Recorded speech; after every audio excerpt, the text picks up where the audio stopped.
spiritual science behind this. Most people leave this world just as lost when they entered it. That they carry their fears, attachments, and addictions with them, only to be born again, trapped in the same cycle, repeating the patterns of lifetime after lifetime. This lecture is not just about preparing for death, it's about mastering yourself before death, so you don't take them burdens with you. Because the truth is, whatever addictions, fears, and unresolved emotions you cling to in this life, you carry with you into the next. Unless you break free now. You must master yourself before death. Death is not the end, it is the great passage. But how we transition depends on our mastery of the self.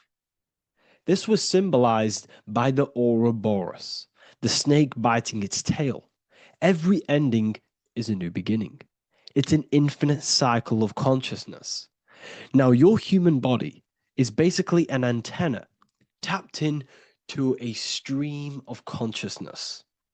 Just like a radio is tapped into a specific frequency to play that radio. Your body is basically an antenna, a crystal picking up the consciousness of God. You are on an ever-ending journey, a journey of learning and expansion of the mind into new fields of thought. This was symbolized as the Ouroboros. When you die, it is a new beginning. It's a transitioning, not an ending. Everything is eternal in this universe as consciousness is formless and constantly transforms into new forms of life. Let's break down the word death. Death contains the word ether. Now, the ether can be found in the word heart or earth. Ether. Everything in this plane comes from the etheric plane. The etheric plane is the barrier between the physical plane and the spiritual plane, the astral plane. The astral plane is the screen that you have in your mind that allows you to imagine a red apple, for example. This is the imaginative plane where thought forms start to take form. Everything begins as a thought, then the thought form becomes an imagination, then energy, then physical. Everything in the physical plane is a shadow of thought, all objects manifested as thought. You came from the astral. You came from the stars. This is why we say reach for the stars. Or this is why you say you are a star.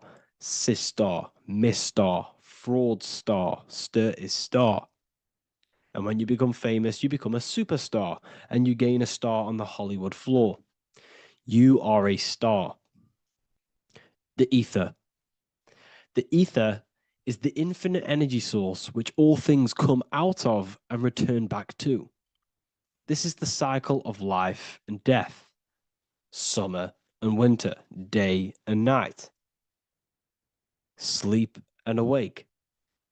The ether is the infinite energy source which all things come from and will return back to. Okay, sorry about that little error. The ether is the boundless source of energy from which all things emerge, to which all things return to. We can see this in the cycle of the sun. The sun does this wave of creation. It rises and it falls. We have the day and the night. The daytime represents our conscious mind when we are alert. The nighttime represents our subconscious mind when we are inside the spiritual realms. The nighttime is spirit, the daytime is matter, spirit and matter. Awake and asleep, conscious and subconscious. We see this in the yearly cycle.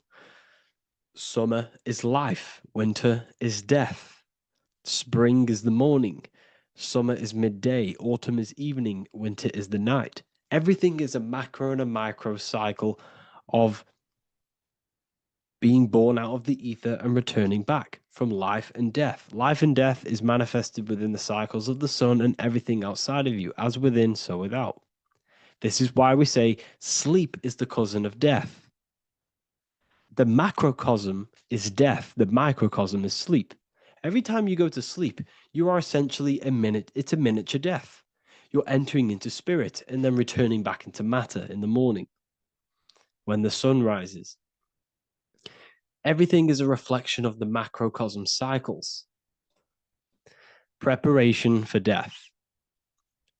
The first thing we must do in order to prepare for death, for life after death, in order to stop being reincarnated in this cycle of materialism, in order to progress as a soul, because remember, you are a soul in a body. Just like the sun gives power and life to the earth, your soul gives power and life to your body. When you say I, you're referring to the soul. And your soul can be stuck underneath layers of false identifications. Who you believe yourself to be is merely a collection of subconscious programs running within your mind. Now that's very deep. That is very, very deep.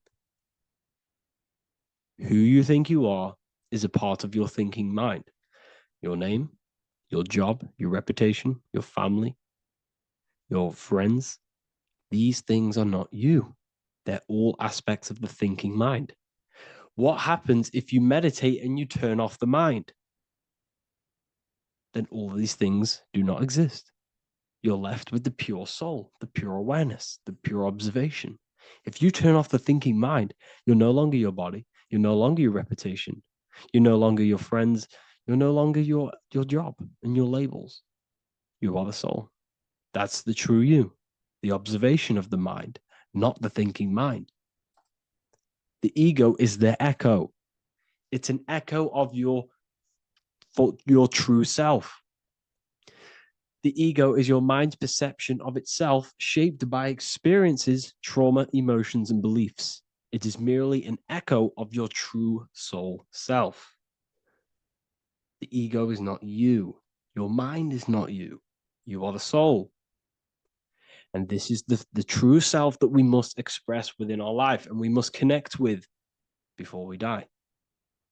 Because when we die under the echo, under these false layers of the emotions, the traumas, the experiences, the addictions, the emotional attachments, when we die underneath all of this, when we don't know our true self, the soul is still hidden.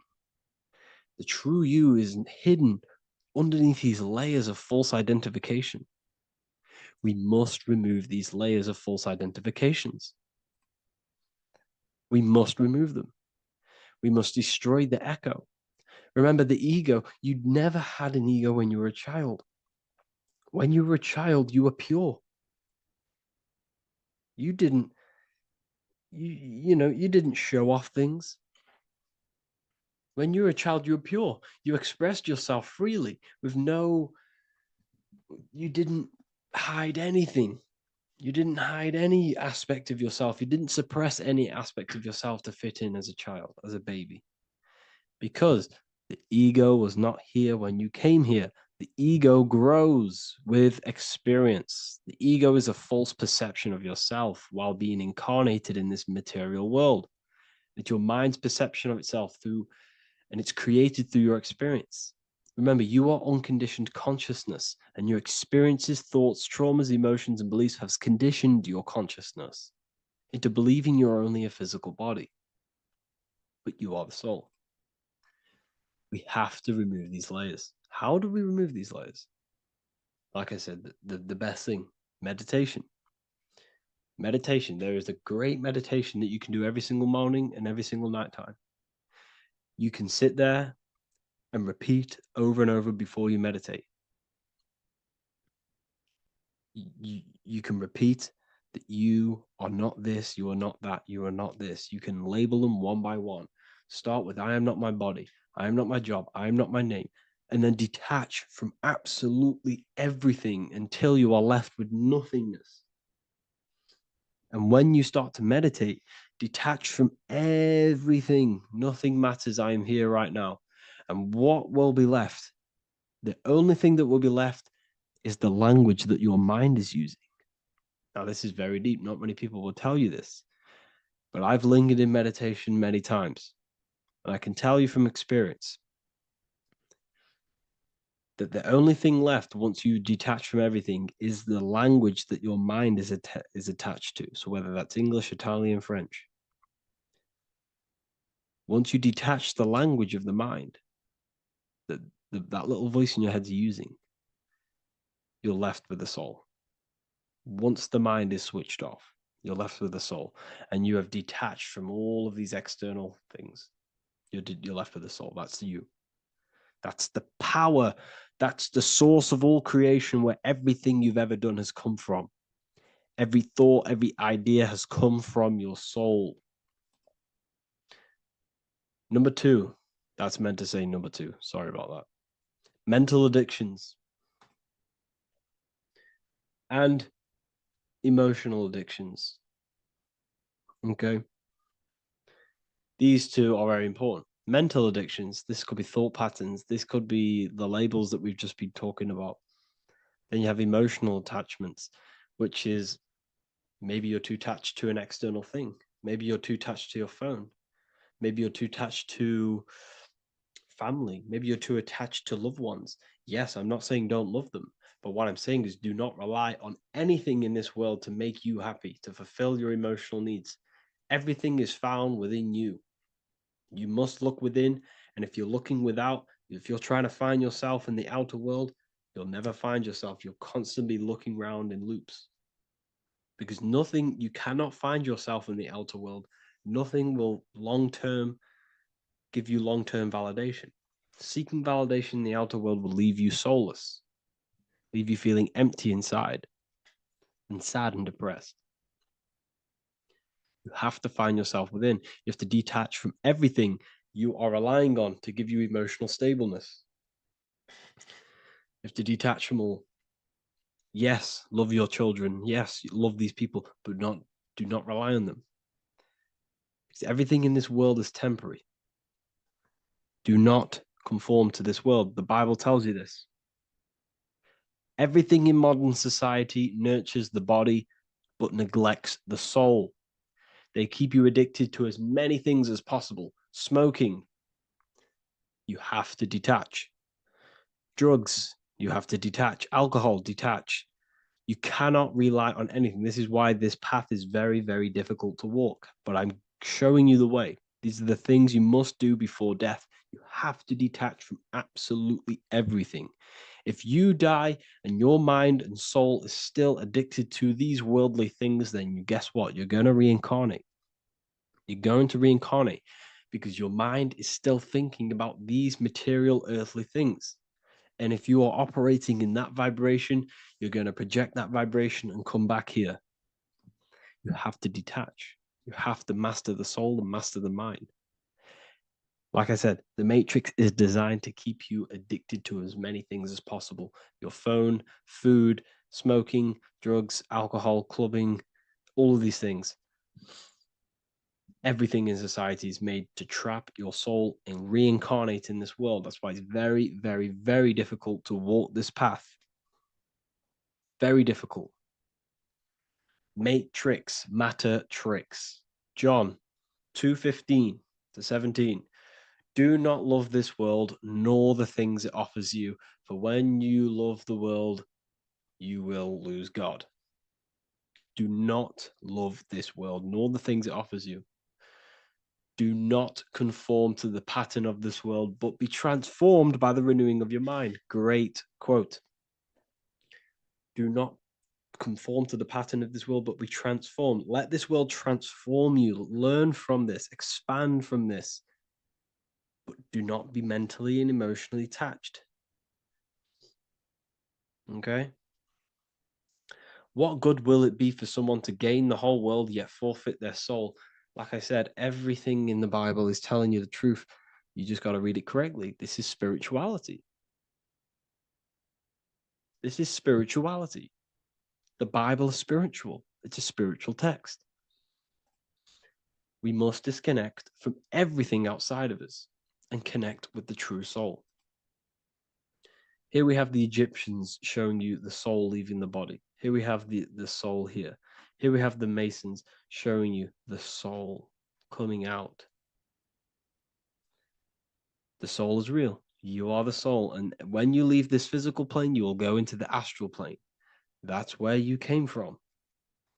You came from the astral. You came from the stars. You incarnated into this physical body. Your consciousness fell into this material form to experience limitation, to experience a 3D world.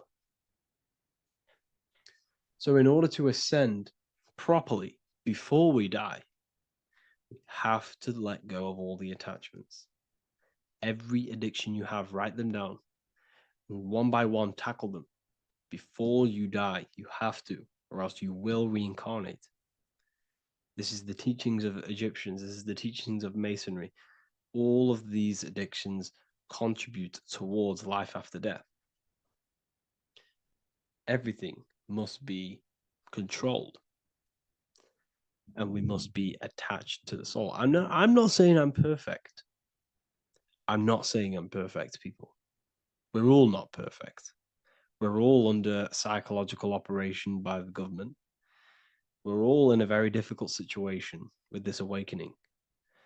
I'm simply pointing out what I know from my journey and what I've been learning through occultism and research and reading lots of books and many different things.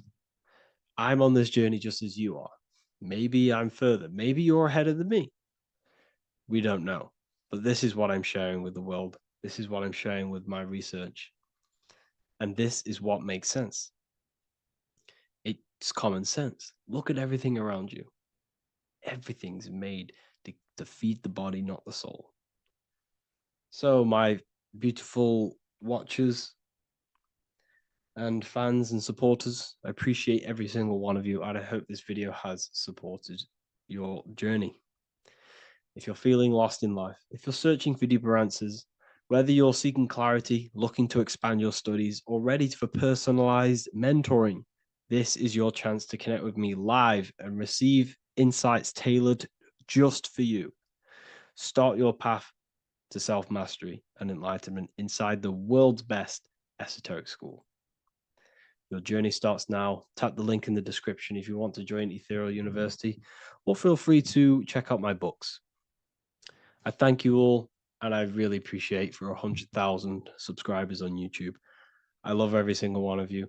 Make sure to drop a like, a comment, and subscribe to the channel if you're new. Let me know some ideas for, lectures, anything that you want to know. I can make lectures on them. Just drop it in the comments. I appreciate every single one of you. Take care.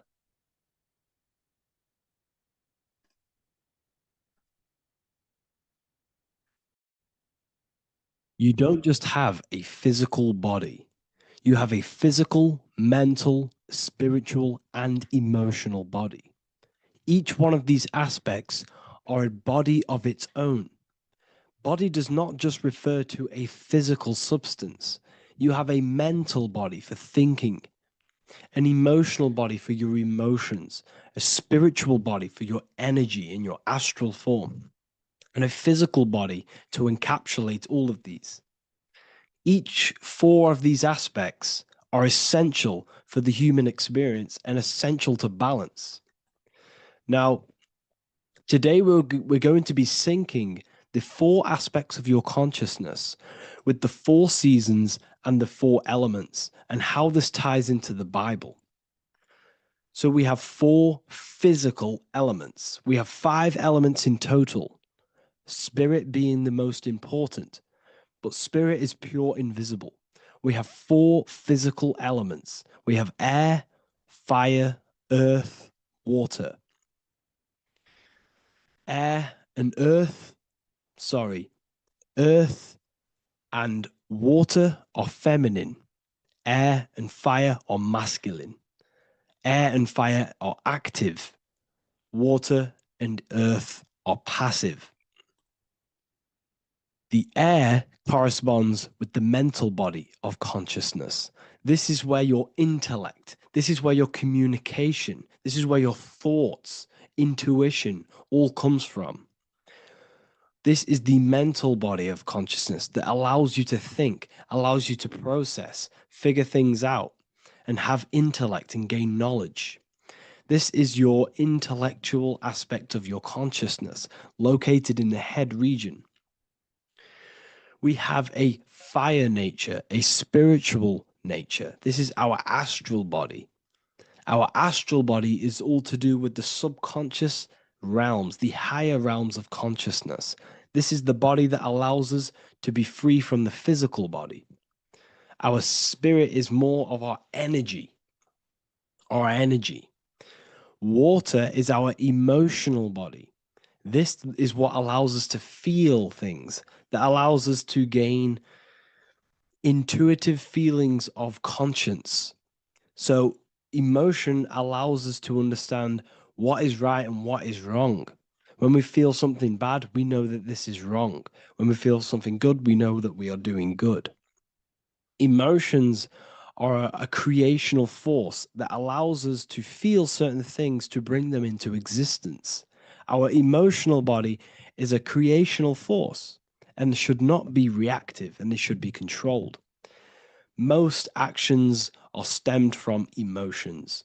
Actions bring thought into physical existence. Emotions are the driving power. They are what drives your actions. The thought, then the emotion, then the action. Earth is your physical body. This is your physical state that allows you to take mind and emotion into action, into fruition, into physical matter. This is what your physical body allows your consciousness, your soul, to interact with the physical world and bring things into physical existence. The physical body, the physical world, is an outcome and an effect of the thinking mind. All physical substance comes from the thinking mind. The pen, the phone you're holding, the microphone I'm speaking into, all began as a thought in the thinking mind, then it was brought into physical reality. Earth is the most dense.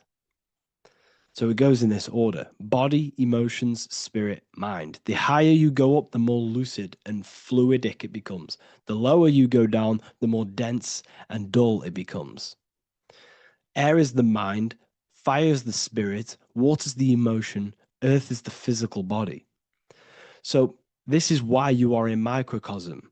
You have these four things within you. You contain of these four elements, which correspond to the four bodies of your consciousness, the four bodies of the soul. You are the soul. You are the spirit. So this is why in Theologians 4:17 it says, "Caught up together with them in the clouds to meet the Lord in the air." You don't meet God or the Lord in the physical air, in the clouds.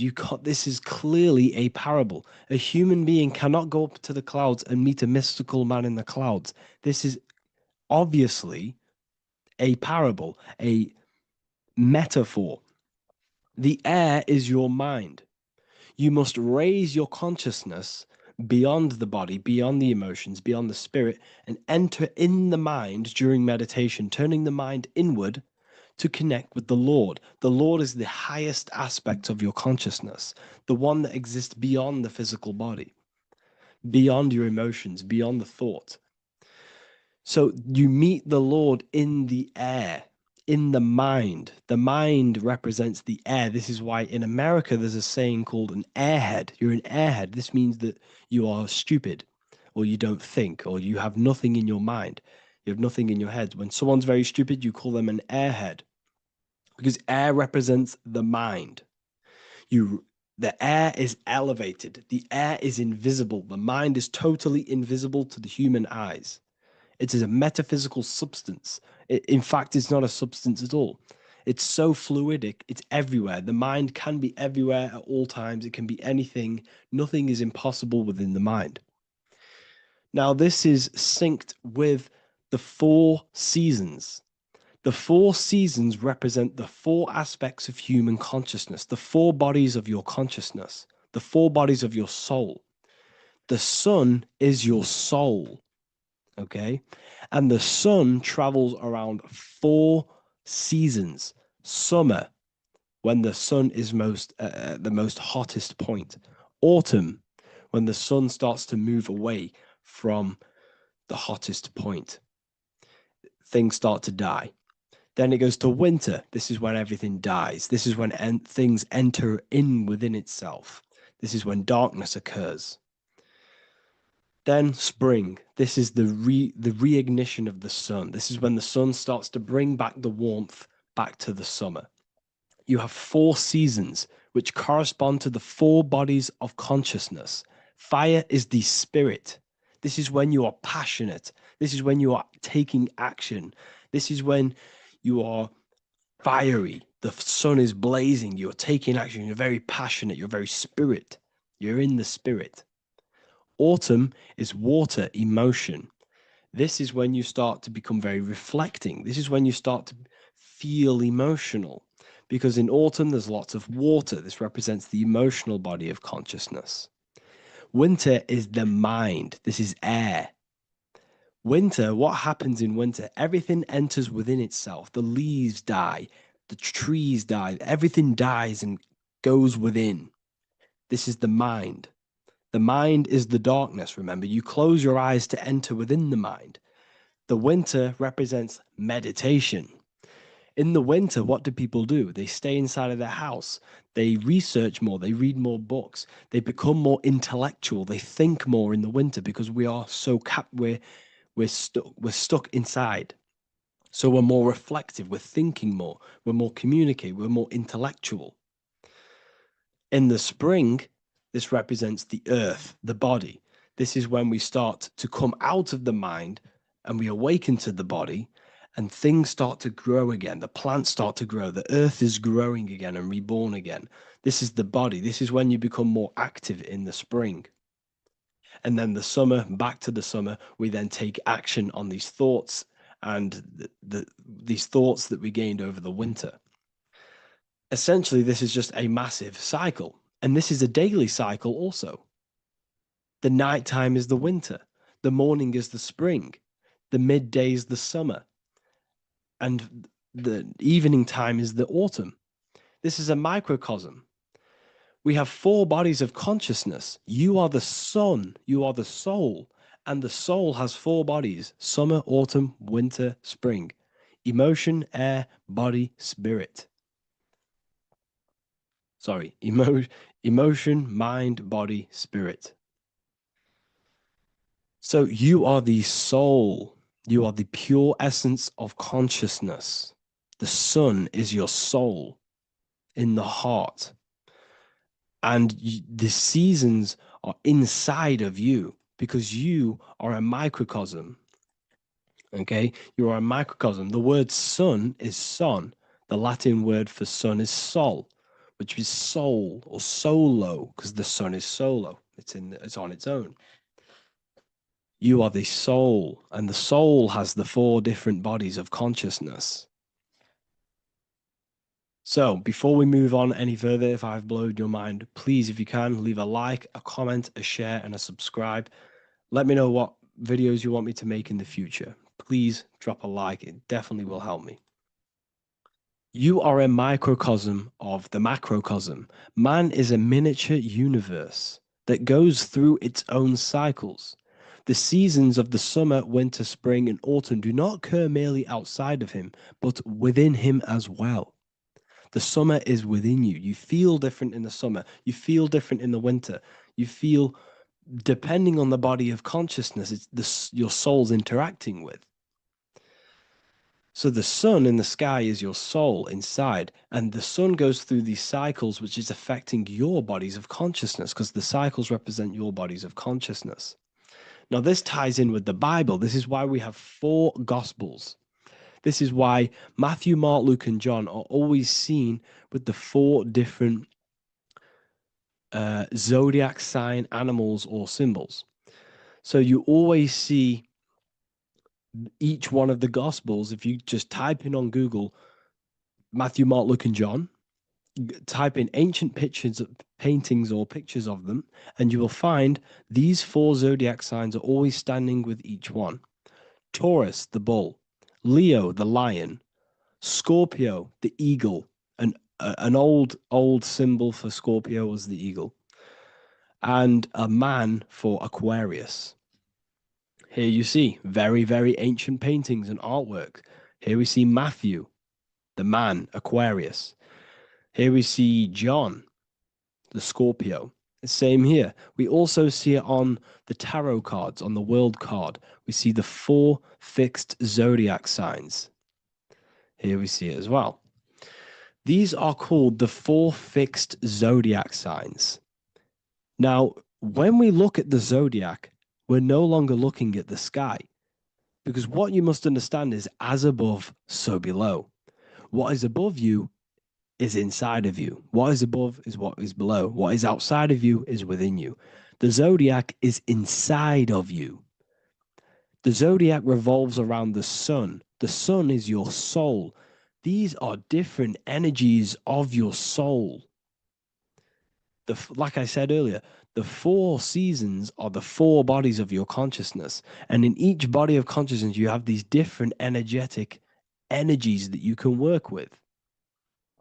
Okay, so this is the true astrology. This is the true astrology, the internal esoteric astrology. You can't find much information on this at all. Very hard to find. So what we're looking at are the 4 bodies of consciousness. Obviously, when you look in the middle of each, when we look in the middle of each season, spring, the middle of spring is Taurus. The middle of winter is Aquarius. The middle of autumn is Scorpio. The middle of summer is Leo. These 4 signs are known as the 4 fixed signs. Okay, Scorpio is fixed. It's the middle of autumn. Scorpio is a water sign, emotion. Aquarius is the air sign, the mind. Taurus is an earth sign, the body. Leo is a fire sign, the spirit. This is why we see Matthew, Mark, Luke, and John with the 4 fixed signs of the zodiac, which represent the 4 bodies of consciousness. Leo, the spirit, fire. Luke, Taurus, earth, body. Matthew, Aquarius, air, mind. John, Scorpio, water, emotion. Each gospel is depicting Jesus and showing Jesus in each gospel. Each one of these gospels is showing and depicting Jesus according to the different body of consciousness. In John, this is when Jesus starts to turn water into wine. Water is emotion, wine is transmuted emotion. This is when he does miracles with his emotions, water into wine. Aquarius, which is Matthew, air, the mind. Inside of the Gospel of Matthew, this depicts Jesus as an intellectual person, a person who's communicating and using his mind, his mental body a lot inside of the Gospel of Matthew. Go and read it, and you will see this. Luke, Taurus, earth, the body. Luke shows and depicts Jesus according to the body of consciousness, the physical body. He shows Jesus as a human, being a human being, helping people physically and helping people's physical needs, like giving away food and doing all sorts of good things for other people. Leo, Mark, inside of the Gospel of Mark, this shows Jesus as a spiritual teacher, a passionate person who is taking action. Each gospel is showing Jesus according to the different body of consciousness. And Jesus represents you, the sun. That's why it's called the Son of God, the light of the world. Jesus represents your soul, and your soul has these 4 gospels, the 4 bodies of consciousness, the 4 fixed signs, the four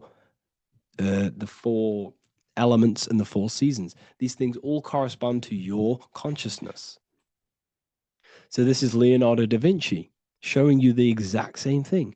Jesus is the I am, the sun, the soul, in the middle, on his own. Luke, spring, earth, body. There are 3 people in each group. There are 4 groups, and there are 3 people in each group. 1, 2, 3. 1, 2, 3, 1, 2, 3, 1, 2, 3. Fall, winter, summer, spring. These are according to the 4 bodies of consciousness. Here we see Aries, which rules the head region. He's on the head of the table. Gemini, he's holding up the two hands because Gemini rules the two hands, the two arms. Gemini is the two twins, which is the two arms and two hands, and the two lungs. Here we see the beginning of summer, which is Cancer. You see the big knife here. Cancer, him here, this gray-haired guy, holding a knife for the crab. Cancer, they pinch. You have a knife, symbolizing the crab. Leo, the middle of summer, showing dominance. The sun is very dominant. He's got his elbow on the table, showing dominance. Virgo has no Adam's apple. Cancer here is pointing at this woman's neck, saying there's no Adam's apple. This is Virgo, the virgin, the only woman. Jesus, the sun. This is Libra, the balancing. He's holding his arms out, balanced, showing the balancing of the sun. Because when the sun enters Libra, the sun is balanced between winter and summer. So it's balanced. This is all astrology, but this is internal. Okay. This is Ezekiel's vision. Ezekiel had a vision in the Bible, and he saw the face of a man, the face of a lion, the face of an ox, and the face of an eagle. The eagle, Scorpio, the ox is Taurus, the lion is Leo, and the man is Aquarius. He saw the throne of God, and he saw the different bodies of consciousness. This is all symbolic for the different bodies of your soul. So when we look at the zodiac, we are actually looking at a map and the energies of our soul and the energies of our bodies and the energies of our consciousness. This is what we are looking at. Each zodiac is an aspect of our consciousness and an energy that we can work with and that we must purify. Balance and purification is essential. Imagine playing a brand new video game. Let's say a brand new video game came out and you had to play it. What happens when you play that game? You don't know the controls. You cause chaos in that game. You can't really run properly. You can't do anything properly. You're getting destroyed by other people who are playing that game. It's the same with your physical body. When you are born, you must learn how to play the game. You must learn how to balance the mind, learn how to balance the spirit, the emotions, and the physical body. We must balance and purify each body of our consciousness. We must look after our physical body with our physical health by eating physical, electrical food like fruits and veg. We must look after our minds by being conscious of what enters our eyes, enters our ears, enters everything. Whatever enters our five senses is affecting our mind, our mental health, our environment, mental. We need to look after our thoughts, control our thoughts by purifying our thoughts, only positive thoughts. Then we must purify our emotions, feeling only gratitude and love and not feeling these negative, dull emotions. Then we must look after our spiritual body through meditation and looking after our spirit. But remember, when we look after our mind, it all begins in the mind. Each body of consciousness is interlocked with the other. If you have a if you have an unhealthy body, you have an unhealthy mind, spirit, and emotions. If you have an unhealthy mind, you have an unhealthy body, spirit, and emotions. If you have an unhealthy emotions, you have an unhealthy spirit, mind, and physical body. They're all interlocked. You must balance each one of them. Look after your physical body, look after your thoughts, look after your emotions, look after your spirit. But remember, the mind is the most powerful one. It's mind over matter. Once we look after the mind, because once we start to control our minds and control every thought we think, this will then turn into discipline in our physical body. Because once we learn how to discipline the mind, we learn how to discipline what we eat, we learn how to discipline what we feel, we learn how to discipline our spirit. This is all interlocked, but work on the mind first. Work on the mind first.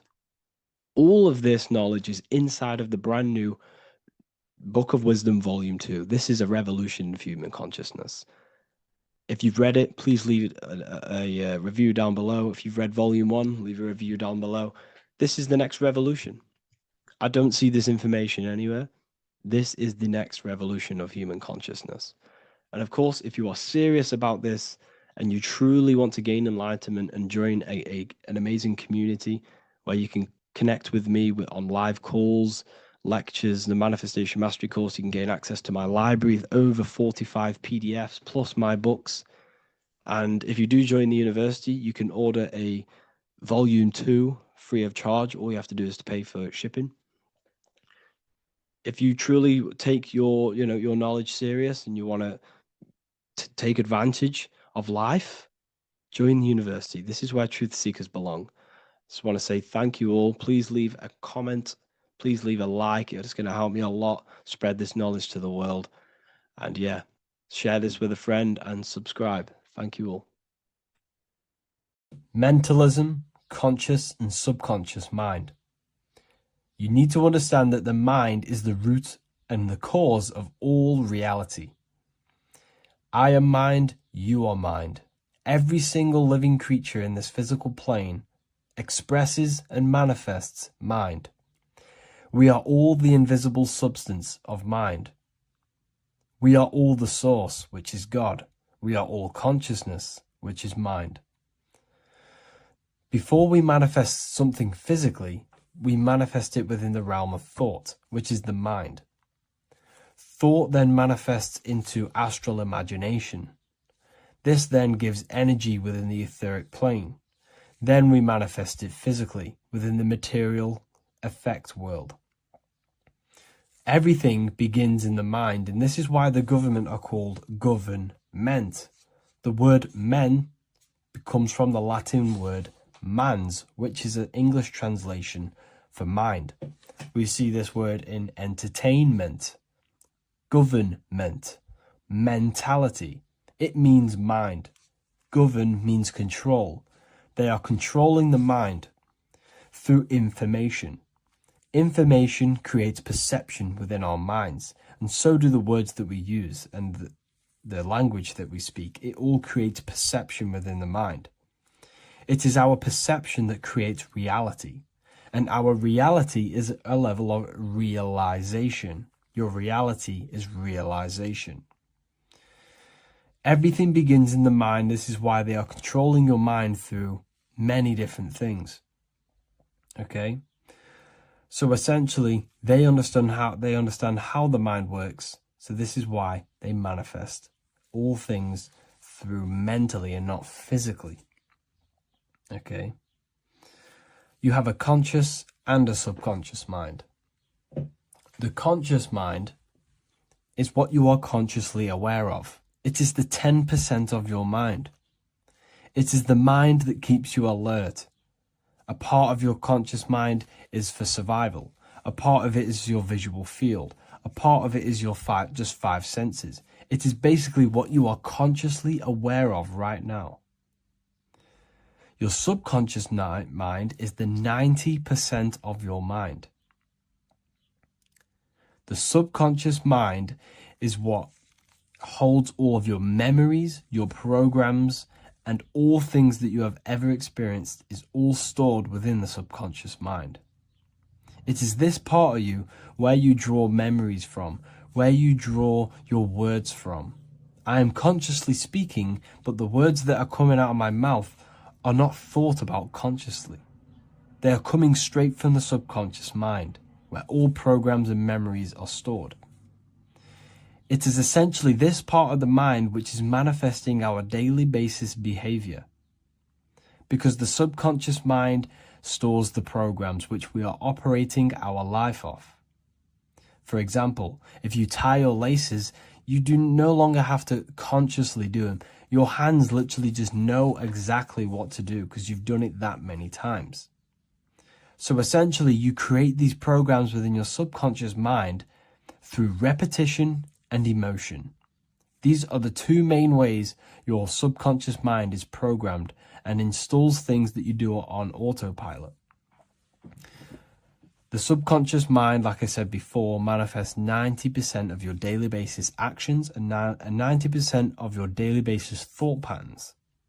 For example, if you were in a car crash 10 years ago and you had a very traumatic event, that car crash And that emotion that you felt in that time impressed your subconscious mind with a program. And even to this day, 10 years later, you are still wary about entering cars because of that program. Even though you may be not thinking about the car crash, you are still wary about entering cars because of that program, because of that emotion impressed upon the subconscious mind. You see, everything you say, everything you think, and everything you feel is telling your subconscious mind, that is what I want. The subconscious mind takes everything literally. Even if you are talking about someone else, your subconscious mind only knows you, and it only knows yes, and it only knows the now, the present moment.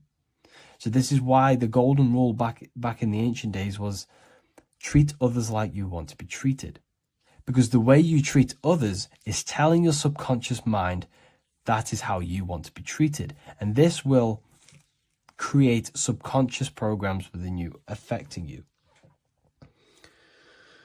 So, before you go to sleep every single night, what you want to do is to impress your subconscious mind with thinking and feeling of something that you want to become.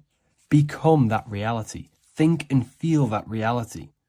And by doing this, you are impressing your subconscious mind, and you will wake up in the morning with ideas. Because when you install a program within your subconscious mind, like I said before, it manifests into at least 50% of your thought patterns. So let's say I created a program within my subconscious mind of how to become financially free. Well, I created the program that I am financially free. My conscious mind will start to slowly think about that program and how I can achieve that program, because the conscious mind operates on survival.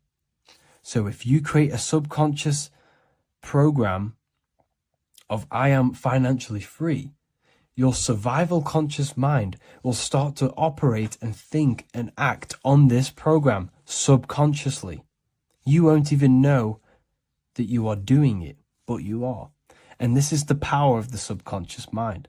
You have to reprogram it properly. You have to be careful of the things you think, say, and feel, because all of this is contributing towards molding your subconscious mind, which essentially molds your reality. It draws things to you. In this video today, we're going to be breaking down some Freemasonic artwork, what we have here on the screen. And particularly, this is called the Freemasonic Royal Arch. Now, this is the archway that we're going to be breaking down. Now, this is what we call complex symbolism. Now, what do I mean by complex symbolism? This consists of many different symbols all together producing one piece of artwork. It's many symbols used together to portray one meaning. Now we have checkered floor, we have pillars, we have an eye, we have an archway. This is all complex symbolism. It's painting a picture, an overall symbol. Now, when we're talking about Freemasonic symbolism, it's all about how to gain enlightenment and more self-awareness. Now, that is the aim of Freemasonry, of the spiritual path that you are walking, consciousness and gaining higher awareness. Because this is the eye. The eye is conscious. The eye sees, it perceives.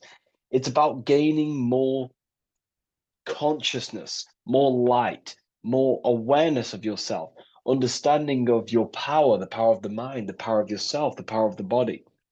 Okay, so this is symbolism and instructions. These symbols are hiding instructions on how to gain higher awareness, which is symbolized as light. Okay, so when we look at this image, the thing that stands out the most is that we have these two pillars. We have a left and right pillar. The left pillar represents masculine forces, because normally we have like a sun here and a moon here in their different artwork. But in this one, we don't have a sun and moon. Okay. So everything in the universe has masculine qualities and feminine qualities, including consciousness. Okay, so remember, this is all about gaining more consciousness, gaining more understanding. We have masculine traits of consciousness and feminine forces of consciousness. Okay, so the left masculine force of consciousness would be direct action, the physical world, the physical body moving. That's a masculine force. Okay, and what else? We have action. We have the material world, the material body. This is what we can see with our two eyes, the material world. We can see our action. We can see physical reality. However, we have a right pillar, a feminine pillar, which represents what we cannot see. This is the feminine pillar. This is more of things that we can't see, the forces of consciousness that we can't see, such as thoughts, emotions, visualizations. You know, these are internal qualities. Because remember, we don't have one world. We're not this material body. We're not the external world. We are the internal world also. The internal world is a mirror of the external. The external mirrors the internal. So this is why these two pillars stand the same. However, they're different. They are mirrors of each other. Your internal world of consciousness produces the external world of material reality. It is the inner forces of thoughts, emotions that shape our external experience and our external actions. Okay. So essentially, what this is showing you here is these two masculine and feminine forces within us. The inner world, the feminine pillar, more emotional, intuitive, and the external world, the action, physical action, what we can see. Okay. And they're mirrors of each other. However, most people on surface level base consciousness is what the occult and esoteric call it. That conscious state that we're in when we just wake up, we realize we have consciousness and we realize our mind is not powerful because we have divided thoughts, we have divided actions, our mind and body are not working together. We have a very negative. When we become awakened, we realize that we're in an animalistic state, a divided state of consciousness. This is what we're looking at here. This chessboard, the checkered board. It's black and white. It's duality. It's opposing.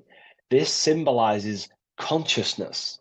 Remember, symbols are symbolic of you, nothing external, but the state of your consciousness. This represents base level consciousness, hence why it's on the ground. The ground represents low, it's at the base, it's the surface, it's the ground upon we rise upon. We have to climb these pillars, remember. We climb these pillars towards the archway, the eye. Now we're going to break that down later. So the black and white checkered board is confusion. It represents base level earth consciousness. It's me versus you thinking. A lot of the world is stuck in this. They think, they're stuck in their ego. It's me versus you, when in fact we are all part of the whole. We're all part of an infinite awareness, an infinite consciousness. We're all actually one. We're all one. But on this chessboard down here, it represents base level thinking, base level consciousness, base level awareness. It's you versus me. We see life through the ego of of selfishness, pretty much. This is the internal division where our inner world is not aligned with our external world, where our mind, our internal thoughts are not being acted upon. Now, and that's not to say, oh, you should act on every single thought because we all have intrusive thoughts. However, if you say you're going to do something in your internal thought and in your mind, the body needs to be a follow-up of that. You need to have honor within you that your body acts out the mind's will, the mind's desire. If you say you're going to start something, you need to start something. You should not have the contradiction between the inner and the outer world, which is this division you're in. If you say you're going to better your life, which is what Freemasonry and the spiritual path is about, bettering your consciousness, mastering your mind, leveling up your awareness. Okay, you have to do what your internal world is saying. You have to act out left pillar action, your internal world. You need to build a connection between the mind and the body. The mind is the monarch. It is the command center. It is it's above all forces. The mind is the force. The body needs to obey. If you want to get out of this division, you have to align your mind's will and desire with your body's actions. You have to act according to rise above this base level consciousness. Okay. So what we're looking at here is how to achieve wholeness, singularity, unity consciousness is what they call it in the occult. Unity consciousness, where there is no external physical body and internal mental body contradiction. There is no contradiction between the feeling of doing good and the action, because we all have a feeling in our soul. Our soul communicates to us the right thing to do at all times. We all know the right thing to do at all times, and that is a feminine force of consciousness. That's the right pillar. We must act on what we know and feel is good at all times in order to climb these pillars towards unity consciousness. Okay? We must, upon the feeling of doing good. When we're in an environment, we feel inside whether we should be here or not. Whether on your phone, you know intuitively whether you should be on your phone or doing something else, studying, reading, whatever it is. Your higher mind tells you what is right and what to do at all times. You know you shouldn't be on your phone wasting time subconsciously and on an emotional, intuitive state, which is a feminine internal quality, a right pillar quality. And the body's not acting out this. It's not acting it out. The body's on TikTok. The intuition is telling you to reach the higher mind. That's the division. That's base level consciousness. Okay.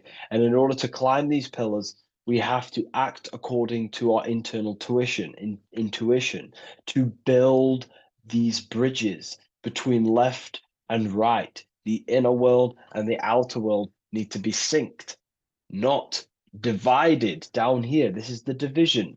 That's base level consciousness. If you want to gain higher awareness, you want to gain personal power, mental power, you have to become a strong force. You have to gain a strong connection between the inner and outer, the intuition and action, the mind, the higher mind, with the physical body.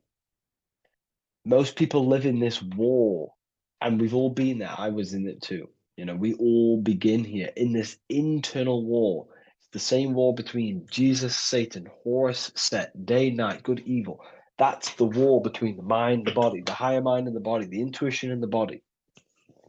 There needs to be bridges built between the two so that you align the left pillar with the right pillar to gain higher wisdom, higher awareness, higher powers. Because when the mind is contradicted, when your mind says it wants to do something, and you want to build the business, you want to study the occult, you want to reach your higher mind, the best version of yourself, but you don't act upon that, that is internal contradiction. The mind is not powerful in that state. The mind cannot direct its creative power, its forces, if it can't direct these forces into manifestation to create things in your life. As you are aware, if you've watched my videos, you are a creator, you are a co-creator, a spark of the mind of God, and you are here to create and expand. in order to use the power of your consciousness, the power of your mind, the forces of your mind correctly, and to direct it with force, direct it efficiently, you have to align the inner and outer world, building the bridges to gain higher awareness, to gain higher power, to find out more about yourself and why you are here. Because remember, we're all being guided by our intuition. That is the true spirit guide. I don't like saying spirit guide. Spirit guides are not real. There's no force outside of you guiding you. It's your own soul guiding you through intuition, through emotional communication, the feeling of goodness, the feeling of what is right. Down here in division, you don't understand right from wrong, light or dark. But when you awaken, you start to understand right from wrong. You gain higher awareness. And this is what you need to act upon to climb these pillars, to align the left with the right, the inner and the outer, the masculine with the feminine, the action with the emotion. Okay? And this is why we have this symbol here. Because remember, let me draw this for you. Upward triangle represents fire, which is masculine, left pillar. The downward triangle is water, which is feminine. And together they combine to create this symbol, which is, again, symbol of unity consciousness. And when you gain unity of the inner and outer world, and you climb the pillar, which takes time, you don't just take one action and you end up all the way here. It takes time. You have to go up and up and up. Then you build the bridge between the left and the right, the inner and the outer, and you gain power. This is the unification. This is why these two angels are holding hands here. They're unifying, they're holding hands, they're working together. This is symbolic of the collective consciousness also. Our life is shaped by the collective consciousness. We need to work together. The elites are using this symbol as chaos. It's a symbol of chaos, internal division, chaos. And they keep us divided. They keep us on the chessboard. Why? Because we're weak on the chessboard. When you have chessboard-based consciousness, you're manipulated by the people who have higher awareness of the mind. You see, life is a mental game. Life's a mental game. We live in a mental universe. Life is mental. Okay? And the ones who use the mind more, the ones who know about the mind more, win the game. It's throughout history. You know, you can moan about this, you can whine about this, and it's okay. But this is life at the end of the day. The ones who know the forces of consciousness, the ones who know the mind, always rule over the ones who do not. You know, we can moan about it. I used to moan about it. However, it gets you nowhere. This is the game we're in. This is the situation we are in. We have to learn how the mind functions. And if we do not, you will be moved by the chess master, by the people with higher awareness, and you will be stuck in division, you versus me, light versus dark, racism, division, all just division tactics for us to be manipulated. Because we're not working together, that's when we're easy to be manipulated. So in this state down here, you're easily manipulated because you don't know how your mind functions. You have a base level awareness. You know, you live to survive. In fact, you're not living. You're just experiencing. Okay. You don't question whether you have consciousness or not. You take consciousness and life for granted. Okay. And you don't realize the power of consciousness and the forces of consciousness and the forces that are shaping your life, such as thoughts and emotions and visualizations. Okay. So I was there too. Everyone begins at this point. It's okay. If you're at this point, that is completely fine. I'm not, saying anything bad. We all start at this base level and we rise up. Okay. And we have to take action. So this is a massive misunderstanding in the spiritual community today is that, most people just focus on the left pillar, meditating, visualizing, trying to manifest things, or they sit around visualizing all day, hoping something's going to change. Action is just as important as visualizing and meditation. You know, it's just as important. They come hand in hand. Masculine, feminine need to be unified. Okay. This is why we have these tools up here, right? We have the spade and a pickaxe. These are Masonic tools. The spade does what? It digs. It digs down, because these are tools to lift ourselves out of this base level consciousness. We have to dig ourselves. We have to actively, masculine force, action, dig ourselves out of our lower mind. We have to shovel we have to destroy our old self. We use the pickaxe to destroy action, our old mind, our old thinking habits, our old actions, our old, emotional chaos. We have to actively destroy our old self. Okay. And the spade represents shoveling. Why is the spade on the right side? This is the feminine pillar. This represents our subconscious mind. We have to actively seek into our subconscious mind, dig deep into ourselves, and question, why am I taking certain actions? Why am I posting on social media? Am I seeking validation? Where are these actions coming from? Am I actively seeking a relationship with someone to actually love them? Or am I actually secretly, subconsciously fulfilling uh, a childhood trauma of not of being alone? We have to actively seek within our subconscious and question and go deep within ourselves with the spade to question, where are these lower actions, these low level actions coming from? What forces are driving our actions that are keeping us stuck in the lower mind, in the division?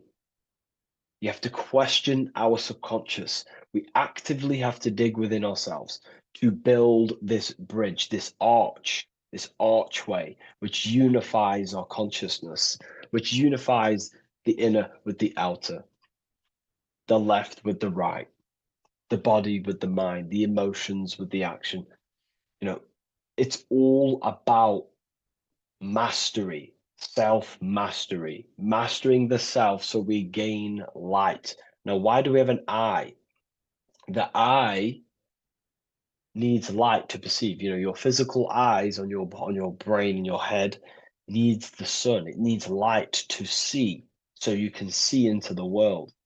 But a single eye represents the mind or consciousness, awareness, right? So it represents light, and the mind needs light. Light is symbolic for information. Okay, light is symbolic for information. The mind needs information to perceive truth. So when we say someone's intelligent, we say they're very bright.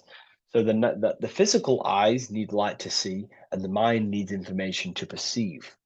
Same thing, symbolic. And when we align the left with the right, the masculine with the feminine, we gain higher light of awareness. You gain deeper understanding of your consciousness, who you are, what you are. You gain deeper awareness of the power of your consciousness, the power of the forces of consciousness. You gain more light, more power, personal power. Now, it's up to you how you use that power. Do you use that power to manipulate others because of the others that are not aware of your, forces of consciousness? Or do you use that power to create goodness in life? That's completely up to you. Okay. And how you use that power. This is why secret knowledge is hidden, because you gain a lot of power, personal power, when you can direct the forces of consciousness properly. They're very powerful. In fact, it's the most powerful force in the universe, consciousness. It is. It shapes all things. It's created all buildings, all creations. Okay, so I hope this has gained you a better understanding. Please leave a like, comment, and a subscribe to the channel, and I'll see you all in the next one.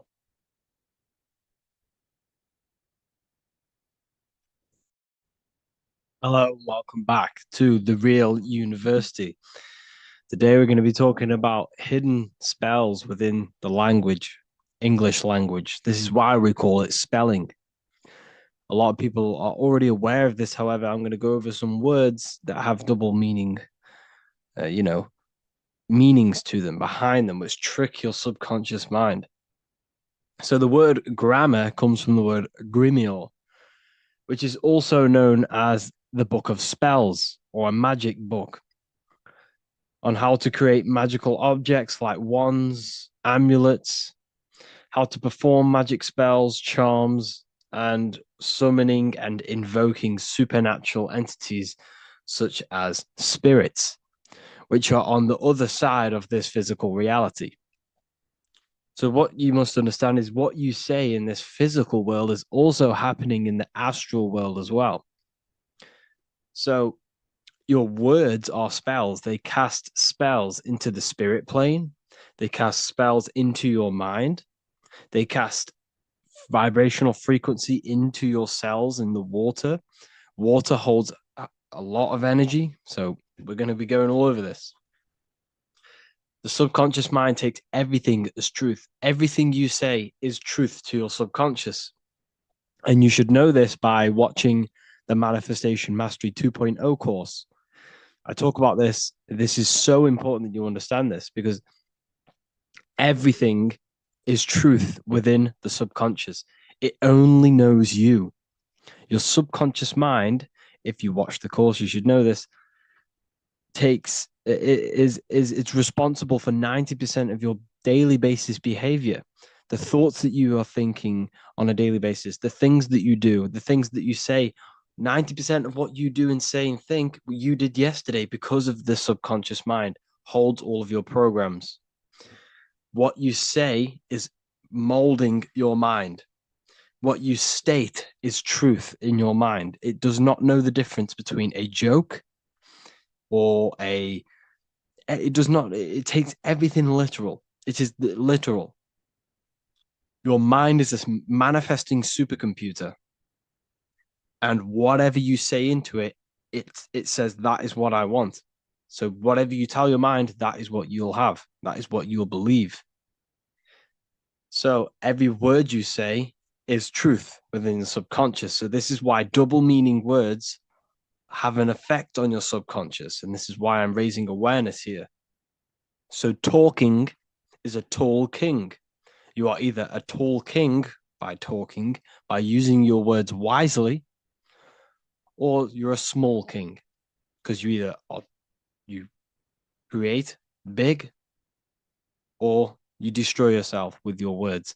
So talking is Phoenician. This is phonetics. So this is etymology is when you take the root words, but phonetic etymology is when you take the sound of the word. So talk and tour are the same because when you talk, you're creating sound waves, which is a form of a light wave. And when light waves expand in all directions, it creates a torus field. And everything is torus fields. So if you affect one torus field, it affects every torus field in creation, as above, so below. So what you say is affecting the torus fields around you in your body. You are made out of these torus fields. This is why talking is torusing. You're creating light waves, sound waves, and you are permeating creation. And this is why the Bible tells you the tongue has the power of life and death, and those who love it will eat its fruit. So the tongue is what creates these sound waves that we are producing when we talk or speak. Okay. So this is what we are essentially doing, creating sound waves. And these waves are vibrating and they affect the cells in our body and everything. This is why words are swords. This is why the word is within sword. They are swords, they cut, they damage, because frequency is the only thing that can penetrate you without your consent. In the very beginning, the Bible, John 1:1, it says, in the beginning was the Word, and the Word was with God. This is obviously a metaphor. There was no spoken word out of a spoken mouth. It's basically saying God created the world with the use of cymatic frequencies. Sound waves. Everything is sound waves, and this is observable. Geometry is the geometric shapes you see in the nature, like petals, how they're all perfect stars or five-pointed stars, or the Fibonacci sequence. This is all an effect of vibrational frequencies. It's all cymatics. Everything is created out of sound. Sound is the creation of the universe. So this is how powerful words are. It's a cymatic frequency. Hello. Hell. When you say hello, you're subconsciously implanting hell into your mind and the people around you's mind.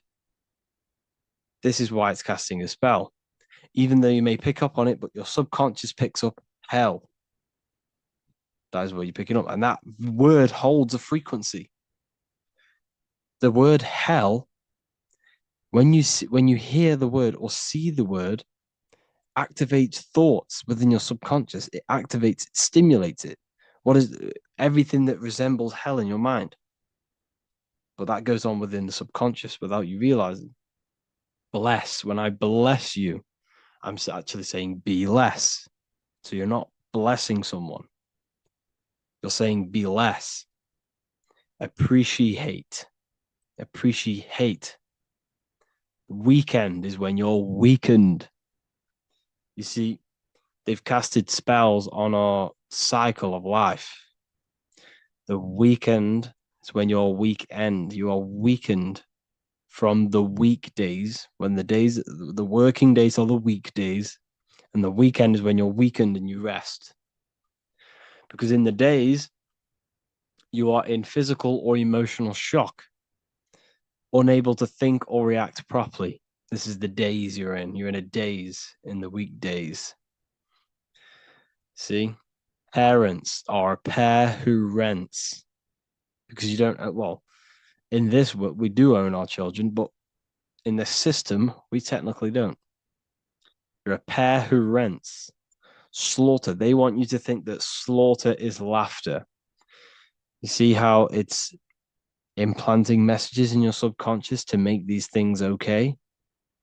They want you to think slaughtering is okay. So they put the word laughter in slaughter. I'm telling you, people, the people who made this language are satanic. They are witch. These people are wizards. We're getting ran by wizards, dark occultists, and wizards. That is who we're getting run by. And they've been running for thousands of years and they know exactly what they're doing. They've covered all aspects. They've covered the language, the frequencies, the music, the food, the water. They control everything in every aspect of your life. They have some part in it. And it's all occult knowledge through magic. It's all magic. It's all a form of magic. Awake. Awake is an event where the family and friends of a deceased gather before the funeral. That's awake. Why are we talking? Why is the word funeral? Why is death associated with being awake? See how they are planting subconscious messages in you. They want you to feel death. They want you to be the low vibration. And it's the same with mourning. Mourning is an expression of sorrow for someone's death. They're always associating death because these people they're running a death cult. It's a death cult. It's a satanic cult. A job is Hebrew for prosecution. Soldier is a soul dyer. If you go into the army, you're a soul dyer that they just use your soul to die. And then you just wasted your time in physical incarnation. Because you never die. You will never ever die. Ever. You're eternal. You never ever die. This body is just a suit. So you're a soul dyer if you go in the soul, if you're a soldier.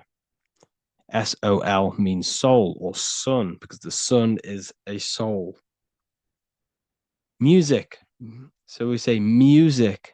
See, MEU sick. Music. See how it's me, you, sick? Music.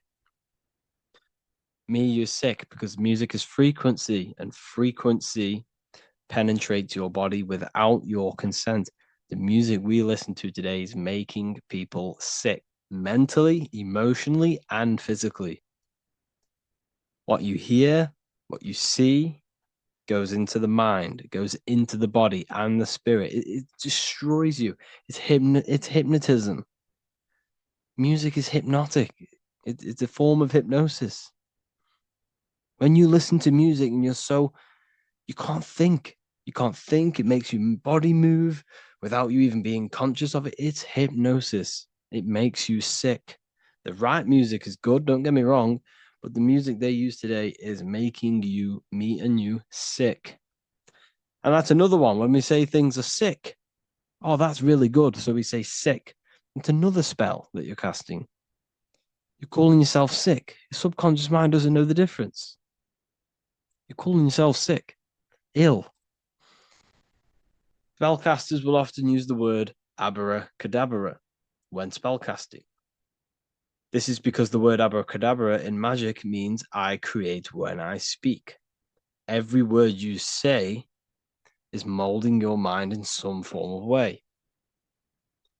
Not only is it molding your mind, you're casting frequency, you're producing frequency, light waves, sound waves into the ether around you. Okay.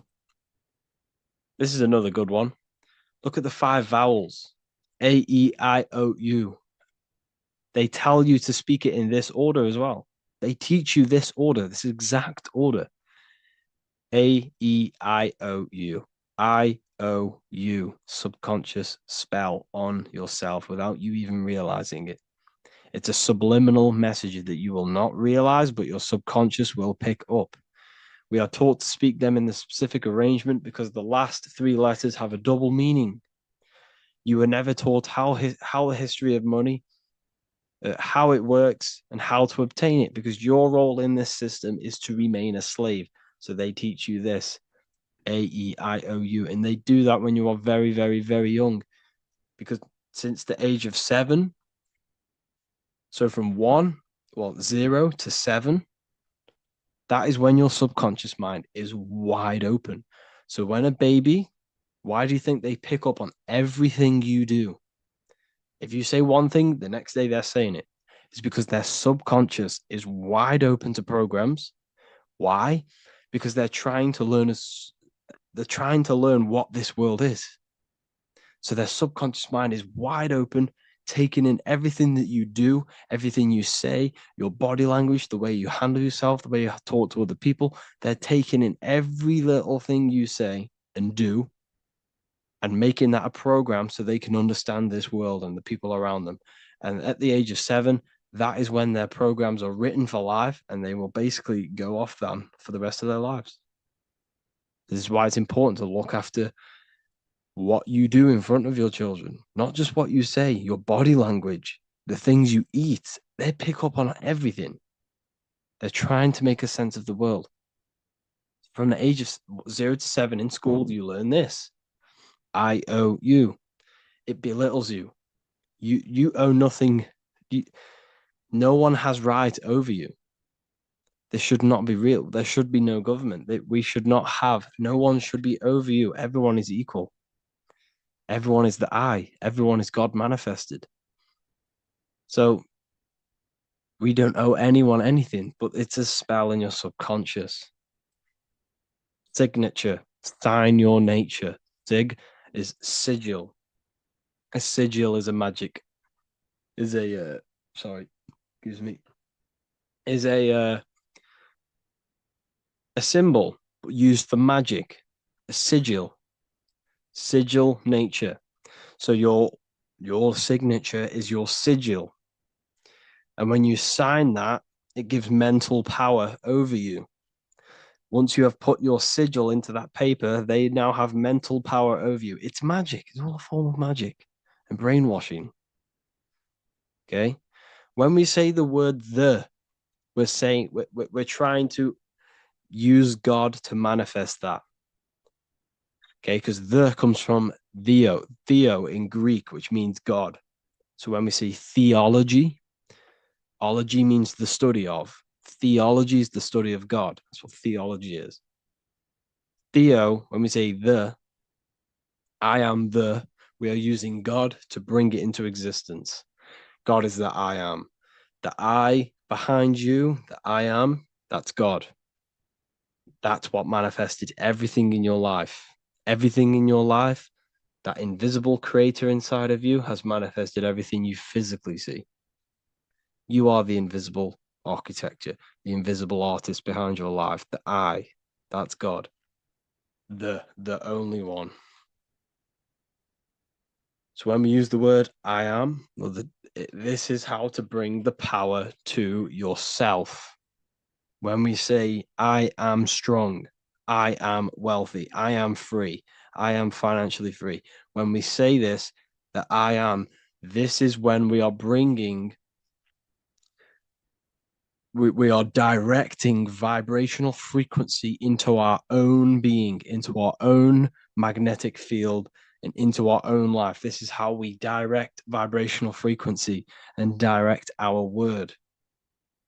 So when we say I am directing my frequency into myself to manifest something external. Also known as the chi or the prana. It's just basically your magnetic energy.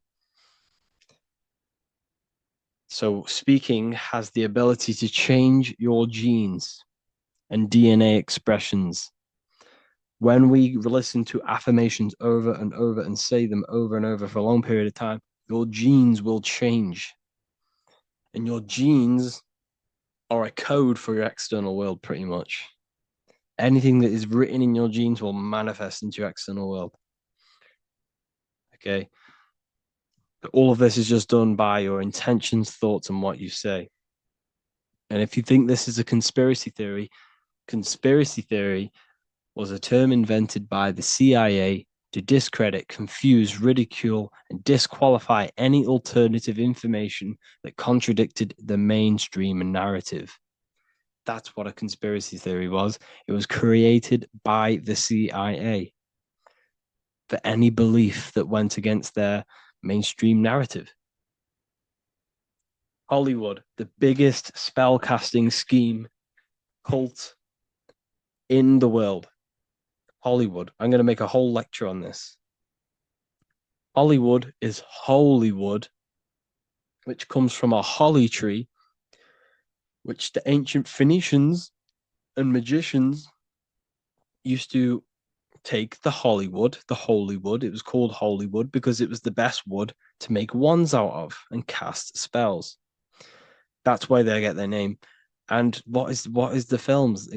All the films, all the music that comes out of Hollywood, it's all a form of magic, subconscious spells to fill your mind with ideology, fill your mind with this narrative. That's what they're doing through the movies and the music. Anyways, I hope you like this lecture. Thank you all for joining the Real University. I hope you're all learning a lot here and looking forward to making some more awareness for you and more knowledge. Have an amazing day, people. Matthew 21:1, Jesus went into the temple of God. Corinthians 3:16, do you not know that you are the temple of God? Now, what is this telling you? That God is within you. Hence why in Luke 21:12 it tells you the kingdom of God is within you. And the side of your head region is called a temple for a reason. Because the brain encapsulates the mind. The brain is a physical manifestation of the mind. The heart is a physical manifestation of emotion. So we have these different layers of our consciousness. We have an intellectual, communicative aspect of our consciousness, which we would call the mind. We have an emotional aspect of our consciousness, which is the heart. And to communicate with the divine, it's all to do with the mind. Hence why the ancients always symbolize the mind being God. This is why Michelangelo always placed God inside of the brain on top of Sistine Chapel in the middle of the Vatican. He understood that God is in the brain. God is within you, not outside of you. The church tells you that God is in the sky because they are creating a externalization of the truth to create a business and a distraction so that you don't find the divinity within you, so that you don't find your power. Now you have Adam, the physical man, the physical body, the ego, the lower self, and he is resting. He's not trying to reach to God, but God is reaching because the higher consciousness within you is always trying to communicate with you. It's always trying to wake you up to your divinity. But the lower mind, the lower self, Adam, the physical self, is always in ignorance of truth, always in ignorance, and stays in a materialistic way of thinking, which is the lower animal self. And this is what we call a sleep or an NPC. This is the lower mind of man. But all you have to do is to move your finger to touch God. You have to look within yourself, within the brain, meditate, and you can find God.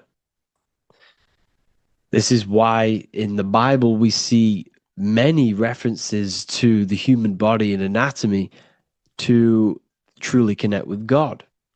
Kings 6:8, the door to the middle chamber was in the right side of the house, which is the right hemisphere of the brain. The middle chamber is the pineal gland, where the seat of your consciousness is, where the seat of your higher consciousness is, the mind. And they went up the winding stairs, which is your spinal column, into the middle chamber, and out of the middle chamber into the third. So they went up the winding stairs. This represents raising your consciousness up the winding stairs. Your spinal column acts as a stairway of consciousness. Depending on what sort of consciousness you are operating in, depends on what part of the spinal column you are using. Because the spinal column ascends and descends consciousness. What do I mean? If you are in a reproductive way of thinking and you're always thinking about sex, you're jerking off all the time and you're always eating, all of your brain's power and your mind's power is being descended into the lower aspects of the spinal column, which represents hell, the physical state of man, Adam, the ignorant state. We're basically living off low-level pleasures like an animal. And the stairway to heaven is your spinal column. They went up the winding stairs into the middle chamber, which is your mind, your pineal gland, and out of the middle into the third stage of consciousness, physical, etheric, astral. When you meditate and you start to raise your consciousness during meditation, you enter the astral plane when you turn off thought. But this is the middle chamber inside of the brain. Here we see another painting inside of Sistine's chapel of God inside of the brain. This is the brainstem.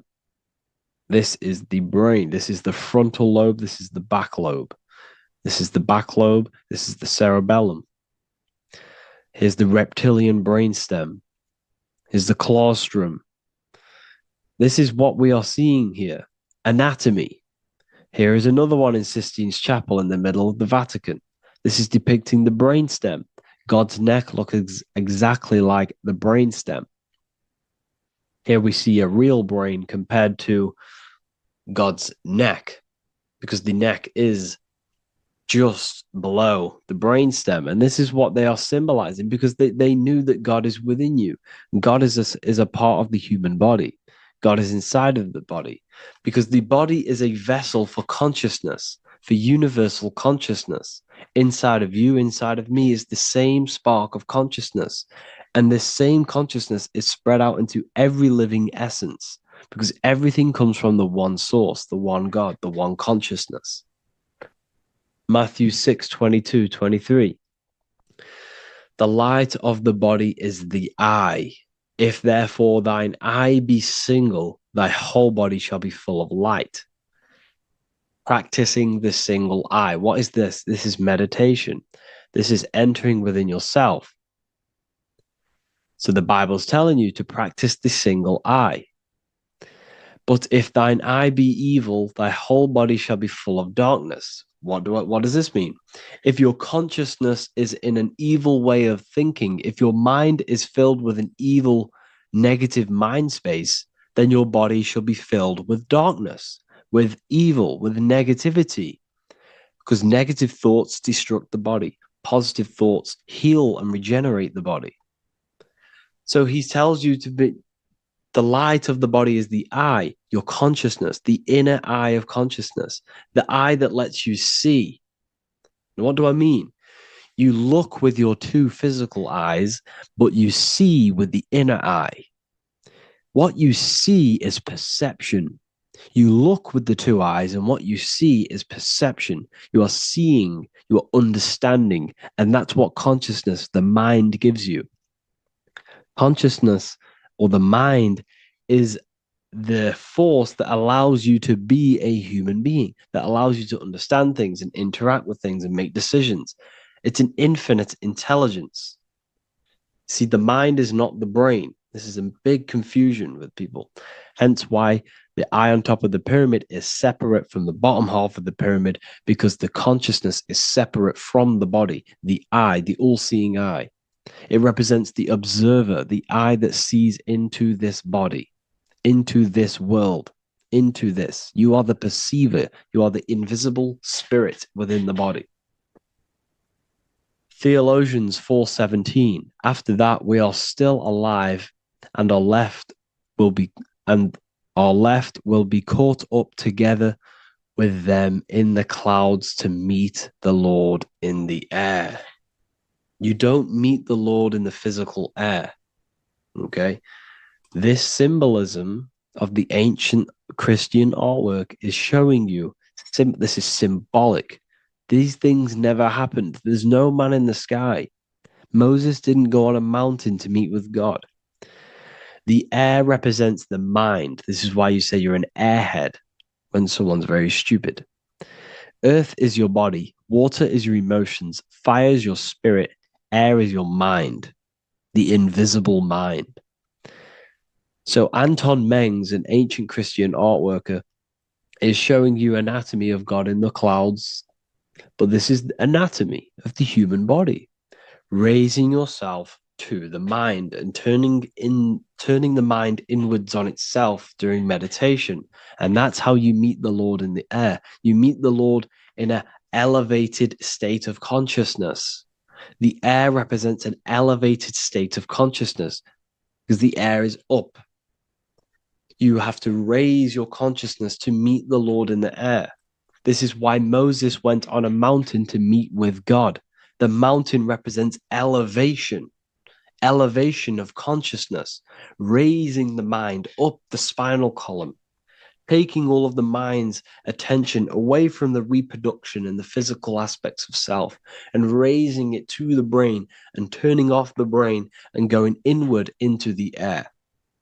It's talking about raising consciousness. It's allegorical. It's a spiritual, metaphorical text. The side of your head's called a temple because inside that where that temple is, right in the middle of where you call the temple, is the inner chamber, the open room, the holies of holies in the Bible, or the land flowing with milk and honey, or Mount Zion. There's so many different names for the brain, or the upper room where Jesus meets his 12 disciples, the 12 cranial nerves in your brain. This is the temple of God. Your body is a temple of consciousness. It encapsulates consciousness. It encapsulates the mind and soul. John 10:30, Jesus states, I and the Father are one. Psalms 46:10, be still and know that I am God. He's talking about the I am within you, not within Jesus. Everyone refers to ourselves as I. I am God. When you say I, you're referring to the highest aspect of yourself, the aspect that is above all thought, above all emotion, and above all things. When you say I, you're referring to your pure awareness, your pure consciousness, the highest aspect of yourself. and anything after I is egotistical. I is God. The letter I is the Roman numerals for one, because there is one God, one consciousness. The letter I is one line, just like the number one. Matthew 6:3-4, take no thought. Therefore, take no thought. Take no thought. He says this 5 times because you must turn off the 5 senses and take no thought to connect with God. Be still. This is telling you to meditate and know that I am God. The I am within you. I and the Father are one. I and God are one. You, who you think you are, is a completely wrong. The body is matter. Your name isn't you. Your job isn't you. Your reputation, your trauma, your memories, your friends, family, worries, bills, interests, dislikes, goals, passions, anything to do with the thinking mind is not you. Who you think you are is a part of your thinking aspect of consciousness. But once you remove thought, you are no longer your name. You are no longer your body. You're no longer your reputation. You are the I. You are pure awareness, pure consciousness. Pure consciousness. And this pure consciousness has latched on to this name, this job, the body, and your traumas. Your pure consciousness has attached itself to this character who you're playing in the physical world. And this is essentially who you think you are, but you are not. You are the I, you are the self, you are pure awareness. So, in order for you to detach from these things, you must learn how to detach from your name, your job, your reputation. And you do this through meditation by turning off the thinking mind. Turning off the thinking mind allows other aspects of your consciousness to open up. What do I mean? Your whole life you've been thinking, and all of these thoughts has attached you to this physical body.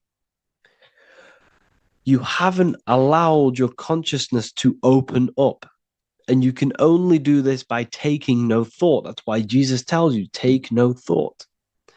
When you turn off the thinking mind, other aspects of your consciousness starts to open up. Other aspects of your being can open up. And this is how you have astral project. This is how you do all these mystical things and things to do with consciousness. It's taking no thought. Imagination, emotions, thought, and memory are all to do with consciousness. These things are not physical. You can't touch thought. You can't touch emotions. You can't touch these things because they are not a physical thing. So you must turn off these things for other aspects of your consciousness to open up. Okay? So essentially, the Bible is a metaphorical, astrological, numerological, metaphysical, spiritual, encoded text that talks about human anatomy, spirituality, and the true nature of the human experience. Everything they teach you in school is to make you think that you are this body. Everything they teach you in church is the externalization of the true teachings of Jesus. Jesus was telling you to meditate. Jesus was telling you to practice the single eye. Jesus was telling you to look within yourself and find God. He wasn't telling you to pray to him. Mark 16:19, he was taken up to heaven and sat at the right hand of God, the right hemisphere of your brain. John 21:6, cast the net onto the right hand side of the boat and you shall find fish. Fish is understanding. The boat is your body, your brain. Cast your awareness into the right side of your brain and you will find understanding, because the right side of your brain is all to do with the creative aspect and the intuition and the spiritual sides of your consciousness. This is why God is here.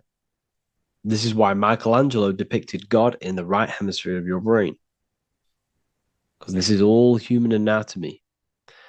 And I speak about all of this in the brand new Book of Wisdom, Volume 2. which is now available. The start of the revolution has begun. This book is truly going to change the way people see the world. It's got so many more topics than the last one. It's truly a revolution. It's written in so much detail. It's very practical. I cannot wait to share this one with you. I just want to say thank you for the opportunity for me to create this book, because without you, I couldn't have created this. And I just love sharing my work with you. And I thank every single one of you for the support, the watch, like the views and the likes, everything, especially the people who have joined the university and stuff like that. And for people who have joined the university, you do get a free Book of Wisdom paperback if you just go to the general chat and follow the description, follow what the instructions that I gave you in the chat, and you'll be able to order a free Book of Wisdom if you are inside of the university. Plus, you get all of my other books, 2 books, and over 45 occult books on occult and esoteric things. You get lectures, live calls, a community, a manifestation mastery course, and a whole library and reoccurring updates every month, every week. So yeah, I hope you all enjoyed this video. Thank you all. Please leave a comment to help the algorithm, and leave a comment on what videos I should make.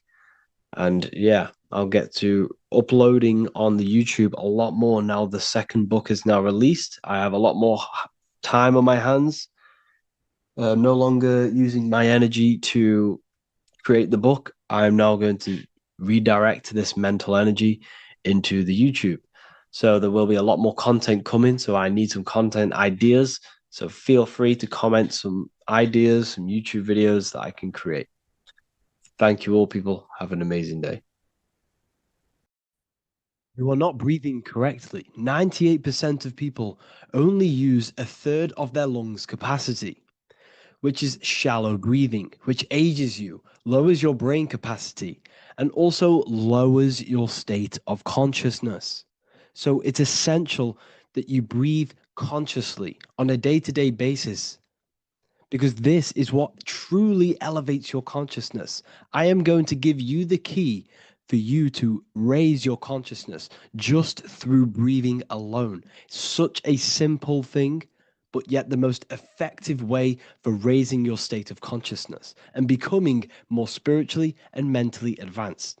So tune in for this video, and I'm going to show you exactly how to do it and the symbolism behind breathing. Air is more than just air. It carries electromagnetic energy. So now I'm going to give you the science behind this spiritual truth. This invisible force is what sustains all physical life, providing the life force energy essential for existence. Electromagnetism. Everything is fed off electromagnetism. Your body is an electromagnetic battery. Now, we can prove that air carries electromagnetism just by doing a simple test, a simple scientific experiment, by getting liquid oxygen and pouring it between a north and south magnetic pole, two polar opposite magnets. We see that the liquid does not fall straight through it. It is sucked, it is magnetically attracted to these two opposing forces, opposing magnets.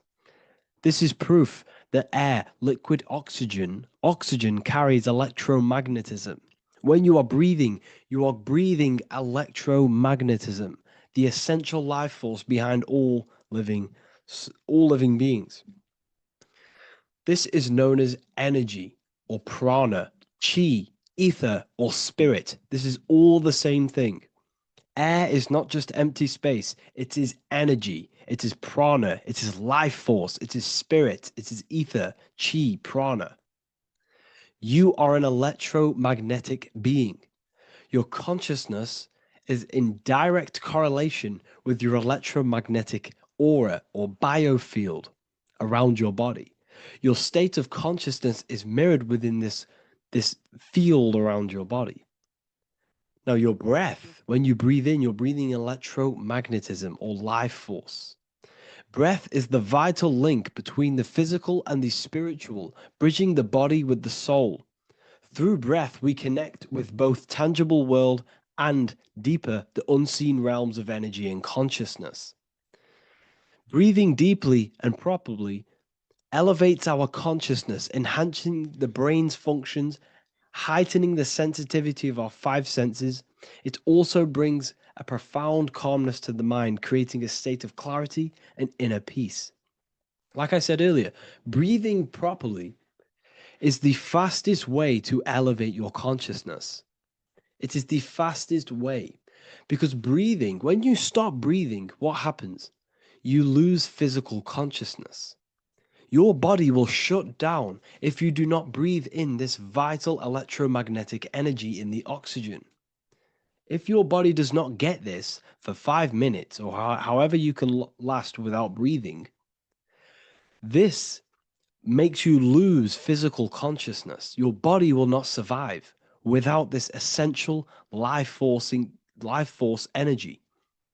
Therefore, air is one of the most overlooked things. This is why we see the symbolism of Buddha having a big belly. Why does he have a big belly? Because it's symbolizing breath work, proper spiritual breath work, the, the certain teachings of breath work, of when you breathe in through the nose, you have to breathe in through the nose. You don't want to breathe in through the mouth because the nose acts as a filter which catches dust particles and filters out the air before it enters the lungs. The mouth does not do that. The nose is for breathing inward. We breathe in through the nose, and when we breathe in, we breathe into our belly, not our lungs. When we breathe into our belly and our belly expands outwards, we are then moving this energy down through from the nose down the spinal column. And when we breathe back out, the belly goes in, which is raising the energy up the spinal column, back out through the mouth. This is the true way of breathing because when we breathe, we are moving energy. We are moving electromagnetic energy. When we breathe in through the nose, the energy travels down the spinal column.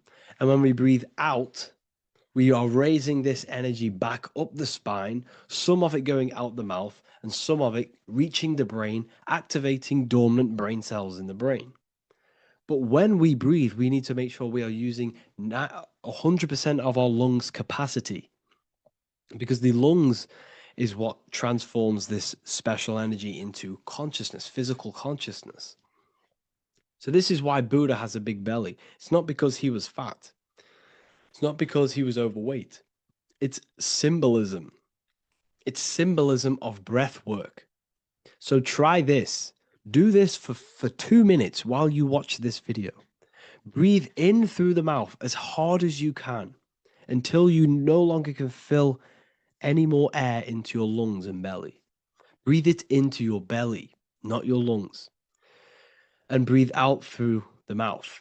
Do this for 5 minutes or 2 minutes, however long. I promise you, breath affects your consciousness. You will notice the difference. If you do it quicker, the quicker it'll affect your consciousness and you might go lightheaded. But that lightheaded is you activating your spirit, your energy body. So try this just when watching this video. When you breathe consciously, you are renewing both your energy body and astral body, aligning your consciousness with a higher state.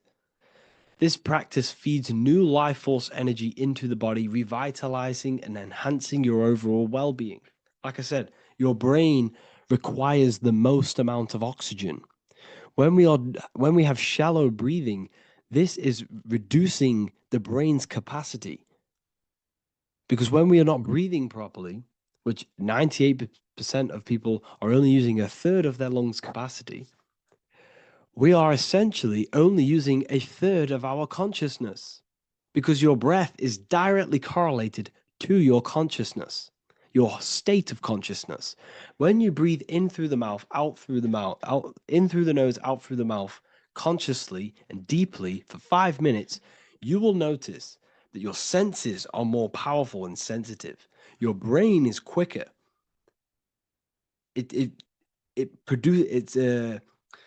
what's the word? It processes information quicker. You become quicker. You become a superhuman, and you feel more spiritual because it activates your spirit, your astral and energy body. So when we meditate, it's definitely important to breathe in through the nose and out through the mouth as deeply as possible to align with a higher state of consciousness. And this is the easiest way to separate your consciousness from the body. When you breathe in deeply for long periods of time, while meditating, while taking no thought, when no thought is present and you gain a rhythm of deep breathing, this is the gateway. This is the gateway to opening your consciousness. Because when you stop thinking, other aspects of your consciousness can open up. All of our lives we've been thinking, which has blocked off the higher states of consciousness.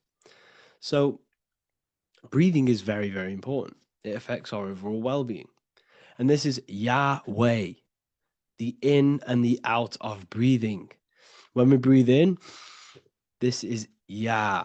You can hear it. It sounds like Yah. And when we breathe out, that is Way. This is the name of God, apparently. But God is within you. You can connect with God. You can connect with source consciousness within you by breathing, by raising your state of consciousness through breathing and meditation. This is why the Bible tells you the Spirit of God has made me, and the breath of the Almighty gives me life.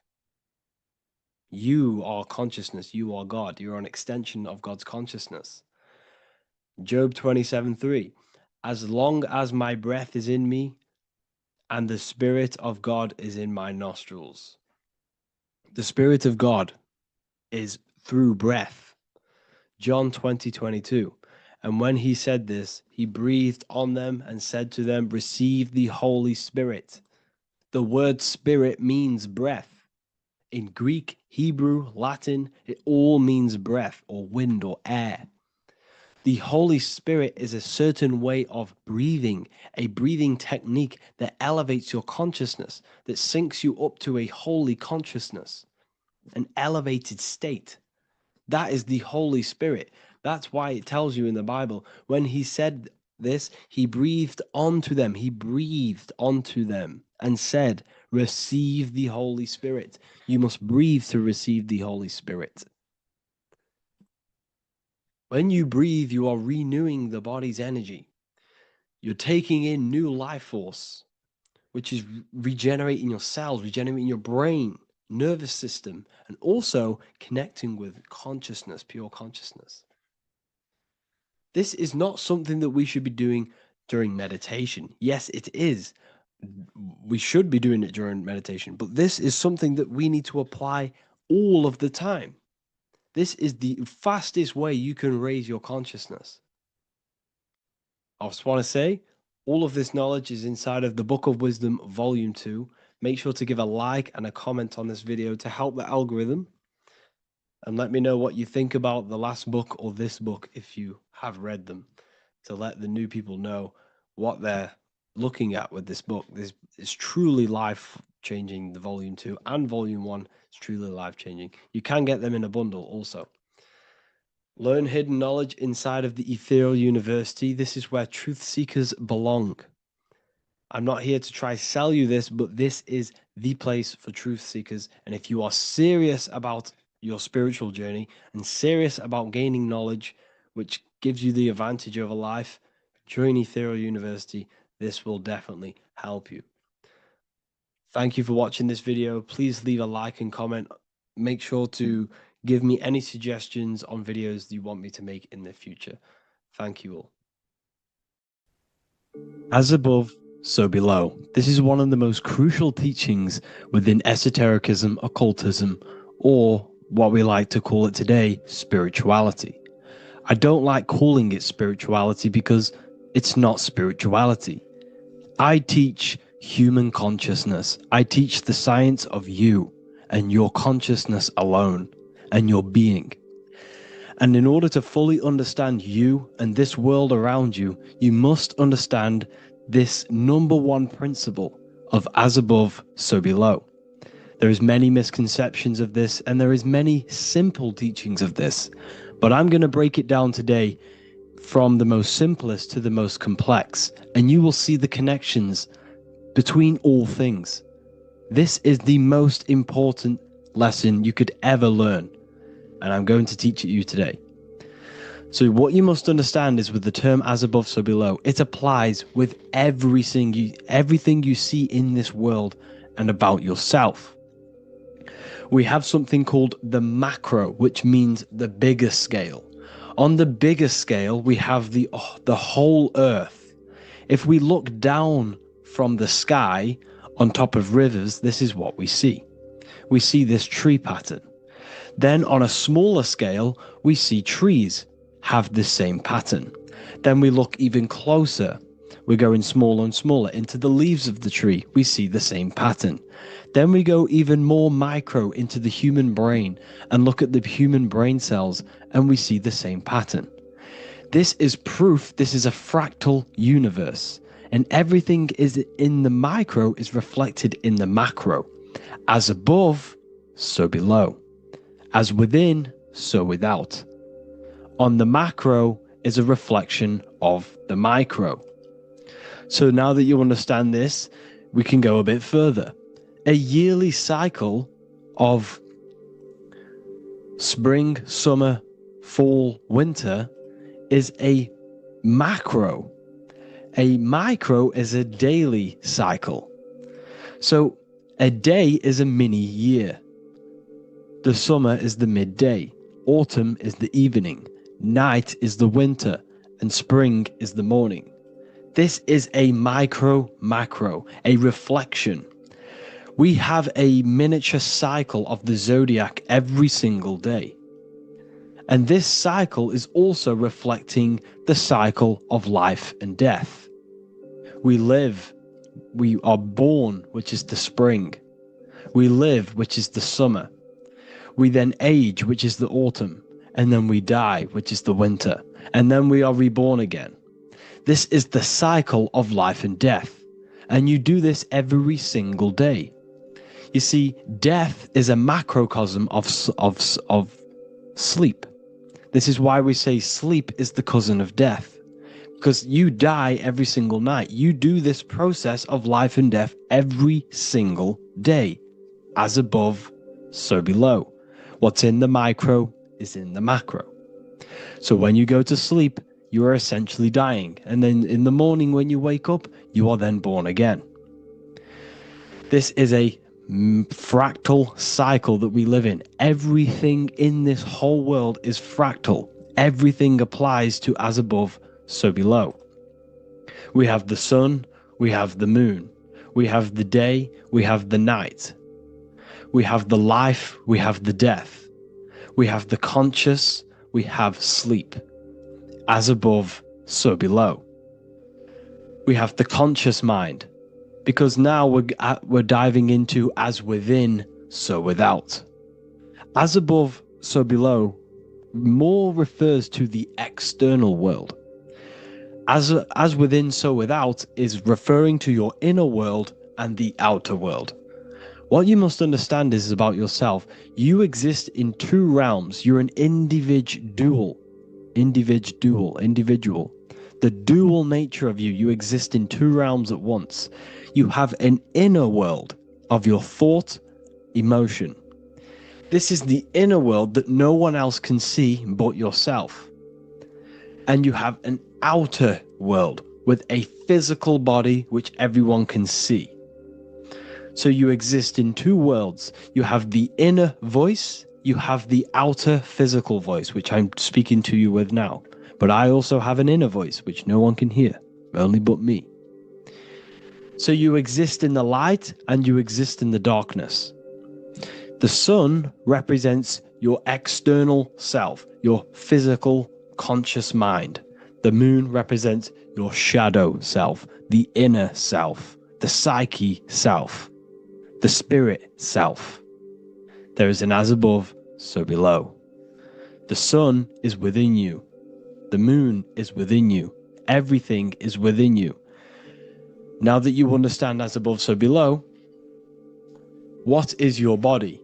Your body is a miniature Earth. Let me repeat, your body is an Earth. Your body is the Earth. Okay? Because like I say many times in all of my videos, you are not in the world. The world is you. You are the universe. Your brain is a computer creating this reality. What you see with your eyes is produced in the back of the brain called the visual cortex. You don't look into the world, the brain produces the world. The body produces the world. When you touch something, you're not actually touching something. This is the electrical nervous system. When you touch something, what you feel is actually electrical signals on your nervous system reporting back to your brain. Therefore, when this body dies, you leave the earth because this body is the earth. Okay? As above, so below. You have the mental plane, the astral plane, the etheric plane, and the physical plane. This is essential for understanding reality and the teaching of as above, so below. Everything in this material plane began in the thinking mind. For example, the microphone I'm speaking into, the phone you're watching this video off, or the laptop or iPad. Where did this begin? It didn't begin in the factory. The first ever place this item begun was in the mind of an individual. The invisible realms of mind is where all physical things and physical items begun. Essentially, this physical plane is the effect of the thinking mind. This world is the world of effect. It's the world of outcomes. When you see something, it is already manifest. It is already being manifested. It is an effect. And in the effect of the cause, which is the thinking mind. Therefore, the mind creates thoughts, which is the mental plane. Then after thoughts creates imagination, which is the astral plane. These two are spiritual. They are non-physical. So spirit kind of means non-physical. Then you have the physical planes, the etheric and the physical plane. As above, so below. What happens in the mind is manifest on the physical plane.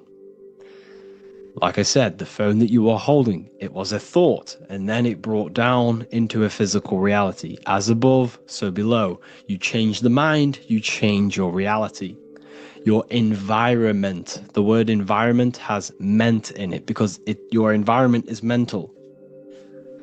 So now that you understand this, so what is the world around you? The world around you was created by the mind of God. It was manifested through God's thought. So you are living in the mind of God. You are a thought in the mind of God. God thought you into existence. But like I said, we are all fractals. Everything is fractal. If God exists, this means that you are God, as above, so below. God created you through the thinking mind, and he gave you a thinking mind. So God created the macrocosm. God created the macro, the whole world. He designed the whole world, the sun, the stars, the moving. He designed this. But then he gave you the thinking mind to design your own life and create your own life in his world. You are a microcosm of God's macrocosm. Just like God thought you into existence and the whole world into existence, you are a microcosm thinking your world, your reality into existence. You see this now? Everything is a reflection. Everything is a mirror. Everything is fractal. So in order for you to change your reality, you must change these higher planes. Your thought and imagination are the two key aspects of creating physical reality. Every object you see around you was begun in these higher planes of the non-physical, and they were brought out of spirit into physical matter through the thinking mind and physical action. So now we're going to get a bit deeper. The brain is not the mind. Now that you understand, we have spirit and matter. As above, so below. You have a non-physical side of reality and a physical side of reality. The mind is the spiritual brain. The brain is a physical manifestation, a physical effect of the mind. The mind uses the brain to operate in the physical world, and it's the same with the heart.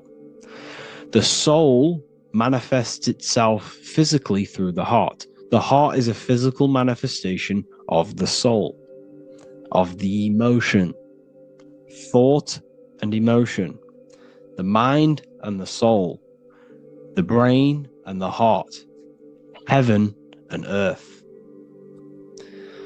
So you have the inner world and the outer world, the spiritual, non-physical, and the physical. So we are all on this process of awakening, an expansion of our minds into new fields of thought, into new fields of awakening ourselves.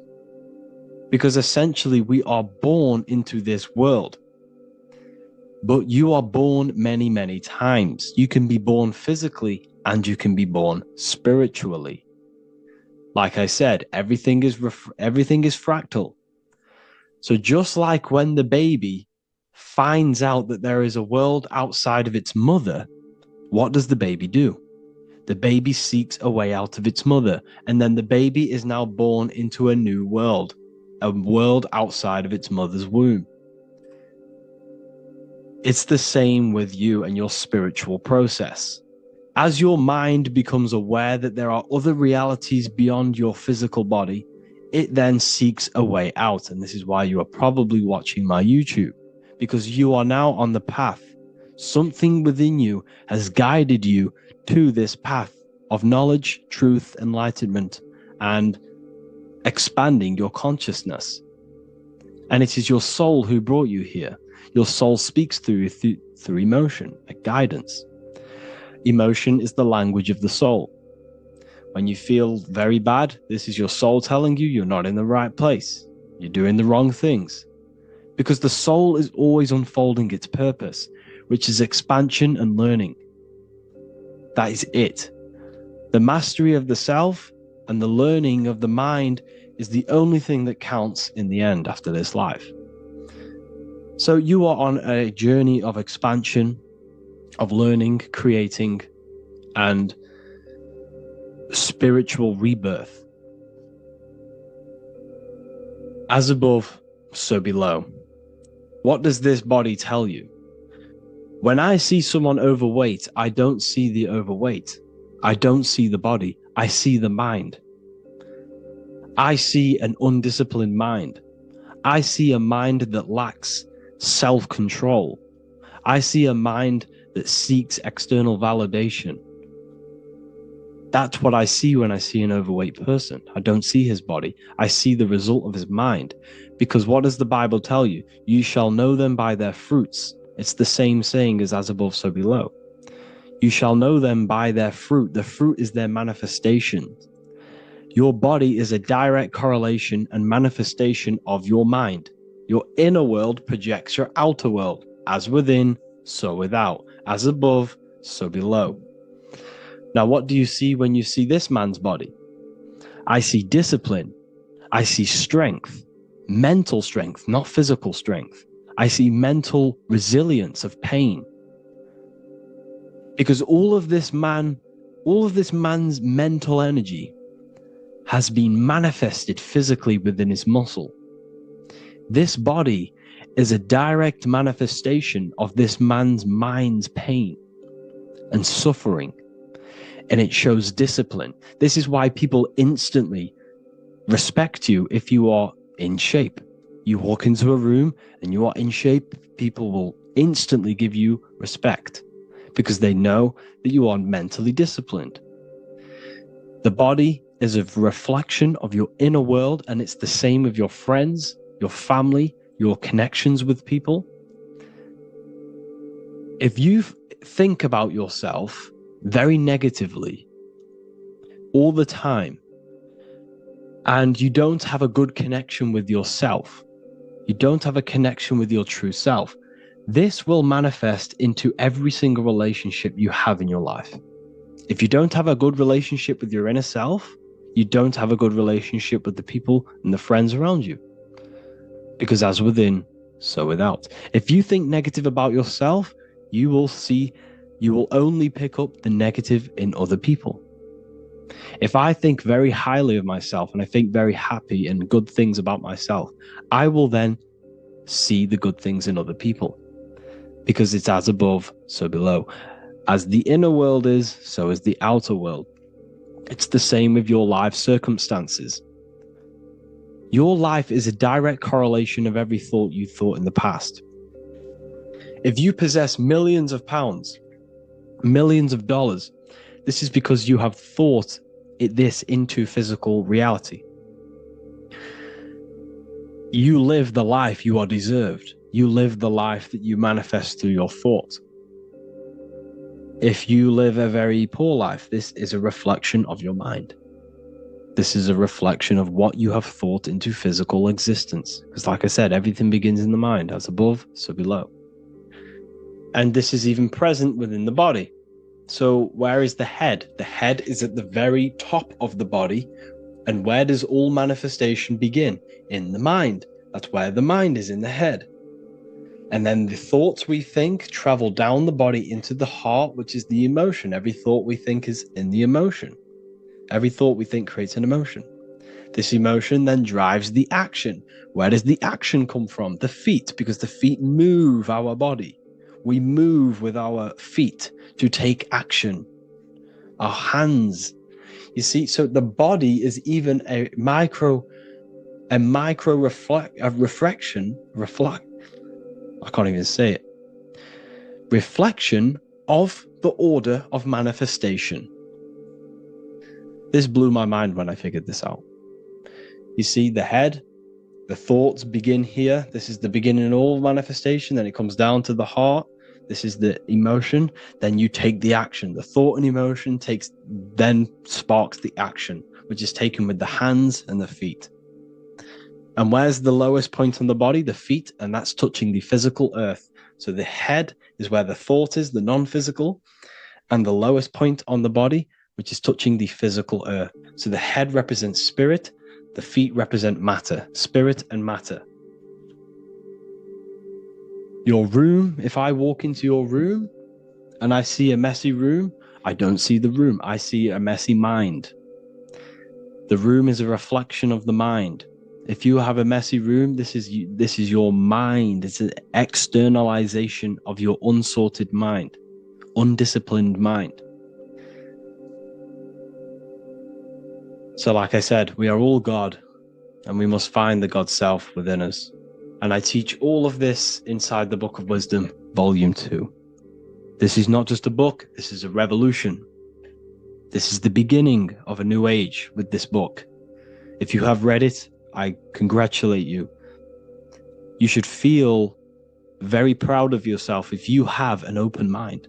You should feel proud of yourself for watching these videos, because not many people have an open mind. Remember this, people. You are special if you're watching these videos. You have the mind. You have the ability to see through the illusion. And I take my hat off to you. You want to take this to the next step? Read the book. Or if you want to take it to the serious levels, join the university. The university, you gain access to every piece of my material that I've ever done, all of my books, all of my lectures that are hidden from YouTube, that are hidden from everywhere else, the lectures that give you real power. And if you feel alone on this journey, we have a conscious community where you can connect with like-minded individuals, because I've been there. I've been there when you feel lonely, because you feel like no one else is thinking the way you are feeling. You can't talk to people about these things because people just think you're crazy. That's why I put together this, so we can connect, so we can unite, so you can connect with people, so you don't feel crazy about thinking about this stuff, learning about this stuff. And if you truly want to level up your life, people, and take your studies serious, this is for you. We do live calls, we do lectures, There's a whole library filled with books you can read. It's the perfect place for the truth seeker. I thank you all for joining. Please leave a like, a comment, a subscribe. Let me know any future videos you want me to make in the comments. Thank you all. Have an amazing day.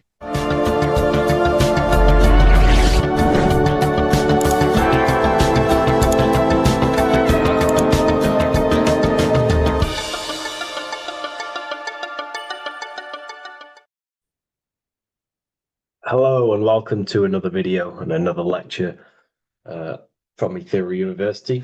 Today we're going to be breaking down in detail the Freemasonic 33rd degree symbol. Now, of course, this is a complex symbol, and it's composed of many symbols put together to create a greater meaning. So, as you should know from my previous videos, a bit of context behind Freemasonry, what it particularly is, and I will give you a brief overview before we go into this. It's definitely important to know what Freemasonry is before we break down this symbol, okay? Because without the knowledge of Masonry and what it is, it's difficult to understand what the symbol truly means. So Freemasonry is all about building. The word Mason means to build. And we're either building with light or we're building with darkness. So that we have good Freemasonry, we have good Masons, people who want to spread the truth, people who want to help people awaken their mind and liberate them and bring them up to higher consciousness. Or we have Masons who want to divide, keep the knowledge to themselves, create walls, build walls in people's minds, construct illusions in people's minds for their own personal gain. Okay, so we're either building with light or you're building with darkness. You're either building with light or bricks, spirit or matter. God and the devil, same thing. You're either uplifting people or dividing people. Each and every single one of you is a Freemason. Well, a Mason. Not a Freemason, but a Mason. You are a builder. And you're either constructing division in you and other people, or you're either creating oneness. Everyone is doing this. Everyone is building. Everyone is contributing towards the world and building our reality. So Masonry is a craft, and that craft is to craft a better mind and heart, a higher consciousness, a higher understanding of the self, building a higher perception of yourself, getting to know who you actually are, why you are here. Every action, behind every single action, behind every single cause is choice. You chose to be here. Whether you know why you are here or whether you do not know, you chose to be here in this time, in this period of life on the earth, on this physical dimension. You chose, the mind of yours chose to be here in this body at this specific time.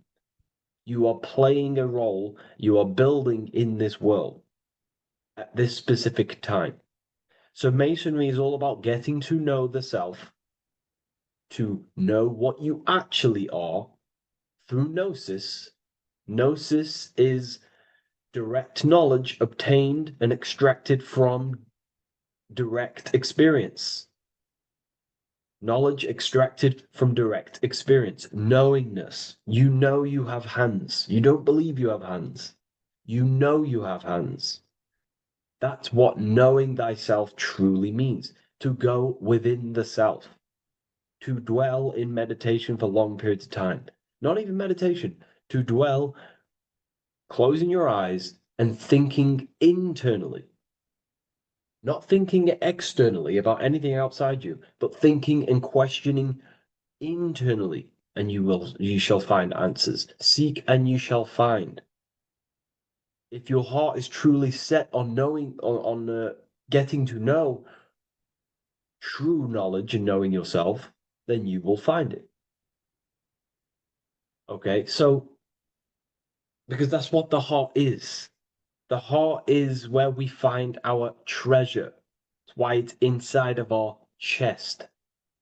Our chest holds the treasure. What is your treasure? Your treasure is your physical manifestation.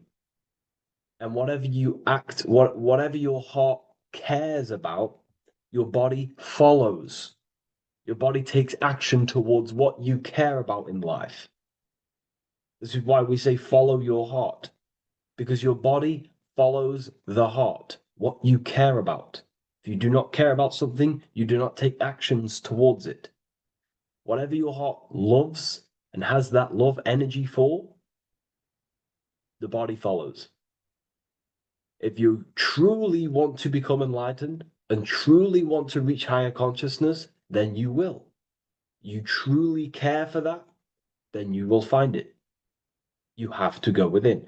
Okay, so this is what Masonry is about. It's about going within and finding out your true nature and constructing a higher consciousness by dissolving walls and blockages inside your mind and heart, purifying the self. Because you can care about sick and twisted things.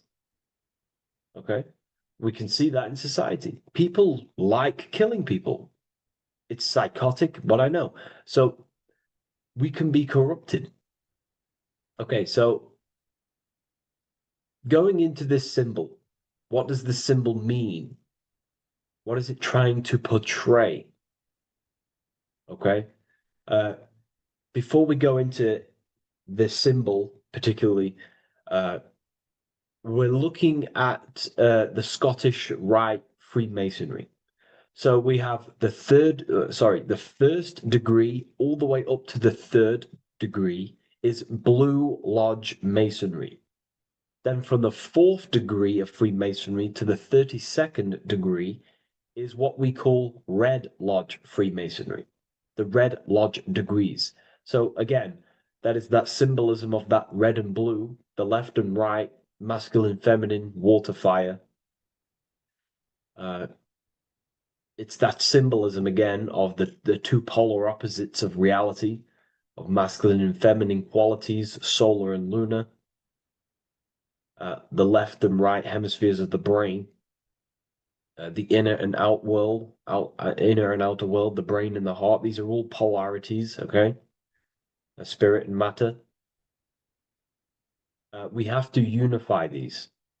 But we're looking at the 33rd degree. This is the end of the Scottish Rite of Freemasonry, and it's considered the illuminated degrees. Illuminated. This is when one gets to know the true self, the true knowledge, when one has gone within, mastered the self, got rid of mental blockages, uh, blockages in the heart, purified the self, and they know who they are. They have higher consciousness. And in this breakdown today, I'm going to show you how they have higher consciousness through this symbolism. Okay, so I was going to say something, but I totally forgot what it was. But anyways, we'll move forward with this symbol. Oh, that's what it was. Water melts. Well, ice melts at 33 degrees, symbolizing ice represents solid matter, ego, the physical body, left brain thinking, physical reality identification, identifying self with the ego, the name, the job, the reputation. That's the ice, that's solid, that's ego thinking, left brain thinking. When we identify ourselves with the body, our ego, our name, our job, our reputation, our family, that is ego. That is pure earthly survival base level consciousness. This is the degree, this is the level of state of mind that we need to rise out from and figure out what we are, what you actually are inside you. When you turn off your thoughts, what are you then? If you do not think, you are not your name, your job, your reputation, your family, your beliefs. Because when the mind is turned off, there is still something left. That is you. And that is the substance that we have to get to know through gnosis, through going within and thinking internally and dwelling within. Okay. So Freemasonry is all about learning about the psyche, the true nature of consciousness, how it functions, the mechanics of consciousness, how we can integrate universal law with consciousness. We're going to be going into that. Natural law, how we can become one with God's law. We can become one with the universe and integrate universal consciousness into yourself. Okay, so the first thing I'm going to say about this symbol, straight away, the first thing you probably notice about the symbol is the eagle. The eagle is a bird. Okay, what do birds do? They are high in the air. They are above the earth, which represents rising, rising consciousness, rising the mind out of the lower mind, earth-based survival, impulsive, reactive, egotistical mind. And we're pulling us up, we're rising from that. The earth represents that lower base survival consciousness, ego-driven thoughts. And we're rising up. The bird is free. It's free from the earth. Okay? It's free. It's elevated. It looks down upon the earth. So the eagle is a bird which represents higher view of self, a higher understanding of the self. It's elevated. We have a higher view of myself when I reach the 33rd degree. That is what it's showing you. That is what it's symbolizing. Okay? It's above the earth. It is free. It looks down. When you have higher consciousness, you become enlightened. It's impossible not to look down. You do look down on people, but not in a bad way. Not in a bad way. That sounds bad. I understand if that sounds bad, but that's not a bad way. I don't mean that in a bad way or a bad-hearted way. I mean that as when you have higher consciousness, you can see people who are living and dwelling in zombie mode, low level earth based consciousness. They think they're the body, they think they're their name, their job, their reputation, their family. So it represents looking down because I have higher awareness of myself. I know what I truly am. The water is flowing at the 33rd degree. The water melts at the 33rd degree, representing the flowing of consciousness, the flowing of the mind, flowing of light energy entering the body. Because when we reach higher consciousness, when you raise your consciousness, which is just an easier way of saying mastering thoughts, mastering yourself, we no longer give attention to negative thoughts because we understand what thoughts are and why would you let your own mind take away your own power? So again, Freemasonry is about gaining personal power, not in a bad way. Well, it can be used for bad. Gaining mental power, a strong mind. Most people have very, very, very weak minds in this world. Very weak minds. This world is a mental world. We have to gain strength in the mind. It's a mental universe. The stronger the mind, the better your reality. The less affected you are by external things. Nothing external should ever bother you. Okay? uh, so it's about gaining mental strength, mental clarity, So again, the bird is elevated, it looks down, it has a higher awareness, it sees things from above, it sees the world for what it truly is. That's the eagle. Okay? It's the higher view. This is the illuminated degrees. So we're looking at now the sword. The bird, the eagle, the double-headed eagle is standing on the sword.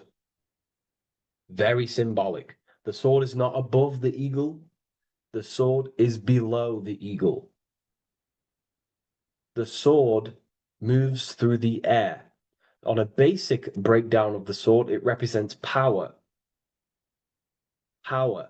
Because if I have a sword, I hold the power over you. That's what it symbolizes. In war, you have a weapon bigger than someone else and more destructive than someone else, you hold the power. So it's a power symbol. To go even deeper on this, on its true meaning, the sword, I've already broke this down plenty of times. It moves through the air. It cuts the air. It's the mind. Air represents the mind. Water is emotion. Fire is the spirit. Earth is the body. So we're looking at the mind, the power of the mind. And the eagle is standing on top of this, representing, I am conquering my own mind. I am conquering my mind. My mind does not conquer me. My mind is truly mine. I hold the power over it. I stand on top of my mind. The mind does not rule me. Thoughts do not enter my mind that take away my power. I think it, I feel it, I act towards it. It's unity. My mind is the monarch. It is the command center. It is mine. I'm above the mind. That's what it's showing here. I hold full control over this mind. I hold the power. Okay? And I have an elevated view of the mind. The eagle is elevated. It looks at the earth from above. It's the higher perception of the mind. The mind has a higher view of the self. It is conscious. Most people are not conscious. Okay? Most people walk around, they act unknowingly, they don't even know they don't even know they exist. They don't realize they have consciousness. They think they grew from a monkey. They're born on a spinning ball in the middle of space, and they think they're the body. That is the level of earth-based consciousness. And it's saying, I hold the power. I hold my mind to what I want to direct the mind's forces to. I create with my mind. I carve reality. I shape my reality with my mind and thoughts and my intellect, my communication. Okay?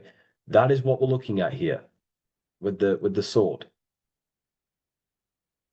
It's on top, meaning I control it. When you stand on top of something, you are the top. You are on top of it. You hold the power. You rule over it. When you are the boss of your business, you rule the business. That's what we're looking at here. The sword needs sharpening. It always needs sharpening. You can't use a sword forever. You need to sharpen it. The mind will not stay powerful and strong and and aligned with what you actually want unless you continuously refine the sword. The mind needs to be refined or reminded.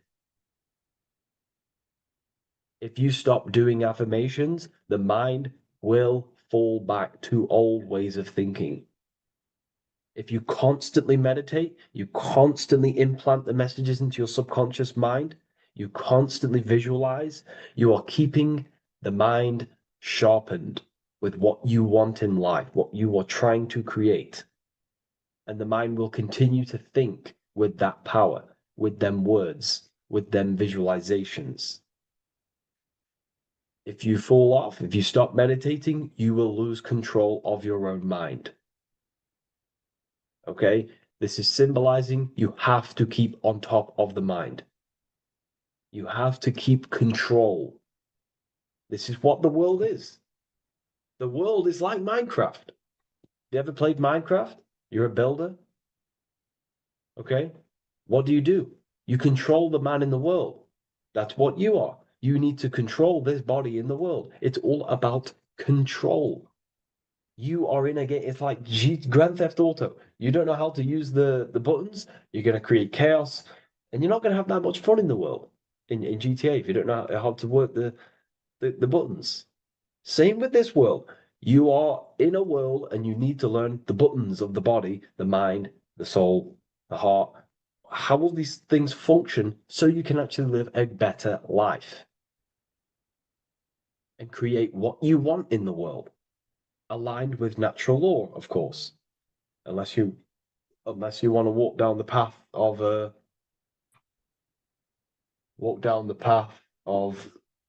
Satanism. So this is what we're looking at with the sword. Now, moving on, we're looking at this little banner here. This says "God and my right" in Latin. God and my right. What is your right? Natural law is your right. What is natural law? You already know the natural laws. We all intuitively know the natural law. What is natural law? Do good. We all subconsciously, on a soul level, we know to do good. We know to do right. It is wrong to hurt people. It is wrong to control people. What is your natural law? What are the forces that you hold power over, that you have full control over? You have full control over what you think, what you feel, what you act. Thought, emotion, action. If you start to try and control things outside of them three forces, that is now you breaking natural law. If I try to control and manipulate someone else, that is now breaking natural law. I'm going against my inner law. My soul tells me what is right and wrong through emotion. So it's about aligning the self, my actions, my thoughts with my emotion, my intuition, my natural law. These are your rights. Your rights is to think, feel, and act with the law, with good, with God, with love, with care for one another. Am I building with light to bring good things to the collective? You see, most people are stuck in their left brain, and the left brain only sees me, me, ego-driven thinking. That's why they trap us in our left brain. They train us to be left brain. They tell us to write with our right hand to strengthen the left brain. They call it writing. Everything in this matrix is to activate your your left brain. Why? They need you in ego consciousness so you can be controlled and manipulated. So you do not recognize patterns. That's the right brain. The right brain recognizes patterns, symbolism, metaphors. They don't want you reading between the lines. They want you logical. They want you divided because the right brain sees the whole. The right brain sees the woods. The left brain sees the trees. And that tree is your ego. And the woods is the collective consciousness. They want you only thinking about you. Because that way you are divided from the collective consciousness. And we're all one consciousness family. We're all God. We're all God experiencing himself. And we are all building this world. So it's about aligning the self with my right. with God, with natural law. This is what Freemasonry is about. True Freemasonry, light Freemasonry, not dark Masonry or evil Freemasonry, whatever you want to call it. The crown, royalty. Royalty wear crowns. And what do the royalty have? Again, this is another power symbol. They hold control. Yes, royalty hold control. And that's why this crown is at the top of the image, not at the bottom of the image. It's at the top, representing I control the left, I control the right. I control my left brain and my right brain, the two eagle heads, the two views. The eagle has one eye on each side. It's looking, it's seeing. And that's symbolic of the left and right brain. We see, not physically see, but I mean perceive. We perceive reality with the left brain and we perceive reality with the right brain. And it's about unifying these two brains so we can see and perceive reality from a true lens. Because if we see reality only from the left brain, and a left brain dominated brain, we see everything as divided. But if we see everything from a right brain perspective, we see everything as whole. When everything is in the middle, you need to see reality from the middle. Yes, I have my own personal consciousness, and yes, there is a collective consciousness. So I need to balance between that. I need to see reality between the line, between the left and right brain, and align this worldview, and align my thoughts, align my actions with this. Because if you're left-brained dominated, you're only going to take action on ego. You're only going to take action on me. You're only going to think about me, me, me. But if you're right hemisphere brained, you're only going to take action for the collective, which is, yes, that's good, but you also need to think about yourself. Why did you come here? Your life has a meaning as well. It's not just about the collective, it's about you as well. But we need to balance this. You see? This is what we're looking at. The crown is in the middle, representing the balance, the power over the two. Okay? It's the balance, it's mastery, it's control. Royalty hold control over society, royal families. So it's about controlling the self. It's control over the eagle, control over the sword, over the mind. It's about personal power we're looking at here. Self-control. Now we're looking at a upright triangle, which represents the element of fire, which is masculine. Masculine is all to do with action. Action, the physical body. We're looking at fire, which represents spirit or transformation. Fire is a very transformative element. It transforms things. Okay, so we're looking at self-transformation through action. This is what we're looking at here. Fire is a very, very masculine force. A very penetrating and transformative force. So we're looking at transforming the self, not through knowledge, but through action. We have transformed the self, 33rd degree. I've reached the 33rd degree and I have now fully transformed.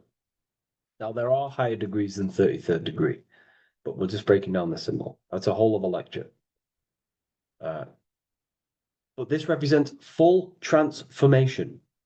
3, another, if you watch my video on numerology, you know 3 is all about what? Transformation. Thoughts, emotions, actions. These are the transformative forces that turn and create reality. Jesus dies and dies and resurrects after 3 days. Transformation from dead to the awakened. Brahma, Vishnu, Shiva.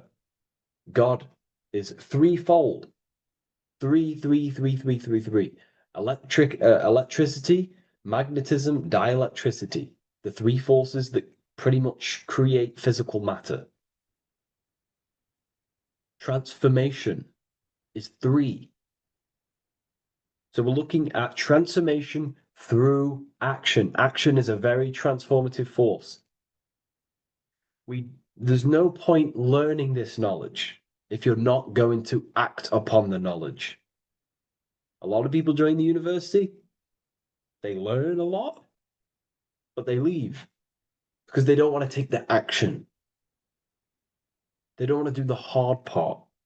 They don't want to act towards higher consciousness. They want to dwell in their lower mind. That's fine. That's your path. That's their path. But if you truly want to raise your consciousness, you have to act upon it. You have to actively not take the action. It's about what you do and do not do, because not doing something is also an action. If you are not participating in the low level pleasures like sex, casual sex, masturbation, going out and getting blind drunk. These are low level pleasures. It's going to keep you on a low level frequency and a low level consciousness. That is also an action, not doing that. It's about what you not do as well, which is very important. You have to act upon it to reach this degree. You will not reach this degree if you have not taken a lot of action towards reaching higher consciousness, reaching self-mastery over the mind, controlling the mind. This is what, again, it's about taking action on actually controlling the mind, controlling the self, gaining your power. Okay? Okay.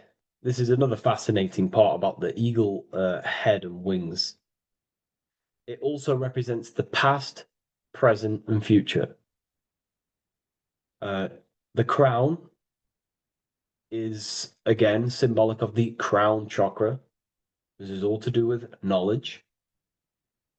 So we're looking at knowledge of the past, the eagle on the left looking behind, and the eagle on the right looking forward.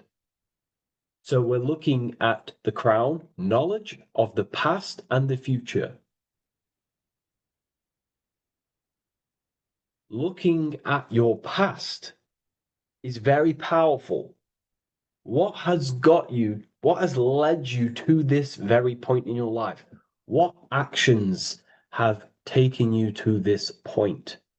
And not only you, remember, there is a collective. Remember, you always have to keep that in mind. Every action you take, you have to always align it with the collective consciousness. It's not just you in the world. We have a collective. So how did you and how did the collective get to this point in life, in this present? How did we get here? How did we get into this mess? Humanity is in a mess. A straight up chaotic mess. And if you think everything is perfect and everything's divine and everything's just, there's some people out there in the spiritual community saying, everything's divine, everything's meant for this purpose. No, there are people actively manipulating and using mind control methods to control this reality. How have we got into this mess? So we have to look into the past to analyze patterns so we can take action now in the present to change the future of the collective and your personal life. That's what we're looking at here. So the eagle looking left is looking in the past, representing analyzing the past, analyzing the actions in my life and the collective life. The actions that led to this mess now, to this state now. And what can I do now with my knowledge to change the future to a better future, aligned with, again, natural law, aligned with goodness, aligned with God. aligned with care and love for one another and the self. So it's all about knowledge of the past and knowledge of the future. And what I can do now to take action, the triangle pointing at the middle, which is the present, what can I do now to change the future? To create a better future, to transform the world. 33, transformation. To transform the future. Okay, this is what we're looking at here with the two double-headed eagles as well. Again, this is more art. This is a lot more complex symbolism here. But again, we have the Earth hemisphere here. And what? The eagle above. It is raised above the earth, above material pleasures, above the material thinking self, above the ego. Not to say get rid of the ego. We need the ego, but balancing, control, power over the ego, power over the two hemispheres of the brain, power over my past and my future, power over time. What am I using my time towards? Time is your spiritual currency. Okay? It's elevated. It sees things from a higher perspective. It is higher consciousness. We're also looking at the astral body. Birds on a deeper level represent the astral body. So symbols have layers of meaning. The deeper you get into the occult, so when you join the first degree, you get, a good interpretation, and the higher degree you go, the more deeper the symbol reveals, as the more deeper you know yourself. So we're looking also at the astral body, the light. What is the light? Light is a massive symbol in Freemasonry. It's knowledge, gnosis. When you're very intelligent, you call someone, they're a bright child. They have enlightenment, light in the mind. Looking at light, a lot of knowledge, a lot of self-knowledge of the self, of the psyche, how I function, what I am, knowledge of the astral body, rising above the earth, astral projection, exploring your true nature, exploring consciousness. This is what we're looking at here. And in order to explore your astral body and explore the astral realm, you have to control the sword, the mind. And you can then explore. You are free like a bird to fly. This is all symbolic of rising consciousness. All symbolic. So I hope this video has gained a bit more clarity on this symbol and given you some insights. And I will see you in the next one. Thank you for tuning in today.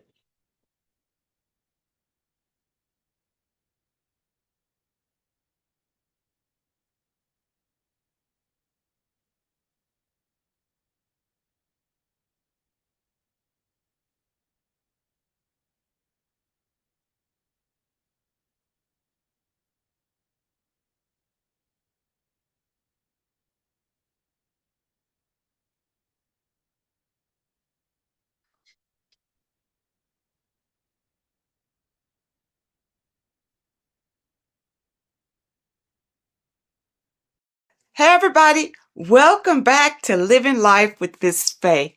And today I thought I would talk about the Book of Wisdom, because to me, this is information that should be in every household. And you really shouldn't pass this by, because information like this may not be out here forever. But this information is so important, especially for you today, because so many things have been hidden from you about the world, about our living in the world, about our own existence. So many things have been hidden. And these books, the Book of Wisdom, this is book 1, and this is book 2. And they both are jammed with hidden knowledge. Now, I realize, I have been promoting this material for some time because I wholeheartedly recommend that this material should be in everybody's home. Your children should be exposed to this material because when they go to school, they're taught one thing. They're taught to be not to be free thinkers. They're taught to be followers in school. And this information goes into why that happens and why the system keeps you in the dark. All right. And also your religion has a lot to do with it. Now, even in your religion, a lot of things have been misconstrued, and some of it is just downright lies that have been told to you. But in this material, it tells you exactly what's going on. It really does. And it tells you the meanings behind a lot of the artwork that we've seen, and the beautiful figures and the way that the chapels are painted. There's a meaning behind all of that we are not privy to. But this information reveals it. These people have really dug deep into finding the truth. And I am a truth seeker. So I am all about finding out the truth. Now, in book 1, it's an overall summary, and it really opens your eyes about a lot of things. Look at this. Know thyself. Do you really know who you are? Do you really know who you came from? Do you really know how powerful you are? The powers that be don't want you to know that you have power. They want you to live your life in fear, number one, because when you're fearful of everything, then it's easier to control you, easier to manipulate you. And people look at it. When you go to school, what are you taught in school? You're taught to follow instruction. You're taught a skill to work for someone else. You're not taught to work for yourself. You're not taught to think for yourself. You're taught to obey orders. People, you're bigger than that. You're more intelligent than that. And this book of wisdom will help to open your eyes. You're not stuck in a life that you have no control over. In book 1, it talks about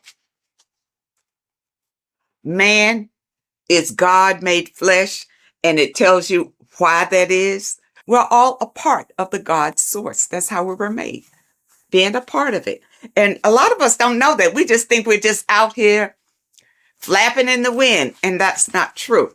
It talks about the influence that the moon has over our lives. In a full moon, you realize that there's a lot of activity that goes on during the full moon because it energizes people. It energizes, and a lot of times there's a lot of crime that goes on because people are energized. They don't know what to do with that energy, but they're being affected by the moon. And it tells about Saturn and what Saturn has to do with your religion and what Saturn has to do with our existence. Okay? This book goes into all of it. And what it does, like I said, book 1 is more of an eye-opening summary of it all. And it says here, this discerning wisdom doesn't merely offer easily assimilated insights. It serves as a guide, illuminating the intricate threads weaving between our essence and the cosmic expanse. It provides an abundance of information to facilitate the evolution of your mind, your body, and your soul. This is genuine awakening. The author is Harry B. Joseph. And I know a lot of you, if you're on social media a lot or whatever, you've probably seen where he'll tell you some inserts from these books. And volume 2 is a more in-depth look at it. So if you want to go really deep, then you want volume 2. Now, one thing in volume 2 that I thought was interesting, of course, everything in here is eye-opening. But I wanted to bring this one to you because it's about the significance of sex. It says sex is a sacred ritual that transcends the physical realm and also takes place in the astral plane. So, you know that saying, as above, so below? Everything that happens here on this plane happens in the astral plane. So when you have sex with someone, you have bonded with them in the astral plane. And that's why you can't just walk away from a sexual experience and not have the energies from that person, because you have shared energies during this sexual ritual. And really, that's why it's better to wait until you are married to have sex and not have casual sex with all sorts of people. Because even here it says, casual sex, often driven by superficial desires such as greed, lust, and monetary attraction, tends to vibrate at a lower frequency on the astral plane. Now, what does that mean? If your casual sexual experiences are vibrating on a low vibrational astral plane, well, what's in a low vibrational astral planes? Demons, low entities that will attach to you, because that's where you are. They will attach to you and make your life miserable. You see, that's one way how we get these entities attached to us like parasites, because of casual sex. You got to be careful of that.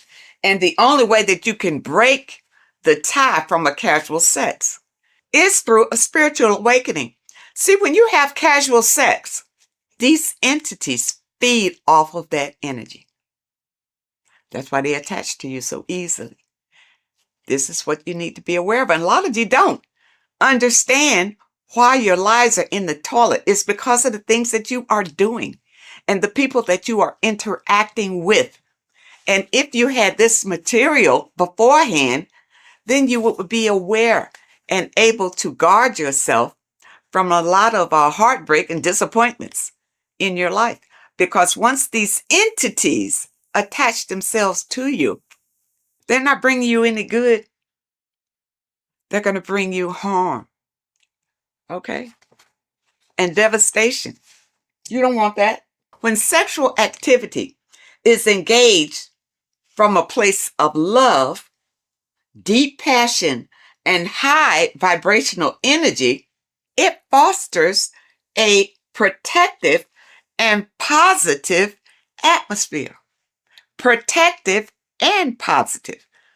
When you engage in a sexual experience and you both love each other, it's genuine love. Okay? That's what you get. Not when somebody's fooling you and tricking you and making you think that it's love. And as soon as you've had sex with them, now they disappear. Now they have nothing to say to you. Now they'll tell you that they didn't want to get involved. You know, they're not looking for a relationship, that sort of thing. But no, that's still low vibrational, because you didn't wait until you got to know the person. Just had sex with them. Don't do it.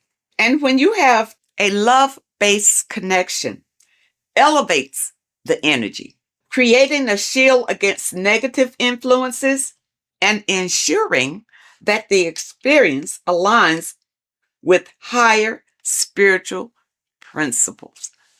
Okay, and that's what you want. See, this book goes into everything. And it goes into the foods that you should be eating, the foods that you shouldn't be eating. And it goes in a lot of Masonic symbolism, because the Masons have been ruling for a long, long time. And we're not aware of it.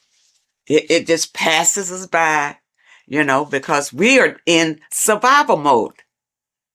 And the powers that be have put us in survival mode. We hardly have time to just enjoy our lives because we have to work for the elites. Work hard for the elites, you see. But if you have knowledge and understanding about how they maneuver and how they manipulate and control you, it will help you to improve your own life. In this book, you will discover more than just knowledge. You'll unlock the mysteries that lie beyond the veil of the ordinary. Dive deeper into the cosmic currents that flow through the universe, guiding your mind, body, and spirit toward a higher plane of existence. People, you don't realize how powerful you are because you have been dumbed down from the time you got here and made to believe you don't have any power. There's an external God that you must pray to for forgiveness of your sins, for anything that you desire in your life. You pray to that God, and that God will deliver it to you. Now, has it happened? Have you received all that you desire from the God that you have been worshiping? If not, maybe you need to know the truth about things. Maybe you need to look deeper into things. Now, it also talks about symbolism, and symbolism is everywhere. But many times we don't understand what the symbolism is.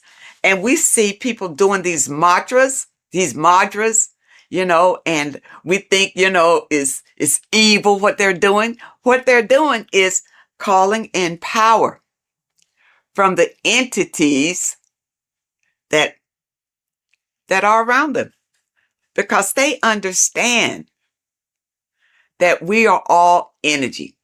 And they do these mantras to bring in energy, whether it's for confidence, whether it's for strength, endurance, or whatever. That's why you see a lot of celebrities doing these mantras that you think is evil, because you don't know, because your mind is closed and you're living in fear of everything. You don't understand, but you see them progressing and doing better and better and better and doing all these evil signs. These signs are not evil, number one. They're not evil. They have learned how to manipulate energy to their benefit. And you don't know how to do it. That's why you need the information. You need the information to learn how to manipulate the energy that's already here to better your life. The first book will open your eyes to it. When I first got this, I tell you, when I first got this book, I was so impressed by it. I bought my people a book, sent them a book, whether they can understand it or do something with it or what. But I think it's so important just to have it in your home, because somebody is going to pick it up and this information will resonate with them and put them on a path of enlightenment. And those of you who have your book, spend a little time every day reading and understanding, because there's so much information, even in the first book, that it will take you a while to go through, where you can understand what it's saying in every page. The advertisement on social media talks about this book. He goes through some key points, but don't think that he's covering all of this information. It's too much information to cover in a 1 or 2 minute stint. but it's information that can change your life. This is the thing, people. It's worth every penny. Even if you don't have much, you don't have much. You need to save enough to get these books. Get both of them. You see, I got both of them. Start with this one. If you never dug into this kind of information before, start with this one. This tells about the black cube. These things are in the world today that you don't know what it means. You don't know anything other than what your leaders have told you about it. Well, who's to say they're telling you the truth about what it is? Okay? It's all here. Okay? All here. It talks about the scam. It talks about scams in here. And what this one is, you see NASA right there? You remember the moon landing? All of this is to deceive you. And this information brings out the truth, the absolute truth. And volume 2, you see volume 2 is thicker than volume 1 because it goes deeper. It goes deeper. And even if they come out with a volume 3, I'll be ready for that one too. This one opened my eyes to so many things that I had questions about, as far as heaven, hell, the gospel, the Bible. For a long time, I just rejected the Bible totally. I rejected it because the stories in the Bible didn't really make sense to me. It really wasn't logical. Going through this material, I realized that the Bible is written in parables. All right. It's like morals to a story. It's like lessons that you learn from the stories that they tell. Okay. Because think about it. In the Bible, it says that, the apostles wrote these chapters in the Bible. During those days, those apostles couldn't even read or write. So how they write that? Okay. But from whichever documents that they pull certain information out and put the Bible together. All right. But the Bible, and I'm going to use this little slogan that I heard that I really like. The Bible is basic instructions before leaving Earth. It's not for you to take the stories literally. It's to take the meaning behind the story and apply it to your life. And because many of us have not read the Bible, and many of us have. The Bible is written in a way to it's hard really to understand. That's why you go to Bible study, so somebody can tell you the meaning of it or what. And most of the times when you go to Bible study, they don't know any more than you do. They haven't ventured out into research to know exactly what those scriptures mean. In this information, it goes through it. It goes through your scriptures and tell you what it really means. Okay? And it leaves no stone unturned, really. And it opened my eyes so much to the Bible until now I can embrace it. I can embrace the Bible because I understand that these are stories for you to learn from. But you got to understand the meaning and what it means. For instance, water is emotions. Okay, it's not just water. It stands for something. It stands for your emotions. The light is the Christ energy. The Christ energy is light. And we all want to embrace the light. All right, so people who follow the Bible, understand the Bible, understand what the Bible really is. Don't be deceived by the interpretation of the stories. Many of the interpretations that you are given is to put you in a subjective role, a slave than a master. Puts you more in a slave role if you take those stories literally. And that's why you're not encouraged to go out and look for other information, especially in your religious institutions. They don't encourage you to venture out for other information because they'll tell you the information. Just keep coming here. We'll tell you all you need to know.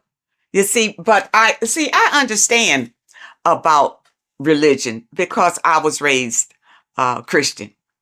And the thing about it, even when I broke away, it took some strength because your mind, you have a mindset about it. Being raised as an infant in the church, that's all you know. Every Sunday, you go to church. Yeah, you go to church. Your body is used to going to church. But then when you decide, well, no, it's not working for me. I'm not, my life is not changing. My life is the same. You know, I just come here on Sunday, maybe to be entertained and maybe not, but it's really not worth it. And then you listen to your pastor or whoever is delivering the message. And what he's doing is giving you the spiel that was given to him in theology school. That he's doing. He's giving you the interpretations that he was given. That's all he's got. Because he hadn't done any research on his own. He didn't know any different. You see? And there are many people out here who feel like ignorance is bliss. I know you've heard that. Ignorance is bliss. No, it's not. Especially in today's world with so many changes coming down the pike and fear is leading it. Fear is right in front, leading all these changes down the pike. And fear is leading it so that you won't buck against it. So that you will be so afraid, you'll just hold on tight and hope that you come out okay on the other end. But if you get this material under your belt, it will give you strength and a way to grab the power that you have inside of you so that you won't feel desperate and you won't feel afraid. You'll feel empowered. And that's what we all want. That's why I feel like everybody should have this material in their home. Everybody. And your kids should grow up reading this before they go to school and their little minds be manipulated to believe whatever the system wants them to believe. Because really, they're just grooming them to be little worker bees, to be worker bees. You see? People, you have the right. You have the right to be the master of your own reality. But if you don't know the information, you don't know where your power comes from and how to use the power that you have, doesn't mean anything. All you got to do is open yourself up to new information. That's all it takes. And your life could change drastically by just the information that is revealed in these pages. And it's I tell you, it's funny because years ago, I guess I was, I was in the Christian faith when I ran across information from one of the folks who contributed to this material. And when I heard him talking about it, it resonated. Something he said resonated in me. And I never forgot it. And then when I found this material again and I saw his name, I think his name was Santos Benucci or something. I don't want to destroy anybody's name, but I know he is referenced in some of this material. This is it. When he talked years and years ago about it, and now here it is in printed form. People, do not let this pass you by. This is your life right here. You think your Bible is? The Bible is great, but it's in parables. You can't understand it the way it should be understood. Okay? But with this being your companion, it will open your eyes like they've never been opened before. And I know a number of you out there have purchased the book. Leave us a comment and tell us how you feel about it. But take your time. These are not fast reads. Either one. And the thing about it is, I keep going back to them. It's not the kind of material you read one time, put it aside and forget about it. You put this on the coffee table and read a little bit all the time because it reinforces your soul and helps you to manifest the life that you desire. Okay, people?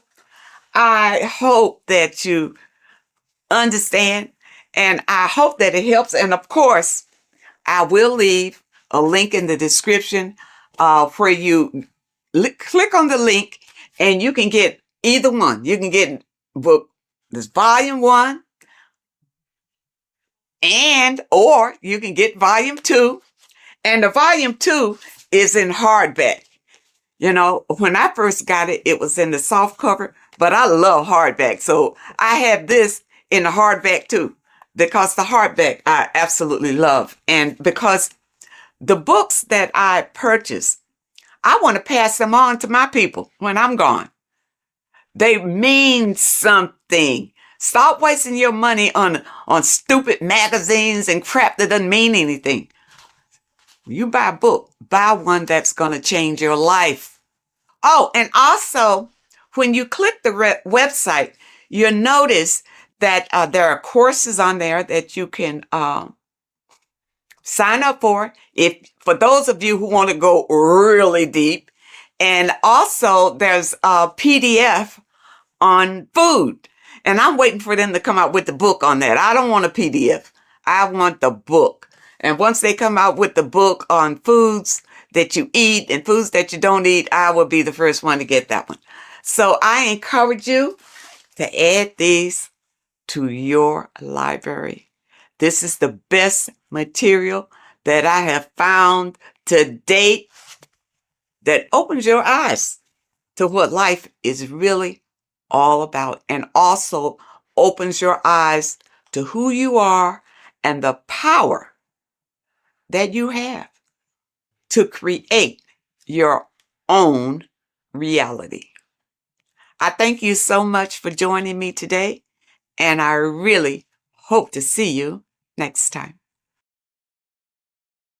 Welcome to Revival of Wisdom. Today we're going to be breaking down Saturn worship and how the occult are linked in with Saturn. Okay, so first of all, let's start with the celebrities. All these celebrities are doing 666. Okay, covering the one eye, which also symbolizes the all-seeing eye, which is another occult symbol. But we're focusing on the 666, the 6 with the 3 fingers. Also, we have CERN with the 666 within their logo. Also Disney, okay, as you can see here, 666 within their logo. Pepsi, Coca-Cola, and even Cadbury's. Monster Energy with the 666 in Hebrew numerals. Unleash the beast. So what is 666 to do with Saturn? Because on Saturn, there is on their north pole of Saturn, there is a 6-sided hexagon, okay? So Saturday is named after Saturn Day, the 6th planet. It is also the 6th day of the week and has a 6-sided polygon on its north pole, 666.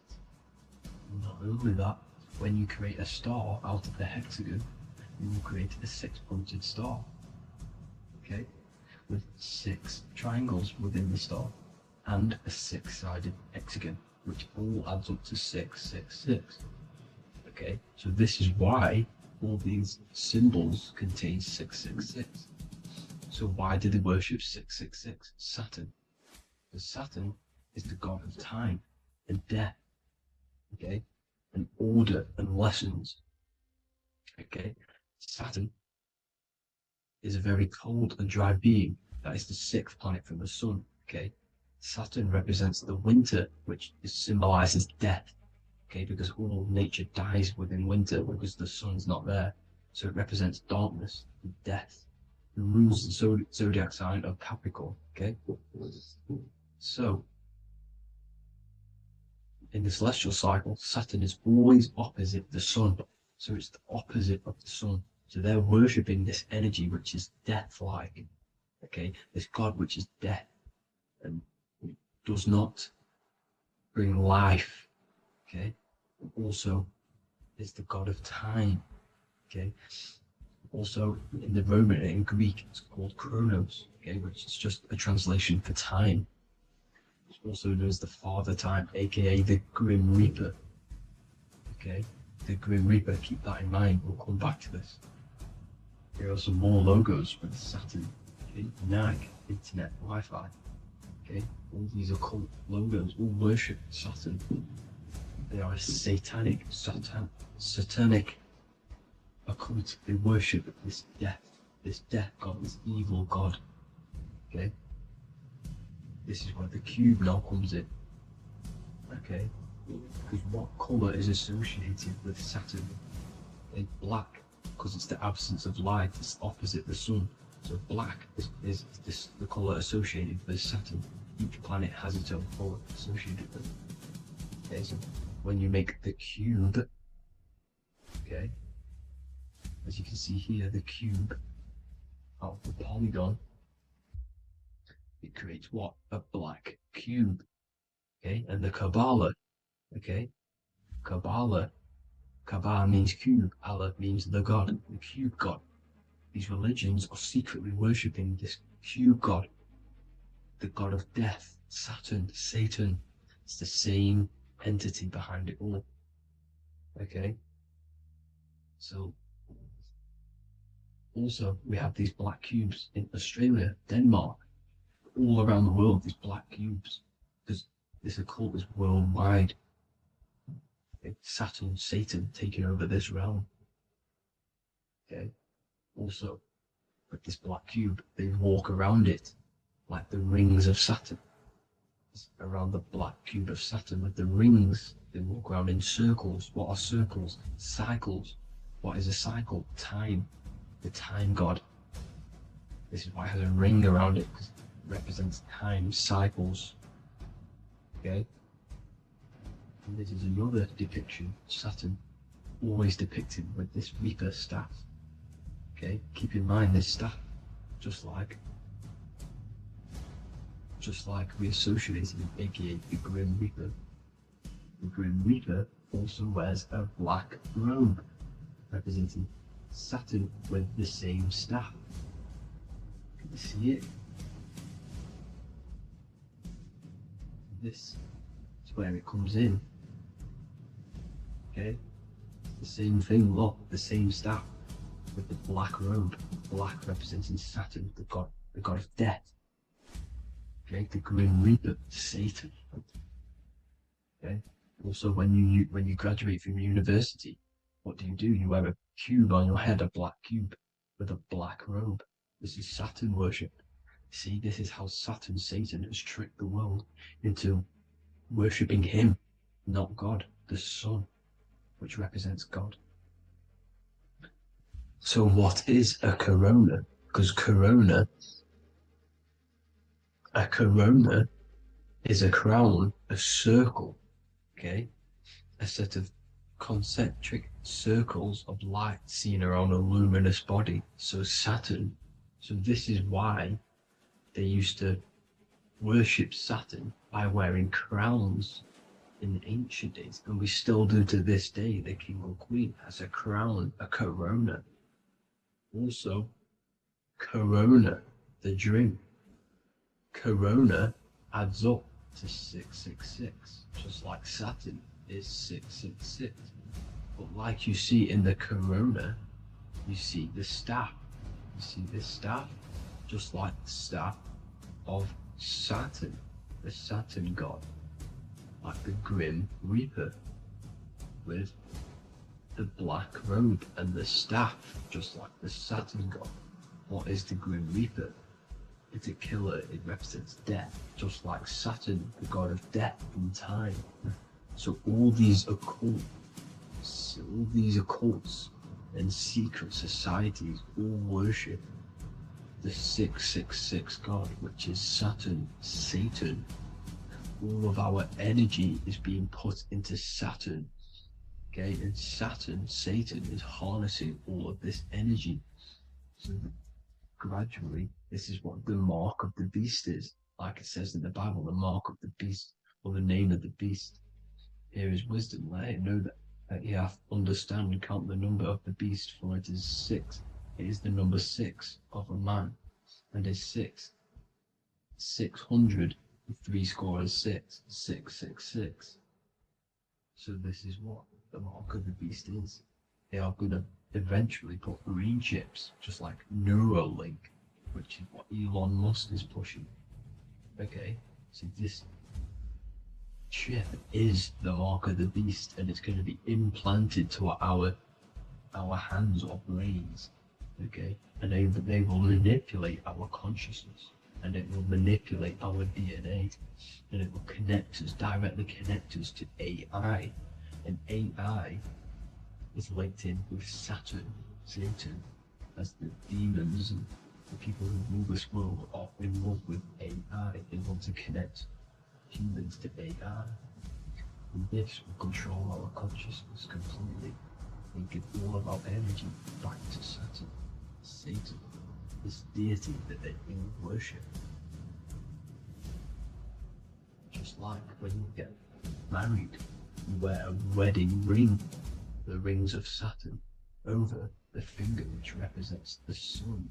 So you're basically seeing Saturn over the sun. The sun is the son of God. It represents the sun, represents God. So you are putting Saturn over the sun.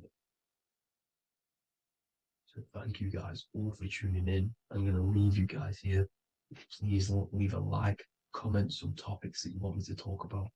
And please subscribe for more amazing content. God bless.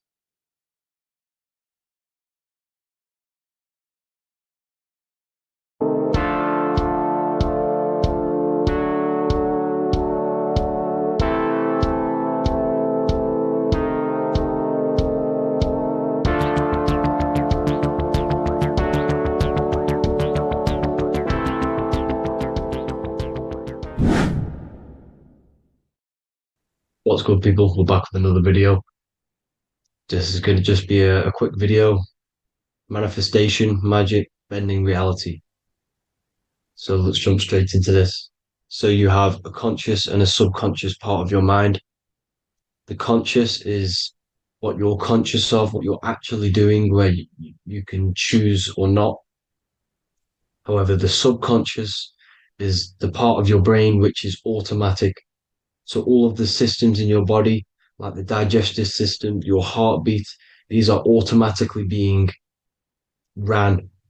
And you do not have to tell these systems to do anything. You do not have to consciously tell your heart to beat. It's automatically doing it. And this is what the subconscious mind is controlling.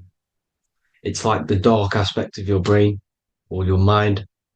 It is the way bigger aspect of your mind. Okay, it controls all the systems in your body. Okay, and this is where all of your programs are. So when you're in it from your childhood, what you've learned in school, all of these things are being kept in your subconscious, maybe traumas and stuff like that. So the subconscious is the female aspect, and the conscious is the male aspect, because the male is all about action and doing, and the female is more about creation, creativity, intuition. So you have a right and a left hemisphere of your brain, and these are obviously male and female. The right side of your brain is your female. It's to do with creativity, imagination, intuition, insight. Okay. And this is one of the most important sides of the brain. This side of the brain is the most attacked by the elites, whatever you want to call them. This side is one of the most important because obviously your intuition is a massive part of reality. And if you don't have intuition, then you lose track of the things around you. You can't consciously feel if things are wrong or right. They don't want you to have intuition or creativity or imagination. They want you in the left side of your brain, which is just reasoning, logic, and basic things. So they just want you to tell you what you want, tell you what to learn, and then that's it. They don't want you thinking for yourself, which is the right side of the brain. So whatever the conscious side of your mind impresses the subconscious side of your mind. So if you do affirmations, for example, if you consciously do affirmations every day, you're reprogramming your subconscious mind. You're impressing a vibration and a word into your subconscious mind, and therefore it will reprogram it. So the male and female aspect are symbolized by the Star of David as well. The male being the upside triangle, the female being the downside, connected all in one, because we both have male and female energy. So every thoughts are electric, which is the male aspect. Emotions are magnetic, which is the female. Each thought creates a wave of vibration in all directions. So think of it like a water drop in a pool, but it going out in every single direction. It's not just flat. And these thoughts have a certain frequency, has a certain vibration. That vibration has a certain frequency. And this affects your aura. Every thought, every emotion directly impacts your aura and the strength of your aura. So if you're angry all the time, your aura in the astral plane will look red. However, if you're happy, it'll be more like blue and green. So it's very important. Your electromagnetic field is created out of your emotions and thoughts. And that affects reality because you're 60% water, and frequency and vibration create certain patterns and has a certain effect on water. We'll get into that after this slide. So each thought that people are thinking around you, you are actually subconsciously picking up these thoughts because it's emitting this vibration in all directions. So this is why you can pick up thoughts of other people on the odd occasion. However, when you're more in tune with your intuition, your right side of your brain, you can start to pick up on vibrations, thoughts, and other people's auras. You can pick up on the energy once your third eye is open, and you know whether you should be in that environment or not. This is what we call an atmosphere. When we go into a room and you can feel the tension if someone's been arguing, for example. This is the atmosphere. This is the vibrations. These are people's auras emitting these certain frequencies and vibrations. Okay. So our aura is contained of multiple layers. Obviously, we have the physical body. This is the electromagnetic layer. However, you have the different planes of existence, the spirit, mental, astral, etheric, and then physical.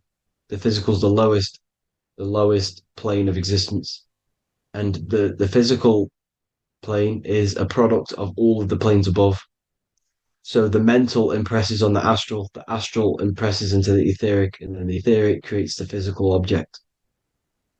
So the mind is the root cause of reality. The mind is the cause of everything. Your consciousness is pure cause. There's no effect. Everything you see in this reality is the effect. Everything that you experience is the effect, because the root cause was the mind. the decisions you made you experience that certain experience. And that decision was created on the mental plane.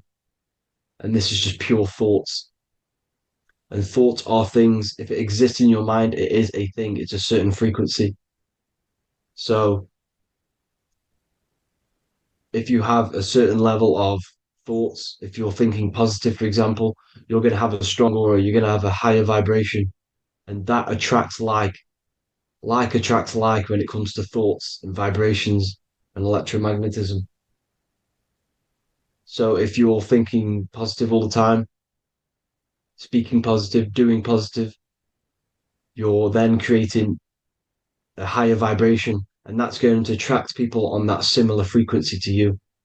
Everything is electromagnetism, frequency, and vibration. Everything. You see, so this is why, for example, if I put my hand to a TV screen, if my finger was the same vibration as the TV screen, it would go straight through it. However, the particles in my hand and the particles on the TV screen are two separate vibrations, and this is what causes the friction to stop and not my finger to go straight through it. So, like I said, when you don't feel the vibe of someone, when you don't feel right, you don't really get along with someone, this is a vibration. Your vibrations are not matching, they're not similar, they're two complete different vibrations, and they're not aligning properly. So music has a massive part on this. Music is a massive, massive tool for the elites because music is frequency. And in 1975, the musical instrument are all tuned to 440 hertz. So Spotify, Apple Music, most of the music on YouTube is all set to 440 hertz. And 440 hertz is not divisible by 3, 6, or 9. And when you can't divide a frequency by 3, 6, or 9, it's not a natural frequency. As you can see here, this is 432 hertz. This makes a nice geometric pattern. However, 440 hertz is a distorted pattern. So when you listen to this, this actually shuts off the whole right side of your brain. Like I said at the start, this is the most attacked side of your brain. It's to do with creativity, imagination, intuition. When you listen to 440 hertz, it shuts off the whole right side of your brain. And obviously shutting off all of these forms of your brain. Music is a very, very powerful tool for the elites because it's the only thing which can enter your soul or your ears without consent, your body without consent. Everything else has to be through consent. You choose whether to eat something, you choose whether to drink something, but frequency, you're going to hear it no matter what. This is why it's so powerful. And music influences the body in many different ways. It's the most powerful imitator of everything. It directly affects all listeners. It directly affects intentions, gestures, movements, and actions. It stimulates your mind, and certain songs, certain catchy songs, can reprogram your subconscious mind, invoking certain emotions. This is why when you listen to slow beat songs, it makes you feel more sad. When you listen to upbeat songs, you feel more energetic. This is because these frequencies have a profound influence on reality and on how you feel. Because, like I said, you are 60% water. And as you can see here, each frequency creates a different geometric pattern. And inside of you is 60% water. So, like I said, 440 hertz is going to make a distorted pattern in your water. And this is going to have a profound effect on your emotions and your reality. So, like I said, health is not just the body. It's you are made of body, mind, and spirit. You need to look after what you put in your body. You need to look after your spirit and look after your mind. It's very important to keep all these in balance because once one of these are unbalanced, it affects the other two. So if you're eating wrong, it's going to affect your spirit and mind. If you're thinking wrong, it's going to affect your body and spirit. These are all interlocked. You have to look after them all. So it's very important you understand music. Stop listening to low vibrational music. To be honest, you want to listen to music without any sort of speaking inside of it. you just want pure frequencies, which are the solfeggio scale, like one of these, for example, 432, 528 hertz. These are all good frequencies. It's called the solfeggio scale. And these frequencies make you more in tune with nature. 528 hertz is what the earth vibrates at. So it's very important. And the Rockefellers are the one who changed this to 440 hertz. The Rockefellers, one of the elite families. So if you want to manipulate reality, it's very important to have your chakras aligned and having a high vibration, because the higher your vibration, the more powerful your words and your intentions are on reality. So the lower your vibration, the harder it is to affect reality, because you're on a lower state of consciousness. You want, like I said, you have the mental, astral, etheric, and physical. Everything is a product of the one above. As above, so below. This is what Hermes Trismegistus was saying in the Egyptian days. This is where it comes from. As above, so below. If you affect above, it directly affects below. So, like I said, meditation helps on this, helps align your chakras. Think positive, feel positive. Like I said, your feelings are magnetic, your thoughts are electric.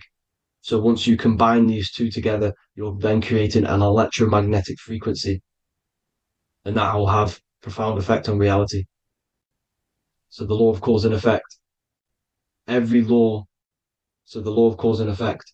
Every effect has the root cause. Like I said, your mind is the root cause of everything. Every decision you make is having a different effect on reality. Everything happens for a reason due to the root cause, which is your mind. You choose everything that happens in your life. Okay. So it's very important you understand this and you constantly make the right decisions, the good decisions to have good effects on your reality. You have to be very conscious of this law because nothing escapes this law. This is the law of all consciousness. So think about it. Imagine a massive ball of consciousness. However, off this ball are different sparks, and each one of these sparks are in each and everyone's body. This spark is governed by these laws, the law of cause and effect, the law of correspondence, the seven hermetic principles. It's very important you understand this because this mass ball of consciousness is what is obeying these laws, and everyone has this spark of consciousness inside their third eye. And like I said, everyone is the same consciousness. This is why if you do bad unto someone else, that will directly affect your reality. So if you hurt someone, it's going to come back to you in one way or another because you are that same consciousness. This is like a mirror reality. As within, so without. Whatever you feel on the inside, you're gonna see that on the outside. You're gonna experience that reality, whatever you've impressed. So there's different ways to bend reality to your will. This is kind of a sort of magic. So obviously you have black magic, which is manipulating reality to harm and influence others, or to be very selfish. And then you have white magic, which is manipulating reality for the good of humanity. So you do have to be very careful with your intentions, people, when you're trying to manipulate reality, because this is nothing to be played with. If you are manipulating reality for the wrong reason, it's going to come and bite you in the ass in some way or another. Because everything is balanced. Everything balances out in this reality. Nothing escapes the laws. Not one thing escapes the laws. So if you're stealing from yourself because it's just going to come back in one way or another. Inside of everyone's heart, you know whether you're doing good or wrong. You can feel it when you do something wrong. You can feel it when you do something good. The heart is the center of the Taurus field. It's balance. And this is why you say follow your heart, because it's the center of the Taurus field.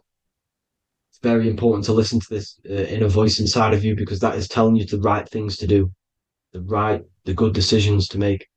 And when you keep following that voice, that good voice inside of you, it takes you to your life path. Very important to follow that voice. However, don't let the ego get in the way of it. Don't care what your friends are going to say. It's very important to understand this. So you have different ways of manipulating reality. You have sigil magic. This is where you create your own sigil or symbol. You create your own sigil and symbol, and then you charge it. You behind that symbol, you have an intention. So, for example, if you want to manifest wealth, you create a sigil which represents what you want.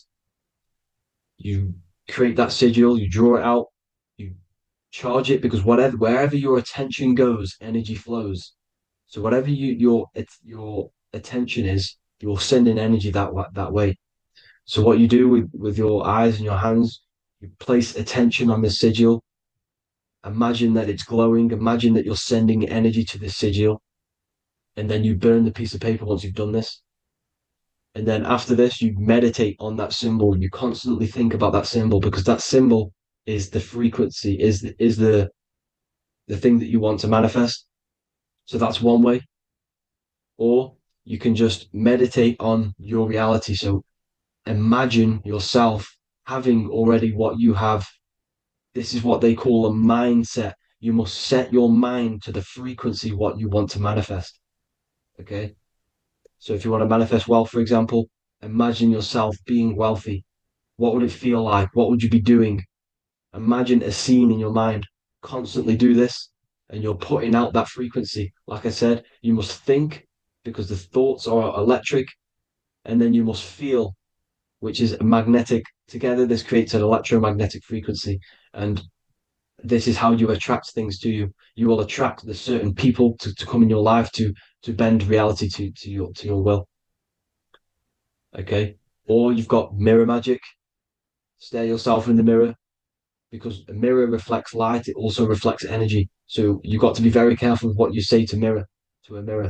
You've got to be very, very, very careful, because whatever you send into that mirror is directly sent straight back to you. So if you're thinking negative, you're sending negative energy back straight to you, and that's going to have an effect on your reality. Affirmations are very important, because your words are frequency, your words are vibrations, and each word you say has a certain frequency. If it's positively charged, it's going to affect you positively. If it's negatively charged, because like I say, your brain and your mind is like the director of energy. That's what your brain is. And it directs energy into certain things. You can either positively charge it or negatively charge it. And this brain is creating your reality constantly. It's manifesting your reality constantly in the present moment. So this is what the government knows. The government know your mind is the root cause of reality. This is why they call themselves a government. Government. The New World Order is not being manifested by them.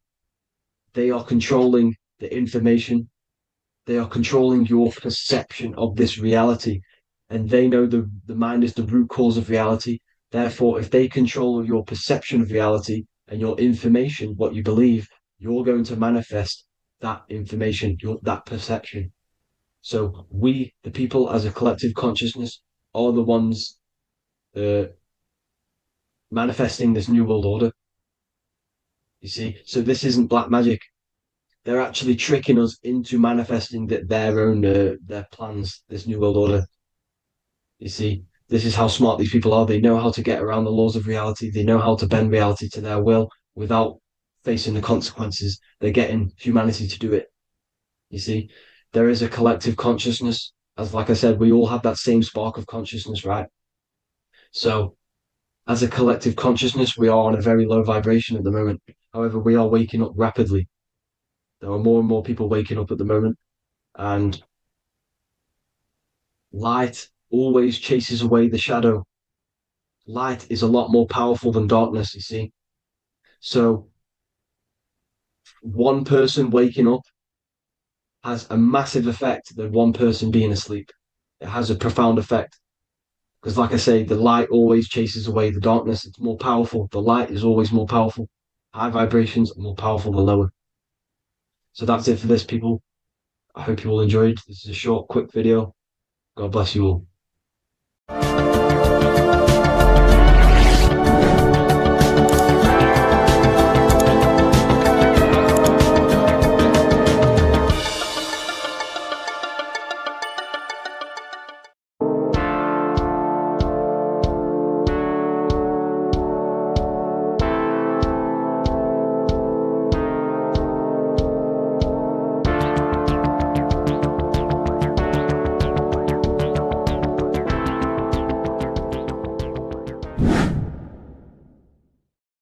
What is good, people? We're back with another video, and this is going to be talking about the connection between the micro and the macro.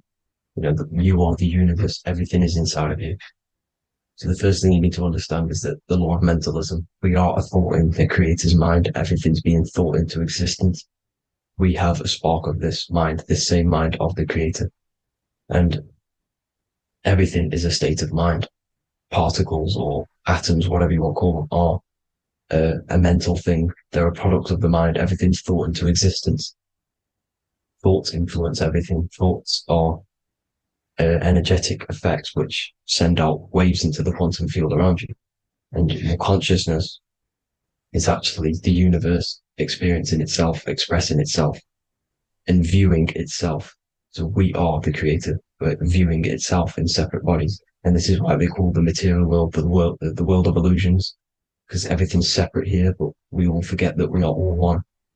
We've all been brainwashed to think we're all separate, but we're all one. We're all the same mind, the same consciousness, everything. So everything's created out of toroidal fields. God created the toroidal field. That's the only thing that exists because the atoms are toroidal fields.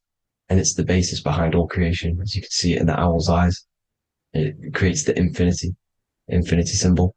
And this was the apple. That apple is a toroidal field. And the toroidal field is made out of dielectricity, which is ether. Ether is black light, and this is counter space. This is another realm. This is what creates God to be omnipresent, to be everywhere at one place at all times. He is everywhere because ether is everywhere. Ether's infinite potential. It connects everything together, and that's what energy moves through.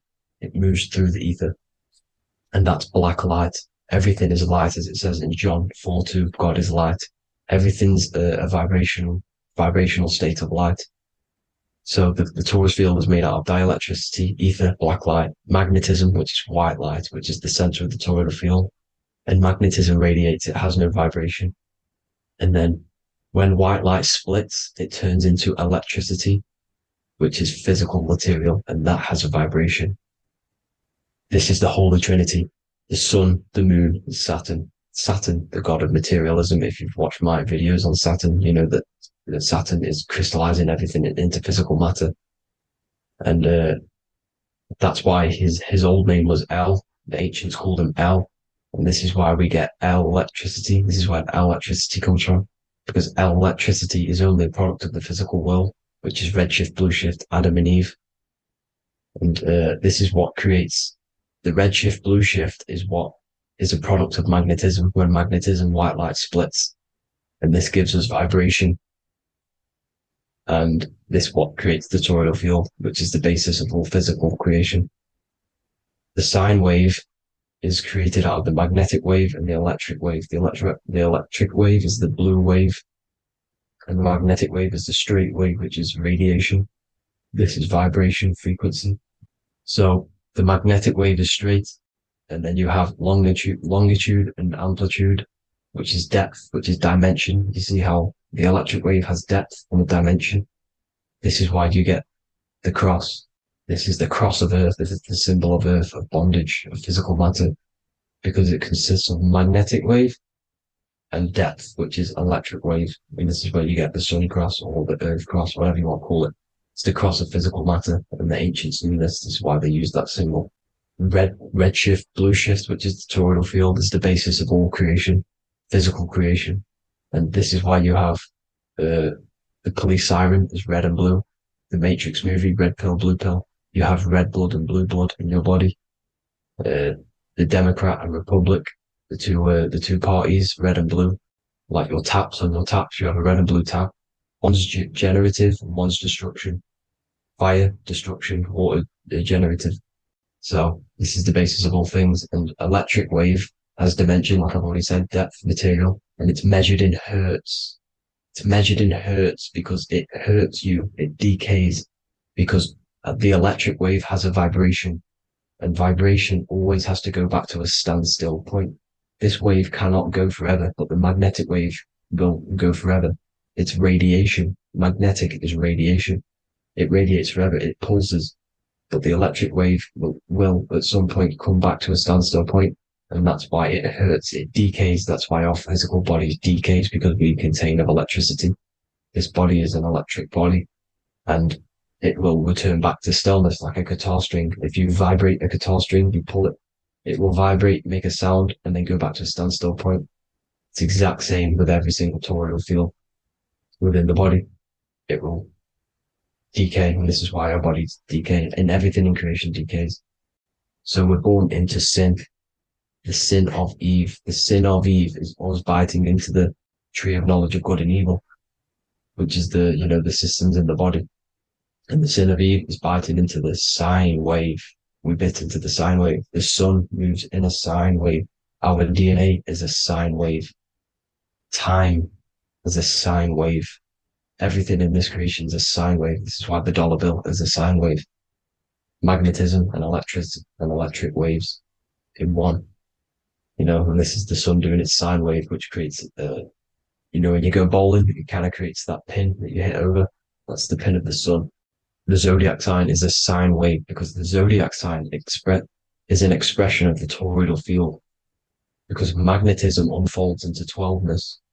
And that's why you have 12 zodiac signs, 12 systems in your body, 12 cranial nerves in your head, in your brain. So if you can imagine this, see where my pointer is. Always starts with Aries. Aries is the head. It's the first thing that's created in the womb. And this is Aries, the ram. And this is why it's called a cerebrum in your brain, which is the first thing that creates when you're in the womb. And what's the element of Aries is fire. Fire is the first element. F-I-R, first, because it's the first thing on the wheel, the first expression of energy. As you can see here, my pointer, this is the center of the toroidal field. It would go Aries, Virgo, Capricorn, Pisces, Scorpio, Cancer. Then we go back to Libra. Libra would be center. But you see how the toroidal field is the expression of the 12 energies. That's what the constellations are, the energy expressions of the toroidal field. So it would go outwards, starting from Aries here, all the way back to Pisces, which is beyond the bottom half. But Libra would be the center. That's why Libra is the equinox. It's the equinox.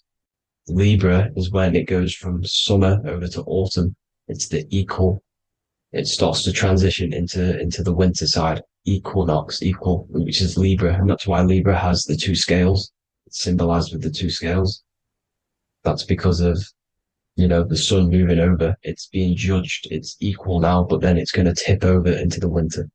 That's why Libra is here, the center of the sine wave. Like I said before, magnetic energy unfolds into 12ness. Magnesium is number 12 on the periodic table.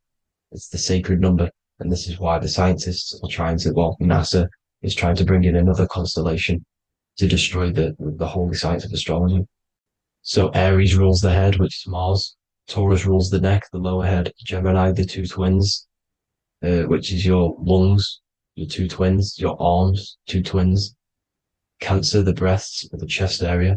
Leo, the heart, which is the sun, which is fire, the center of the toroidal field. Virgo, the belly, which is the intestines. Libra, the kidneys, the two scales, the kidneys, balancing out everything. Scorpio, the sex organs. Sagittarius, hips and thighs. Capricorn, I've missed that out, which is the kneecaps. Capricorn, kneecap. Aries, which is the ram, which is the cerebrum in your brain. And then Aquarius, the calves and the ankles. And the Pisces, the two fish, the 2 feet. So everything corresponds, as you can see here. This is an ancient way of depicting it, of the folded human. And this is everything. Each constellation rules that part of the body, gives energy to that part of the body, makes you do certain things.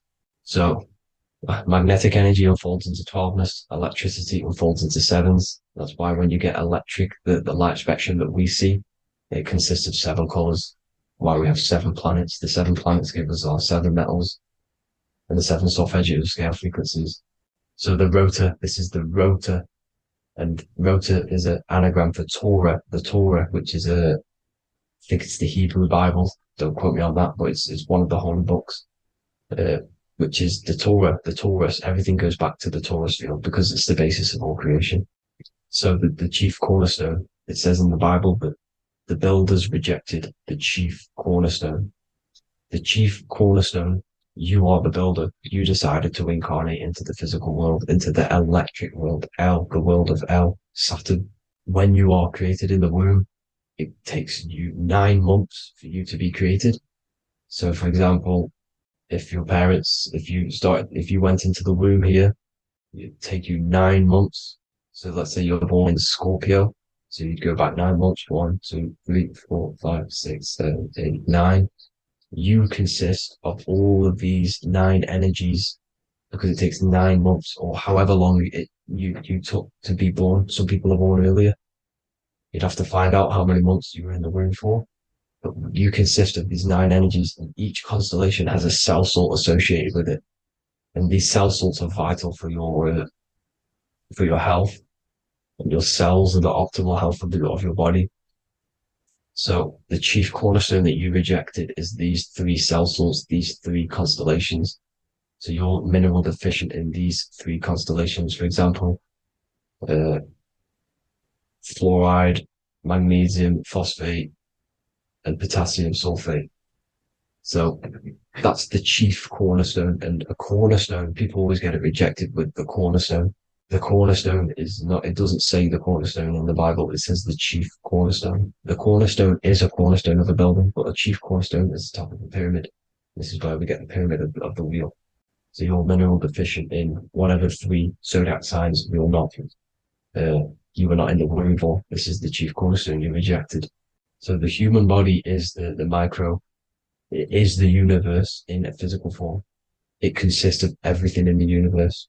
Just like your consciousness is the universe watching itself, experiencing itself. Your body is the whole universe. 12 systems in the body, 12 zodiac signs, 7 chakras are the 7 planets. The Holy Trinity of you is your Temple of Solomon, the soul and the mind, the sun and the moon. You know, everything is in you. You consist of everything, all the energies, everything. Heaven and hell. Heaven and hell is a mind state. It's a state of the mind. Head, H-E-A, which is heaven, and the heel, the bottom of your foot, is hell. And the bottom of your foot is the soul. So they're basically saying, well, it's wordplay. They're saying that your soul is in hell because, you know, with the elites being in control. So they call the bottom of your foot the soul, trying to say that you're in hell. The Christ is in you. And this Christ is Greek for what? Christos. And Christos is Greek for the oil. And this oil is produced in the cerebrum, the Aries, the ram, the cerebrum. It goes down the pineal. Well, the pineal and the pituitary are underneath the cerebrum. Goes down the pingala and the ida. The pingala being the positive charge connected to the pineal gland, pin, and the ida connected to the pituitary. And this is the 2 serpents going down the spinal column. And this is why Jesus goes from Nazareth to Bethlehem, and then Joseph and Mary are waiting for Jesus in Nazareth. Joseph and Mary are the pineal and the pituitary gland waiting for Jesus to come back up the River Jordan, or spinal column. So this is the oil. This is the story of Santa as well. Santa comes from the North Pole. Why? Because the North Pole of the Earth is the center of the toroidal field, and the North Pole of you is your spinal column, which is the North Pole of the toroidal field. The North Pole, he comes from the North Pole. This is the North Pole. This is the South Pole of the toroidal field. Comes from the North Pole, which is your mind. And he goes down the chimney and then back up the chimney. This is the chimney. And he drops off the present, which is the Christos, the oil. And this is why Jesus is crucified at 33, because he crosses over the vagus nerve at the top of your spine. When this oil comes back up the 33 vertebrae, these are your vertebrae here. When it goes up the 33 vertebrae, it gets crucified at 33 because it crosses the vagus nerve, and he's crucified on a cross at 33. This is the story behind Jesus and Santa. The Ark of the Covenant in the Bible is the 2 hemispheres which cover the vital parts of your mind, the brain side, which is the cerebrum, the pineal, the pituitary, etc. So the 2 hemispheres are the 2 angels, the Ark of the Covenant. This is the Ark of the Covenant covering the 2 vital parts of your brain. So these are the optic thalamus is another part, and it protects the Christ oil, which is inside at the center of the brain. See, the Bible is all a massive metaphor about yourself because you are the universe. You are a microcosm of the universe. Your consciousness is experiencing itself, and the universe experiencing, and your body is the whole universe. Your head's heaven. So Moses crosses the Red Sea. These are the two hemispheres of your brain. This is the corpus callosum, the Red Sea. So he's pretty much saying that he's uniting the two hemispheres of your brain, because most people in this generation are stuck in the left brain, which is just logic, reasoning, science and maths, writing. And this is what school teaches you to do. It keeps you stuck in your left brain. And you want to cross over to you want to cross the Red Sea, which is the corpus callosum, to the right brain, which is awareness, art awareness, creativity, imagination, intuition, insight, using the higher mind, creativity, imagination. If you don't have intuition, then you can't read energy, you can't pick up on bad things. This is what Moses is symbolizing by crossing the Red Sea. And it's also the upper room where Jesus met the 12 disciples. 12 disciples are the 12 cranial nerves in your brain. It doesn't just represent the 12 zodiac signs, the 12 disciples. It symbolizes many different things. It's like I said, the universe consists of 12ness. So you have 12 cranial nerves in your brain, and that's the 12 disciples as well. And they want you stuck in your left brain, which is the five senses, materialism. So they say in the Bible that Satan blinds the mind. Satan is Saturn. If you've watched my videos, Satan is Saturn. And you consist of the Holy Trinity, which is the sun, moon, and earth. The soul, moon, the soul being your sun, the solar, the moon being your mind, the earth, your physical body. And Satan blinds the mind. Why? Because we enter a soul system. This is a soul system, not a solar system. And Saturn is the Lord of the Rings, which is the outer ring. When your soul enters the soul system, your soul starts to materialize. It hits Saturn. Why? Because Saturn starts to materialize you.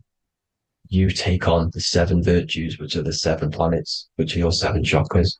And to get out of this soul system, you must get out of your lower nature, your animal nature, which is lust, desire, greed.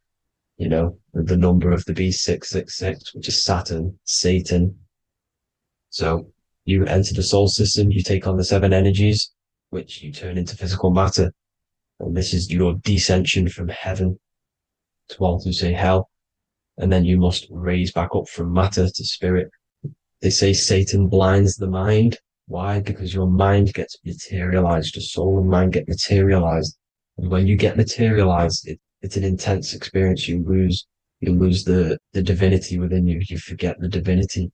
So Satan, which is the first planet, the first energy you take on, the material body, he blinds the mind. He makes you forget everything, your divinity.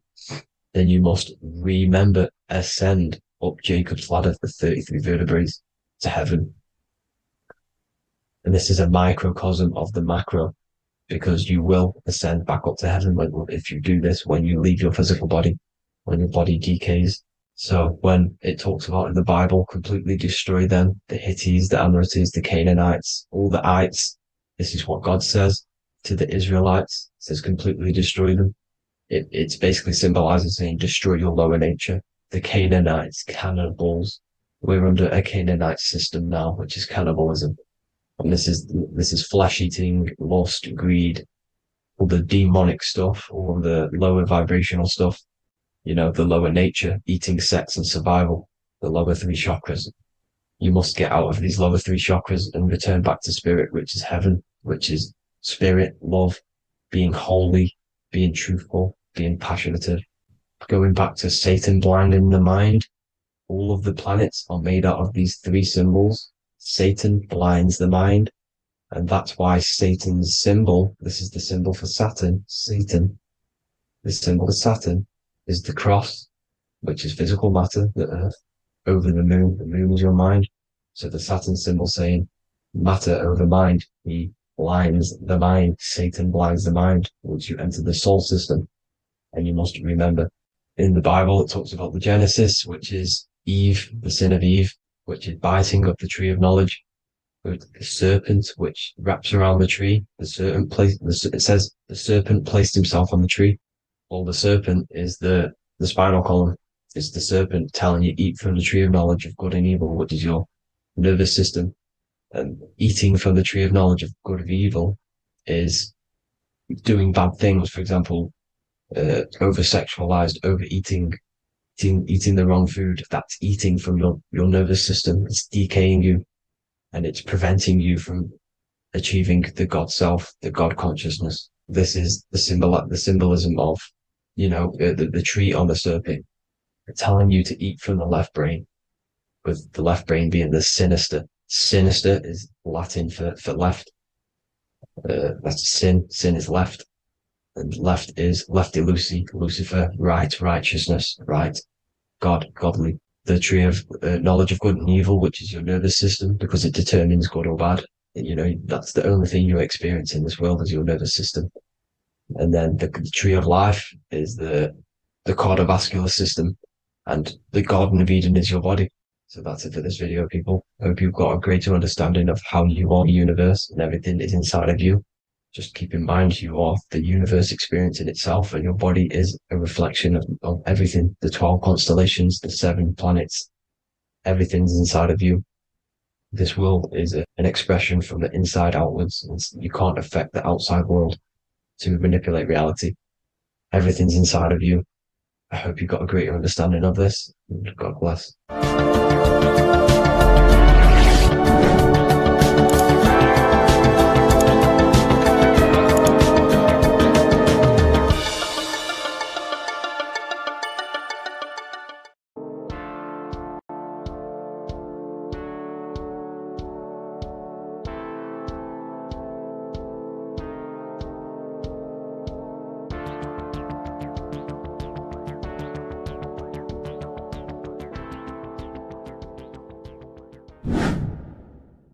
Welcome back, people, to another occult lecture by Revival of Wisdom. Today, we're going to be talking about magic and how it's being used on us for the New World Order. Magic has the word mag within it, which is magnetism. Magnetism is the force. Magic is influencing forces, natural or supernatural forces, and using it for a certain agenda to gain something out of it. Now, magic is not what everyone's being thought. It's not some sort of fantasy thing. It's actually very common, and we all do it, whether you believe it or not. Magic is all to do with the mind. As I said, always say in my lectures, your mind is what creates matter. Your mind is what creates your external world.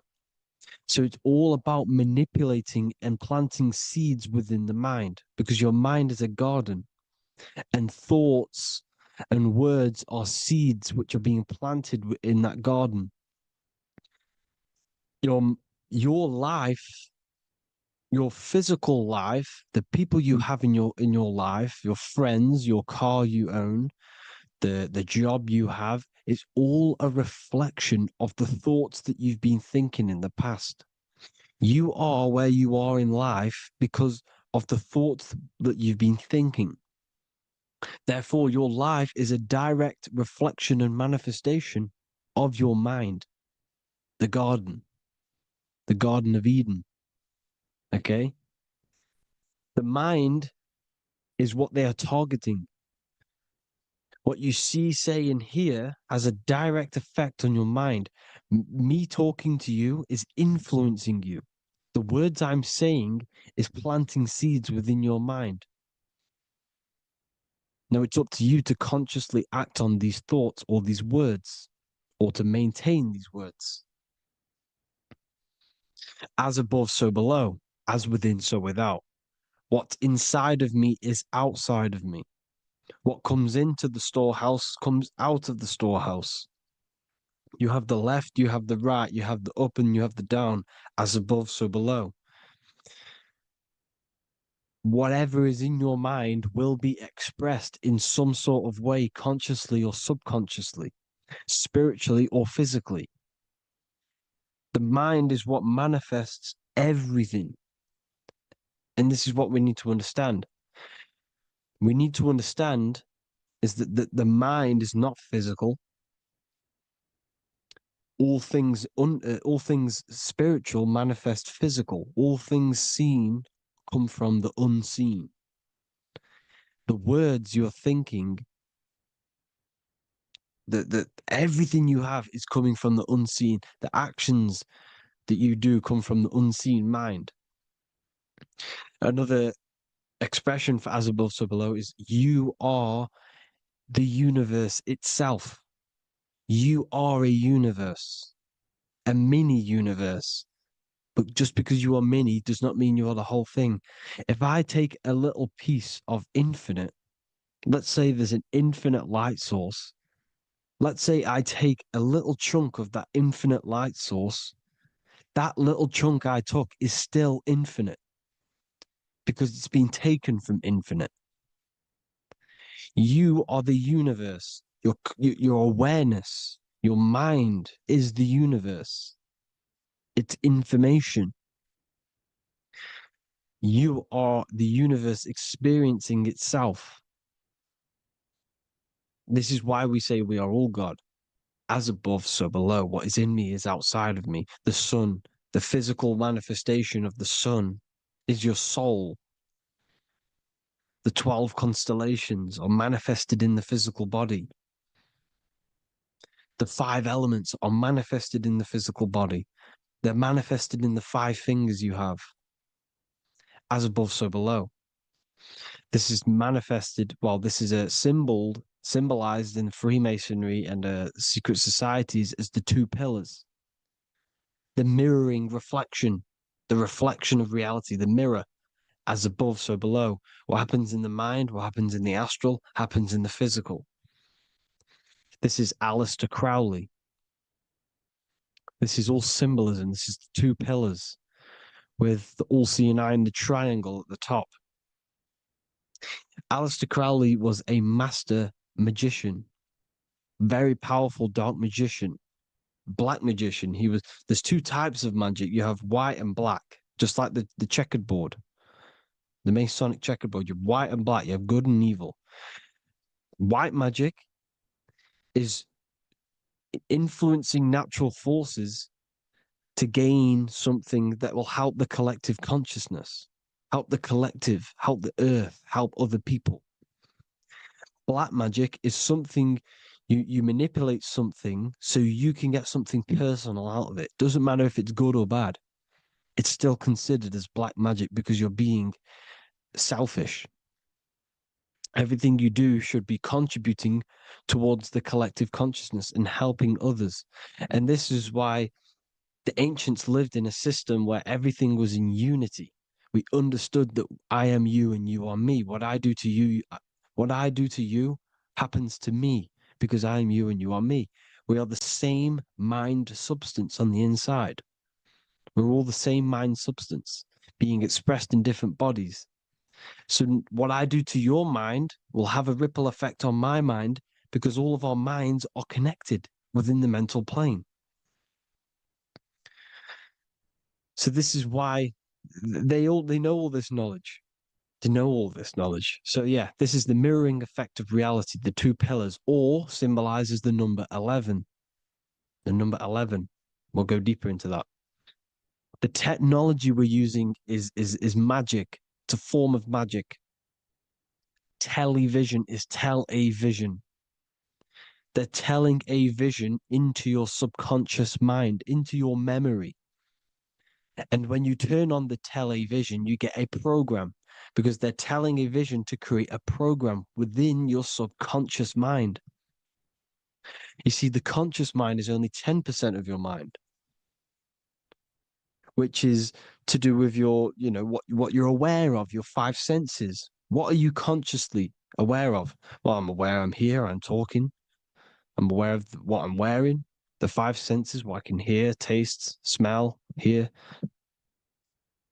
What I'm wearing, I'm aware of what I think of. But the subconscious mind is the 90% of your mind. It's the hidden part of the mind, which is telling your heart to beat, telling your body to breathe, It's storing all of your emotions. It's storing everything you see, storing all the belief systems that you have. It has everything. It stores all of the habits you have, the values. It stores everyone's name that you know. All the words that I'm speaking right now is all coming out of the subconscious. Everything is subconscious, and it literally manipulates 90% of your daily basis behavior. Most people don't know this. What you did yesterday is what you will do today because of these beliefs and mental programs within the subconscious, stored within the subconscious. So the subconscious is what they're aiming at. They're trying to create programs within the subconscious because the subconscious manifests 90% of your thought patterns, 90% of your actions and words. They know all this stuff. So the subconscious mind is the most powerful part of the mind. Another way the subconscious manifests and influences your life is, let's say you were in a car crash years and years ago, 10 years ago. Let's say you're in this car crash, right? And you really hurt yourself. The emotion you felt in that time when you were injured in that car crash had a great impression on your subconscious mind. You see, the stronger you feel something emotionally, the stronger impact it has on the subconscious. You can remember and recall that moment and very vividly because of the impact it had on the subconscious. For example, you become that terrified of cars that it manifests into your life today, that you are wary to go in certain cars. You don't want to go into cars at all, maybe, because of that moment that stood within the subconscious. And it will manifest into anxiety. It will manifest into not going into cars. It will manifest into depression, maybe. These things, these emotional, very emotional, traumatic events have a great impression on our subconscious and they control your life. This is why you need to meditate and let go deep within yourself and let go of these internal, deep emotions that you may have repressed and keep pressing down and ignoring. But you need to address it and let go of these subconscious impressions you have, which are controlling your life, like anxiety, depression. All of these things are stemming from things that are stored within your subconscious years and years ago, more than likely. Broadcasting. They're casting spells to a broad audience, to news, north, east, west, and south. They're casting spells. No, if you watch the news, everything's red. Breaking news in red writing or the red background. Everything's red. Why? Because red's the root chakra, which is all to do with survival. They want to stimulate this root chakra because they want you down there in survival mode. They want you in survival mode because you're easier to control. They control out of fear. And not only they're casting these spells as if, because most of the things they cast in the news hasn't already happened. They're constantly bombarding you with, there might be a war breaking out, war this, war that, kill here, kill there, murders. It's impressing, it's casting spells on your subconscious mind. So when the event does turn up in real reality, in physical reality, you're less emotional, you're less surprised. You're not as surprised because you've already heard it before. Your subconscious has already heard it all before. If you never heard of a war and then a war broke out, you'd be going crazy. So they subtly program your subconscious mind through the words, because the words they say is impressing your mind, has an effect on your mind, which will have an effect on your behavior, your words, your conversations you have with people. They're casting spells to north, east, west, and south on the tell a vision. They're telling a vision by broadcasting, by saying spells. This is why we call it spelling. Even the word, listen, the words we say cast spells. Bless. Oh, bless you. That's be less. The subconscious mind only picks up literal things. You see, when I say bless you, your conscious mind picks that up as, oh, thank you, you're blessing me. But your subconscious picks up as be less. You see? Because the subconscious it has no filter. It's just, it is what it is. Everything is factual in the subconscious. Therefore, if I call you an idiot, your subconscious, my subconscious will think I'm talking to myself and calling myself an idiot, and it will take that as true. That is truth. Everything is truth within the subconscious. And the subconscious manifests your behavior. The devices this is the biggest one. Black scrying mirrors, device, the devil's vice, the device. Okay? Black scrying mirrors, black screen is scrying. Black scrying mirrors were used to communicate with spirits within the astral plane in the medieval times. They're still being used now by black obsidian mirrors. And look at your phone, it's a black mirror. And there's some sort of, I'm not saying this is fact, but personally, I believe these are portals for spirits and ethereal entities to come into your life, to come into your surroundings. So this is the next big thing: the TVs, your iPhone, your iPod, all black mirrors. And mirrors are very, very powerful. Even just a normal mirror. Mirrors have an effect. Whatever you say into a mirror, what you say is energy. And when you say something into a mirror, you're saying it into yourself. It's an infinite cycle of words of energy because it's being reflected infinite times. When you say something into a mirror, it has a massive effect. You're saying it directly into your eyes, into your mind. So what you say in a mirror should be said with precaution. Never say anything negative into a mirror, because mirrors are very, very powerful ways for you to reprogram your subconscious mind for the good. You can say very positive things into mirrors and it will reprogram your subconscious mind. Okay? Manifesting is all magic. It's all magic. Everything is magic. But consciously doing it is what they're doing. They hid this knowledge. Your phone is magic. It manipulates your mind. The iPhone. Okay.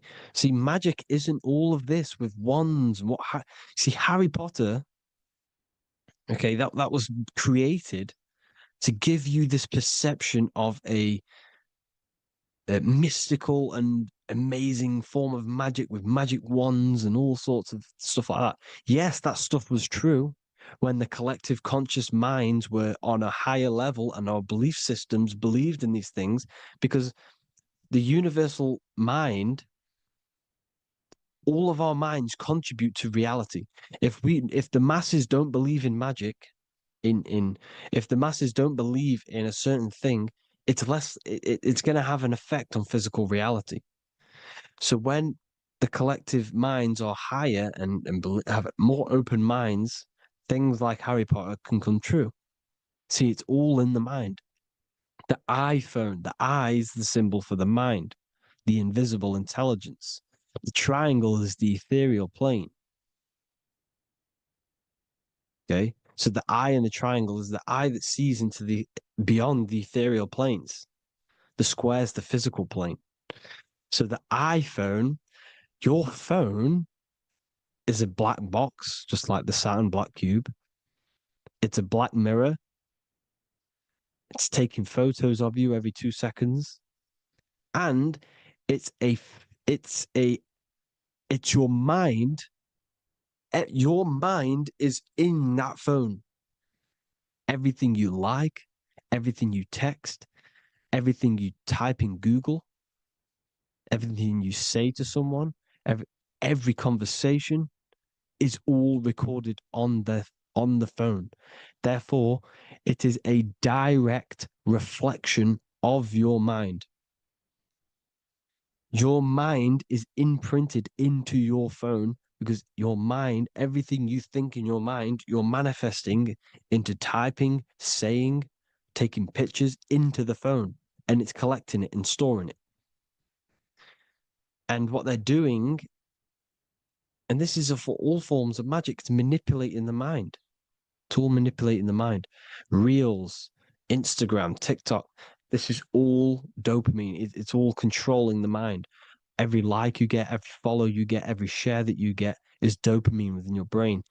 They're literally targeting your brain and mind.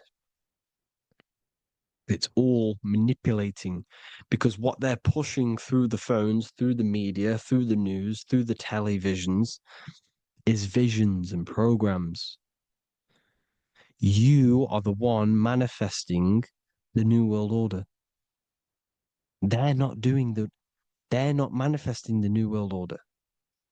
They're giving you the information so you can manifest the New World Order. Everything they say is contributing to your mind. For example, digital money and all the information they put out for you to see is contributing to your enslavement. Your mind is manifesting the New World Order. They know this.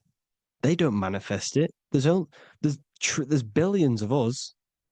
We could easily run over them physically. But on a mental level, these people have the knowledge and they hide it from us and they let us manifest reality because we are the collective. They give us the information which manifests their agenda. It's all magic through the phones, the media, the television. So your phone is a manifestation of your mind. It's a record of your mind. Hollywood, holly tree, holy tree. They used to make wands out of holy trees, because it was the most holiest wood, the best for casting and transmitting energy. So they used holly trees to cast spells. That's what Hollywood is. And in Hollywood, they have the red tear, the blood drop next to the Hollywood sign, because it's all satanic. They're all black magicians. They use Hollywood to cast the spells through the music, through the films. You see, music is a form of magic. All of this is magic. Everything they do is a form of magic because they want an agenda behind it. But it's not black magic. They're letting us create our prison.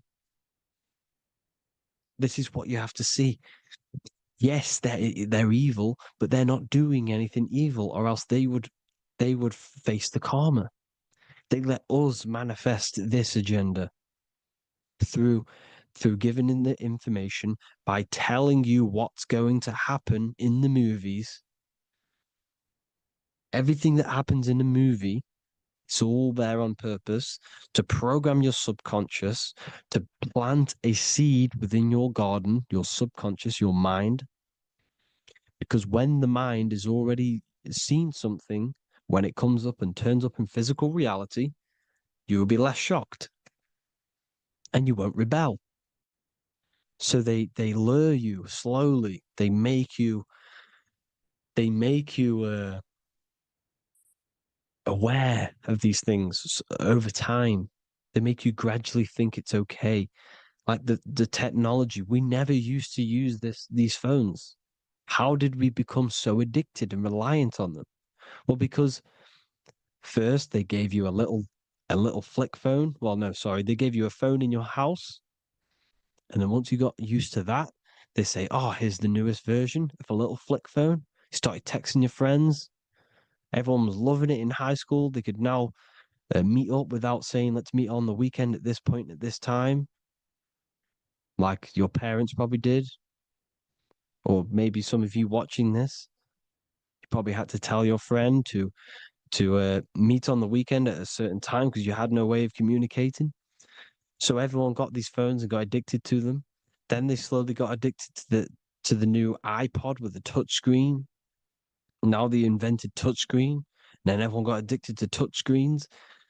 Then because all of this is producing dopamine in the brain, which creates you to become mentally addicted to things and physically addicted, chemically addicted.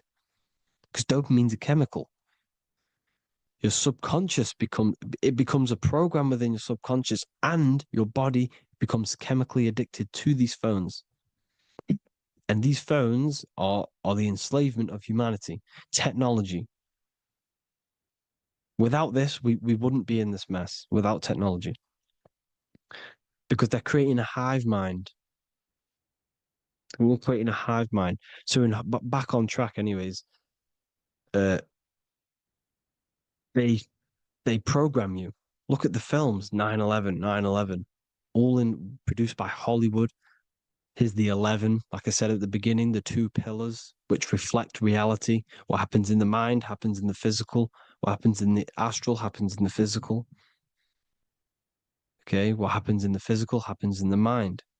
It's the two pillars, the mirrors. 9/11. 9 plus 1 plus 1 is 11. Flight 11 was hijacked. New York is the 11th state. New York adds up to 111. This is not a coincidence. It's all a form of magic. It's a ritual, energy harvesting ritual, because your mind produces energy. Your mental attention produces energy, and they're feeding off this energy in the astral plane, these demons. Music is the most powerful. Personally, I think the music is one of the most powerful forms of magic they're using. Okay. Music is hypnosis. It puts your brain in a hypnotic state. It influences your electromagnetic field through vibrational energy. It reprograms your subconscious mind. Why do you think you remember the lyrics? You see, your subconscious stores all of the memories. Remember, the subconscious manifests 90% of your behavior. So therefore, the music you're listening to is manifesting your behavior. You wondered why some people wonder why they have drug addictions and they can't get out of violence and they can't get out of all this negative mind space. It's because the music they're listening to is creating a negative mind space. The words you listen to have plant seeds within your mind. So the reason you remember the lyrics is because that song created a program within your subconscious. Yes, that is what happens. You can use magic to reprogram your mind, but you can use music to reprogram your mind because it's all forms of magic. It's using natural mental energy forces to manipulate the physical reality. You manipulate your mind, you manipulate reality, physical reality. Okay. So the music, another very, very big one. When you turn on the radio, it's just all talks about alcohol, drugs, and sex because they want you down in the lower three chakras. They want your mind attached to matter when it's mind over matter. Your mind's not physical. You see, the word spirituality is the new trend. It's not about your spirit.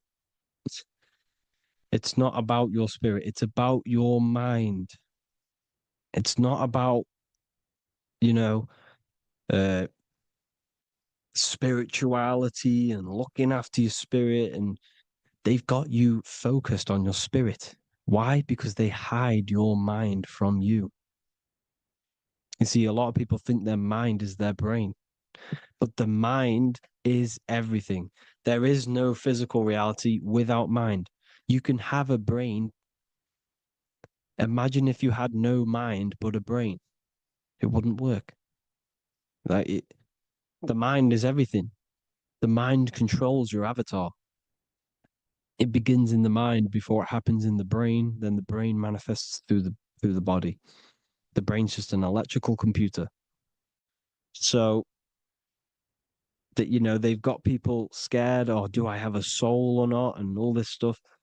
Listen, if you have a mind, you have a soul, because you are not the mind. This is why everything is sort of an illusion, because beyond the mind is your soul. But what is the soul without a mind? You can't have a soul without the mind. But if the mind didn't exist, the soul doesn't exist. You are the person listening to your mind. I shouldn't say person, because you're not the body. You're the entity behind the mind. But if you didn't have that mind, you couldn't understand what you even were. You would just be an observer who couldn't think. So yes, we all have a soul. If you have a mind, you have a soul. Everything is mind. Everything has mind. Mind creates everything. God is mind. And then manipulating your mind through TV, your phone, every little thing. The school, it's all about the mind, people. Control your mind, you control your reality. Just the last thing, here you go. Aleister Crowley, the dark magician, Kanye West doing the exact same thing because they're implementing magic in the music. Here's the Beatles with Aleister Crowley in the background. Bet you never noticed that. Aleister Crowley was influencing music and placing magic within the music to influence the subconscious. This is what Baal worship was. This is why they kill children. They sacrifice these children. Why? Well, because in order to ascend, in order to raise your consciousness internally, godly, by being good, God, or being in order to be good and raise your consciousness and to get something in the physical world, you have to sacrifice yourself. And what do I mean by that? In order to raise your consciousness and ascend, you have to sacrifice the lower nature of yourself. You got to abstain from having sex to retain your sexual energy, to transmute it, or staying away from negative, some poisonous foods like meat. So, staying away from blood. We shouldn't be consuming other animals' blood. We should be keeping our blood pure. We are humans. We shouldn't consume chicken blood, chicken germs. We are the most divine creatures on this creation. We are the most intellectual creatures in this creation. Therefore, we should keep our temples pure. We are not animals. If you want to associate yourself with an animal, go out in the wild, go and find a wild boar and go and try rip its guts out with your bare teeth, because you can't do it. You're not a cat. You're not a carnivore. Okay? So in order to ascend, you have to kill and sacrifice your lower part of yourself to ascend up to your spirit self, your mind self, the highest version. And the elites don't want to do this.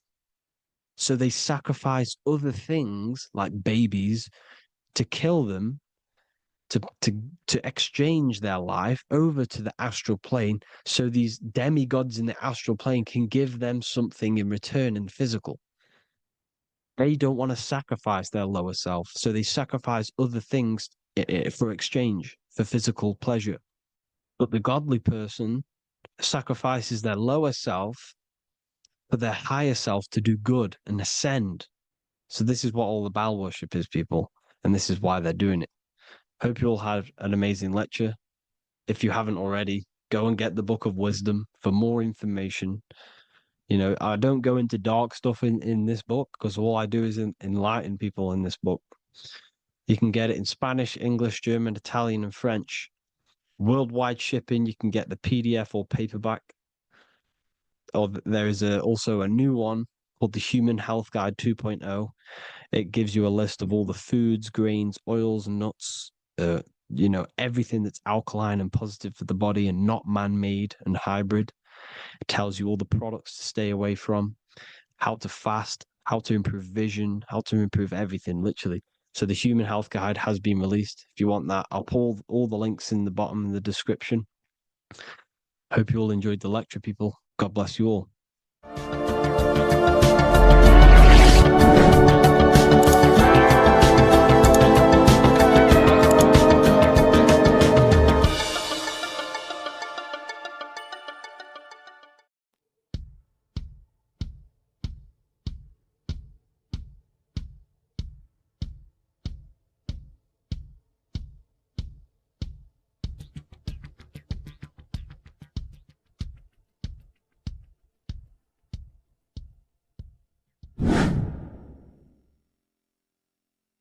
What is good, people? How are we all doing? Today we're going to be talking about the different planes of existence, the occult side of the world, the things they don't teach you in school.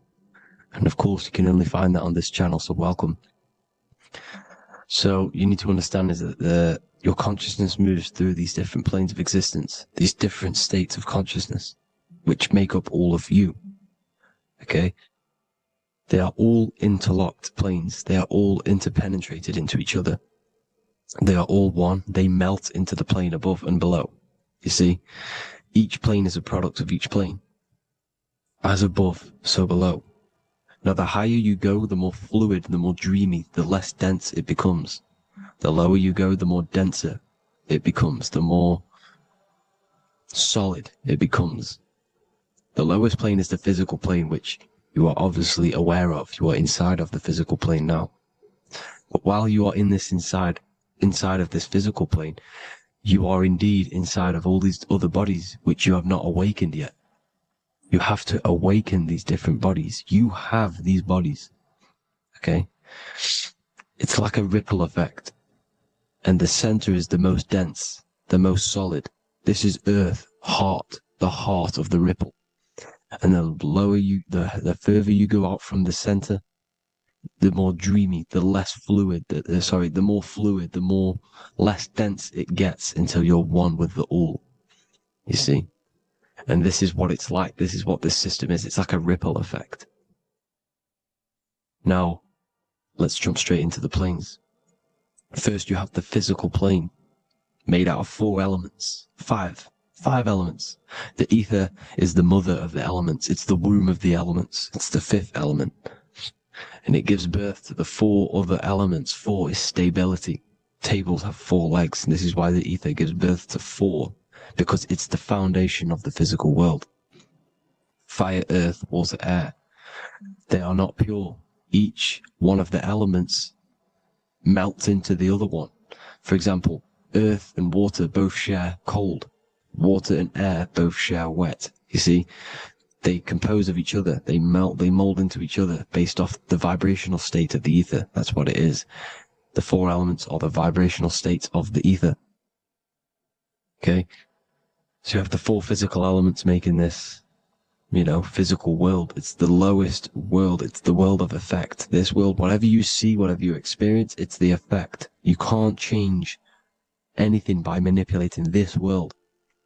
You got to manipulate the higher worlds to affect this world, you see? As above, so below. This is the lowest plane.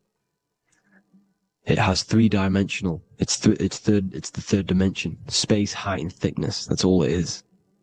Front, backwards, upwards. You see, it's 3-dimensional. We cannot perceive the hidden side, which is the interior of this existence. We cannot perceive the interior from our exterior view. We are looking into this world. Okay, this is the exterior view. We can't see what's inside of that. That's the 4th dimension, which is the next one. It's the most gross and dense plane. 4 states of matter, the most slowest vibrational molecules exist in this plane. Above this plane, you have the ether. Okay, the word ether and either are the same thing, because either connects two scenarios in languages. I either support Manchester United or Liverpool. Either is connecting them two scenarios. The ether is doing the exact same, as you can see here on the planes of existence. It connects the astral world, which is very important, to the physical world. It's connecting these two worlds. So it's the ether. It's the ether. The ether is pure potential. Energy flows through the ether. It is pure energy, pure potential. Okay? The physical body is an exact copy of the etheric counterpart body. So every physical object has an etheric energy double. It's like a blueprint of that object. Every single object has an energy double, and that's the etheric double. Okay? The etheric body determines the shape of our physical body through its lines of force. All through life, it rebuilds and restores the physical body. Physical problems show up first in the etheric body, because as above, so below. You manipulate the higher planes, it will manipulate this plane. And this is why sorcery works. You know, contact with astral plane entities. We'll get into that a bit later. So, the reason why we can't see this plane, this energy world, which is all around us, which we are inside of right now as we speak, is that the molecules that compose it are further apart than those of the physical plane, making it invisible to the two eyes. That we can't perceive it. Our eyes cannot physically suck in that sort of information, and our brain cannot decode it. This is why, you know, they brainwash us with all these programs to keep us asleep, to keep these other bodies we have asleep, so we don't find out about these other bodies, and is to make you believe that everything's just a material, only the material world exists. They don't want you to know is that everything that you see is a result of something you cannot see. As above, so below. There are realities within this reality. This is what I'm breaking down now, these different planes, on how this reality works. So your etheric double is your energy body. You can see here the physical, etheric, astral. Astral is your spirit. The ether is a part of the physical plane. It's like just above the physical plane, but it's still part. But then the astral plane is completely separate. It's another plane, but they're all interlocked. Don't think they're apart. They're all interlocked. They're all one. They all melt into each other. The chakras that we have are inside of our etheric body. They are our sense of organs which tune us to the fourth dimension. These 7 chakras connect us to the astral world, the fourth dimension. Okay? They are points for the flow of energy from the universe / 7 planets, because the 7 chakras are your 7 planets, and the 7 planets are connected to the astral world. They are feeding these 7 senses in our body. They connect us to the universe, to our etheric counterpart, and then to us, supplying the physical body. Because the energy comes from above. As above, so below. These 7 senses, these 7 etheric chakras, are being supplied with energy from the universe, the 7 planets, the solar system. Then it supplies the physical body. You see? So, the ether is very important. And this is, you know, that the ancients understood the science of the ether, and they could, you know, harness free electricity from it, because it's all around us. The ether is all around us. And this is what they were doing. They were harnessing free energy using the ether. The astral plane, the 4th dimension, very important plane. Very, very important. We've all been there. Every single one of you has been there. Okay? The 4th dimension is unseen of what we see. It's the interior of the exterior that we see. We see the 3rd dimension, but we cannot see beyond what's making this 3rd dimension. This is the 4th dimension. Okay? It's the dream world. This is where you go when you dream. Okay? This is where you go when you dream. It's the place of disembodied spirits or ghosts, entities, whatever you want to call them. When you hear ringing in your ears, that is not tinnitus. That is an entity around you. Okay? That is an entity around you. The 4th dimension is where thought forms exist. Mental images. Thought forms as in what you see in your mind when you think of an image, because the mind is the highest plane of existence. Mind is the highest plane of existence, and it manipulates all of the planes below. So it goes the mental plane, then the astral plane. So the thought is in the mind, the mental plane. That just the thought alone, no image, but then the form depiction, the thought form exists. It manifests in the astral plane as a sort of image, an entity, a living conscious being. So this is why thoughts are things. You see, thought forms exist within the fourth dimension. So when you imagine something, when you are, for example, right now, look into your hand and imagine there's an apple in your hand. If you can see that, you are seeing into this fourth dimension.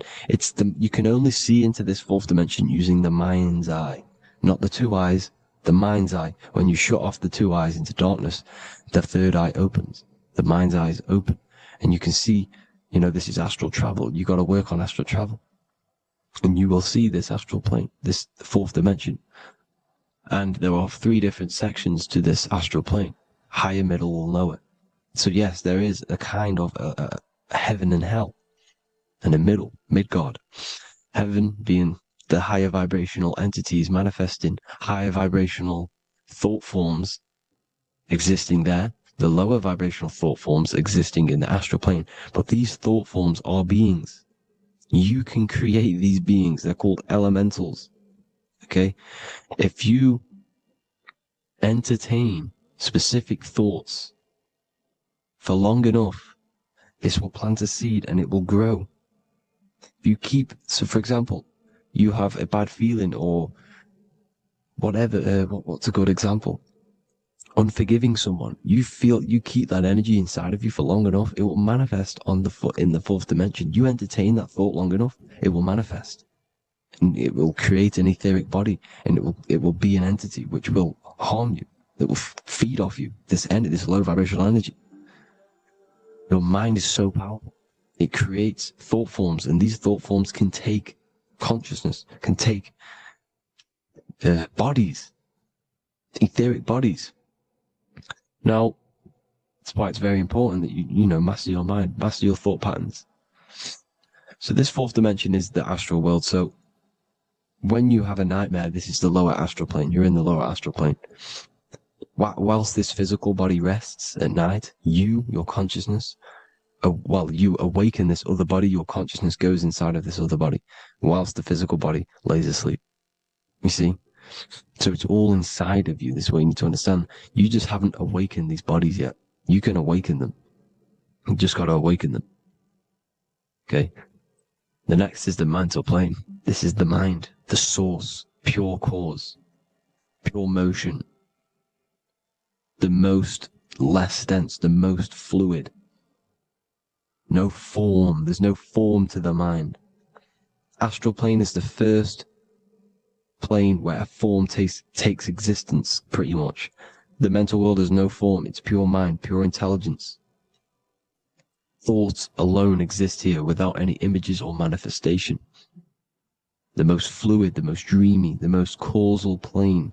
All of the rest take the effects of this plane. That's why it's mind over matter. Your thoughts they create vibrations. Each vibration is vibrating on a specific frequency, which creates mental images, creates effects down here on this physical plane. This is why it's so important to master your mind. Master what you think. Master your mind. It's the hardest thing to master. You could conquer the world, but it's probably harder to conquer your own mind than to conquer the whole world. I can promise you that, because the mind can play tricks on you. You got to listen to that inner guide within you that will constantly manifest the good things.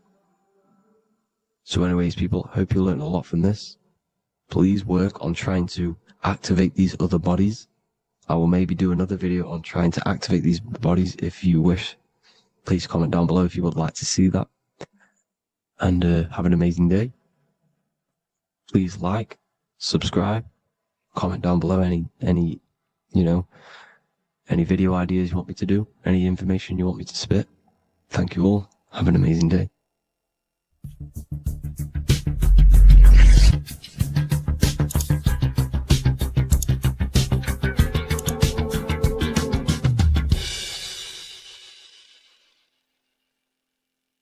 What if I told you the devil is closer than you think, and it's not actually a real person, force, or spiritual entity outside of you, but a being and an aspect of your own mind and psyche? In this video, you will learn exactly what the devil is and the true esoteric meaning of the devil. The first thing we need to understand is that the universe is a mental universe. Look around you. Every action, every building, everything you see around you was begun first as thought in the mind, then manifested. We use the mind to build and shape our reality. The universe, the world, only exists inside of our mind. Therefore, God and the devil exist inside of our own psyche. So first of all, the devil is not a literal being, but a symbol of the lower self. It represents the unmastered, ego-driven part of the human mind, a symbol of destructive thoughts, emotions, behaviors, lives in realms of chaos, fear, hatred, lust, and ignorance. This is why we see the devil as red, because red is the lowest vibrational color on the color spectrum. It also corresponds with the root chakra, which is all to do with survival instincts. Red represents chaotic and intense emotions like hatred and anger. When we are angry, our face turns red. The devil represents our animalistic fundamental needs, our instinctual needs, our survival state of consciousness. We have a survival state of consciousness and a godly state of consciousness. Our godly state of consciousness is creating, not just experiencing in the animal state, but consciously creating reality. This is why we see the devil with a goat head, an animalistic head, and the head is where the brain is. The animal head represents living off instinct, the part of our mind that lives on urges, impulses, and instincts. Eating, sex, power, ego-driven actions, and ego-driven thoughts. Animals are only aware of themselves. Animals live on instinct. They have no ability to consciously create like humans. This is our lower desires for the material world. That's not to say the material world is evil. However, when our consciousness is only seeking material things, this leads us down a path of self-destruction, because nothing material can ever satisfy our soul. Everything material is temporary. Therefore, the devil represents the part of us that seeks only material desires, only material fulfillment, the ways of thinking where we only think about ourselves and ego-driven thoughts. It also represents the unchecked, unconscious self, where we have no mastery over our thoughts, over our emotional impulses, and no mastery over our actions. We're living in instinct and impulsive states, which causes chaos, selflessness, destruction, and keeps us bound to our lower material 3D state of consciousness. It's important to recognize that the word devil was never present in the earliest Gospels. Instead, what was mentioned was a spirit of evil. This distinction is crucial because it underscores that the idea of the devil, as popularly conceived, does not actually exist as an independent entity. Rather, it is a personification of the lower aspects of the human mind, a facet of our own consciousness. The term spirit of evil was not meant to denote a specific deity or being, but rather any force of negativity, whether it manifests as a destructive thought, emotion, or action. A spirit is a force, an energy, and we have three forces that create our reality: thoughts, emotions, and actions. We have full control over these three aspects, which transform and mold reality. A destructive thought, a destructive emotion, a destructive action is a spirit of evil, and it originates from the darker aspects of the human psyche. So now, because we're on the topic of the devil, we have to look at the pentagram, which is obviously connected to the devil heavily. The upright pentagram represents spirit, air, water, earth, fire. Upright, which represents spirit, the most important element on top of the earthly elements, showing spiritual principles over material principles. As spiritual beings as we are, we have to put our spirit first, our higher self first, and material things second. Why? Because material things never satisfy us long term. Seeking material fulfillment will leave us feeling unfulfilled in the long run and very unhappy, and we can lose ourselves in illusions. We have to put our spiritual principles first, seeking wisdom, knowledge, connection to the divine, and connection to our higher ourselves is what gives us true fulfillment in our hearts and souls. But when we see this pentagram inverted, we now have spirit on the very bottom, which now represents earthly principles on top of the spiritual principles. We're putting our earthly elements on top of our spiritual element, which this inverted pentagram represents no longer caring about spirit, no longer caring about our invisible internal world, and only caring about this external body, food, sex, material things, cars, money, and all the things outside of us, the world outside of our mind. This is what true Satanism is. Satanism is not worshipping an external deity, but it is worshipping the self, only fulfilling the ego's desires. This is what true Satanism is, and we have all been conditioned to live in this state. Satanists want us to believe that there is an external deity called Satan or the devil, and the reason they do this is because they trick us, making us believe that we are not Satanists, while they are actually conditioning us to be self-seeking, ego-driven people, where we only care about sex, food, material things, and money, which is actually conditioning us to be Satanists. 80% of the population today are unknowingly involving themselves in Satanism, which is ego-driven thoughts, actions, and emotions, dwelling and living in this state, where we only care about ourselves. When we are spiritual, we realize we are all one. We are all one consciousness family, and we need to do things that help and contribute towards our collective experience, helping others, instead of seeking to serve only the self. The angel is depicted with wings, which represents elevation, higher self. The devil is represented with an animal horns, which is on the ground. A goat is on the ground, which represents the lower self. This is the elevated mind and the lower material mind. Horus, the bird, higher self. Set, the ground animal, lower self. Jesus and Satan. These are two forces, two characters that exist within the human psyche, not real entities. They are forces of our minds, and there is a battle between our higher self and lower self all the time within our own minds. There's always a part of us that's telling to do one thing and another thing, to do something bad and to do something good. There is this battle inside of our own consciousness. Here we have the human spinal column. The human spinal column is showing you the higher and the lower self. The higher self represents the head. The head is where the mind is. This is the creative essence of the universe. This is where all material things begin as a thought in the mind. We create with the skull, with the brain. This is our higher self, the heavens, connected to the heavens, the sky. And the lower end of the spinal column is where our reproductive organs are, where our gut is. Our reproductive organs and our gut is all to do with survival. The lower end of the spinal column, lower instinctual 3D based consciousness. The lower end of the spinal column is where our lower self dwells. Eating, consumption, power, and sex, lust. These are all emotional forces and instinctual based organs that are not inherently evil, but when we dwell and live off this lower end of the spinal cord, it keeps us in low states of consciousness. Our goal to raise to our higher mind is to balance this, not to overeat, not to abuse power, not to abuse sex and lust, but to master these organs and gain the ability to say no to these organs so that we can raise to our creative side of consciousness. Instead of dwelling in our instinctual nature, we can turn to our creative nature and consciously become a builder and constructor of reality. This is the true way of raising consciousness. This is the stairway to heaven, out of the animal consciousness to the higher consciousness. To wrap all of this up, it's all about gaining control over our instinctual lower nature and allowing our spirit to rule over our body and not our body ruling over our spirit or mind. The moment you let a thought become instantly an action is the moment you are an impulsive person. We are all trained to be this way. It is okay if you are in this state. The moment you let a thought turn straight into an action without questioning, that is the mind controlling you and you not controlling the mind. We need to gain control over the mind, and we do this through many different ways, through meditations,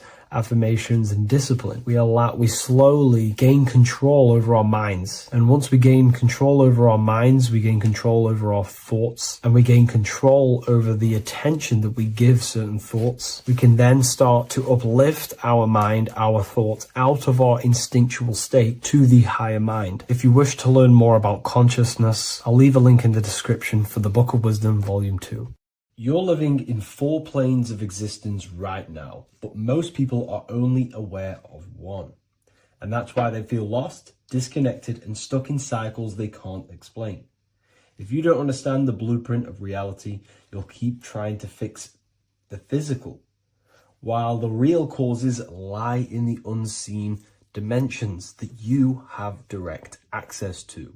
You must understand that the universe only exists in the mind. Everything is a projection of consciousness. Therefore, consciousness produces everything. Our internal world is consciousness. Our external world is this physical body, physical world. Everything is an externalization of consciousness. For example, this was a thought. Now it's made physical. But before this was invented, it was existing in someone's mind, in consciousness, invisible. Then it was made manifest, made physical. So everything in this physical plane is the effect. The cause is consciousness, mind, the mental plane. So now I'm going to explain these different dimensions of consciousness. You don't just exist in this physical plane. The physical plane, in fact, is the lowest plane there is. It's the illusionary plane. So first of all, we have the Buddhic plane. This is the nothingness. So think of it like this. Absolute nothingness. If you turn off thoughts, there is nothingness. This is the void. And out of the void springs infinite potential, which is the mental plane. Now, your mind has no limitation.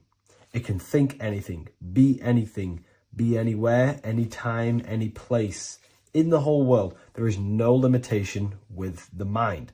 This is the realm of infinite possibilities.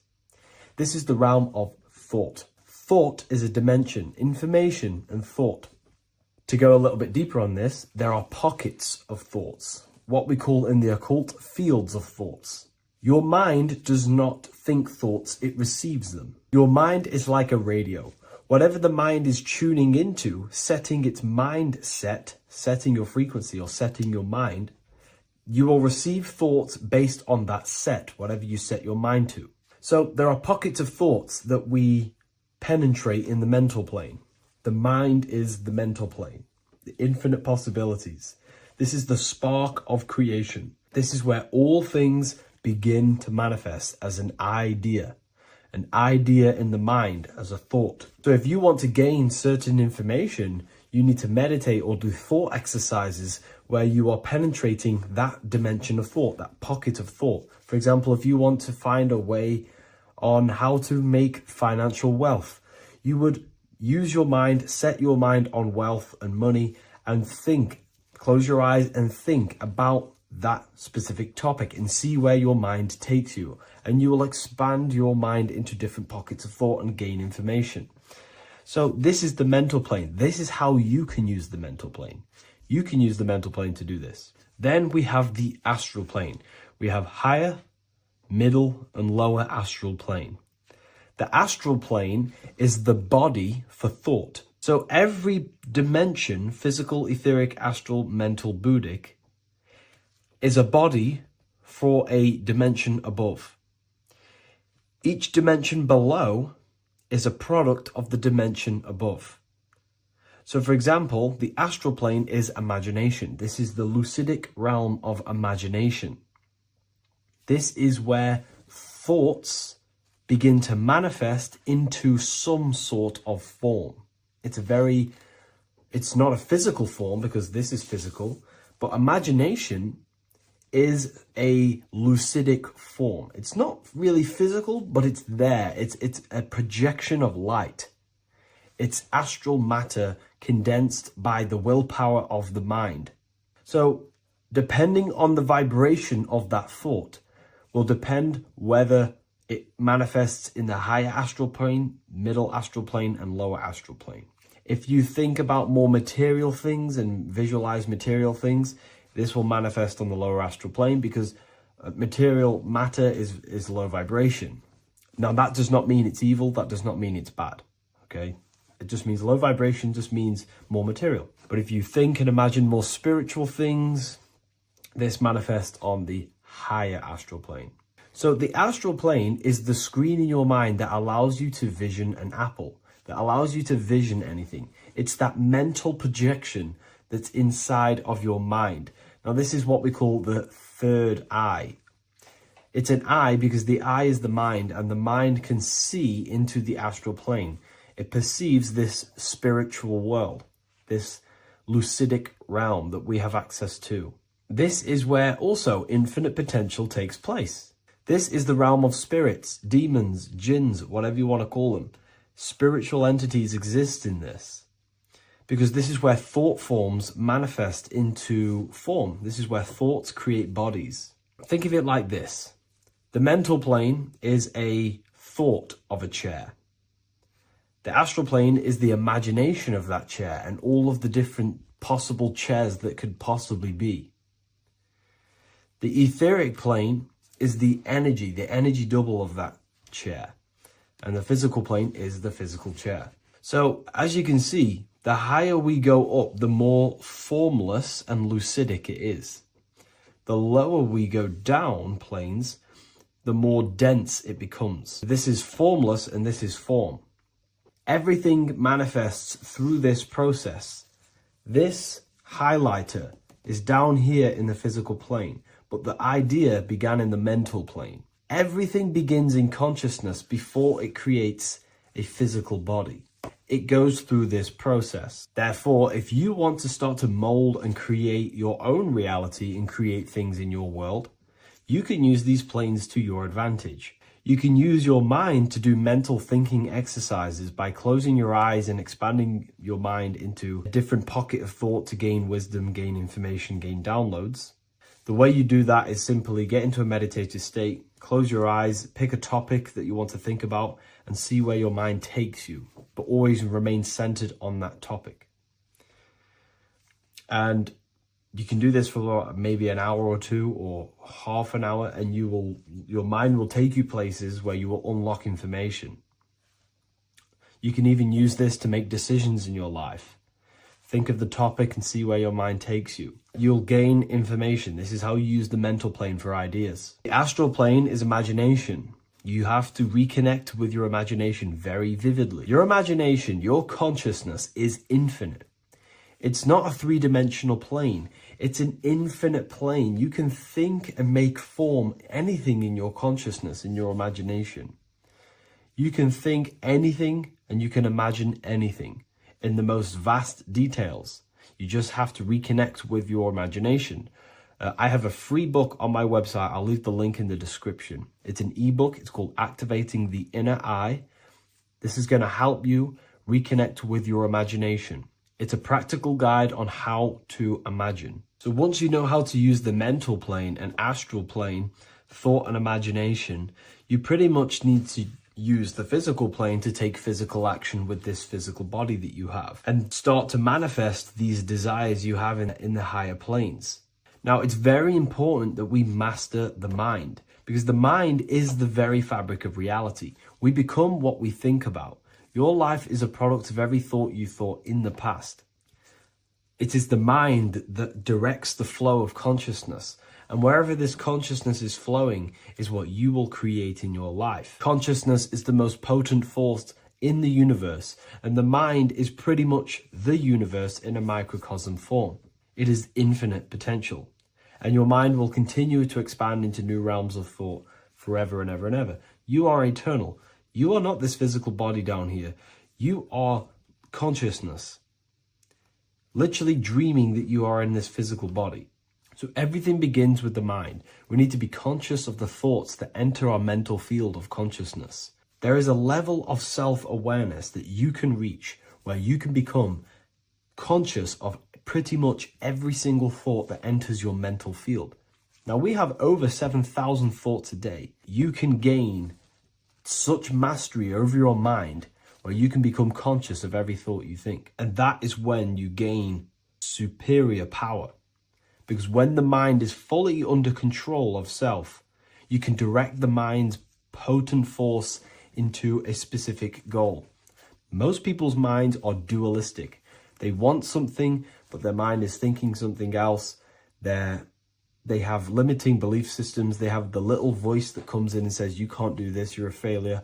That is a fractaled mind. The mind needs to be singular. It needs to be on your team and not an enemy. Do not let your own mind take away your power. Your mind should be on your team, giving you power, giving you the best possible thoughts and the best possible beliefs. When the mind is in this condition and on your team and not taking away your power through the destructive thoughts, it becomes a potent, powerful force used for manifestation to create anything. And the way we get the mind on your team is through constant meditation to learn how to control the mind and turn it on and off. Subconscious reprogramming through visualization, affirmations, cultivating emotions associated with your goal. All these three ways we can reprogram the mind slowly over time so that it becomes powerful and becomes on your team and doesn't give you negative contradicting thoughts. When the mind is fully aligned on one thing, it can create massive empires and things in your physical reality. So I hope this video helps, and I'll see you in the next one. There is a secret meaning behind the number 666. 666 is 3 sixes. The number 3 in occult and esoteric numerology represents the 3 aspects of human consciousness. We see this symbolism in the all-seeing eye with the light and the triangle. The triangle is the number 3. The eye represents consciousness, observation, and the light represents the light of consciousness, because consciousness is pure light. The 3 aspects of our consciousness is thoughts, emotions, and actions. Every thought creates a feeling, and the feeling creates the action. All physical manifestation is driven from these 3 aspects of our consciousness. All physical manifestation comes from thought. Every object you see around you, this screen, the phone you're on, the laptop you're using, or the iPad, was a thought in the invisible realms of consciousness. Then it was brought into physicality through feeling and action. This is because man is made in the image and likeness of God. We are all mini creators. We are all extensions of God's creative consciousness. Therefore, the number 666 represents 3 sixes. 3 is thoughts, emotions, actions. The number 6 represents the cube, because cubes have 6 sides. This material world that we experience, everything has 6 sides. Everything's created by cubes. We can move forward, we can move backwards, we can move left, right, up and down. This is the cube that we are stuck in. Therefore, 666 represents our 3 aspects of our consciousness, thoughts, emotions, actions, all contributing towards our physical self, material world, material pleasures, completely cutting ourselves off from our spiritual, true, divine self, which means 666 is representing a state of consciousness. A state of consciousness where we only operate from a place of material needs and survival things. As humans, we possess a physical material body in the physical material external world, but we also possess an invisible inner world, which is what we call spirit. When we disconnect ourselves from our inner worlds, we become lost in this materialistic way of thinking and acting, which can lead to no life purpose, a feeling of emptiness and voidness in our hearts. Humans possess the ability to transcend our animal instinctual natures and turn to the divine mind, to the spiritual inner world. It is our inner world that is projecting our outer world. The outer world is just an effect of our inner state of consciousness. It's important as we go through this human life to not lose ourselves and look for our validations outside of ourselves. The external world is simply just a mirror, mirroring with mathematical precision what happens inside our consciousness. When we change our inner world, we produce effect in the outer world.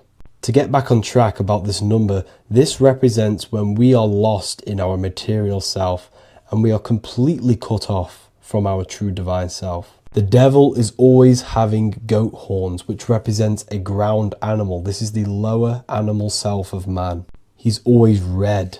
The frequency of red is the lowest vibrational color, and it also represents the root chakra. This is all to do with survival mode and our physical needs and physical self. Red represents chaotic and intense emotions like hatred and anger. This is why the devil is always red, because it represents anger and an uncontrolled state of emotion and consciousness. You see, we've been taught in the church and all through religion indoctrinations that the devil is an external deity which influences humans. And in fact, this is nothing but a metaphorical story. The devil is a character which represents an aspect of the human mind, the lower aspect of the human mind, a facet of our own consciousness and psyche. The voice that we have in our head that tells us to do these negative things is not an external deity pushing us to do something bad. This is an aspect of our own mind. Jesus and Satan are just two characters which represent the two voices that we have in our own consciousness. In fact, the word devil was never present in the early Gospels. Instead, what was mentioned was a spirit of evil. A term spirit of evil was not meant to denote a specific deity or being, but rather any force of negativity, whether it manifests as a destructive thought, emotion, or action. The spirit of evil represents the darker sides of our mind, the part that leads us astray and brings forth negativity in our lives. The reason why they want you to believe in a devil is because they don't want you taking responsibility for your creations. They don't want you to realize that the external world is truly a mirror of your inner state of consciousness. Instead, when something bad happens in your life, you blame it on some external devil or Satan who tempted you. Everything is your creation in your life. When you realize this, you take full control and you begin to reshape your external world by changing your inner state of consciousness.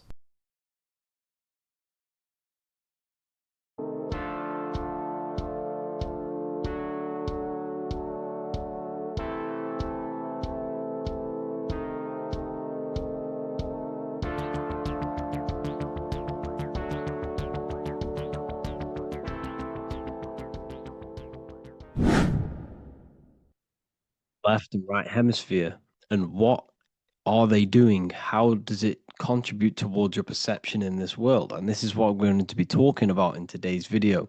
We're going to be breaking down the two hemispheres of the brain and how they function in your life. So first, we have the left hemisphere. This is the logical hemisphere. This is the analytical, divided, scientific, or verbal hemisphere. The right hemisphere is creative, wholeness, artistic, symbolic, and metaphorical. The right hemisphere does with non-verbal things. It produces a holistic perception. It is more to do with creativity. Because what you must understand is that we are not in the external world. The world is produced by our brain. We see with our brain. Our eyes are a part of the brain. What we touch is the brain's interpretation of electrical signals on the nervous system.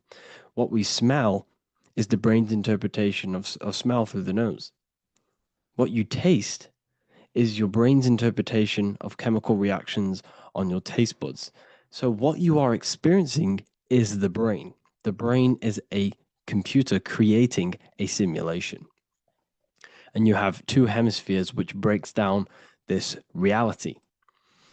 So essentially, the brain is the perception creator. It creates perception. So if the brain is creating this, who is the one experiencing the brain? Well, that is you, the consciousness, the mind, the all-seeing eye. You are the all-seeing eye experiencing the brain, the observer behind the brain, behind reality, behind the emotions. So if you're walking through a woods, this left brain sees individual trees. The right brain sees the whole woods. It sees the biome. It sees the bigger picture. So when you are walking through this woods, the right brain picks up a holistic perception of reality. It creates the woods as one unified woods. The left brain's job is to break this down and analyze it so that we can see individual things. And this is also necessary for humans to have the ability to break things down and manipulate things in this world. So without this left hemisphere, we could not manipulate things and break things down. So this right hemisphere is important because it sees the whole woods. It sees humanity as one unified consciousness. However, the left hemisphere sees individual egos. So the left hemisphere is the place of the ego because it only understands it sees the world very divided.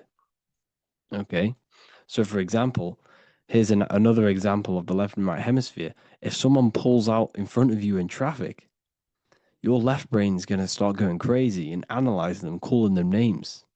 The right hemisphere, however, sees the bigger picture. Maybe he didn't see you. Maybe it's just a mistake. Maybe he's in a rush. You see how the two brains are very different. They do the same thing, but they function in different ways. The right hemisphere is feminine, the left hemisphere is masculine. So, like I said, this person pulls out in front of you, you start to think with the left. If you start to perceive that in the left brain, you're going to start analyzing them, you're going to start going crazy and calling them names because you're analyzing it. You're not seeing the bigger picture behind it. You're not seeing it from his perspective. So there is a crossover.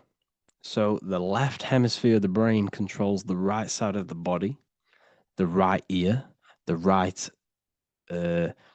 eye. Everything to do with the right side of the body is connected to the left hemisphere, and the right hemisphere controls everything on the left side of the body, including your eyes, your arms, your legs. So everything is crossed over, and even your visual field is crossed over. So this is your visual field, as you can see here, and even the left side of your visual field goes to the right brain. There's a crossover. No one really knows. There's not really a reason for this. However, this is how the human body is designed. As we all know, the human body is the most advanced piece of technology on the face of the earth. They cannot replicate the human body. And they tell you it has no creator. This is crazy. People are that brainwashed, they can't even understand that their body is the most advanced piece of technology. Your body is so advanced, the computers that you use are mimicked of the body. Everything they create is mimicking nature, but they don't show you how intelligent nature is because they don't want you to understand you're in an intelligent design. So anyways, let's get back on track. There is a crossover in the brain, and this is why they teach you to write with your right hand. And I was speaking to someone who's in a nunnery, or whatever you want to call it. They were a nun, or they knew someone who was who was a nun, and they forced these people, these nuns, to write with their right hand. You had to write with your right hand. This is why, I'd say at least 70% of the world, or 80%, is right-handed and right-legged, because they taught us this to activate the left hemisphere more because of this crossover that happens in the body. So when we are using this right side more, we are using that left hemisphere more. Why? Why are they doing this? Well, they also called it writing. Writing is a spell, to cast a spell on you, to use that right side of the body so that you use this left hemisphere, because they want you to see the world as a divided perception. They don't want you using the right hemisphere, using that left side of the body to activate the right hemisphere to see the bigger picture and see how everything is all one and everything is created. This left hemisphere domination keeps you from seeing the connections between everything, because that left hemisphere analyzes, it breaks things down. So when we are left hemisphere dominated by using the right side of the body, we are essentially seeing everything as divided. And this is why so many people will not understand my work, because my work connects dots and connects fields of knowledge, and makes you see the bigger picture. So people who are left hemisphere dominated will see my work and think this guy's crazy. But it's all about activating that right hemisphere. So they called it writing because every word you say is molding your mind in some sort of way. The things you see is molding your mind. Everything you take in through the five senses is molding your mind. And language is a massive spell, especially the English language. They called it writing. so that you use that right side. It's a spell because your subconscious mind picks up everything you say. And 90% of your daily basis behavior and thought patterns is produced by these subconscious programs within the subconscious mind. Essentially, your conscious mind is only the 10% of you. The conscious mind is just what you're aware of, what you're wearing, how you're feeling, what you're thinking. That's your conscious mind. The subconscious mind is controlling every system in your body. It's telling your heart to beat without you being conscious of it. So essentially, this is what they're programming. They're programming this system in the back of the mind, which is controlling everything through the words. And this is what spells are, because it's all about creating perception in the subconscious. So they want you to use that right side more. I truly believe the ancients, they were balanced. They used the left and the right side of the body. They didn't have a stronger side because they understood this science of the body and how the body works. So this is actually called phonetics. It's not etymology. Etymology is the study of root words. Phonetics is the study of how words sound similar. The way words are spoken. So phonetics, phone is why we call them a phone, because you speak into a phone. So this is write and writing, to use that right side to activate the left hemisphere more. So your hands are a manifestation of your brain. The left hand is the right brain, the right hand is the left brain. And as a child, we were always taught that when you place your hands together like this is the size of your brain, which is true because your hands are a part of your brain. They're an extension of your brain. Every part of your body other than your brain is an extension of the brain. Everything's working and feeding back information to the brain because you're experiencing the brain. So another trick that you can do, or another exercise, is looking in the mirror and closing one eye at a time. If you close your right eye, if you take your top off, for example, you'll analyze your body if you close your right eye, because you're using that left hemisphere. Sorry, other way around. If you look at yourself through your right eye, you'll use that left hemisphere, which will analyze yourself. You'll see individual body parts. If you close the right eye and use the left eye, you'll see your body as a whole. You won't really analyze it. This is how you can analyze yourself using these two hemispheres. So this whole system is created to keep you thinking logically and to restrict you from creating and restrict you from understanding symbolism, allegories, metaphors, and teamwork. They want you stuck in a logical way of thinking and a logical way of seeing the world. This is why when you go to school, you are told exactly what to do. You're told to think this way and no other way. You're told to do orders, do this. It's a very left-brained system, because if we all started to open up this right hemisphere, we'd all see, wow, everything is all one, everything's all connected. And this is what my work is doing. I'm showing you everything is one. The physical world is an illusion of duality, but everything comes from the one source, the one mind. The universe is a giant mind. I am mind, you express mind. We all possess mind. Behind the physical body is the same mind consciousness. And we are all expressions and fractals of this infinite consciousness called mind. And this is what they don't want us to figure out, is that we are all just one consciousness expressed. It's an infinite consciousness. It's even in the squirrel, it's in the dog. All of these different animals, they're just different bodies, but behind the bodies is the same consciousness, which is mind. That's what the pineal gland is. The pineal gland is not the mind, and it's not the third eye. The third eye is your mind. If you have a closed third eye, it just means you have a closed mind. If you have an open third eye, it just means your mind has expanded from beyond physical things through astral projection and mystical experiences. This is how you gain an open third eye. It's just an open mind. A mind that has astral travel, that has explored the realities within the mind. So everything they do is to keep us in a divided state. Divide and conquer, right? That's their motto. All to keep you thinking how everything is divided. Everything they've done is division. Postcodes, countries, everything is divided. Like football teams and all this stuff. It's also a natural process when you grow up, because as you grow up, your brain is constantly analyzing the world. So this is sort of a natural process of how you become more left hemisphere dominated, because your brain is always analyzing. And unless something awakens you, you can awaken that right hemisphere where you can start to see the bigger picture. Even the music, all tuned to 440 hertz, shuts down the right hemisphere of the brain. 440 hertz, Spotify, Apple Music, the radio. Every time you turn on the radio, it's tuned to 440 hertz. This was specifically tuned. It never used to be tuned to this. It was in the 1950s.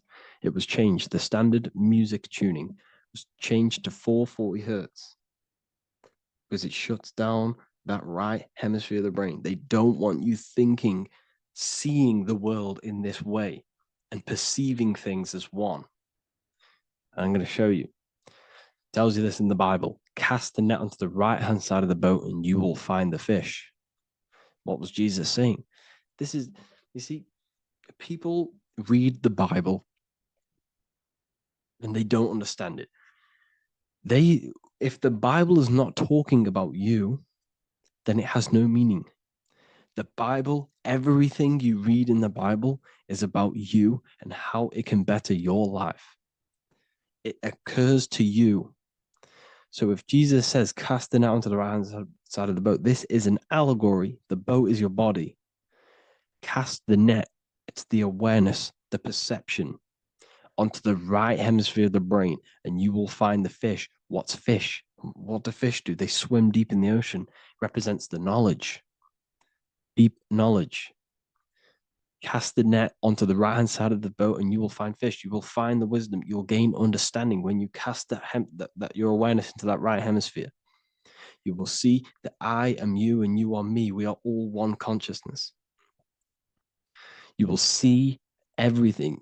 You'll see that the trees are the same patterns as the nerves in your body. You'll see everything is connected. Everything is a fractal of the one infinite consciousness. And how many fish did they catch? 153. That adds up to 9. This is now numerology. The Bible's filled with numerology. Adds up to 9. What's 9? Human consciousness. It represents consciousness. You're in the womb for 9 months. Feminine, feminine. It's all about consciousness. And then Revelation 14. And I looked, and behold, the Lamb standing on Mount Zion. That's the spines, the mountain. With him, 144,000. 144 adds up to 9. It represents consciousness on top of the spine. You see? And he had his name the name of his Father written on the forehead. What's the Father? The higher mind, the higher consciousness within you. Where is that? In the forehead, the pineal gland. The pineal gland is the radio receiver for the higher consciousness. Because every body part of the body has consciousness. Your heart has consciousness. Your gut has consciousness. You are thinking with these different consciousnesses. You think with the gut. You think with your penis. You are thinking with all these consciousness. And it's about raising your consciousness to the higher consciousness, which is the Father, the mind in the head.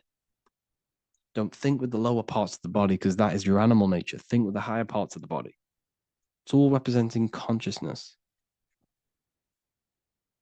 How to activate the right hemisphere of the brain? Well, it's all to do with non-verbal things. So music will activate the right hemisphere. Make sure it's tuned to the right frequency though. 432 hertz, 528 hertz. Any frequency that adds up to 3, 6, or 9 is good for you.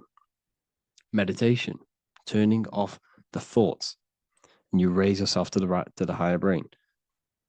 Symbolism. Symbolism is all right hemisphere. Reading between lines, metaphors, determining the Bible, it's all right hemisphere. Seeing the bigger picture, it's reading between the lines. So tithing in the Bible. These people in the churches are giving 10% of their money to the church. It's nothing but a scam. What these people have done is they have externalized the Bible. They have taken the Bible and literalized it, so that they can make a business out of it.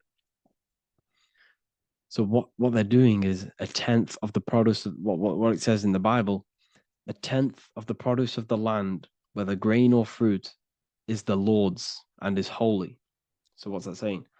the 10th of, it's basically saying give the 10% to the Lord, to God.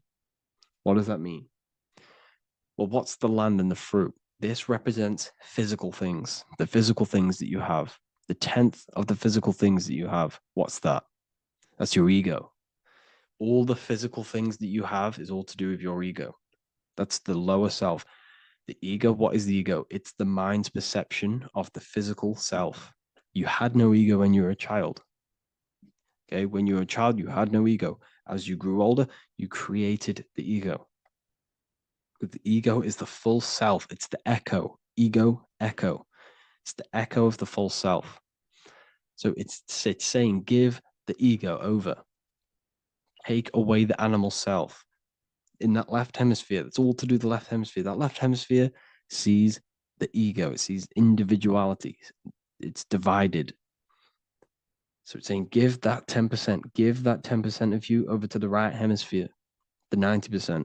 The 90% of you is in that right hemisphere. The higher self. Now, I'm not saying the left hemisphere is bad. Okay, I'm not saying that at all. But it sees where it sees things divided. It's like I said, the left, the hands are manifestations of the brain. So when these Christians are praying, they're putting their hands together. What are they doing? They're syncing the brain hemispheres. What you're doing, because everything's an extension of your brain. So if you put your hands together, you're putting the two hemispheres together. And what's happening when you place the hands together? All the electricity in the body is now running in a circuit. So once you connect these two hands, the electrical energy is now running in a circuit. And energy can move around the body quicker and more efficiently. So when you pray, when these people are praying, they don't realize that they're engaging in ancient forms of meditation, of balancing the two hemispheres. So now we're talking about balancing the hemispheres, not the right hemisphere. This is what Israel is. Look at the symbol for Israel, the up triangle and the downward triangle. What's that? The up triangle represents male. The downward triangle represents female. Okay? This is talking about the brains. Israel is Ra, Isis, which is female, the Egyptian god. Ra, El. El means God. El, electricity. That's the force of the physical world. It's the force that runs this world, electricity. It's the force of God. El, consciousness. It means God. Is Ra, El. Isis, Ra, and El. It's the two hemispheres of the brain, the holy land of Israel. It's the holy land, it's the brain. Once these two hemispheres are synced, this is how you unlock your consciousness. This is the easiest way of astral projecting. Hemisphering, I forgot the word for it. Hemisphere syncretization, something like that. It's about syncing the hemispheres. This is how you unlock your consciousness. Once the brain is running as one electrical system, this is how you balance the two masculine and male opposing energies. Once these opposing energies are no longer in war with each other, the brain, they come together to work as one. You unlock your consciousness. You are born again. What happens when a male and female have sex? It creates a new child. It becomes one. You are born again. Once the two hemispheres of the brain, you are born again. You can then have an out-of-body experiences. So this is why the symbol of the Holy Land, Israel, is the up and down triangle back combined together, because it represents unification of the male and female, unification of the hemispheres. You're born again. You unlock consciousness. And you can get this for free. It's called the Gateway Tapes on my website. Basically, it's a audio track from the government, and they did this in the Gateway Experience. It's a CIA document, and what they do is there are different forms of meditations you go through. I think there's about 5 waves of meditations you do, half an hour each one, and it will teach you. It will sync your hemisphere, because what does it do? They understood that playing one frequency into one ear and another frequency into the other, they understood that the right ear is connected to the left hemisphere, the left ear is connected to the right hemisphere.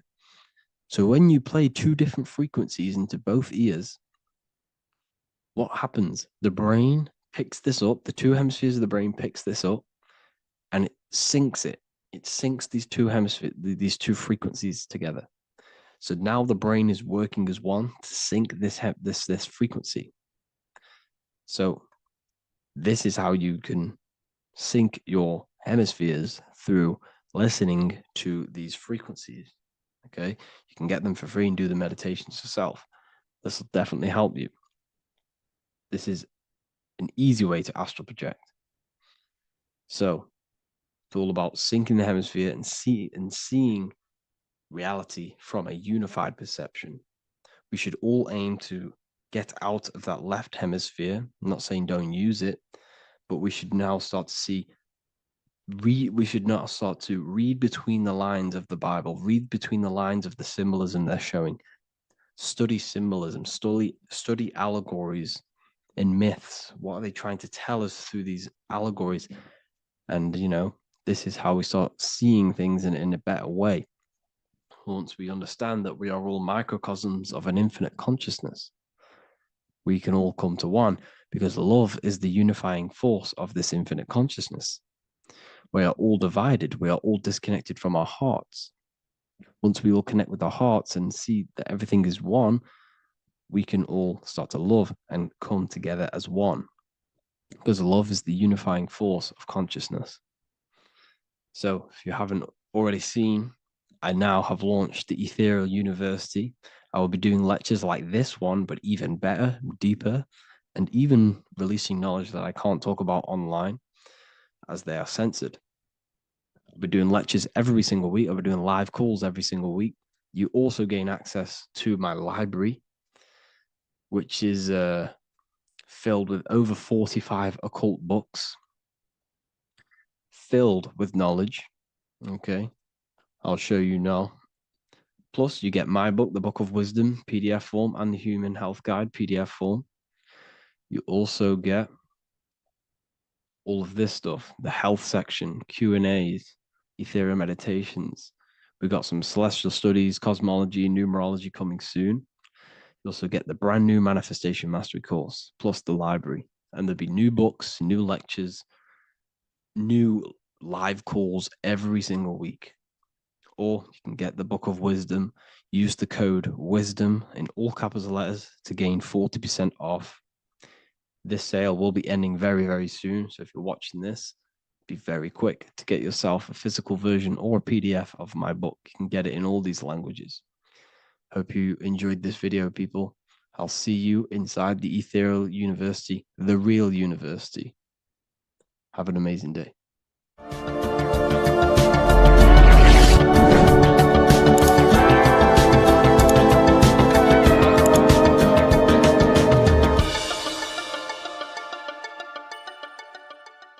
Welcome to Revival of Wisdom. Welcome people, we're back with another video. Please make sure to hit that like button, subscribe, and turn on notifications to never miss a video. The Earth is a giant torus field consisting of a positive and a negative pole. The Sun being the cathode with a positive charge and the Moon being the anode with a negative charge. This is why the Sun rules over the day, giving you lots of energy, and the Moon taking your energy from you, making you go to sleep. Now, the plane that we live on is called the plane of inertia, and at the center of this plane of inertia is the North Pole. This is where the two electromagnetical energies meet. Now, this is where the most electromagnetic energy is stored. This is why all compasses will point north, because it's the most magnetic place in this reality. So the Sun and the Moon is spinning around this center point, which is stirring the ether of this reality and making everything move in circles, meaning this is a cycle. Everything's recycling itself. It's an organic simulation. The ancients also knew about this sacred land at the center of this reality, known as the North Pole. As you can see on this map from the 1500s of the North Pole, You can see 4 islands around this center black rock. Ancient civilizations like the Mayans, the Buddhists, and ancient Chinese also depict these 4 islands. The endless symbology of these sacred lands at the center has been going on for thousands of years. These sort of secrets are now kept by the elites, but as always they have to show the truth in plain sight, and this is what they are doing with the Windows symbol and also the Wizard of Oz. Now in the Wizard of Oz, as you can see, there's something called Munchkin Land. Munchkins are these unusually short people. Then on the ancient 1500s map, it says Pygmy. And then the Pygmy people in mythology are also these unusually short people. Just like Santa and his elves, they come from the North Pole. And elves are these unusually short people. These stories that we are told about Santa and Munchkins are putting truth in plain sight about this sacred land. This sacred land at the center of the earth is where the aurora borealis comes from and is being emitted from this black hole in the center, also known as the black sun. The aurora borealis is the earth's aura, hence why it has the word aura inside of it. It is the life-giving essence to all life within this realm. As this dualistic reality we live in consists of both physical and spiritual, the black sun is like our sun for the spirit. It's our spiritual umbilical cord, connecting us to the spirit realm. And the rising sun is the opposite. It's our sun for our physical 666 carbon suits, known as our human body, our physical aspect. As it states in the 40,000-year-old emerald tablets, deep in Earth's heart lies the flower, the source of the spirit. The flower of life is as thine own place of spirit, and streams through the earth as thine flows through thy form, giving off life to the earth and its children. So the North Pole is the core of this spiritual reality, and the closer you get to it, the more spiritual and lucid it becomes. So the elites have covered this up in order for us to forget the true nature of this reality. And they did this cover up by introducing the globe model. Nicholas Copernicus was around in the 1400s and he introduced the globe model. As you can see, he is a Freemason. He depicts himself with a globe and a Masonic compass in all of his paintings and portraits. Galileo was also a Freemason, as you could see in all of his portraits with a globe and a Masonic compass. He was also a massive part of introducing the globe model after Nicholas Copernicus. So yes, the globe model was a spiritual and political move to gain more control over the masses. After the globe model was then introduced, they introduced the theory of evolution by another Freemason, Charles Darwin. See how these two theories go hand in hand? They both degrade humanity and they make you confused of where we actually came from. By hiding the true form of this divine creation and hiding the true power of each and every one of us, they maintain control over the masses. Now this is order out of chaos, known to be the 33rd degree slogan of Freemasonry. Now this is the Masonic cosmology, and as you can see you have the checkered board for the duality, the 5-pointed star for the 5 elements, the 4 corners for the 4 pillars, the all-seeing eye, which is Polaris, the sun, the moon, and the 7 stars. So even Freemasons are taught the flat earth cosmology and the true form of this reality. Now the true nature of the sun, the moon, and the earth is shown and reflected through the Masonic compass. The Masonic compass is the sun, the moon, Polaris at the top, and the black sun at the bottom. It makes sense why all the scientists who introduced the globe model all used the compass and the globe together, because it's truth in plain sight. As I explained in my other video, all Freemasons have to take the oath, so it goes to show Why are we all learning these theories from Freemasons who can't talk about certain topics that they learn about? Why should we believe their theories when they're holding back the real truth about this reality? Now going on to NASA. NASA means to deceive in Hebrew, and they are also funded by the government. They are not a private company. The old owner of NASA, Werner von Braun, on his grave has the Bible verse Psalms 91. The heavens declare the glory of God, and the firmament showeth his handiwork. Now why would the owner of NASA put this on his grave? Seems a bit suspicious to me, alongside with the NASA astronauts are all Freemasons. And not to mention the countless mistakes they've made on their live videos in space stations, the moon landing, and the CGI footage of the Earth, which is obviously photoshopped. Just by tricking the masses that they live on a spinning ball, the elites gain the perception of the masses. Not only does it hide the divine creation we're inside of, it hides the divine spark within you. It hides the creator, the source. And by believing in space and we live on a spinning ball, it makes people come to the interpretation of that we are a coincidence and we do not have any purpose. And of course this is false. When you come to realization that we are all a divine creation and we can create our own divine life in this reality, life becomes more sacred and you start to enjoy little things. The elites want you to believe everything exists only in the five senses. They want you constantly looking outside of yourself because they know that will keep you on lower states of consciousness. Now this brings me to our next point.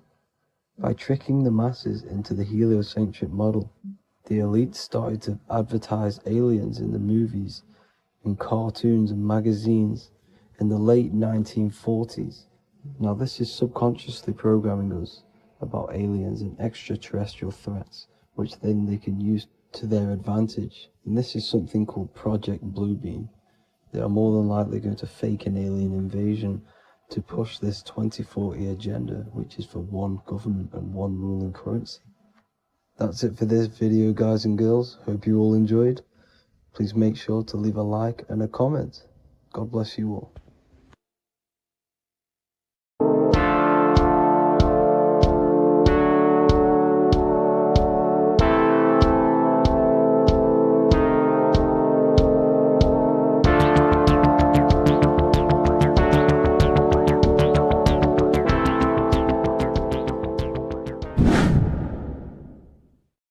What is good, people? We're back with another video, and today we're talking about the chakras.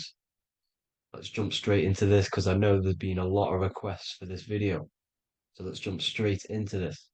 So you have 7 chakras, right? 7 chakras, and these chakras are feeding off your electromagnetic field, known as your aura. This is both positive and a negative pole, male and female, right? This electromagnetic field is made out of electric and magnetism, and together they come as electromagnetic.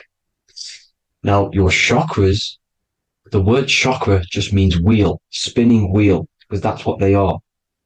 They are spinning wheels of energy. They do not exist on this physical plane. They exist on the etheric plane. Okay. Now, these energy centers are known to regulate your emotions, and each energy center controls the organs and cells in that particular area of the body. So, for example, your sacral chakra will control the cells and organs of your sexual reproduction area. Okay, the navel chakra or solar plexus will control the digestion in your body. Same with the heart, same with the throat, right? So they are like mini brains for each center of your body. They run along up the spine, but notice the crown chakra exists outside the body. It's just above the head. Now, this process of the chakras is obviously the 7 colors of the rainbow. starting from red, which is the lowest vibrational color, all the way to violet, which is the highest vibrational color. This, like I said, these energy centers are feeding off your electromagnetic field. So if these chakras are unbalanced, they are taking too much energy from your electromagnetic field, making it weaker. Now, this is the North Pole. As you all know, the Earth is flat, and we live inside of a giant Taurus field, and the North Pole is the Earth's heart chakra. And this is why the aurora borealis, or the northern lights, whatever you want to call them, that's why they are green, and they are being emitted from this center point of the Earth, because it's symbolizing the heart chakra, which is green, right? Now, you do work your way up to these. However, this is a Taurus field. You are a Taurus field. You have different layers of this Taurus field, right? And you need to balance all of these chakras, but you can't move up these chakras until you open the one below it. So it's like a stairway. You can't go to your solar plexus without going through your sacral. You see? So you have to work up these. However, you have to work up these and then live from the heart, because the heart is the center of the Taurus field. It's the balance between male and female poles, positive and negative poles. So you have to balance all of these chakras and then bring them all into one, which is the heart chakra. Now, they exist on the etheric plane. They exist on the etheric plane, and the etheric plane is a layer of the material plane. It's the one higher than the material plane. And then after the etheric plane, it melts into the astral plane. So they exist just between the physical and the astral aspect. Now, this is the yin and yang matter, which is the lowest root chakra, physical matter, and then to spirit, because high vibrational matter turns into spirit, low vibrational spirit turns into matter. So they're interchangeable. This is the yin and yang. Now, when you see ancient paintings with the halos, you see this is like a toroidal field coming out the top of his head, you see, with a halo. This was symbolizing in the old days, in the ancient days, that they've aligned their chakra, they've reached Christ consciousness, which is God consciousness, right? Now, this electromagnetic field is the apple that we bit out of in the Bible, because you see that apple is a Taurus field. So they were metaphorically or personifying the Taurus field. That's what the Bible is. It's a massive personification. It's all metaphors. You have to read it properly. It's got a greater meaning behind it. Now, when we bit from the apple, we ate from the tree of knowledge, which is good and evil. Our lower mind took over, so we materialized to feed our physical bodies. We materialized through Saturn. That's what Saturn does. Now, if you don't understand that, go and watch the video previous to this one called Occult Secrets of Saturn. And that will show you how Saturn is the materializer. Now, this is one of the secrets behind the Masonic compass, electric and magnetic, male and female, duality, positive and negative. Now, like I said, they teach you about the Taurus field, about a magnet in school, but they don't teach you about your electromagnetic field. Everything alive has a Taurus field. It is the building block of this creation. Absolutely everything has a Taurus field. There's not one thing without it. And as you can see here at the center of the apple, that's where the seed is. That's where the life is. The reproduction of that organism. As you see, this is where the most electromagnetic energy is stored, in the center, because this is where the two duality, this is where the field meets at the very center. This is why the seed is at the very center. Now, your spine is a elongation of the brain. The brain is heaven, and the bottom of the spine is hell. So this is Saturn, which is the root chakra. The 7 planets are associated with each chakra. Moon equals mind. Okay. Now Saturn is physical matter, as I've just explained. This is the lowest vibrational color. And they want you trapped down here, which is your hell state, your animal nature, your physical nature. They want you to identify as the physical body. They don't want you to reach these higher states of consciousness. Okay? Now, in the brain, you have 12 convolutions. Now, this is what they were symbolizing in the Bible with the 12 disciples. And obviously in the Bible, it says the upper room where Jesus met with his disciples. This is heaven, the brain, the higher states of consciousness. Now, this is your North Pole. This is Jacob's ladder. Okay. This is why you have 33 levels of Freemasonry, because it's symbolizing the 33 vertebrae, which are these little things here on the back of your spine.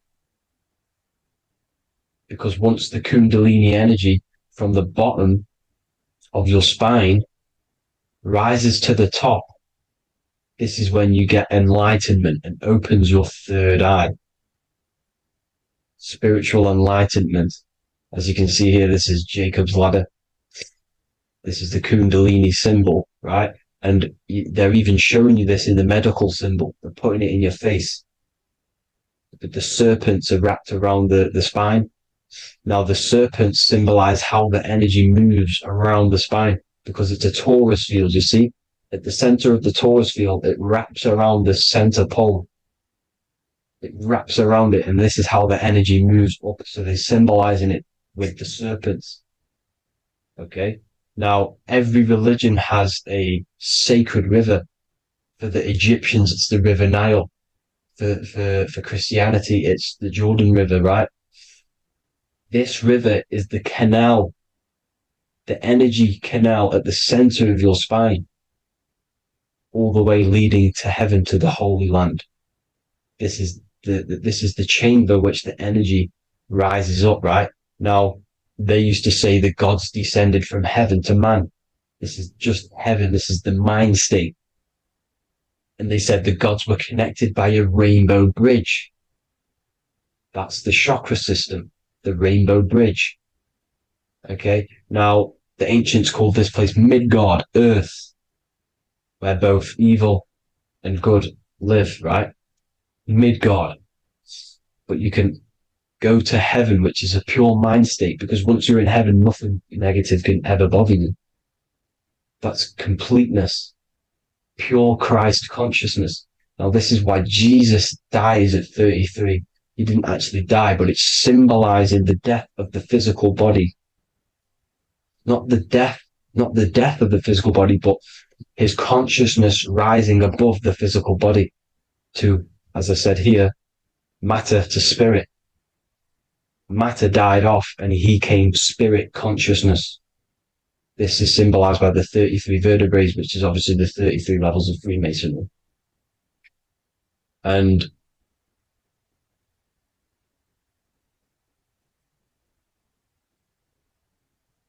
now the pineal gland, which is at the very top of this Jacob's ladder, or the River Jordan, the canal, your 33 vertebrae on your spine. This is where the pineal gland sits, right? At the very top, at the center of your brain. Now, there's multiple ways this was symbolized. The Eye of Ra, which is used by the Egyptians. Now, this pineal gland is the seat of consciousness. This is where your consciousness is stored, right? And the ancient Sumerians used the pine cone, hence why it's got the word pineal gland, the seat of the soul consciousness. It produces DMT, dimethyltryptamine, which is known as the spirit molecule. And the pineal gland is wrapped in microcrystals, and we all know crystals transfer frequency and energy. Now, radios use crystals. A radio is a frequency transmitter turning a frequency into a frequency that we can hear with our ears, right? Because all the radios are actually playing right now in your ears. However, our ears can't pick it up, so the radio transmits it into a frequency that we can hear using crystals. So this is the power of crystals, and this is what our third eye is wrapped in, crystals. Now, this third eye is not actually your third eye, it's your first eye. When you're being materialized in your mother's womb, this is the first gland that is produced, and everything's built around it, because it is the consciousness. It is your consciousness. Your consciousness never dies, ever. It's an eternal essence. It lives forever. You never actually die. Only the mortal body dies. Now that's what we call life. Life is abided by time, and time is change.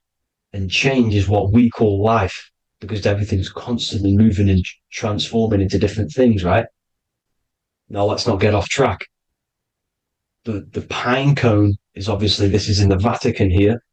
The pine cone is symbolized as the pineal gland, pine. And this is the opened pine cone. The opened pine cone means, or symbolizes, the awakened man, the awakened third eye. But the ones here, which the Sumerian gods are holding, these are shut pine cones, symbolizing the unawakened man. But let's not get confused, people. These gods were not gods. They are human beings just like you. They reached Christ consciousness. They are nothing more special than you. They just had the ability to reach Christ consciousness.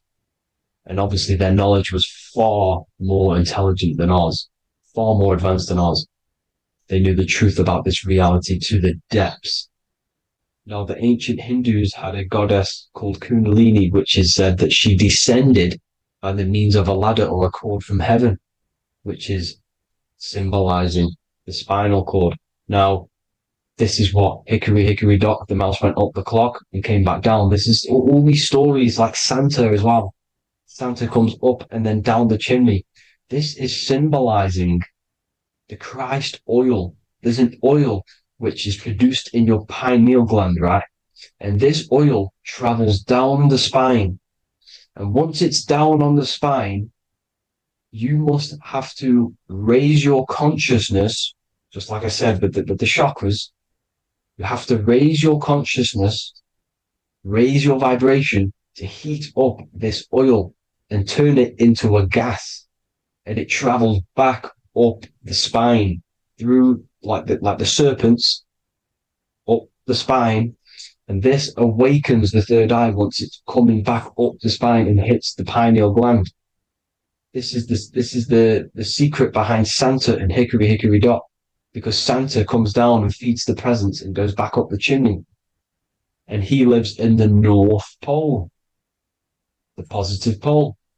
This is the North Pole, people, and the presence is your sacred oil. This oil, your physical body is the furnace. It's the spiritual furnace, which you have to heat up this oil by raising your frequency and turning it into a gas to rise up this chamber, the River Jordan, to your third eye, right? Now, this is an alchemical process. Your body is the alchemical furnace. It says in the Bible, if therefore thine eye be single, thy whole body shall be filled with light. I shouldn't have cut that out, but that's what it says. The light of the body is thine eye. If therefore thine eye be single, thy eye shall be filled, their body shall be filled with light. This is symbolizing the pineal gland, enlightening the body, the spiritual body, filled with light. Now, as I said, they want you kept down here, which is the root chakra, which is your animal nature, which is obviously mind, matter over mind. This is the symbol of Saturn, right? As you say, we're built of body, mind, and spirit, the Holy Trinity. That is the sun, moon, and earth. The sun's your soul, solar. Moon is your mind.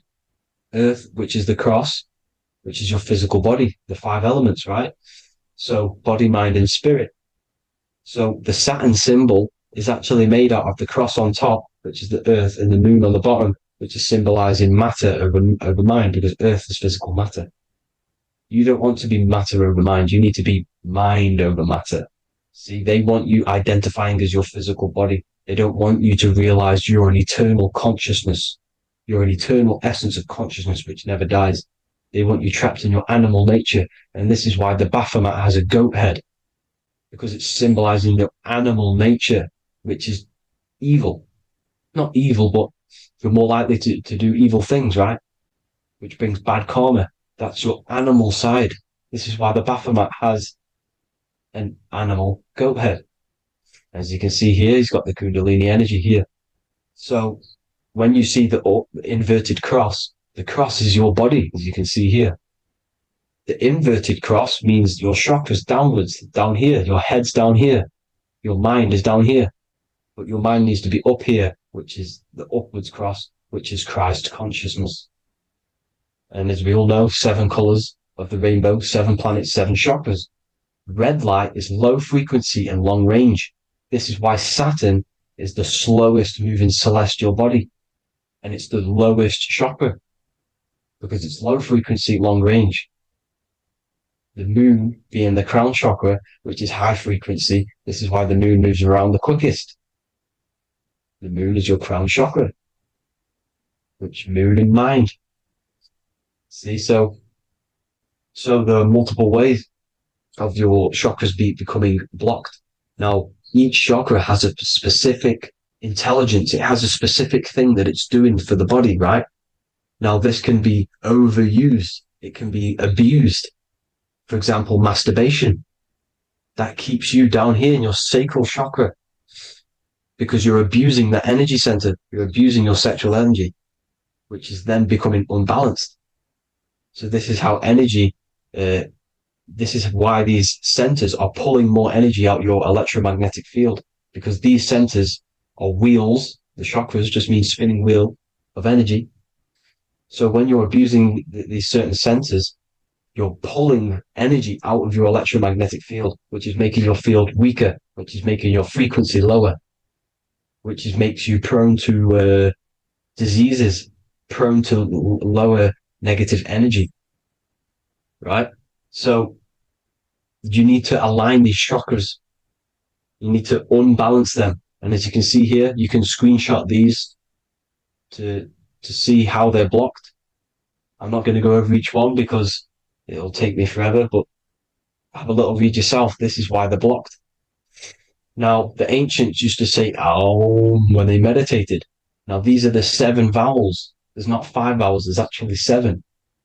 Now, when they say Aum, they're aligning all their chakras by saying this when meditated.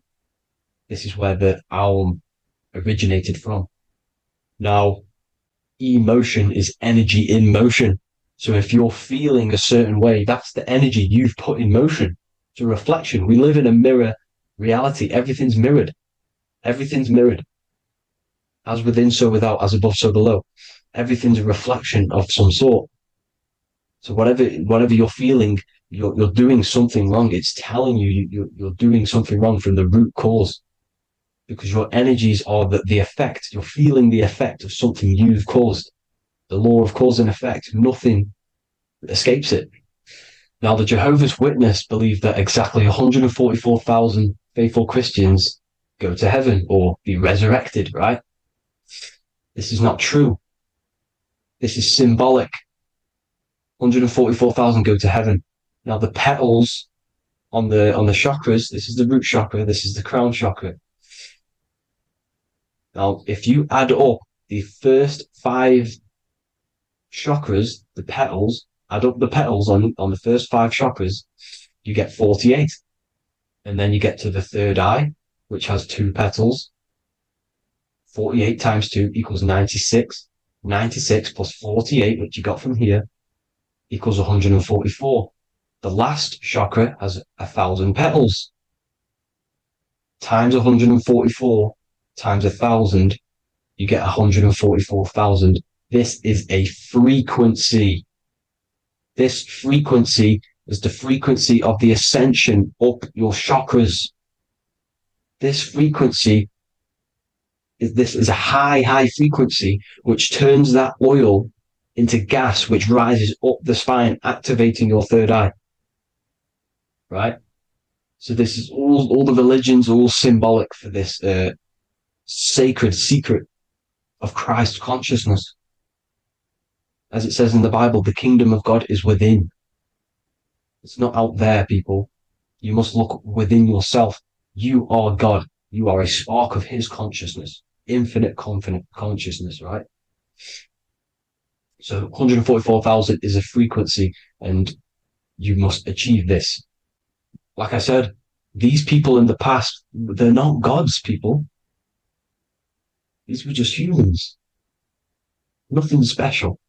They just reach Christ consciousness.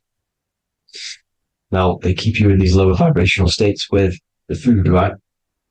And as you can see here, all of these fast food restaurants are mainly are red and yellow, which are these lower states, these lower two chakras, lower vibrational colors, because they want you trapped down here in matter. And these foods are so low vibrational, they will keep you down here because your gut produces, I think it's like 80% of melatonin. Melatonin is your feel-good hormone. These foods will not make you feel good. This is very low vibrational. Meat. It's not meat. It's raw flesh. These animals are stripped from their family, put on a conveyor belt, watch their friends be tortured, and then get slaughtered in a slaughterhouse. Think of all the fear that's running through their blood, all the hormones, all the fear, and you're going to go and eat that very low vibrational energy. As you can see here, this is the light photons within fruit. You can see the life force in this fruit. You must think, feel, and do positive to raise your vibration.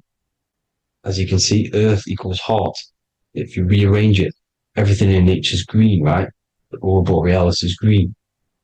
You must align all these chakras and then live from the heart, because the heart's the center of the Taurus field. You must become the consciousness in the center. So that's it for this video, people. Thank you all. God bless.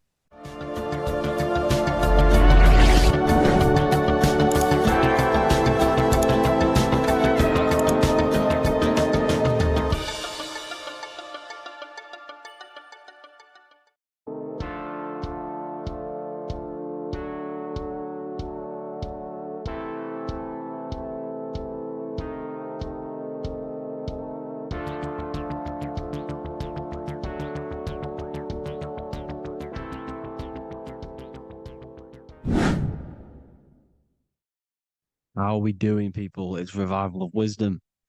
We're back today talking about sun worship. Okay? And please enjoy, sit back and enjoy the video. First thing we need to understand is that the sun is the risen savior. It's the light of the world. Without the sun, we have nothing. Now, the sun is the Son of God. We didn't make the sun. No one owns the sun. But who created the sun? Obviously, the Creator created the sun. Therefore, it is the Son of God.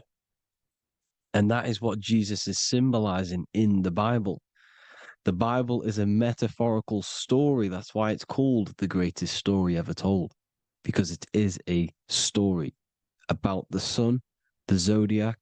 It's about you, the systems in the body. It's about everything that is sacred in this creation. Now you can see the suns behind Jesus' head in all of the ancient portraits, even the ones that are more modern. You still see a sun on the back of his head because he is the sun. He's the light of the world, our risen savior.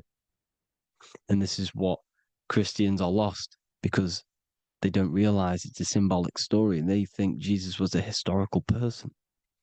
He's not a historical person. Okay, this is what we need to get out of our mind. This wasn't a historical person. It's the sun, our risen savior. The sun is the soul. It's the soul of this creation. Because what is a soul? A soul is pure life force, pure energy. Whatever a soul inhabits, it gives life to. Like our soul feeds our body. The sun feeds the earth because the sun is a soul, and that's why the ancients called it Sol. because it's the soul and it's in you and it's the light of the world. It's the light of everything. It gives life to all things. Here's Jesus and his 12 disciples. The 12 disciples symbolize the 12 zodiac signs. Aries, it rules the head region because the 12 zodiac constellations rule specific regions of your body. Aries, the ram, you have a cerebrum in your head. This is Aries on the head of the table. His Gemini rules the arms and the lungs. The two twins, Gemini. He's holding up two hands for the two hands and arms.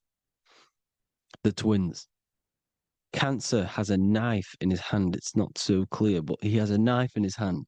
Cancer is the crab. Crabs have claws. And he's pointing at Virgo's Adam's apple, saying there's no Adam's apple there. It's a woman. Who's the sixth sign? The sixth sign is Virgo, the Virgin, the only woman in the painting. Now notice how there are 3 people in 4 groups for the 4 seasons and for the 3 months and 3 zodiac signs in each season: spring, summer, fall, winter. Matthew, Mark, Luke, and John with the suns on the back of their heads, because it's the 4 states of the sun. The 4 states of the sun. Now, 6th sign, Virgo, the Virgin, the only woman in the painting with no Adam's apple.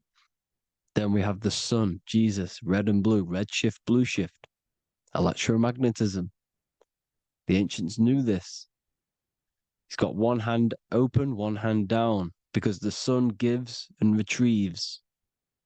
The sun rises and it falls.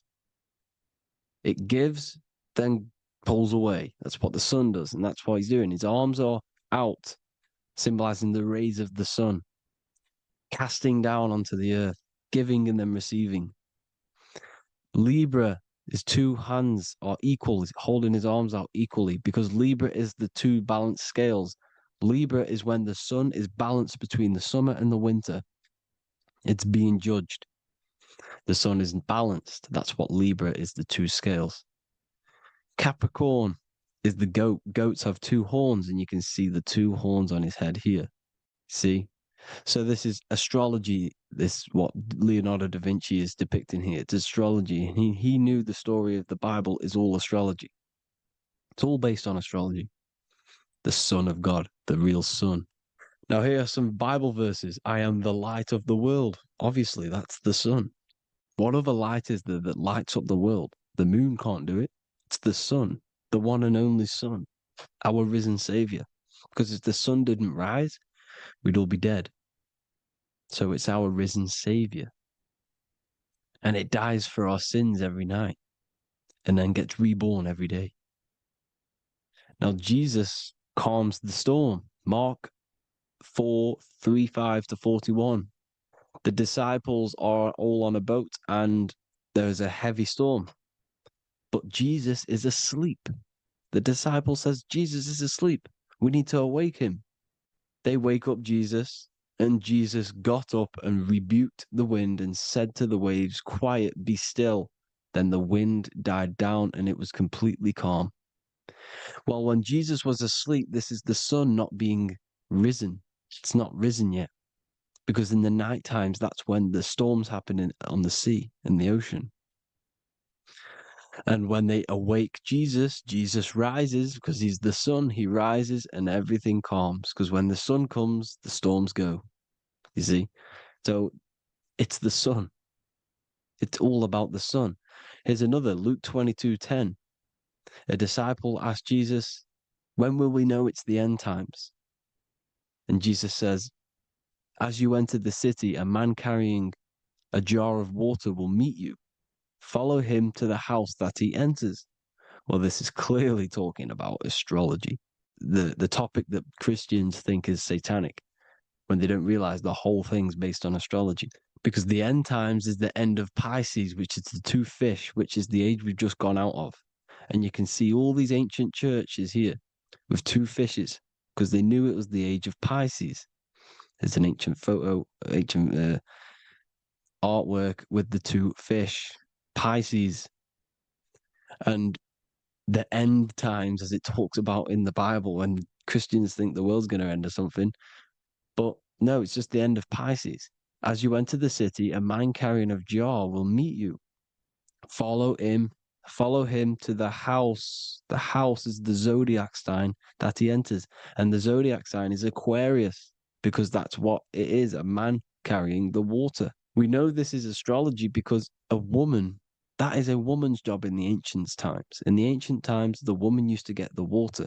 You would never see a man collecting water back then. That was the woman's job, whilst the man builds the houses, for example. You see, so we know it's talking about astrology because astrology is the man holding the bucket of water. It's the end of Pisces. Now we are in Aquarius. And of course, Luke 24:36, the risen Savior, the Sun. Now, the Sun is also born on the 25th of December, a virgin, just like Horus, Mithra, Buddha, Krishna, Hermes, and thousands of other gods, all born on the 25th of December. Well, it's because the sun moves 1 degree northward on the 25th of December. And on the 22nd to the 24th, it stays in the same degree because it's moving south. But then on the 22nd, it stays in the same degree on the Southern Crux constellation. And the ancients called this the sun dies on a cross because the cross is the Crux constellation, the Southern Cross. And it stays on that same degree for 3 days on the cross. The sun dies on a cross, and then on the 25th, moves 1 degree northward, bringing back the summer, the light, the warmth, the growth of crops. And this is the sun being reborn again, a virgin, because it's pure. And here's Mithra, another sun god before Jesus was around, before Christianity. It was Mithraism, and Mithra, Ra is Ra, the sun god, Egypt. It's all about Ra, the sun. You can see the crown of thorns on Jesus' head, symbolizing the rays of the sun. And here are the rays of the sun on the back of Mithra's head. Krishna, the sun. Buddha, the sun. Horus, horizon. All born virgins, all did miracles, all resurrected. Dead for 3 days. Well, here he is, dead for 3 days on the cross. And resurrected, because it's the most ancient religion ever been on the face of the earth, the worship of the sun. And we should worship the sun, because without the sun we are nothing. The sun feeds us, feeds the earth, feeds everything. Without the sun we are nothing. It's been reversed, and now we're worshipping man. When we're worshipping a man called Jesus, was never real. It's all about the sun, the most high, the most powerful, potent, celestial body in the sky, the orb that feeds us every day. It dies for our sins and rises every day. It's the sun. Now on the Holy Communion Day, it's the worship of the sun. They give out many suns. Here's Jesus holding a sun. And they raise the sun on Sunday because they go to worship their sun god on Sunday. Not Saturn Day, not Moon Day, Monday, but on Sunday when the sun is exalting. And they hold suns up above their heads because the sun rises. They're symbolizing the sun rising above their heads as Savior. It's the sun. It's the Holy Communion Day. And here's Jesus giving a piece of himself to the children.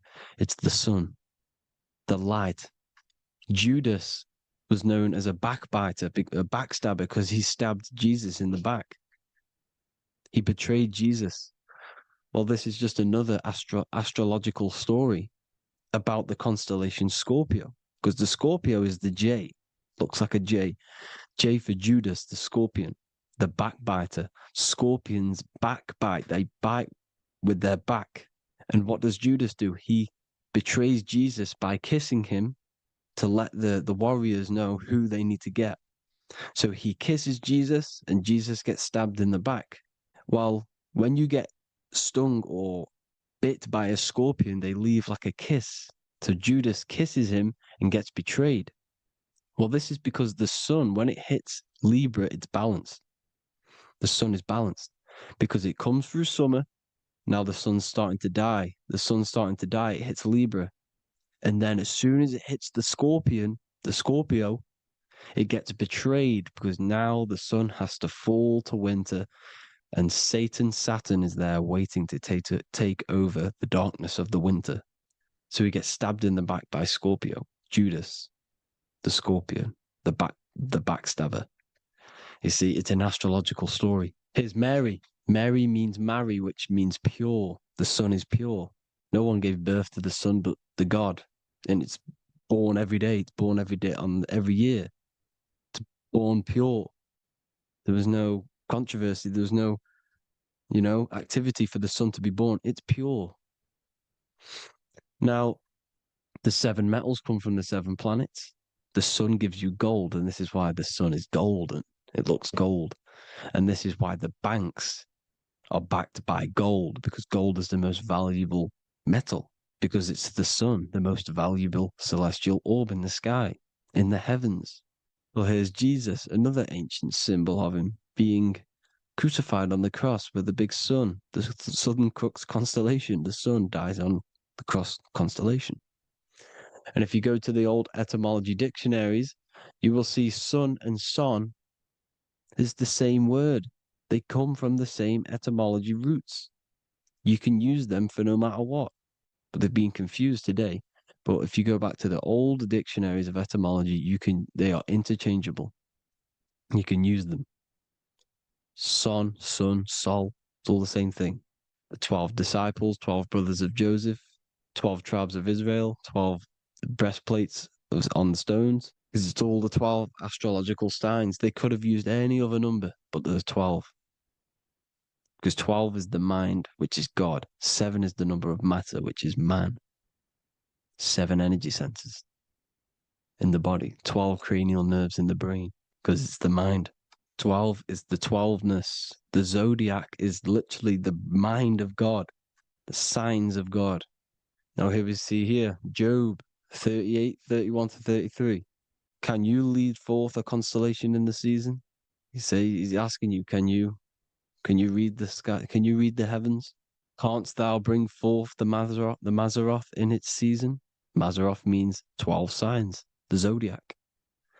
Why did they translated every single Hebrew word in the Bible into English, but they decided to leave out Mazzaroth? Why? It's because if that said Zodiac, Christians would have a different view on the Bible, but they leave that out. But Mazzaroth actually means the 12 signs, the Zodiac. And the stars means sign. The word stars means sign because the stars are signs, things to come, which is off in Hebrew, which means sign, things to come. You see a sign on the road, it's something coming. But God is saying, no, what does he say? To qualify as a director, a judge of man's life on earth, one must be able to govern the heavenly bodies that rule the earth. It's telling you to read the heavens. We need to read the heavens. Astrology, the 12 zodiac signs, the mind of God. It's telling you, read the Mazzaroth, read the Zodiac, because they are things to come in your life. They are signs. It's not satanic, it's made by God. God said, let there be lights in the firmament of the heavens to divide the day from the night, and let them be for signs. Signs are things to come. The 12 zodiac signs. It's all about astrology. Here's Mary holding the sun. His son, her son. It's the sun in the sky. The one and only, the most high. The soul, the solo because it's on its own. The most powerful, Ra, radiance. Here's the Pope holding the sun. All 3 popes holding the sun because they're sun worshippers and they know the true meaning and origins behind Christianity. Sun worship. Here's the Vatican is a sundial. Yes, this is literally a clock. Your watch is a sundial. It's got 12 sections on it for the 12 zodiac signs. 12 hours, 12 Horuses. Now here you see Jesus walking on water. Well, it's the sun, and here's the beard of the sun. Here's the pyramid of the sun, the illuminated one, the all-seeing eye, the sun. Here's the Ankh. The sun creates these symbols. The ancients knew this. Now, when you see these headdresses, these are actually the days of precession of the sun. Aries, Cancer, Libra. It's all about the sun. Here's some more sun worship going back to Egypt. Ra, Horus, Osiris, and Set. Jesus and Satan is Horus and Set. The sun and Saturn. Saturn rules the winter, Satan. Jesus, the sun, the light of the world, rules the summer, rules the day. Satan's the night, Saturn's the night, the sun is the day. The evil brother, Satan. Well, Horus comes, well, this is where we get the word hours from. There are 12 Horuses. The sun moves in 12 Horuses, 12 hours. Where's Horus? What hour is it? Where's Horus? His Ra, 12 noon, Ra, radiates, powerful, the most high sun. That's why he has a sun on the top of his head. These are the 4 states of the sun. Set, sunset. This is why we say sunset, because the sun is setting. His sunset, his Horus, horizon, the Horus is rising, Ra radiating, and the sunset. Then midnight is Osiris. Here's another ancient symbol for the sun, the scarab.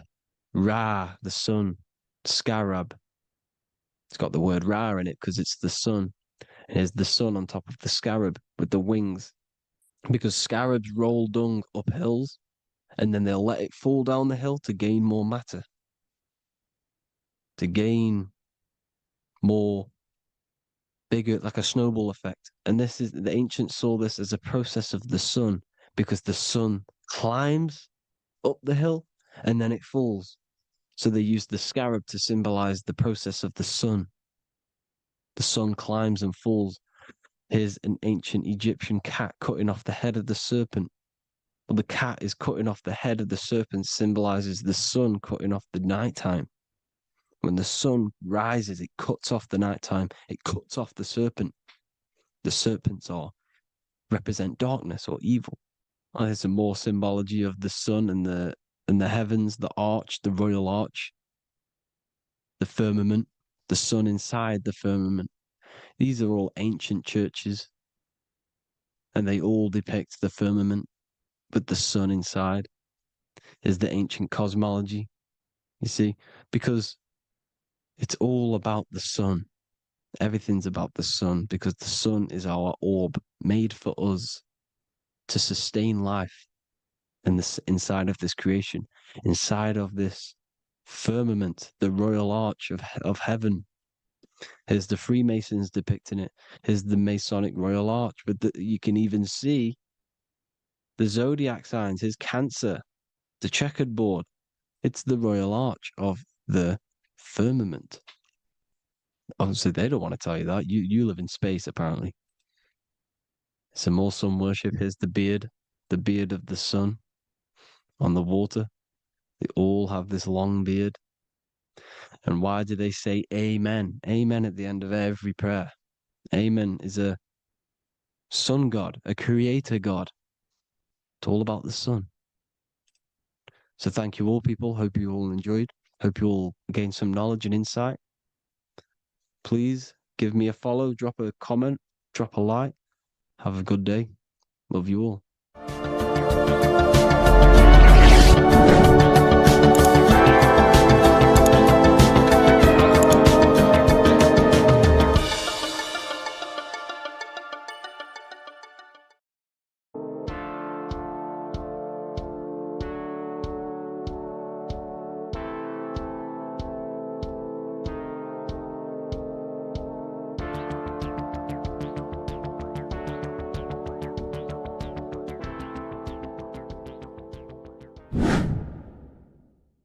What is good, YouTube? Today we're going to be talking about the astral plane and how the cosmology fits into the astral plane. Okay, so first let's go over the astral plane and go over the different layers of reality so that you can understand reality more.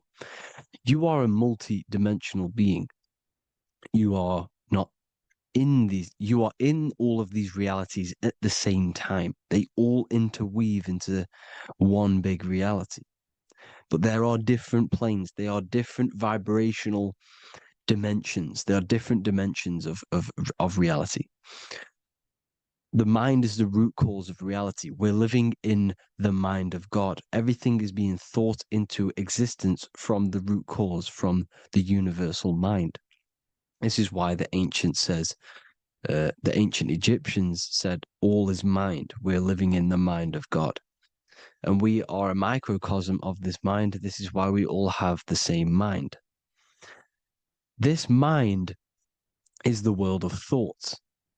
Now, this world of thoughts is just the thought alone. For example, it is the thought of a chair. But then when you start to imagine this chair and you start to mentally see the chair, you're now manifesting the thought, the singular thought, into some sort of form. So now you're imagining the chair. You're imagining the form of this chair, which is then manifesting into the astral plane. The astral plane is the world of thought forms manifesting. So when you are imagining something, you are seeing into the astral plane. Okay? Your third eye, it is an eye because it sees the astral plane. It is seeing the other side through imagination, through dreaming. Well, we'll go over dreaming later. So the thought of a chair is a singular thought. The imagination of the chair is the manifestation of the chair. And in the astral plane, it's basically the world of all the chairs that could ever exist. So you're thinking of the chair as a singular thought, which is the mental plane. The astral plane is the imagination of that chair, is the thought, the manifestation of it. Depending on the vibrational state of the thought will depend what level of the astral plane it will go to. For example, if you're thinking about a chair to torture someone on it, it's going to go on the lower astral plane. Or if you're thinking and imagining happy things, it's going to go to the higher astral plane. So wherever your mindset is, that we call it a mindset because your mind is setting frequencies to certain things. Thoughts are frequencies. And a mindset is setting your frequency, setting your mind to a certain frequency. So when you set your mind to a certain frequency and you imagine something in that frequency, you're going to match everything in the astral plane that are on that similar frequency, just like you would in the physical world. Because we're all in these worlds right now as we speak, but we can't see them with the two physical eyes. We can feel it though.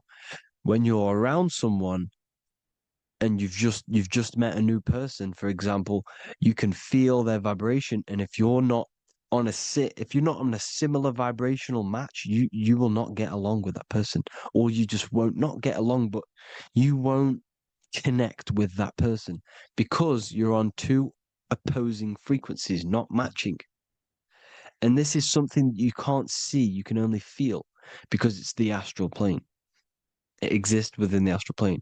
Everything in the astral plane is made out of vibrations.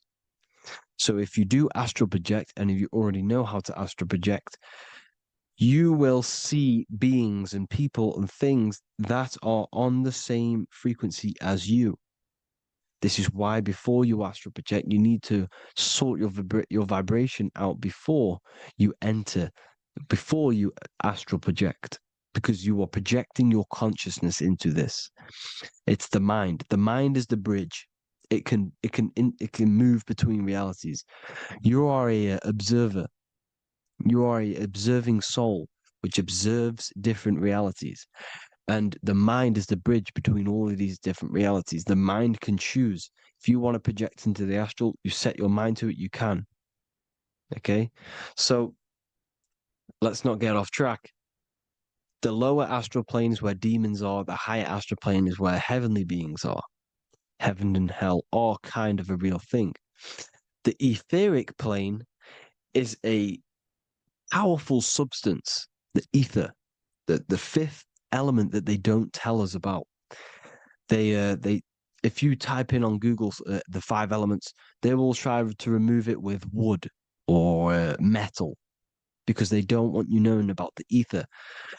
Ether is the energy double behind all physical objects. So the ether is very important. It is the 5th element. It is part of the physical world, but it's also part of the astral world. It is on either side. You see how they're showing you the truth in the language? Ether and either are the same word. The ether has 1 foot in the astral and 1 foot in the physical world. It's a substance that connects the physical to the astral world. It is the either.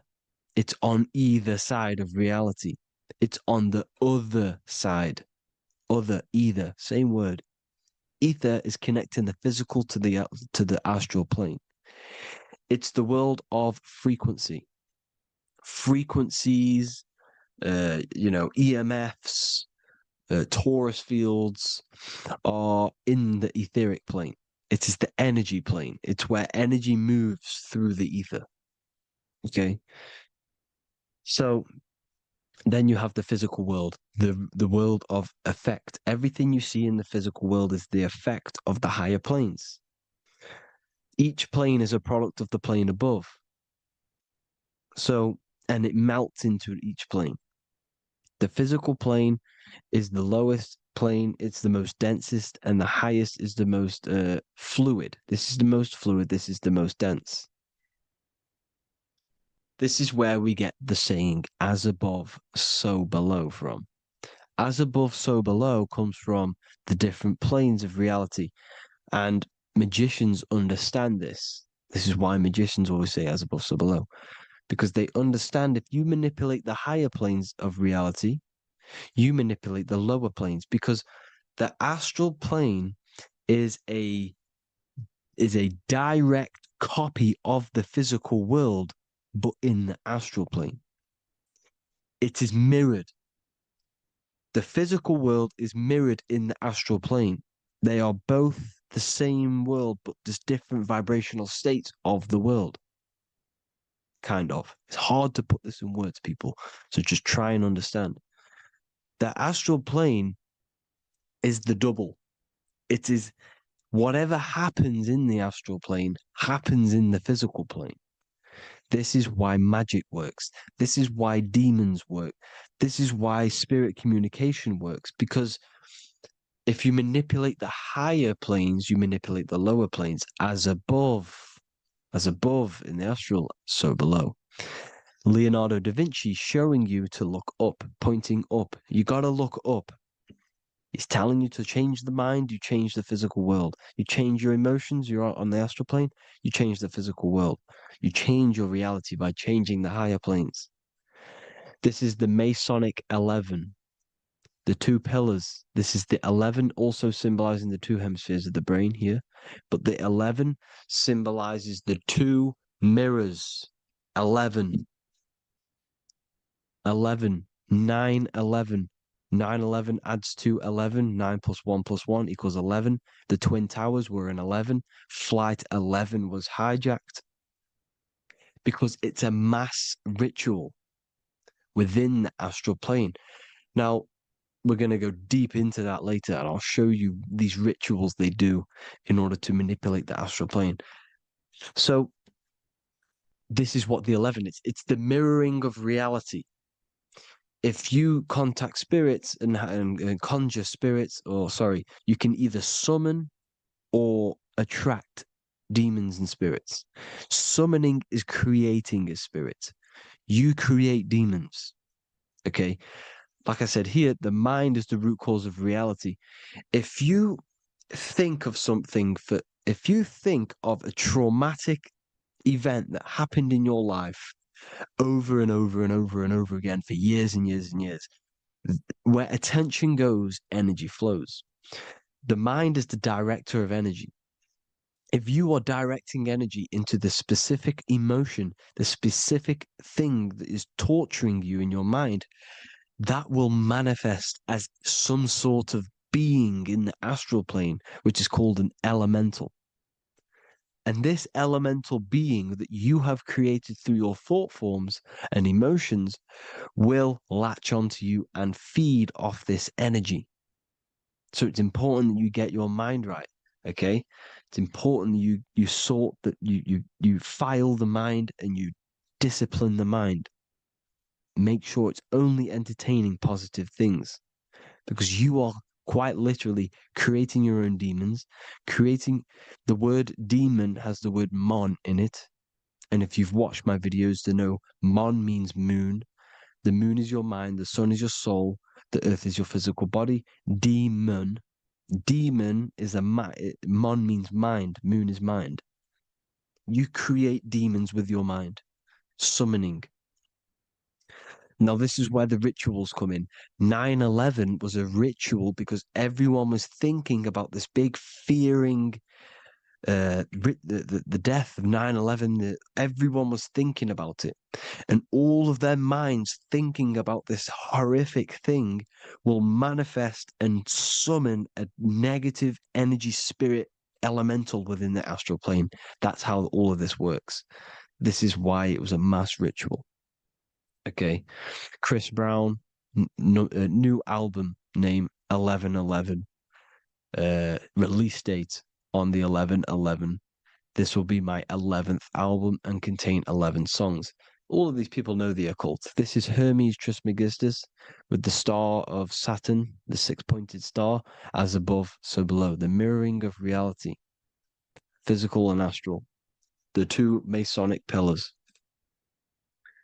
So as above, so below. What's above us? The stars. The stars are connected to the astral plane. This is why we call them stargates. When we dream, we are experiencing these different realities. And what are stars? They tell in the Bible, it says Genesis 1:14. And God said, "Let there be lights in the firmament of the heaven to divide the day from the night, and let them be for signs." Signs translates to things to come. Why things to come? The stars tell the future. Why? And why do we say as above, so below? As above us is the astral plane and the etheric plane. As above, so below. Whatever happens in the stars happens on Earth. The stars are connected to the astral plane. Above us is the astral plane. We are a star in a physical body. This is why we say Mr., sister, stir equals star. The E and the A are interchangeable. We are stars, and the stars are the start of our incarnation. We start in the stars, same root word, and we descend through the seven energies, which are our seven chakras. Then we enter the heart of the soul system. The heart rearranged spells earth. And this is the true cosmology. Here's the Masonic cosmology. This is Masonic now. Here's the firmament. Let there be a firmament in the midst of the waters to divide the waters from above, from the waters that below. Genesis 1:6. The firmament, firmament comes from the word firma, Latin, I'm pretty sure, which means firm. When something is firm, meaning it's stable, it does not move, it is firm. The firmament is firm. So, is the firmament Genesis 1:6. What does it say? Genesis 1:3, sorry. Let there be light. This is before the sun and the moon was created. Let there be light. Before the sun and the moon was created, light was appeared. So what's that tell you? This is a holographic projection from some sort of light being, some sort of projector. And that projector is the all-seeing eye you see in the Masonic cosmology. This is the all-seeing eye projecting the light beams. Let there be light. Everything is made out of light. The universe is created out of light waves. The Taurus field is one unit of light. The light projecting this reality is Polaris. Okay, the famous all-seeing eye. Now, what else? Then we have after let there be light in Genesis 1:16, and God made the two great lights. This is the sun and the moon, electric, magnetic, male and female. Then we have the Masonic checkerboard, the black and white symbolizing dualities within the dualistic reality we're in, spirit and matter, light and matter, rest and motion, positive and negative, good and evil. Everything's dualistic here. Okay? And it's a dance. The universe is a dance between flickering of white and black light, which is the Taurus field. We're not going to go over that, but this is all connected to the astral plane. This is the true cosmology. The astral plane cannot work on a spinning monkey ball in the middle of space. Does not work. Cannot work. It's impossible. Okay? Impossible. So even in the Quran, it says, Allah has made the earth for you as a carpet, flat. Quran 15:19, and the earth we have spread out like a carpet, set there on mountains, firm and immovable. It is immovable. In the Quran, it also says 65:12, it is Allah who has created the seven heavens of the earth. The seven heavens meaning the seven layers of heaven, the seven planets. And Psalms 104:5, he set the earth on its foundations and it can never be moved. Never. So here you see in Isaiah 40:22, he sits enthroned above the circle of the earth and its people are like grasshoppers. He stretches out the heavens like a canopy and spreads them out like a tent to live in. We live in a tent. This is the tent. The projection of light. Here you see an ancient picture here. Here you see the ethereal barrier, meaning the firmament, the etheric barrier. And here you see his head popping out. Why is his head popping out? Because your head is heaven. Your heel is hell. Your head has access to the astral plane. This is why your head is heaven. The pineal gland, when stimulated, has access to project itself, project consciousness into the astral plane. Here you see another ancient picture here with the Masonic Royal Arch, with the Zodiac here, the Zodiac on the top, arching, because there's a firmament above us. Here's God in the brain. Consciousness is God. Here you see the Masonic Royal Arch, symbolizing the firmament. George Washington above the Masonic Royal Arch. These are the stars. This is Polaris projecting reality. Here's ancient churches with the dome. Polaris projecting reality with Jesus. Disney World is under the dome.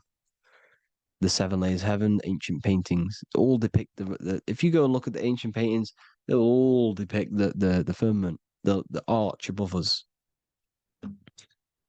This is where we get interesting. The Masonic Royal Arch has the 6-9, which is Cancer. The constellation Cancer, which is 6-9 is associated with portals because CERN is the 6-9. Okay, CERN is opening portals. They're trying to create a portal to the other side.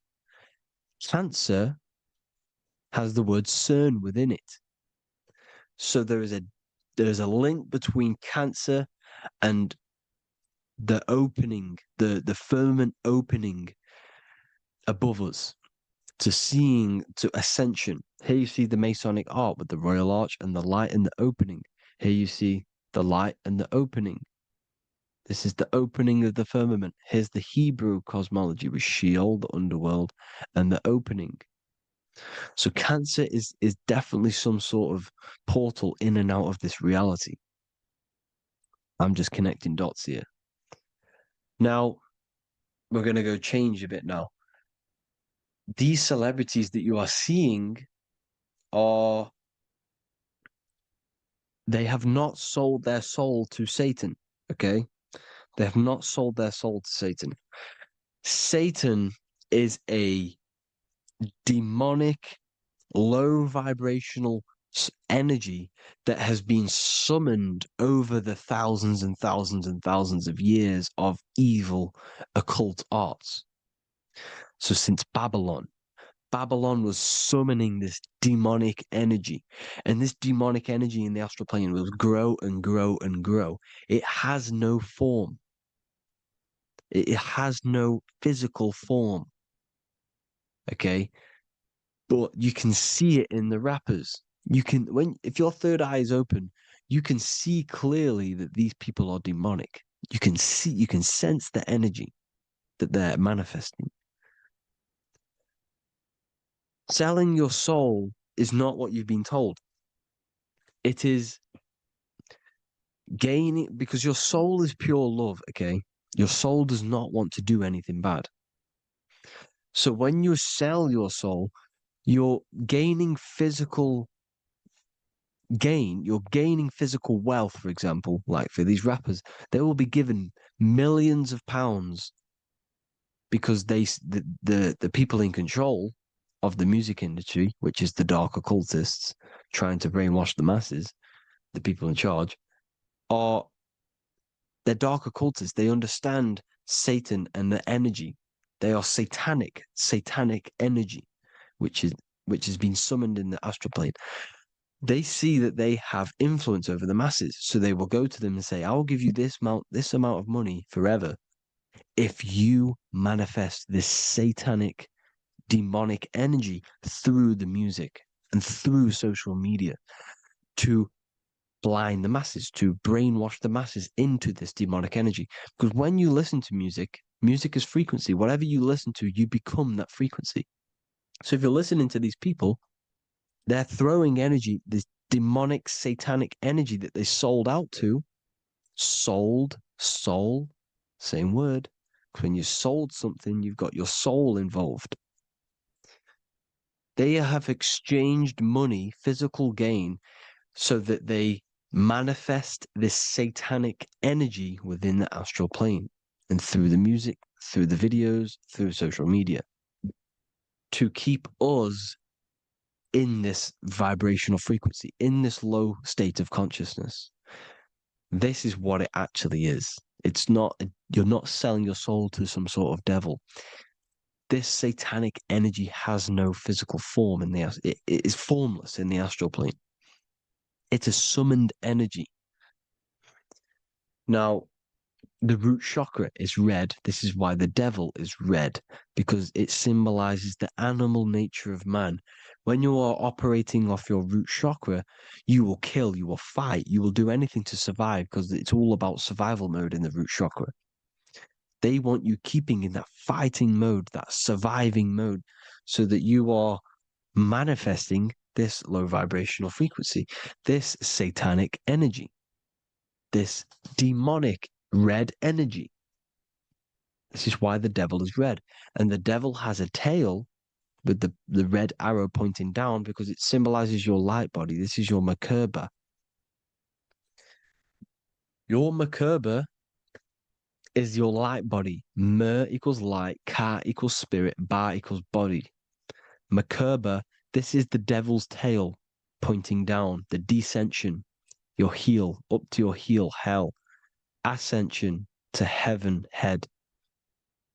You see, this is the all-seeing eye with the illumination coming off it, your head, when you're illuminated.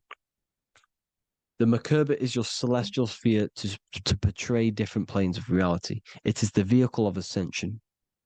It's your light body. It's in the word Kabbalah, Kabbalah, Ka, spirit, Ba, body, La, light. Same thing, Kabbalah, Merkaba. Same thing. It's all about the light body. This light body sees different realities. So when you see the goat in the music industry, it's this satanic summoned energy that's been summoning for thousands of years within the astral plane. When it becomes to the physical plane, it will manifest through different things. A goat, an owl, Satan, Moloch, Baal, same deity, same demonic energy that's been summoning in the astral plane. And this is why the Baphomet has a goat head. Drake's new album is the goat. The Polo G, the Masonic G, with the goat. And here's Rilo Rodriguez in the mirror, with the goat in the mirror and him in his physical body. It symbolizes, the mirror symbolizes the astral plane, because he's manifesting the goat, the demonic energy. He's sold out to the demonic energy. And in the physical plane, he's his physical body. The mirroring, the Masonic 11, the mirroring of reality, the astral and the physical. And what do you call them when they're an amazing rapper, the best rapper? You call them the goat. Because the goat, you're the goat because you're manifesting the goat energy, the satanic, demonic energy within the astral plane. So Baal, Moloch, all the same thing. Because in the astral plane, if you want to gain spirits to come to you and communicate you in the physical world, if you want to communicate with spirits, you have to gain their attention. You can either gain their attention or come together and agree to create some sort of being, which is Satan. Okay. You can, like I said earlier, you can create these beings, you can summon them or attract them. One way to attract them is sacrificing. In order for you to become God, man, to turn to God, you have to sacrifice your life. You have to sacrifice, not drinking, not doing things, not doing anything demonic, not doing anything bad, not eating meat. You have to sacrifice yourself to become the light. However, if you want quick, instant gains in the physical world, you can sacrifice something else to communicate with these spirits, because these demonic energies feed off demonic energy, your demonic energy. So these dark occultists will give away babies, they will sacrifice, torture babies so that they gain, so that they can communicate with these spirits for physical exchange. Yes, you can do this. These powerful spirits, these powerful demons can give you powers. They can give you certain things. And this is what they are doing. They're summoning and attracting these demonic energy. This is why, trafficking is one of the most, Balenciaga. Baal is the demonic energy in the astral plane, which requires child sacrifice for his presence. Balenciaga, and they were trafficking children. They were trafficking, killing them, and offering them to the spirits. This is what they are doing. Balenciaga. It's in the name. Here you see, you can see here a stick man with two horns. The goat, obviously, it's all the same deity. Baal, the goat, Moloch. Here's Moloch, the owl, the Egyptian owl, because it comes from the owl of Moloch, which is Baal, which is Satan, all the same demonic energy. And it's on the dollar bill, a tiny dollar bill, on the $1 bill. All the same thing. Bohemian Grove, they worship the big owl, Moloch. It's all the same thing. It's all one big demonic energy which has been summoning in the astral plane. And it's trying to take over Earth, the physical plane. That's what it's doing. So I hope you all gained a deeper understanding of the astral plane and what's actually going on in the world. Please leave a comment if you can to help the algorithm. Drop a like if you like this content. And hope you all learned something today. And God bless you all. Thank you all.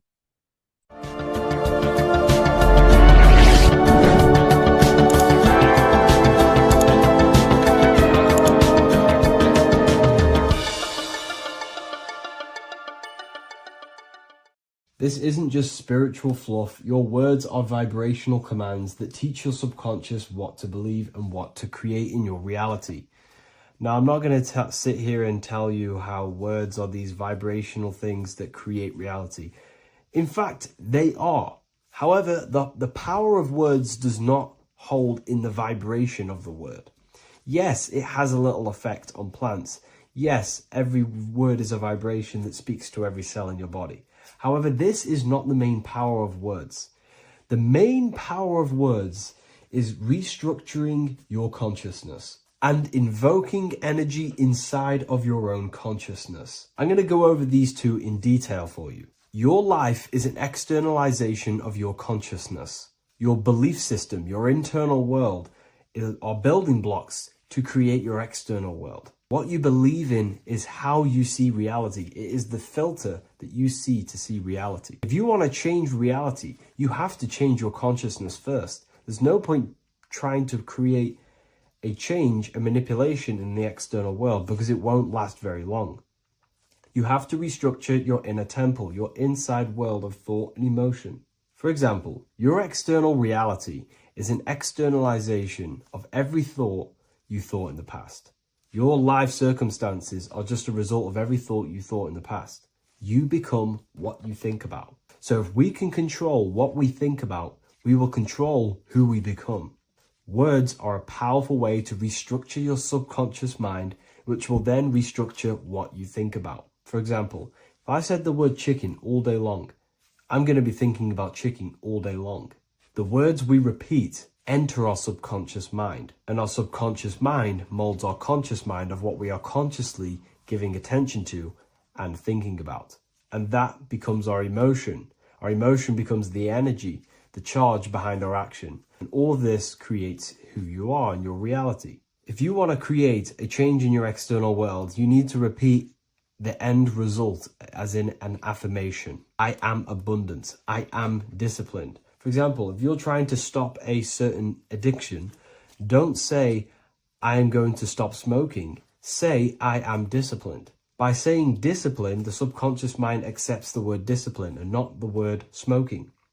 If you repeat smoking, I am not smoking, your subconscious mind will just pick up smoking and then do more smoking. So if you are trying to create discipline in your life and trying to stop something, say, I am disciplined. The reason for this is powerful because you're conditioning your consciousness. You're conditioning your subconscious mind and filling it with the word discipline. And I'm not going to say do this a certain amount of times a day or do this in the mornings. I want you to do this as much as possible. I did this as much as possible. Whenever I had free time, whenever I had a free minute, I would say these words either physically or mentally, just to condition your consciousness. Words are the most powerful way to restructure your belief system and restructure your inner world, which will then mirror in your outer world. Words are also a powerful way to invoke energy. This is why when you see these magic occult rituals, you see people chanting and doing these things. It's because if you slowly chant a word, you can actually invoke the emotion. There are three aspects of creation: thought, emotion, action. Emotion is energy in motion. By repeating a word over and over again, you can actually begin to invoke that energy, that emotion inside your heart.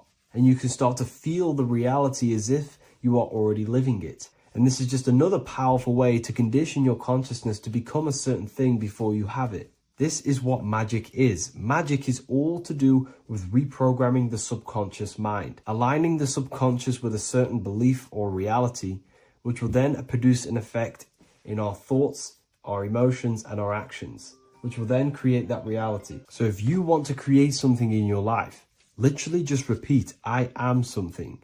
I am is referring to your consciousness. I am is the highest aspect of you. It is the true self. Whatever you condition your consciousness will be mirrored in your external reality. I am abundant will condition your consciousness to feel and believe you are abundant, which will then seep into your thinking. And then you will start to act more on this because you are thinking about it, which will then change your external reality. Words are vibration, and vibration is powerful. However, if you truly want to change your reality, you have to change your inner world of consciousness. And words are the best way to invoke feelings to become the reality you want. And words are the best way to condition your consciousness to a certain belief or a thought. And by doing this, you're actually creating a root cause. The cause is your consciousness, your mind, and you have to restructure the mind to create that reality. Words are a great way to restructure your consciousness and create reality. If you are struggling with the internal chaos, if you are struggling with emotional chaos, if you're struggling mastering your mind, or if you are isolated from your high intelligence, because intelligent people are not welcomed in our population today. I have created an amazing space, Ethereal University. Check it out. I'll leave all the links below, and I'll see you inside, where you can learn everything you could possibly imagine about occultism, esotericism. I'll see you inside. In this video, we're going to be talking about the evolution of consciousness. You are born human, however, you possess consciousness, which is the awareness behind your being, the awareness behind your thoughts, the experiencer behind your five senses, the experiencer, the observer behind your thought, emotions, and senses. You are an eye, an invisible consciousness looking through a lens, which is your body. Your body produces this physical world that you experience. Your brain produces this world. Your brain and body is a technological computer. However, you are an infinite, ever-expanding consciousness behind this physical body. And there is an evolution of consciousness, a cosmic journey of expansion. And this is why we see so much pyramid symbolism in the occult and esoteric world, and especially within Freemasonry. Because the pyramid represents climbing, an evolution, a raising state of consciousness, a journey. Steps symbolize a journey upwards. This is the raising and the evolution of consciousness, our inner world. The transmutation of our inner selves, of our souls and consciousness and our minds. So when we see this pyramid, we're seeing a evolution, a way up to source consciousness. And the eye in the pyramid represents your source consciousness. It represents illumination. It represents divine guidance through this evolution of consciousness. This is why we see the ladder. Consciousness is ever expanding on an infinite journey of evolution. Each individual is a part of this cosmic process, contributing towards the ongoing expansion of both mind and awareness. As we evolve, we collectively explore deeper levels of existence, expanding the boundaries of thought and consciousness. The mind has the ability to expand infinitely into new realms of thought, into new dimensions of mind. The mind cannot be filled up. It is not a physical substance.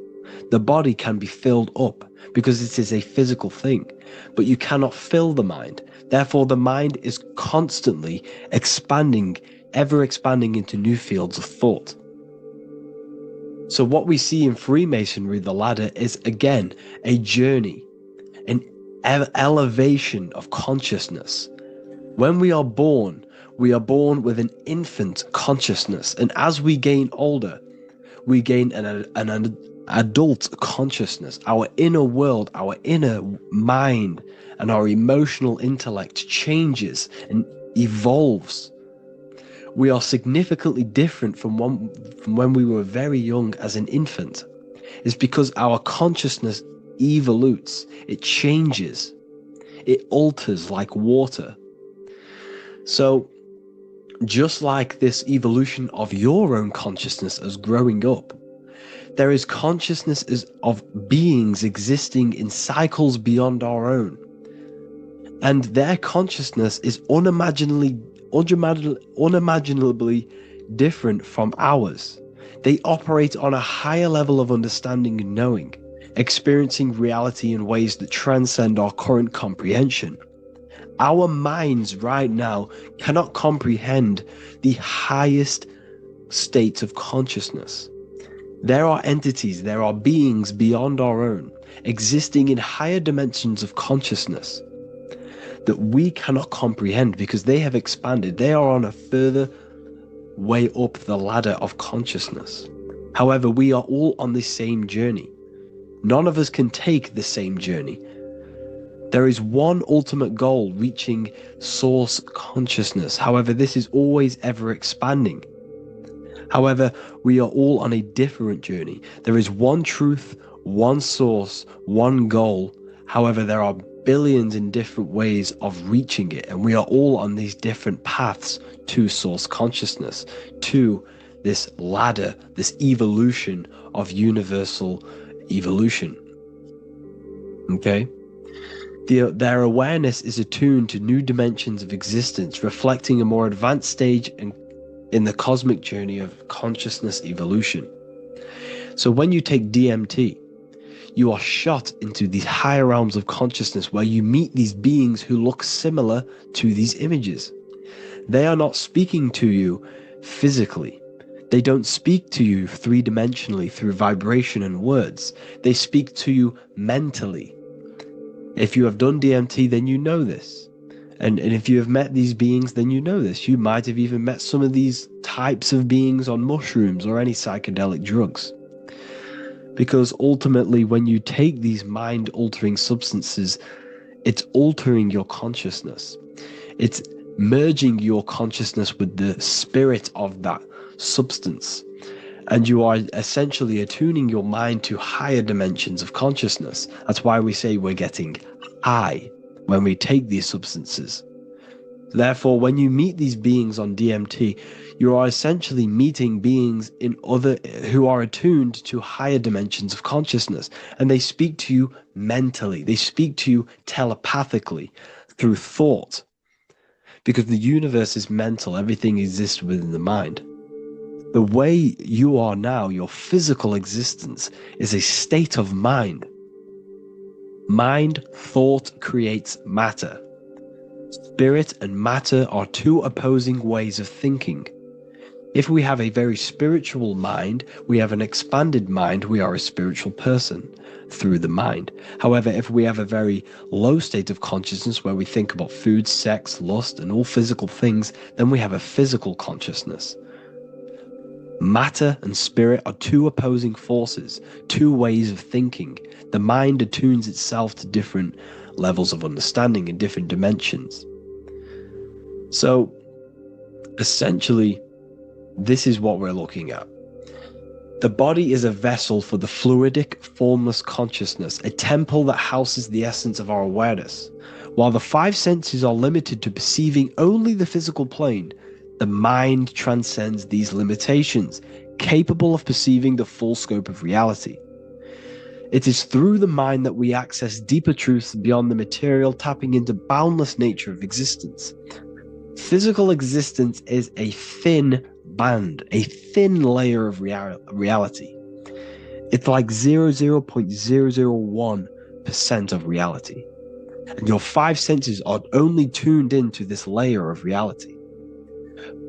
But the five senses are, by design, only allowed to perceive physicality.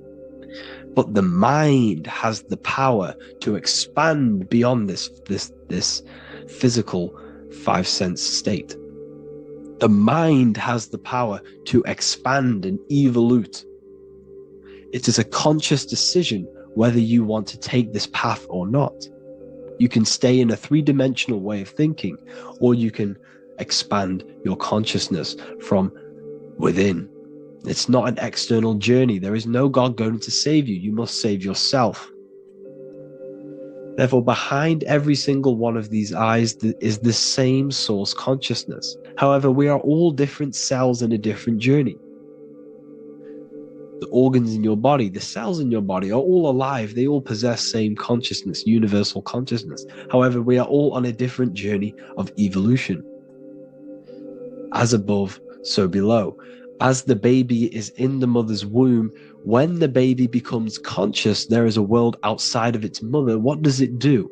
It presses and seeks a way out to be born in the other world outside of its mother. It is the same with your consciousness, your mind. When your mind becomes aware that there is realities beyond the immediate surroundings, it seeks a way out. And this is exactly what I'm doing to you now. I am now expanding your mind and telling you there is other ways of reality. There is other dimensions of consciousness which you can access through inner transmutation, through different ways of thinking. spiritualism and meditating and connecting with yourself and detaching from external things, we can upgrade our consciousness. Your body is a womb. Why Jesus says you must be born again to see the kingdom of God, because you are born physically and then you must be born again spiritually, awakening your inner consciousness. So like I said, as the baby is in the womb, it's the same principle, as above, so below. You were a baby, you were in your mother's womb, and you figured out there is a world outside of your mother, so you seek to weigh out your mother to be born in another world. It's the same now. You must do this now. This is your spiritual evolution. This is the evolution of consciousness. It's ever expanding. When you die, this is a transition. You must learn to not fear death. This is another part of your spiritual journey. You must master death. Therefore, like I said before, the mind has limitless capacity to expand into new realms of thought, continuously exploring uncharted ideas and concepts without boundaries. The mind can ever expand. It can never be filled. It can never ever know everything. There is infinite fields of knowledge, infinite fields of thought. Your current state is just one stage on an infinite pathway. You won't remain human forever. The human experience is a crucial phase where we learn to balance polarities, master the fundamental laws of the cosmos. It is a period of growth and transformation, preparing us for the next stages in our cosmic evolution. The goal is to strive for perfection, yet the true perfection is unattainable. It's like a tunnel, and there is a light at the end of the tunnel. And as you walk through this tunnel, the light is ever moving backwards. You should forever seek to meet that light, but you will never meet that light because consciousness is ever expanding. You should strive for perfection, yet knowing that perfection is forever unattainable. The journey is endless, with each step revealing deeper layers of understanding and experience. The pursuit of growth and expansion is itself the essence of our evolution. You can find all of this knowledge in the amazing book that I have read for years. I have read this book, The Emerald Tablets of Thoth, the Atlantean, by M. Dorial, translated by M. Dorial. I'm telling you now, this book, now that I've told you this, you have some context on the book. The whole book is about evolution of consciousness. He's talking about higher dimensions beings. He's talking about how you can transcend this physical plane. It is truly the most amazing book you will probably read. One of the best spiritual texts you'll see. It's hard to understand, so you must read it over and over again. And the more your mind progresses, like for me, I read this every couple months. And the more I learn about consciousness, the more I expand my own consciousness. And every time I read this book, I pick out something new that just completely blows my mind, because you can only understand this book to your level of consciousness, to your level of understanding. So now that I've told you all this information, go and read this book and it will absolutely blow your mind. And so will the Book of Wisdom Volume 2, which is now available. I released it the other day. I'm just going to read a page out now. This page is called Spirit and Matter. The Earth is not merely a dense, lifeless rock drifting through space. It possesses spirit, a living essence that animates its form. But what do we mean by spirit? Spirit in esoteric terms refers to the energy, the life force, animating the principles infused in matter. So essentially, what this page is talking about is how everything has spirit, consciousness within it. You are the middle, you are spirit and matter. You have the ability to expand your mind to the God self and raise above our animal instinct, our material self, and know the divine and expand. Animals cannot do this. Animals are not self-aware. Humans possess self-awareness. We can observe our consciousness. We can say, why do I exist? We can look in the mirror and know that we need growth. And this is what Anunnaki means. Anu means above. Anu was the supreme god of the sky, which is a metaphor. He represents spirit above, heaven. Anu came down to earth and married Ki, the goddess of the earth, which represents matter. It's a myth, it's an allegory. Anu married Ki and gave birth to the Anunnaki. Spirit came down and infused with matter and gave birth to the human, which is you. You are spirit infused in matter, Anu and Ki, Anunnaki. You are the Anunnaki. And this is just one of the teachings in my book. Honestly, this book is absolutely amazing. If you truly, truly want to expand your consciousness, give this book a read. And obviously, if you're inside the university, I give you this book for free, a paperback version. If you join the university, follow the steps inside of the general chat, you'll be able to download this book. Sorry, not download it. Order a paperback for free. All you have to do is pay for the shipping. You'll also gain amazing knowledge inside of my library, where your mind will just be overblown with the amount of esoteric books. There's over 45 rare occult books, plus you get a PDF of the Volume 1 and Human Health Guide. You get reoccurring updates where I expand on symbolism, occultism, where you will just feel absolutely amazing once you understand esotericism in yourself. You'll also learn how to create the dream reality that you want with the Manifestation Mastery course, where I teach you how your consciousness creates reality. You'll have a real lectures where I post lectures on symbolism, occultism, esotericism. There's a conscious community and live calls and Q&A where you can ask me questions and I'll answer your questions. I just want to say thank you to everyone who has joined the university. Thank you for even liking and watching this video. Any support I just appreciate every single one of you. Please, if you can, leave a comment and a like on this video and let me know any videos you want me to make in the future. And I will start uploading a lot more to the YouTube. So yeah, thank you all for tuning in today. Have an amazing day. Geometry. This is the study of nature, of the codes, the mathematical codes behind physical reality. So today we're going to be going deep into geometry and the true esoteric internal geometry, the geometry that no one really talks about, and how geometry relates to human consciousness. So essentially, what we must understand when it comes to geometry, the basics of geometry is everything is vibration. And this vibration is vibrating on a certain frequency. And this certain frequency creates a geometric shape, which is why in nature we see all of these different geometric shapes. All matter takes form in shapes.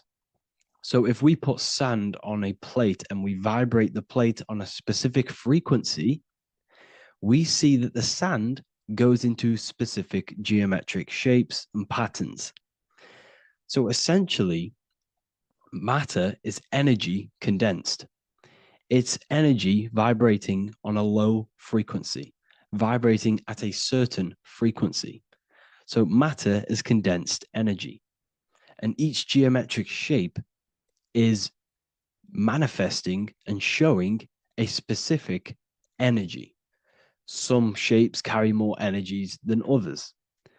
For example, the cube is what traps energy. A square is what traps energy. So geometry and the flowers are basically how energy manifests itself into physical matter. We are in a world made out of energy or light. Light is energy. So everything is vibration, everything is frequency, and everything is energy. Even the words, each atom in our body, everything. So everything in nature has these mathematical energetic codes. So geometry is basically the study of nature and the shapes that are in nature and their energetic principles. Because like I said, matter is energy. So this is what we call cymatics, when we place water in a petri dish and we shine light on top and we vibrate the water. And we can capture, this creates certain patterns. Each frequency, like you see here, has its own pattern. So what we are seeing here in the physical plane is essentially energy condensed into physical reality. We see it in the turtle. We see it in every single form in nature.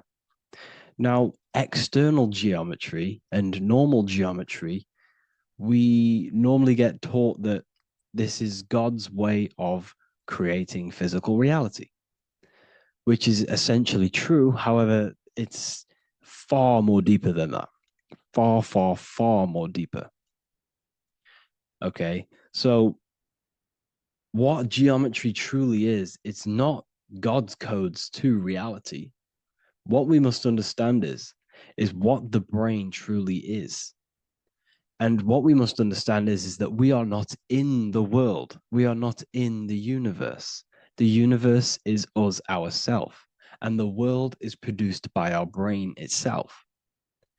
Okay? So the way you must understand how the brain works, so what you visually see, so geometry is to do with what we visually see. And what we visually see is heavily connected with our eyes, which are an extension of the brain. The eyes are the brain. And essentially how we see is energy enters the eyes, and each eye goes to the optic nerve.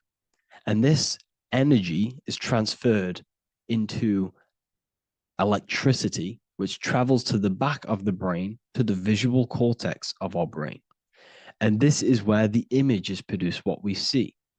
Therefore, the world outside of us is truly inside of us. It's a projection from within the brain.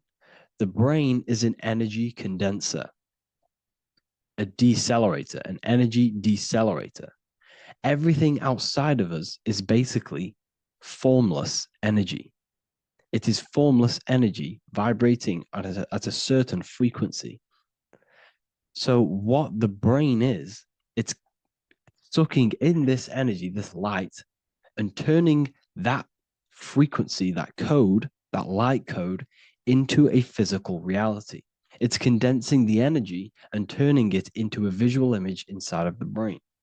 Therefore, everything outside of you is not what it looks like. Everything outside of you is basically energy, infinite energy.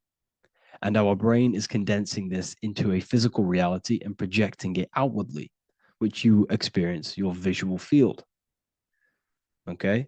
And the ancients knew this. So this is basically called the sigil of Lucifer. Lucifer is known as the light bringer. Lucifer in Latin means to bring the light. This is the sigil of Lucifer, which shows the visual field and the brain. We also see this in the Google Play symbol.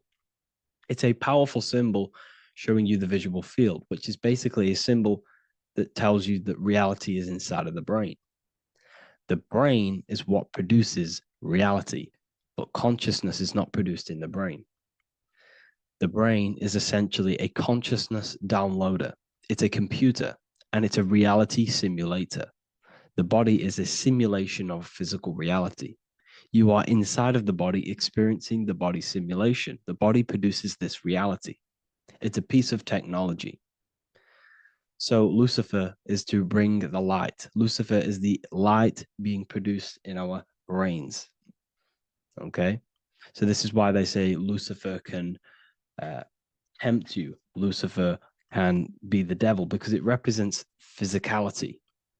It represents the false light. Lucifer can trick you because it represents the physical world can trick who you truly are. So now that you understand how the brain is basically an energy decelerator and it creates and simulates a reality to your consciousness, you are no longer a person in a universe. You are the universe itself experiencing itself.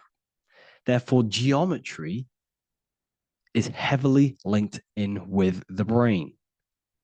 Geometry is essentially how your brain and how your eyes decode energy. So what you are seeing is the mathematical codes of your brain creating reality. So what they teach you is the external is that geometry is God's way of creating this world, and these are the mathematical codes God's created. But now I'm telling you the internal, this is the truth. Geometry is how your brain mathematically condenses energy and light into a physical reality. So therefore, your brain is a computer program. So now geometry is nothing outside of you. Geometry is not something created by something else. It's created by your brain. Your brain produces these patterns through mathematical codes by breaking down energy into physical reality. And this is why you see geometry in everything around you. This completely changes your view on geometry. It's in your ear, it's in your face, it's in everything. Geometry is everything. Okay? So now that you understand this, now, as we were talking about the visual field earlier, the ancients knew about this. The ancient Egyptians knew about this. We can see this symbolism inside of the casket, the Egyptian casket. See, this crossover represents the visual field. This represents the back of the brain. This is the left hemisphere, the right hemisphere. And now some of the most simplest teachings in geometry is that straight lines are masculine and curved lines are feminine. And we even see this in the human body. The feminine human body is curvy and the masculine human body is liney. And even with the genital reproductive area, we have a line and a curve, 0 and 1, the binary code of all creation, 0 and 1, because that's basically all that exists. Nothingness and one, nothingness and God, nothingness and consciousness. That's all that exists. Now that I've told you that, the basics of geometry and the line and the curve and the feminine and the masculine, what do we have here? You see this stick here? This is a curve. And what's the right hemisphere? The right hemisphere is the feminine, the feminine energy, the feminine aspect of our brain. Then we have a straight line. This is straight lines. Now this represents the left brain. So the Egyptians are showing you the left masculine brain and the right feminine brain because of the curve and the straight line. And this is the visual field, the crossover. So there's a crossover in the brain. The left eye is connected to the right brain. The right eye is connected to the left brain. Okay, so the left eye is connected to the right brain. The right eye is connected to the left brain. The solar and the lunar. So, like I said, everything outside of you is basically energy. Your body is basically a holographic avatar, condensed energy produced by your brain. There's nothing actually outside of you. Your 5 senses are electrical threads of light. And when you touch something, this is basically electrical signals in your nervous system, which are reporting back to the brain. Therefore, what you touch is actually, you're not touching. The feeling that you feel when you touch something is not the true feeling. That's your nervous system you're feeling. You're feeling your nervous system in the brain. It's electrical signals to your brain. So the 5 senses do not decode, well, what you're experiencing as the 5 senses is not outside of you. This is your brain interpreting electrical signals. You don't experience the world, you experience your nervous system and your brain. The nervous system is an extension of the brain. So this is the truth. This is not woo-woo spirituality. This is true consciousness science that I'm teaching you here. Okay?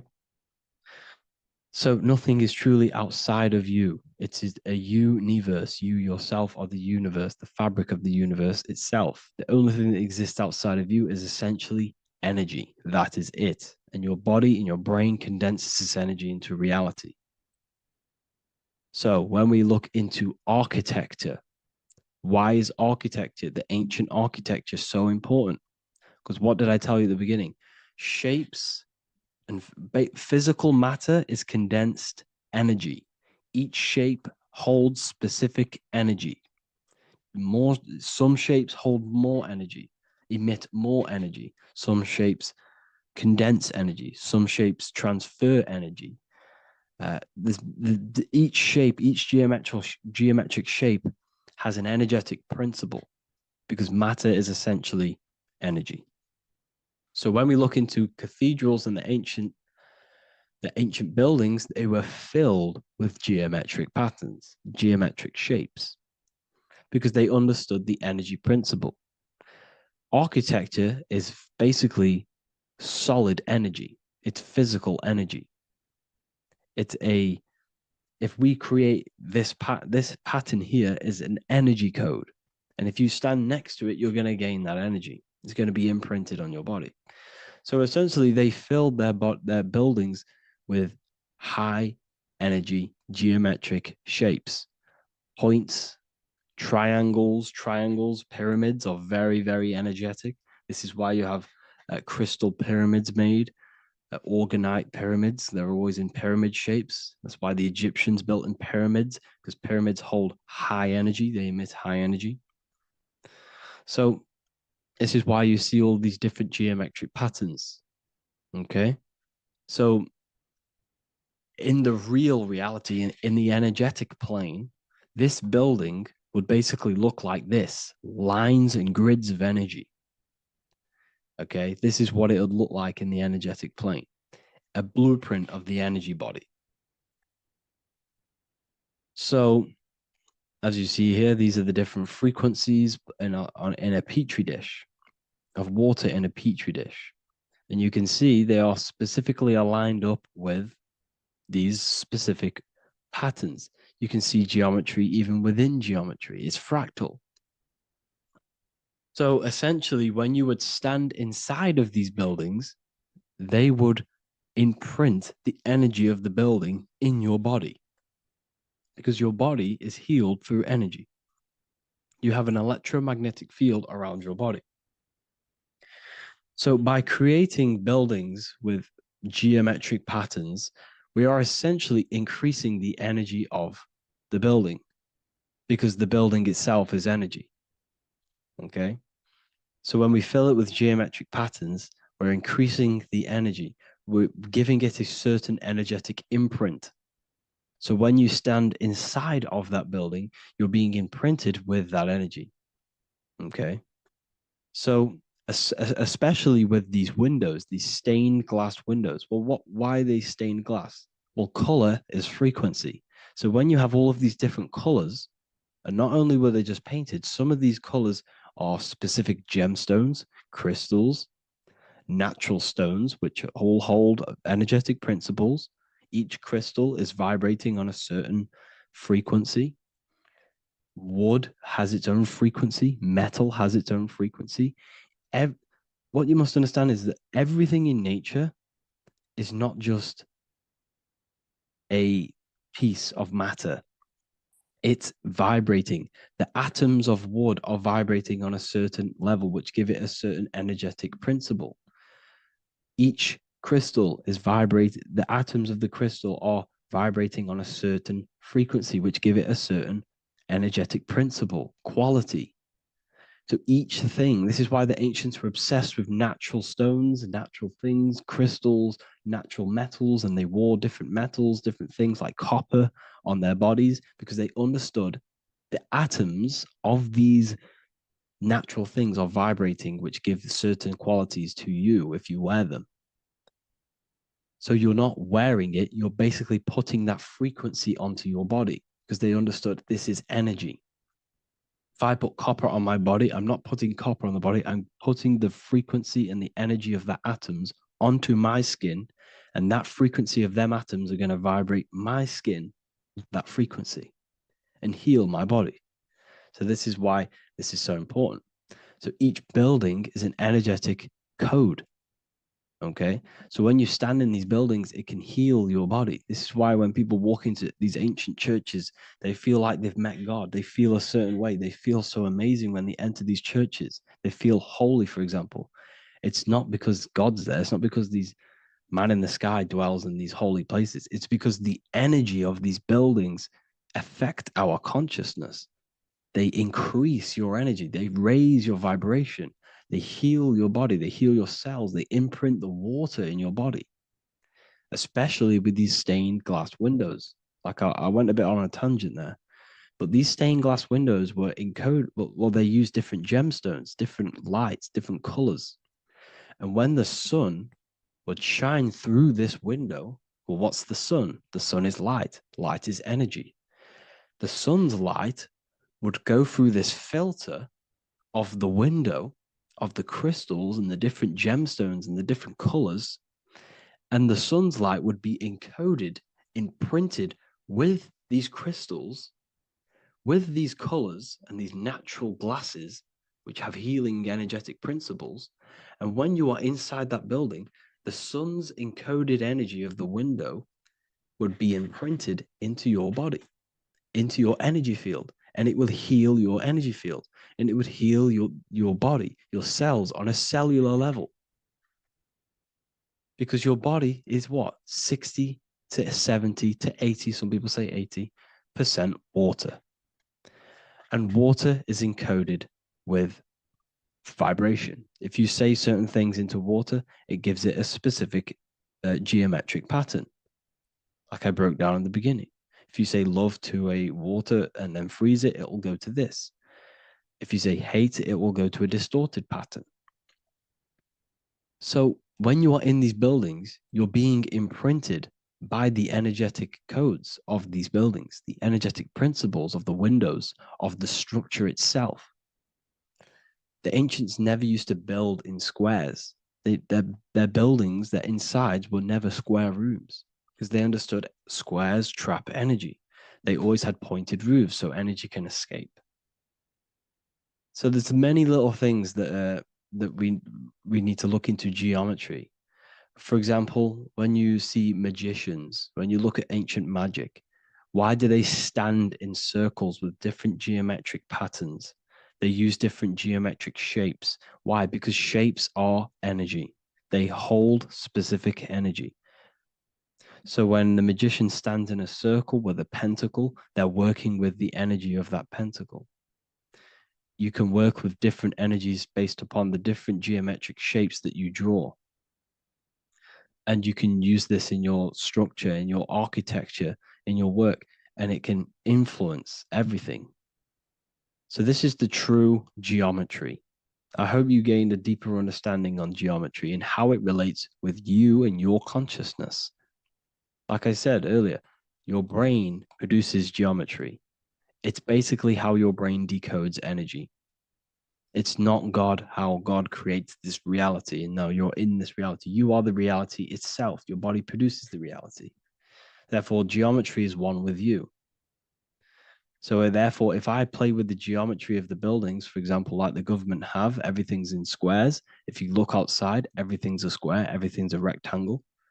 You go to a city, every window is a rectangle, every building is a rectangle.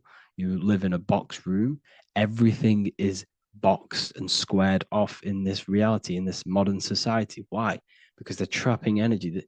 The box is the cube is the most simple geometric shape, which basically condenses energy and it traps energy. And if you subconsciously see squares all the time, your phone's a square, your TV screen, everything's a square, your keyboard, your desk. Go and look at the ancients. They never used to build in squares and cubes. And if you go into nature, you'll never see squares and cubes. Nature doesn't create squares and cubes. Everything in the modern society is squares and cubes to simple your consciousness down, to dumb your brain down. So the ancients built very, very complex structures. Why? Because they understood what we see affects our brains, because our brains decodes reality and creates reality. If you see a sophisticated building, this is going to give you a sophisticated mind and raise your IQ levels over time, subconsciously. I'm not saying if you look at this building, you're going to become smart. I'm saying if every single building in your environment, ment is mind, mental, every single building in your environment was this complex and complicated, it would increase your IQ on a subconscious level. It'd make you more complex, make you more intelligent. So they've dumbed everything down. They've dulled everything down. Look at everything. Everything is being dulled down. So anyways, I hope you all gained a better understanding on this. If you want to gain more occult knowledge and esoteric knowledge, make sure to read the Book of Wisdom, Volume 2. If you're inside the university, you can get this book for free. Go to the general chat area and follow the instructions and you can order yours for free. Truly life-changing stuff. Because the issue is with the world is that no one really understands who they are, what they are, and why we are here. That is the issue for people's depression, for people's wrongdoings. They don't understand who they are, what their emotions are, what their mind is, what their body is, what reality is. This book gives you that. This book gives you the sense of understanding, the sense of well-being that will give you a better life because you understand life and what life is. And if you truly want to take your studies to the next level, we have the Ethereal University. This is the place for truth seekers where you can connect with like-minded people so you don't have to feel insane, because not many people think this way. I've been there when you wake up and not many people around you are thinking the same way, and you start to feel a bit insane and you can't really talk to people about these things. That's why I created this, so you can connect with people and learn at the same time and become the best version of yourself by understanding truth and knowledge. If you join, you'll gain access to free live calls every single week, every single Saturday morning. We do live calls. You can ask me questions and all sorts. So make sure to leave a like and a comment, and thank you all for tapping in.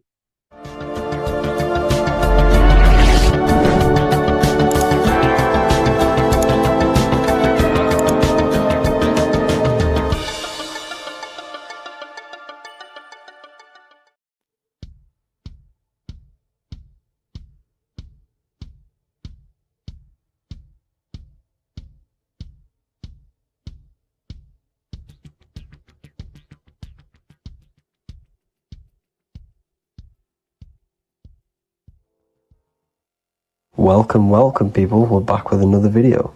I will now be keeping track of my YouTube and trying to upload every week. In this video, we'll be talking about the chakras. The chakras are the 7 attributes of God, and they are the 7 planets. These are literally vortex portals within us that connect us to these vices and characteristics of God. Each one of these energy centers are a spinning wheel of energy which controls the cells and organs in that particular area of the body. For example, it's literally a mini brain for that area of the body. Each chakra has a vice which you need to turn to a virtue in order to climb up through the system. They work like a stairway system. You have to go through each chakra in order to unlock the one above. This process is turning matter into spirit, as you descended from spirit to matter. Saturn is Satan, that's why it's the lowest chakra, and that's why the devil is red, because red is the lowest vibrational color. When you are in these lower states of consciousness, you are in your animal nature. This is your physical side of your nature, and you are mainly being driven by your animal instincts, or your ego. Moving back to your higher self or your spirit self is not an easy process, it takes a while. However, with discipline, consistency, and motivation, you can achieve this, and this is what the ancients called Christ consciousness. Once you have achieved this, it is basically a state of mastery of the mind. You no longer lust for the lower animal nature things. Now, let's start with the root chakra. This is located at the base of your spine, and you can feel this chakra by tensing your anus. This energy center is in control of your survival needs, your vitality, stability and security. Now, if this chakra is unbalanced, you will feel insecure, fear, anxiety, unstable, low self-esteem, anemia, over or underweight, and constipation. In order to balance this chakra, you need to feel grounded, embodied, stable, calm, centered, a sense of safety, and trust in yourself and the world around you. The next chakra is the sacral chakra, which is located around the belly button area. You can feel this chakra just by sucking in your belly. This chakra is to do with relationships, self-worth, creativity, empathy, and most importantly, sexuality. This is the most important one in order to start to raise your vibration overall, is giving up the over-sexualized nature. In order to balance this chakra, you need to come into harmony with all the toxic relationships that you have. Get rid of the fear, the anxiety, the isolation, and 100% get rid of the over-sexualized nature. Lust is one of the most lowest vibrations you could possibly feel. It is literally manifesting hell. In order to work on this chakra, you need to feel self-worth, You need to do creative things, empathy, healthy relationships, and 100% being confident. The next chakra is the solar plexus. This is to do with personal power, will, metabolism, eating, happiness, and your self-esteem and self-identification.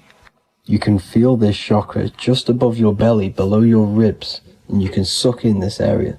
If this chakra is blocked, you will feel lack of confidence, difficulty in manifesting your desires, low self-esteem, misuse of power, misuse of dominance, weak will, and shame in yourself. Biggest one for this chakra is overeating, as it's to do with metabolism.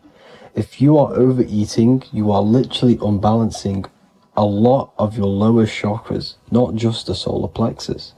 In order to work on this chakra and balance it, you want to have a positive self-identification. You want to feel happy, a happy self-esteem, effectiveness to people, not overeating, and a strong willpower. Now for the heart chakra, one of the most important chakras. Chakra is to do with love, understanding, trust, hope, openness, compassion, balance, and forgiveness. The most important because your heart is the tree of life in the body. It is the center of the toroidal field. It is the most powerful chakra. Your heart is 5,000 times stronger magnetically than your brain.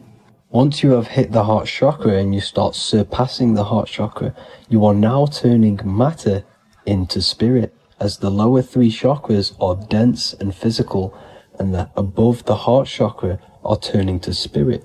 As you can see already, this is a hard and long process of working on yourself physically and internally. The symptoms of a blocked heart chakra would be lack of love or too much love, difficulty to accepting or giving love, lack of compassion, loneliness, and lack of emotional fulfillment. Finally, a lack of connection with a divine or to nature.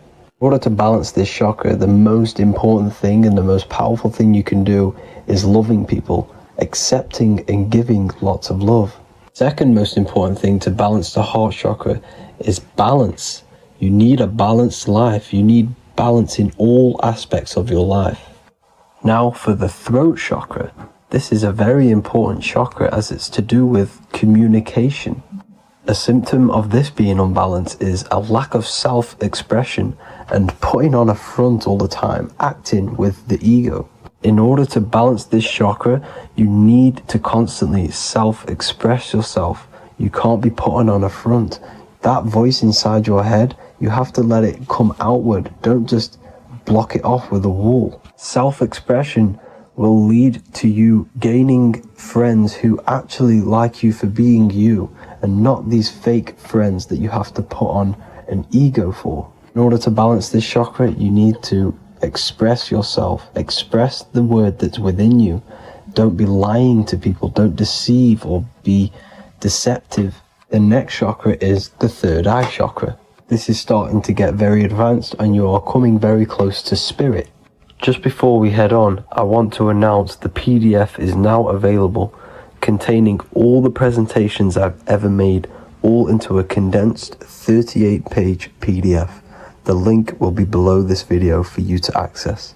And if you want to learn how to create reality using your mind, how to attract your desires, how to get out of the situation you are in, the link will also be there for the Manifestation Mastery course. Now for the third eye chakra. The third eye chakra controls the pineal gland, which is your first eye. It's to do with your psychic abilities, channeling, telepathy, astral travel, visions, and connection to the higher self. You need all of the chakras aligned to get the full potential out of your third eye or pineal gland chakra. For example, if you're astral traveling and you fear something, you will be instantly shot back to your body. So you need to master all of the chakras before you go on and try and do these higher spiritual activities. Symptoms of the third eye chakra being blocked is lack of imagination, lack of vision, lack of concentration, blocked or clouded intuition, can't see the big picture. and especially overly reliant on logic and intellectual thinking. A good way to work on this chakra is imagining things, vision things. Trust your intuition at all times. Always follow that inner voice. Cut out the tap water which contains fluoride. Fluoride blocks the pineal gland. And cut out all junk food because all of this is affecting your pineal gland. When in meditation, you want to focus your eyes and your attention to the center of your head between the two eyebrows. This is where the pineal gland is located. This will help and awaken the pineal gland over time when you keep doing these meditations. Finally, for the crown chakra, this is to do with universal consciousness, all-knowing, enlightenment, cosmic connections, the God source. This chakra is blocked by being cut off from spirituality, plagued by the senses, being tricked into the five senses and being tricked into thinking you are the body. In order to work on this chakra, you need to feel grounded. You need to know yourself, your real self, the voice within you. Have common sense, have specific decisions that you're making, be very direct. Now we've got out of the way all of the chakras, I can now introduce methods and meditations which will help you unblock them spiritually. When meditating, you want to get into the present moment in a nice, comfortable position. Bring yourself to the present moment by saying, I am here right now, nothing else matters. Keep repeating this over and over with your eyes open or closed. After a couple minutes of bringing your attention to the present moment, you can now start to breathe in through the nose deeply and breathe out through the mouth slower than you breathed in. Place your attention on the chakra that you want to balance. Think of a high vibrational emotion like love and think of this while placing your attention on that chakra. You can do this exercise every day for 10 to 20 to 30 minutes. The longer the better. Another practice you can do is by chanting the Bijis for each chakra. They are here starting from the root chakra all the way to the crown chakra. Or you can chant the 7 vowels. There are not 5, there are actually 7. A, I, A, O, U, M. A, I, O. This is the proper way of pronouncing the 7 vowels. These are so powerful because these are the only things that exist. It is literally the sound of God. By pronouncing them right, you can actually create a lot of power within you and align your chakras. That's it for this video, people. I'd appreciate a comment and a like to help the algorithm. I appreciate you all. Love and light.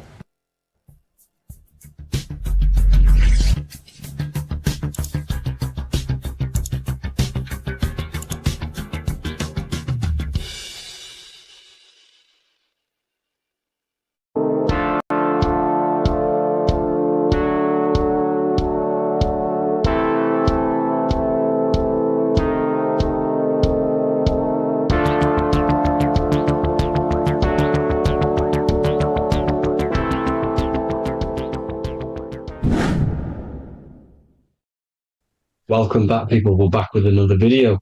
Let's jump straight into this. Make sure to tune in till the end because this has got so much information in this video. So sit back and enjoy.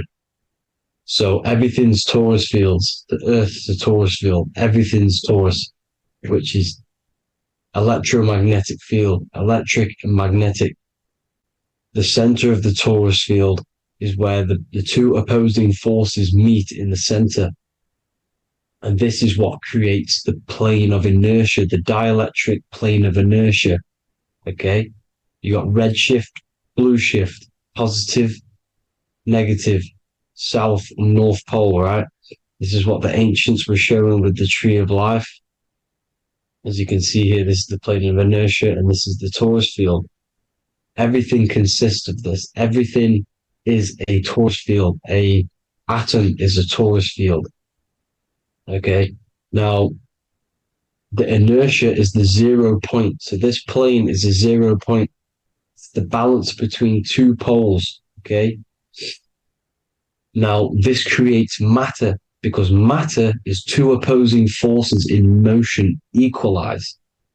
So these two forces coming together is what creates matter on this physical plane. And this is why we can't see the electromagnetic field, because it consists of one of the elements, which is either electric or magnetic. But when they combine together, it's what creates this physical plane, which is physical matter, which is light in motion. Now, everything is one. Don't get confused by duality. Duality is two opposing forces, but them two opposing forces are created by the same substance. It's two aspects of the same substance. So, for example, water and ice are the same thing, you know what I'm trying to say, but it's two aspects of the same substance, because all is one. The whole universe is one. All goes back to the one, which is God, the creator, or magnetism, whatever you want to call it, because magnetism pulsates. Electricity has two poles, red shift, blue shift. Okay, so red shift, blue shift is electricity, and electricity vibrates, and all vibration always comes back to a standstill point. But magnetism is what pulsates. This is why your heart pulses. You breathe, which is a pulse. This is the breath of the universe, magnetism. Now, this is why the earth is green, okay? Earth can be spelled heart. If you just move the H to the beginning, it spells heart, okay? Because the heart is the center of the Taurus field, which is the heart chakra for us humans, okay? We consist of the same field, as you already know. Heart being the center, which is green, which is the center of the seven colors. The center of the seven colors. This is the most powerful chakra in your body. People think it's the crown chakra, but it's the heart chakra because it's the center of the Taurus field. You must align them all and combine them all into one, which is the heart chakra. Now, Earth is green. Nature's green. Okay, this is because we live on heart chakra, the plane of inertia. It's the center of the Taurus field. Okay, and this is what the Egyptians called Isis, which is nature. Nature is balanced, and nature is female, Mother Nature, because it looks after us with the fruit it grows with abundance, and the water. It's a female energy, Mother Nature, and this is the symbolism of an equal, balanced arms. This is the scales, it's balanced. Mother Nature is balanced. This is why the sky is blue, because what comes after the heart chakra? Blue. Sky is blue. We live in Midgard. This is what the ancients called Midgard. You don't have to take this tree literally. It's a metaphor. We live in Midgard, where both positive and negative duality here. Now, Mount Meru. Mount Meru was known as the center of the earth, okay, or known as Hyperborea. And this is the North Pole, the electromagnetic North Pole. But when I say Mount Meru, it's not an actual mountain. They weren't saying there was a real mountain in the center of the earth, a magnetic rock. No. The plane of inertia, okay, there's something called a hyperboloid. That's what it's called, a hyperboloid. And this is the center of the Taurus field. And this hyperboloid is what is in the shape of a mountain, you see? So if I go to this next one, they say Hyperborea on this map. Why do they call it Hyperborea? Because this is the hyperboloid in the center of the Taurus field. And this is the electromagnetic mountain, a metaphor. Mountain, what they're metaphorically saying, this is the electromagnetic mountain at the center, the double vortex, the center of the Taurus field, which is the North Pole. Pole of electromagnetic energy. So this is why they call it Hyperborea. It comes from the word hyperboloid. And the center of the earth is so sacred. And they symbolize this with, obviously, the North Star, which is Polaris. And this is where the swastika comes from, because it's the 4 seasons moving around the North Star. This is the Big Dipper constellation moving around the North Star, which is Polaris. There's that pole again. Pole. Magnetic pole of the Taurus field. And this is where the green, emerald green, aurora borealis comes from. It comes from this center hyperboloid at the center of the Earth, where the most electromagnetic energy is stored. The center of the plane of inertia, the center of the plane of inertia. This is the all-seeing eye as well. As you can see, they've got the sun, the moon, this is the Masonic cosmos, the sun, the moon, and the all-seeing eye, because the eye is Polaris, the eye of the stars. It's all a big eye. Now, the eye means a lot more as well. It's not just that. There's different ways you can interpret symbols. Now, this is the emerald tablets. Deep in Earth's heart lies the flower, the source of the spirit that binds all in its form. Okay? The flower of life is thine own place of thine spirit, and stream through the earth as thine flows through thy form, giving off life to the earth and its children, renewing the spirit from form unto form. This is the North Pole. This is what he's talking about. He's talking about the aurora borealis. Aurora borealis. It's the earth's aura. Emerald green. Heart chakra. Plane of inertia. Green. Earth. Heart. You see? All related. Now, there's many symbolism of this. So much symbolism of the ancients. The 7 layers of heaven. 7 layers of heaven, which are the 7 planets. Okay? These planets are the solar system. It's the solar system because we are the soul. We are the sun, the soul. And we're inside of a solar system, which is the 7 planets. That's why there's 7 layers of heaven. Okay? The rings of Saturn, the rings of the planets are moving around us. Okay? So, this is what the ancients were depicting in their cosmology. Now, this is the Hebrew cosmology of the earth. This is the Mayan cosmology of the earth.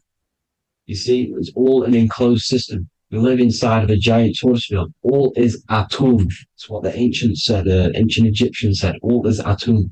Atoms are Taurus fields. Don't be tricked by the modern science today with the current model of an atom. It's completely wrong. They're hiding the Taurus field. They're hiding the electromagnetic field, which is in everything. Absolutely everything is in motion, and motion comes from this field. And you see, this is upside down, but this is the I think it's pretty sure it's candles, but the 7 candles, the 7 planets, the 7 Elohim. You see, it all goes back to the stars and the heavens. Now, this is how the earth really works, with the stars on the outside of the cosmic egg, and then the Taurus field spinning around the sun and the moon, the positive and the negative charge. The sun gives you energy, the moon takes your energy. The moon controls monthly cycles. Moon is mon. This is etymology. Mon, month, money, demon, monster. Stir is star, moon star. We are all stars. Youngster, minister, superstar, Hollywood star. We're all stars. We come from the stars, which is heaven.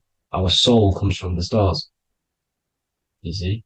We are the universe, the image of man is made in the universe. We are a microcosm of the universe. The universe is a macro. We are micro. We consist of everything. The body, mind, and spirit. The sun, the soul. Moon, the mind. Earth, the body. Body, mind, and spirit. We have 12 systems in the body, which are governed by the 12 Zodiac signs. Starting at the Aries, which is the ram of God, all the way down to Pisces. And Capricorn, kneecap. It all goes back to the stars. We are the stars. We are the universe. Everything is inside of us. Everything. Like they say, the Temple of Solomon, the Temple of the Soul, and man. The soul, the temple is the body. The soul is the soul, and the man is the mind. The temple of the soul and the mind. Body, mind, and spirit. We consist of the 5 elements. Air, spirit, water, earth, and fire. We consist of everything. We are the universe. We're made in God's image, which is the universe. You see? Now, everything goes back to the stars. The ancients worship of the stars because the stars govern everything. They govern the systems in the body. They govern your life. This is why your zodiac is so important, your sign. Each zodiac has a specific element associated with it as well. Aries, which is the first sign, the Ram of God, the Lamb of God, which is a fire sign.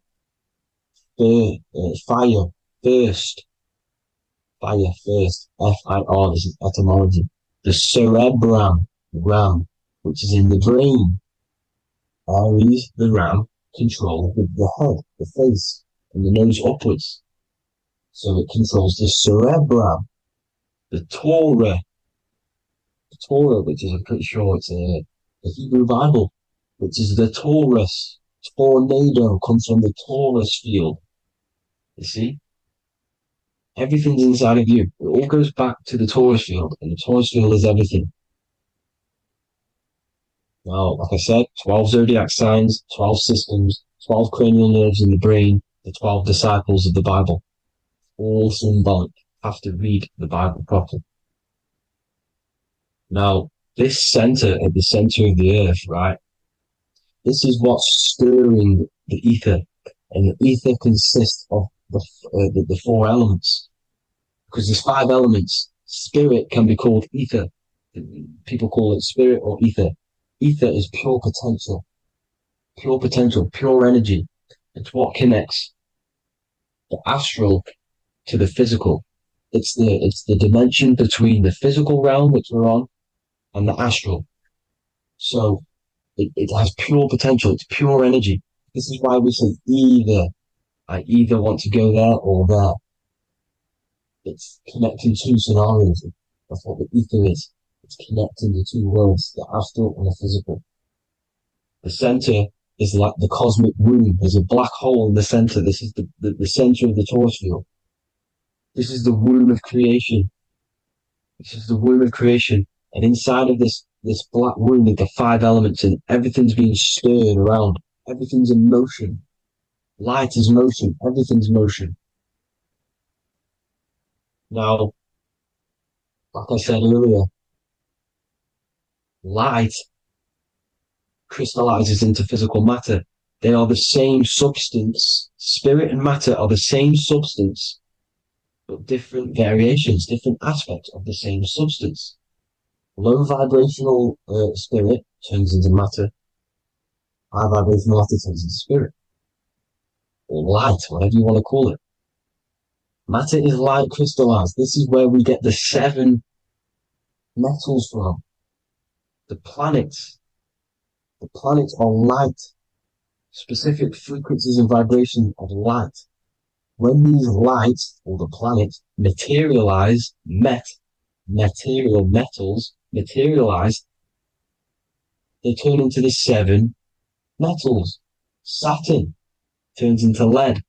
That's why lead is red. Saturn is red. The sun turns into gold. That's why the gold is yellow and the sun is yellow. You see, Saturn is the time god. What happens in autumn? The leaves turn red and they die. This is why Saturn, Satan, time god, the reaper, everything is crystallized till it's death and then reborn again. You see, rust. When things rust, it turns to red. Because it's Saturn. Saturn crystallizes everything. He's the reaper who comes around in winter. You see? He's Satan. Jesus and Satan, the sun and Saturn. They say we live in a solar system. The solar system. I think I've already just broke this down. The 7 planets are the 7 chakras. Everyone already knows this. But I'm going through it anyway. But this is where we get the 7 planets from. And the 7 metals. You see, all the ancients knew it was an enclosed electromagnetic system. It's not a spinning ball in the middle of space, people. They want you to believe this so you get stuck in this material world. Because if you believe everything's material, you can never affect this plane effectively. You can never create your life effectively if you don't understand the planes of existence. because the mental plane is a higher plane, and it breaks down and it controls the planes below it. The mental plane, hold on, I've got it here for you. The mental, the astral, etheric, then physical. Etheric connects the physical to the astral, but the mental is what's above them all. You see? Now, it's important to understand this. It's important. However, the ancients always talked about the enclosed system. Only NASA, which is introduced around the Roman times, not NASA, but the globe Earth was introduced around the Roman times. Okay? By these Masons introduced this because they wanted to take over the minds of the masses and control them. These people worship the physical realm. They know how it works. They know the ins and outs of it. They know how to do the magic. They know how to do it all. They understand it all.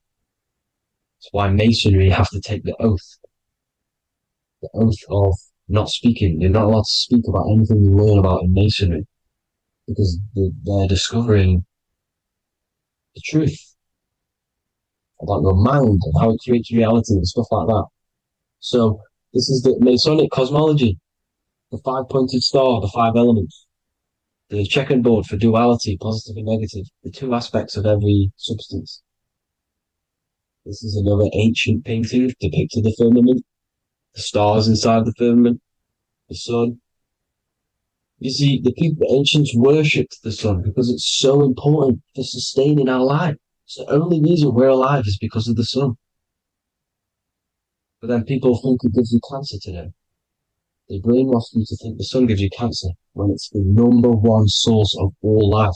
They want you to believe it's a big, spinning, dangerous ball and says, it's not. It's here to give us life. It's God's son. That's why Jesus is known as God's son. It is the Son of God. God created that to sustain us. You see? So it's important you understand the true cosmology of where you are, because if you don't know where you are depleted of all of your morals. You're depleted. You're demoralized. You're lost. You don't know where you are. You don't know where you exist. Okay? Once you accept the globe model, the heliocentric model, you will subconsciously think that you come from nothing. This is why they implemented the evolution theory just after the globe model was introduced by Charles Darwin. Charles Darwin came in after the globe model. He's a Mason. He was another Freemason, and implemented evolution where we came from monkeys because they want you thinking less of yourself so they can manipulate your mind. You see? They want to manipulate your mind, and they have done since you got here. Since you came through that portal, you were manipulated from that day to believe this, believe that. The true cosmology, the truth will set you free. You will understand things better. You will feel better in yourself when you know the sun is here for you. You'll feel better in yourself that you know that you didn't come from a monkey. You were created as a human, a manifester, a creator. You're so intelligent. Your mind is amazing. You can manipulate matter, mind over matter. See? Thank you all people for tuning in. Tap in with yourself. Love yourself. Find the truth. Spread the truth. Nothing dies. Nothing in this creation dies. Everything's energy. Everything's light. Light can never die. You're a light being. That's why it says Hu. Hu man. Hu is light in Hebrew. Or Latin. Either one of the two. You are light. You're a light being. You never die. Ever, ever, ever die. Ever. Stop thinking you're going to die. This body will die because it contains electricity. And electricity always goes back to a standstill point because of vibration. Electricity vibrates. You are pure light. You will never ever die. Thank you all people. God bless. Make sure to like, subscribe and share.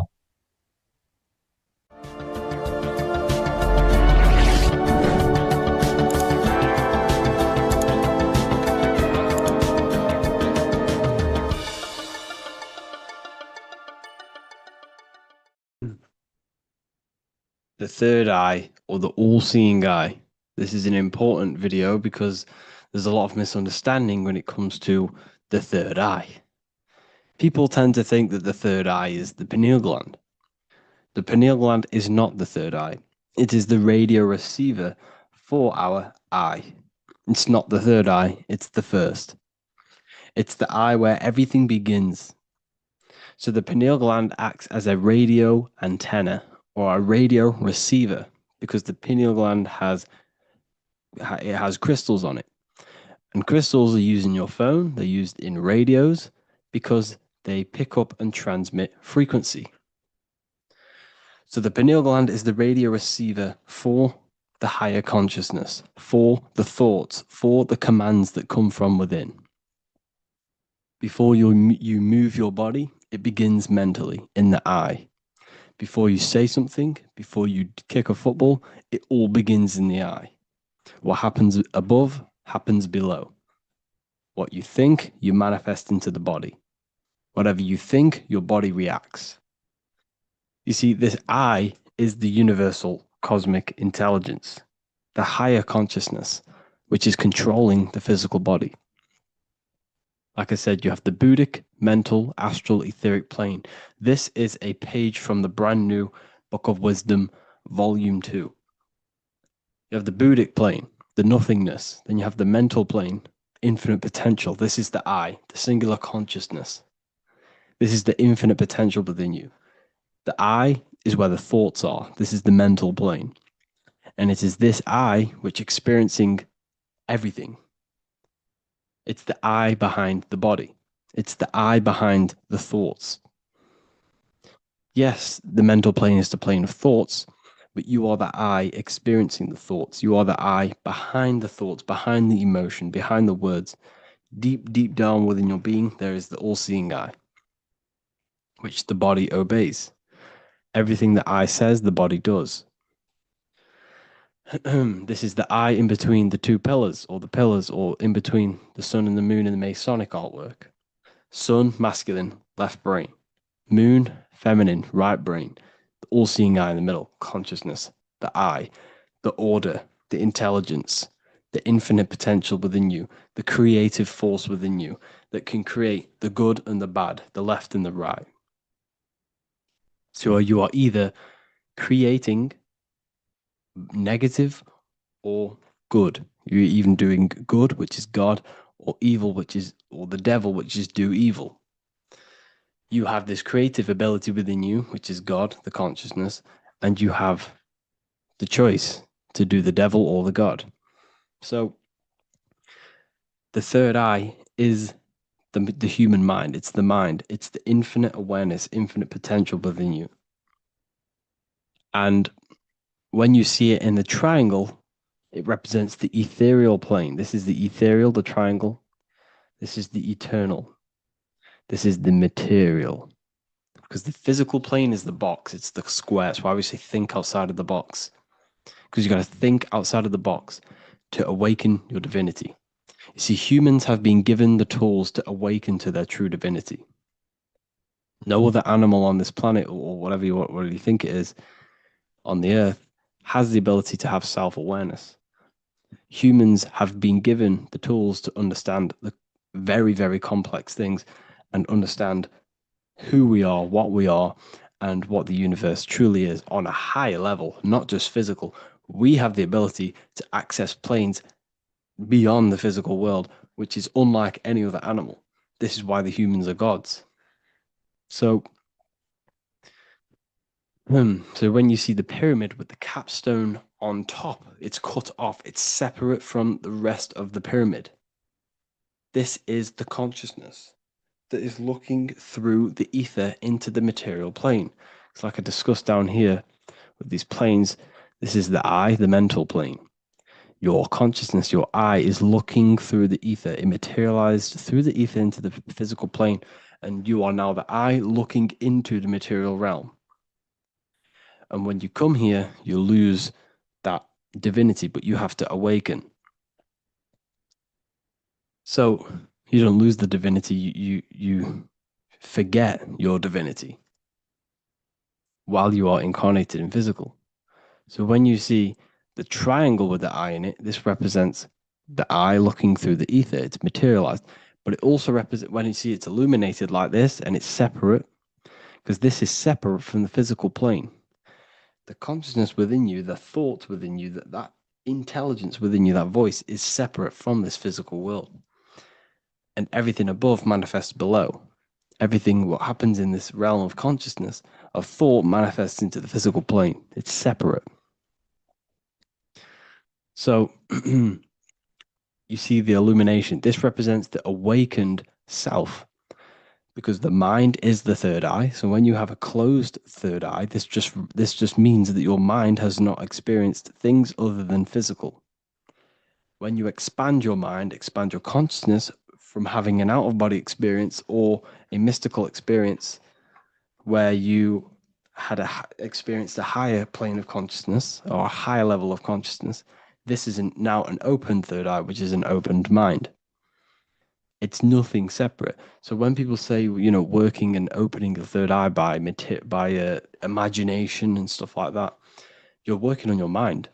And to open your third eye, you do need to work on imagination, mental discipline, and all of these higher faculties, which we'll go over in another video. So that your mind has higher faculties which you need to work on. Visualization being one of them, imagination, and mental willpower. We'll go over that. But the illuminated eye in a triangle represents the illuminated mind, the awakened mind that has self-consciousness, is conscious of itself, and it's experienced higher planes of consciousness. Like I said, the I and the I. The idea. So when you see I on the beginning of words, it represents that inner self, that inner cosmic intelligence within yourself. That's why you say inside, intelligence, or idea. It's the idea, the I, the all-seeing eye. This is why the Roman numerals, I was one. And what is one? It's one line. The I is also one line. Because we are all the same intelligence with the same consciousness. The universe is one. There is only one being in the universe, which is God. And we are all expressions and fractals of God. We are all manifestations of God. We share the same creative power as God. We all have the ability to bring non-physical thoughts into a physical reality, which is the word made flesh in the Bible.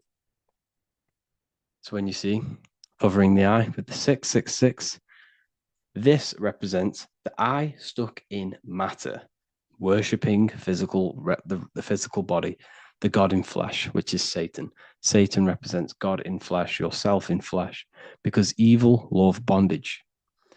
And everything these artists and actors are doing, they're part of these cults. They're promoting materialism to keep your eye, your consciousness, stuck in three-dimensional awareness. So this is what they're promoting. You see that the hand symbol creates 666, which is your body, the carbon. Your body's created out of carbon. And all life forms are created out of carbon. The I in it, the I in the 666, represents I being in material, keeping the mind in material. Matthew 6:22, the light of the body is the eye. Therefore, if thine eye be single, thy whole body should be full of light. But if thine eye be evil, thy whole body shall be full of darkness. You see, this is a very powerful verse. Very powerful verse. The light of the body is the eye. This is the first part of the verse. This is where everything comes from. The mind. The infinite mind. The infinite potential within you. Think of anything in your mind. Nothing is impossible in your mind. As soon as you think of it, it's there. Infinite potential. It's the light of the body, because the mind is what gives life to the body.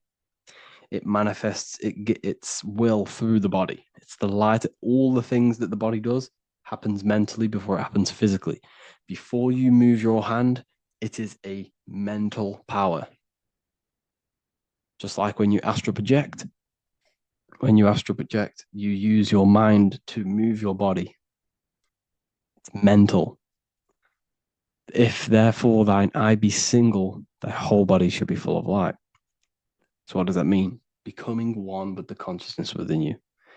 The single I. Instead of being divided between the left and the right, the masculine and the feminine, instead of being divided between the high and lower self, when you combine all the aspects of yourself to be balanced and connect with the true self, that's when the whole body should be full of light, which is the good, the enlightenment.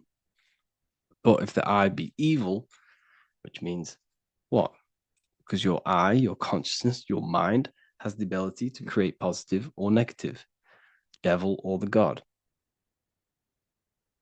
And when you think negative, what happens? Darkness goes through the body. Every thought has an effect on the body. What you think goes through the body. For example, become erect. What do? You think of being erect, and it happens, the body becomes erect. What happens in the mind happens in the body. So if your I is evil, if you are thinking negative, if you feel negative, you're going to produce negative. Your body will be full of darkness. And this is what the all-seeing eye is. It represents you, your consciousness within you that can create anything in this physical world. So yeah, if you have any questions, make sure to contact me, and I will get it created for the university. Thank you all for joining, and see you in the next one.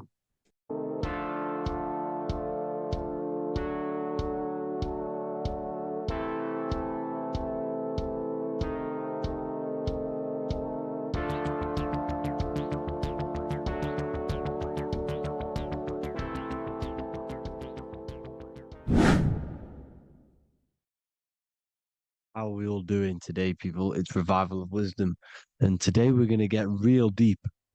This video is going to get real deep. A lot of people are not going to be ready for this sort of knowledge. Okay, you really have to do is to really deprogram the mind, because everything we've been taught is a complete lies to keep us trapped. Okay, this is really advanced knowledge. Now, let's get straight into this. All of the ancients depicted other worlds, and they called this place Midgard. Midgard is the mid garden, the middle garden. This is why the Masonic symbolism on the floor is always a black and white checkered board, symbolizing the polarity here, the good and bad, because we're in the middle garden, the heart. Earth rearranged spells heart, because we're in the heart of the system, of whatever it is, a super quantum computer, whatever you want to call it, simulation. Now, in the Quran, it talks about the 7 layers of heaven. All of these ancient artworks are depicting these different layers of reality. Okay, and look at the Egyptians here with the boat outside of the firmament. Boats travel on water, and this is exactly what the Masons are doing. So they're still using the same symbols. Why? Because it's the same knowledge, just hidden. The Egyptians have the same knowledge as the Freemasons. It's just hidden. Now, this cosmology that they're showing here, which is probably made maybe 100 years ago, this painting or artwork, is the exact same as the one we see here, with the arch, the boat. You know, it's similar, because the boat is symbolizing traveling these other worlds, because the ether is also symbolized as water, because if you look up at the stars through a telescope, it looks like it's water. It's shining through water, because this ether, whatever this substance is outside of this world, was symbolized as water. Okay, and look at all these ancient depictions showing these different layers of reality. Now, we are being trapped within this 3D dimensional world, which is the cube, the Saturn cube, because there are 6 sides to everything in this world: front, back, left, right, up and down. 6, which is the cube, because we're in the Saturn, Saturn's world.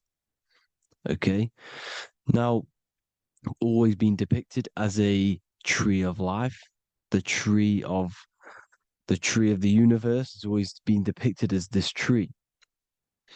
Because let's get a bit deeper. Now, the cosmology of this reality is the sun, the moon, and Polaris, always in the Masonic art. The sun, the moon, and Polaris, the all-seeing eye. If you go inside of the temples of the Masonic temples, they always have this star in the middle, shining light beams. Okay? Look here. The light beams coming from the big star in the middle, which is Polaris. This eye is God. It's God's light shining down from his abundance.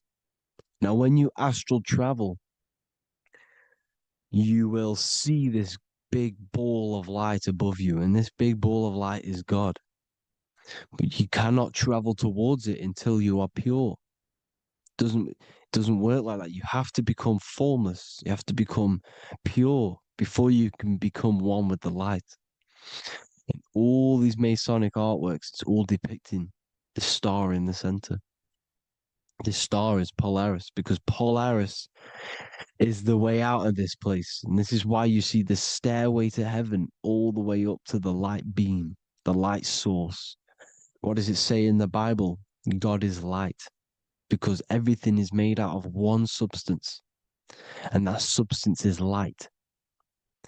And it symbolizes the eye because God is an eye.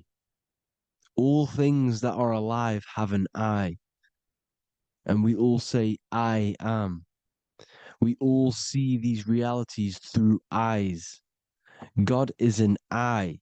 He's the all-seeing eye. He sees all things at all times. And he is projecting this light. And this light comes down to create all the different levels of the worlds. And this is what the two pillars symbolize the number 11. 11, the number 1, is just a vertical line. It's the one. It's a 1 point. 11 symbolizes the mirror nature of reality. Everything's mirrored. As above, so below.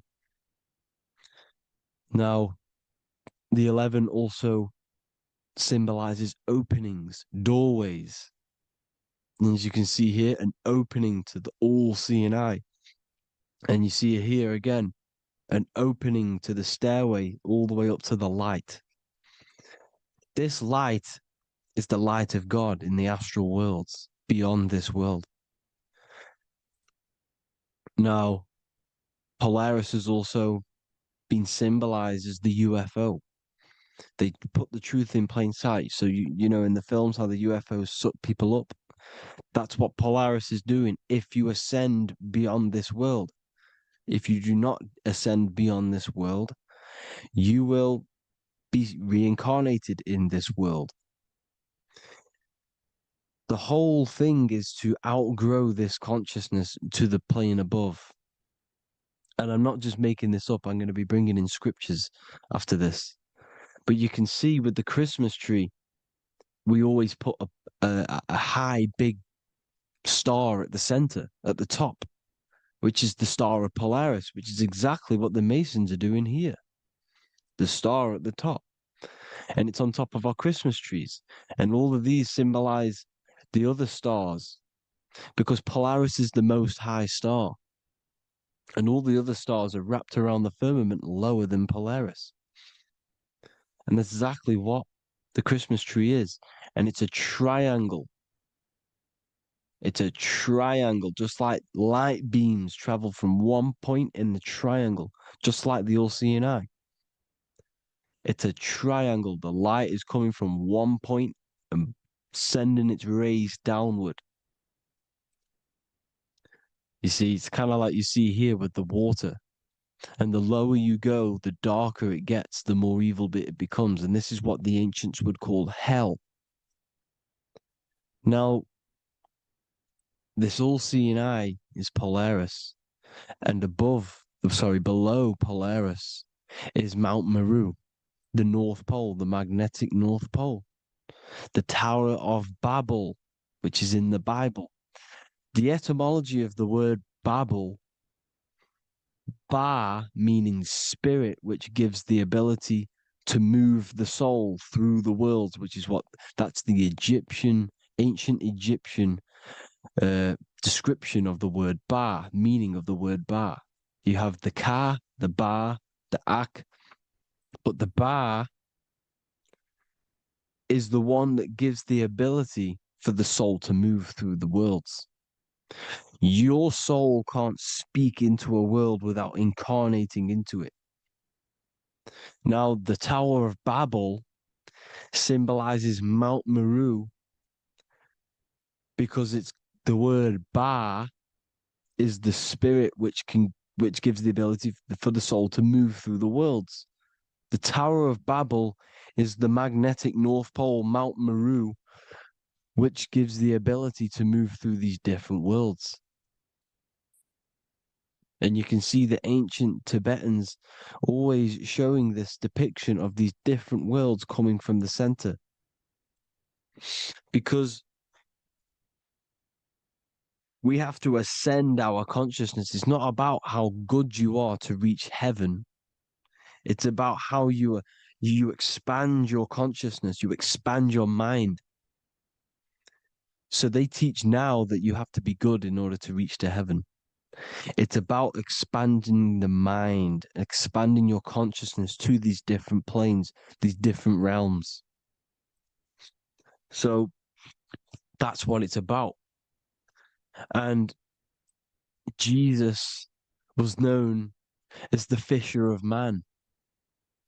Now, Jesus is a massive part of this. He was known as the fisher of man because he was fishing. He could have been fishing. He could have been one of these deities that had come down from these different higher realities and pull people up. So they would so they called Jesus the fisher of man. And he says unto them, follow me and I will make you fishers of men. So these deities that we see in the past, like Buddha, Krishna, Hermes, Thoth, Jesus, could all be these entities who were coming down to pick up the minds that were worthy enough to see the higher planes of reality.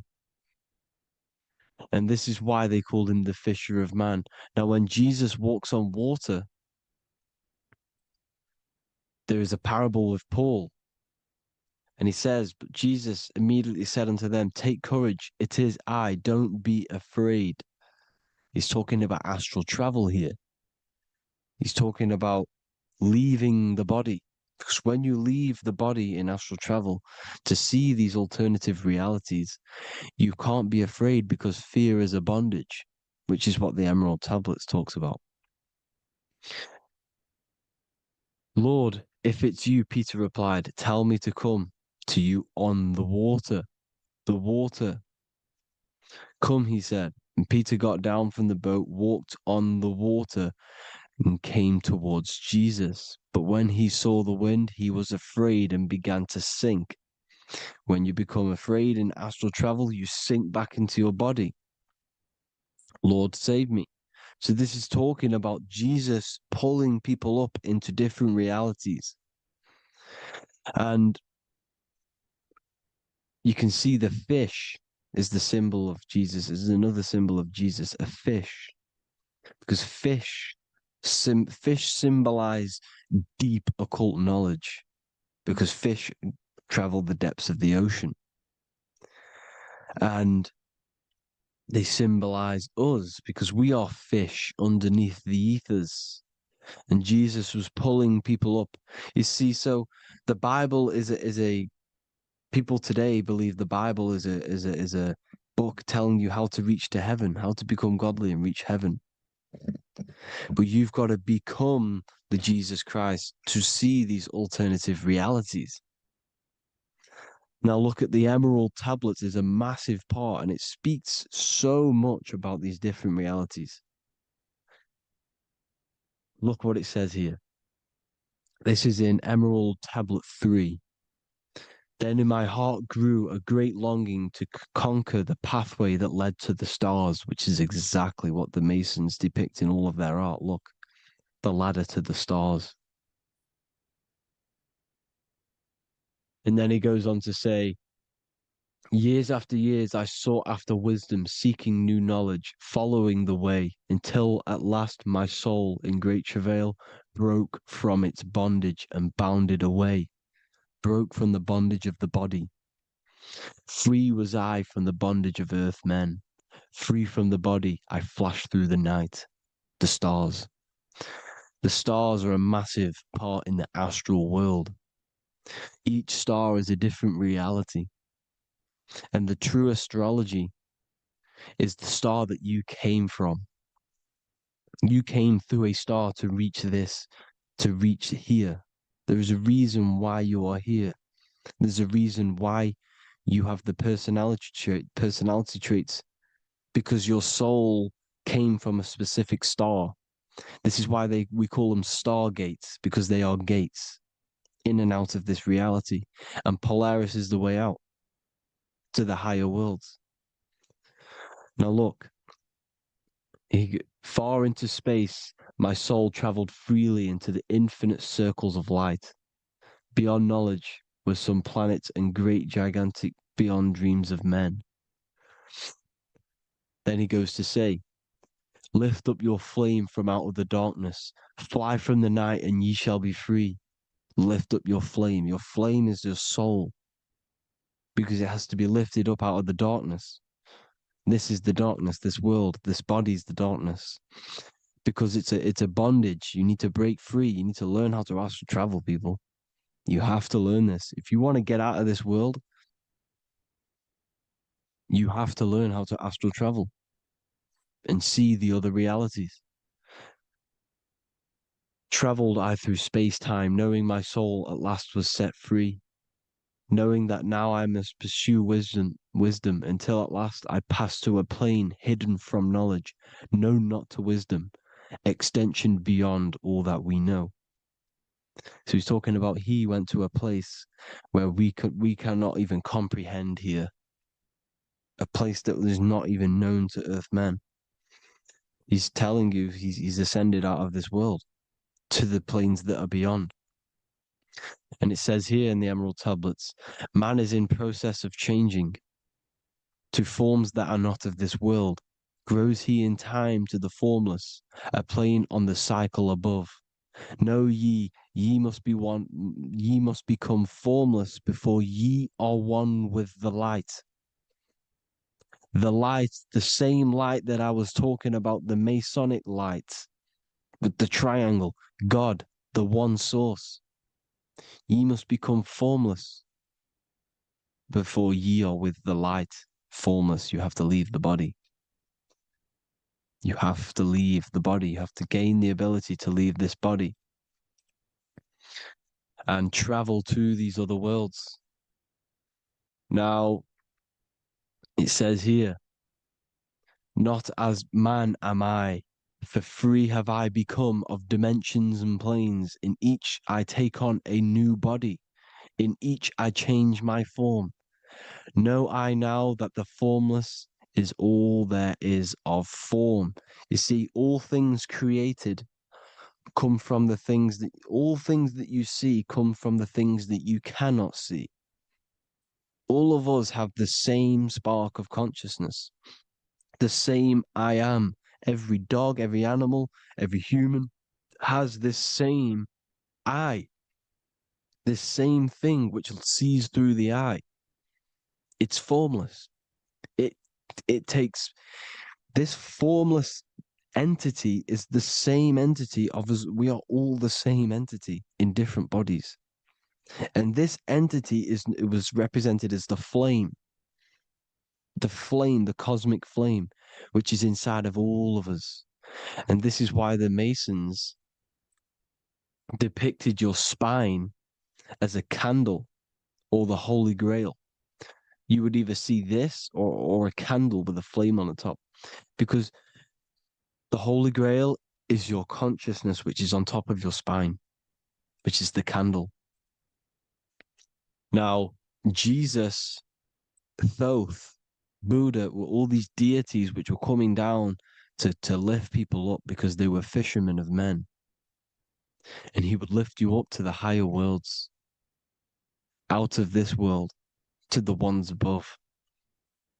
Now, Thoth, you can see him here, he's leading the way. He's holding someone and he's leading the way with knowledge and power. He was leading the way to other worlds, out of this world. There's no point trying to change this world. This world will stay the same. It will stay the same. You have to get out of this world. And that's what they're telling you. That's what they're keeping you from. They're keeping you stuck within this thin layer of reality. So what the Masons are doing, they have the ability to astral travel. They're living not stuck and bound to one reality, but living within the different layers of reality. And this is what Morpheus was doing in the Matrix. Morpheus was going into the Matrix to go and get Neo, which is exactly what Jesus was doing, pulling up people out of this world to the ones higher. And that's exactly what Morpheus is doing in the Matrix. If you haven't watched the Matrix, go and watch it. It will blow your mind. Everything I'm saying in this video, you will see it. Except that you don't need to use a machine to enter the Matrix. You just use your body. Well, you use your consciousness to leave this body. You see, Neo was also uploading himself into the simulation to pull people out of the simulation. And this is exactly what all of these gods were doing. The fisher of man. Look, he was pulling people up out of this reality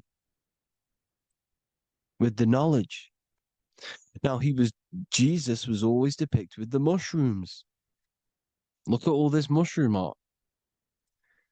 Mushrooms were literally the origin of Christianity.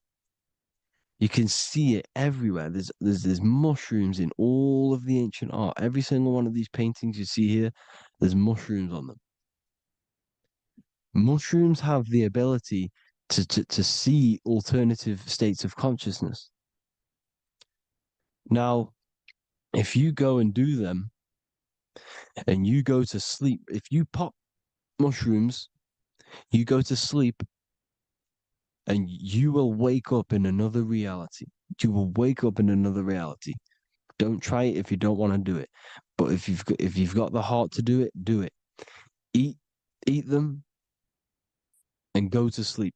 You'll wake up in another reality. And Jesus was handing out mushrooms to the bright minds, to the minds that he wanted to fish out and pull up to the higher realities. He was giving them mushrooms to see themselves in an alternative state, in an alternative reality. This is why there was so much mushroom art. And it's not just ancient Christians, it's Sumerians, it's the Mayans, the Celtics, the Egyptians, all used mushrooms. All of them. Look at all this art. It's on stones. It's everywhere. Because mushrooms, see, everything in nature is a macro. Look at the form of a mushroom. It's literally your spine and brain. Because they alter your consciousness. Your body is just a radio receiver.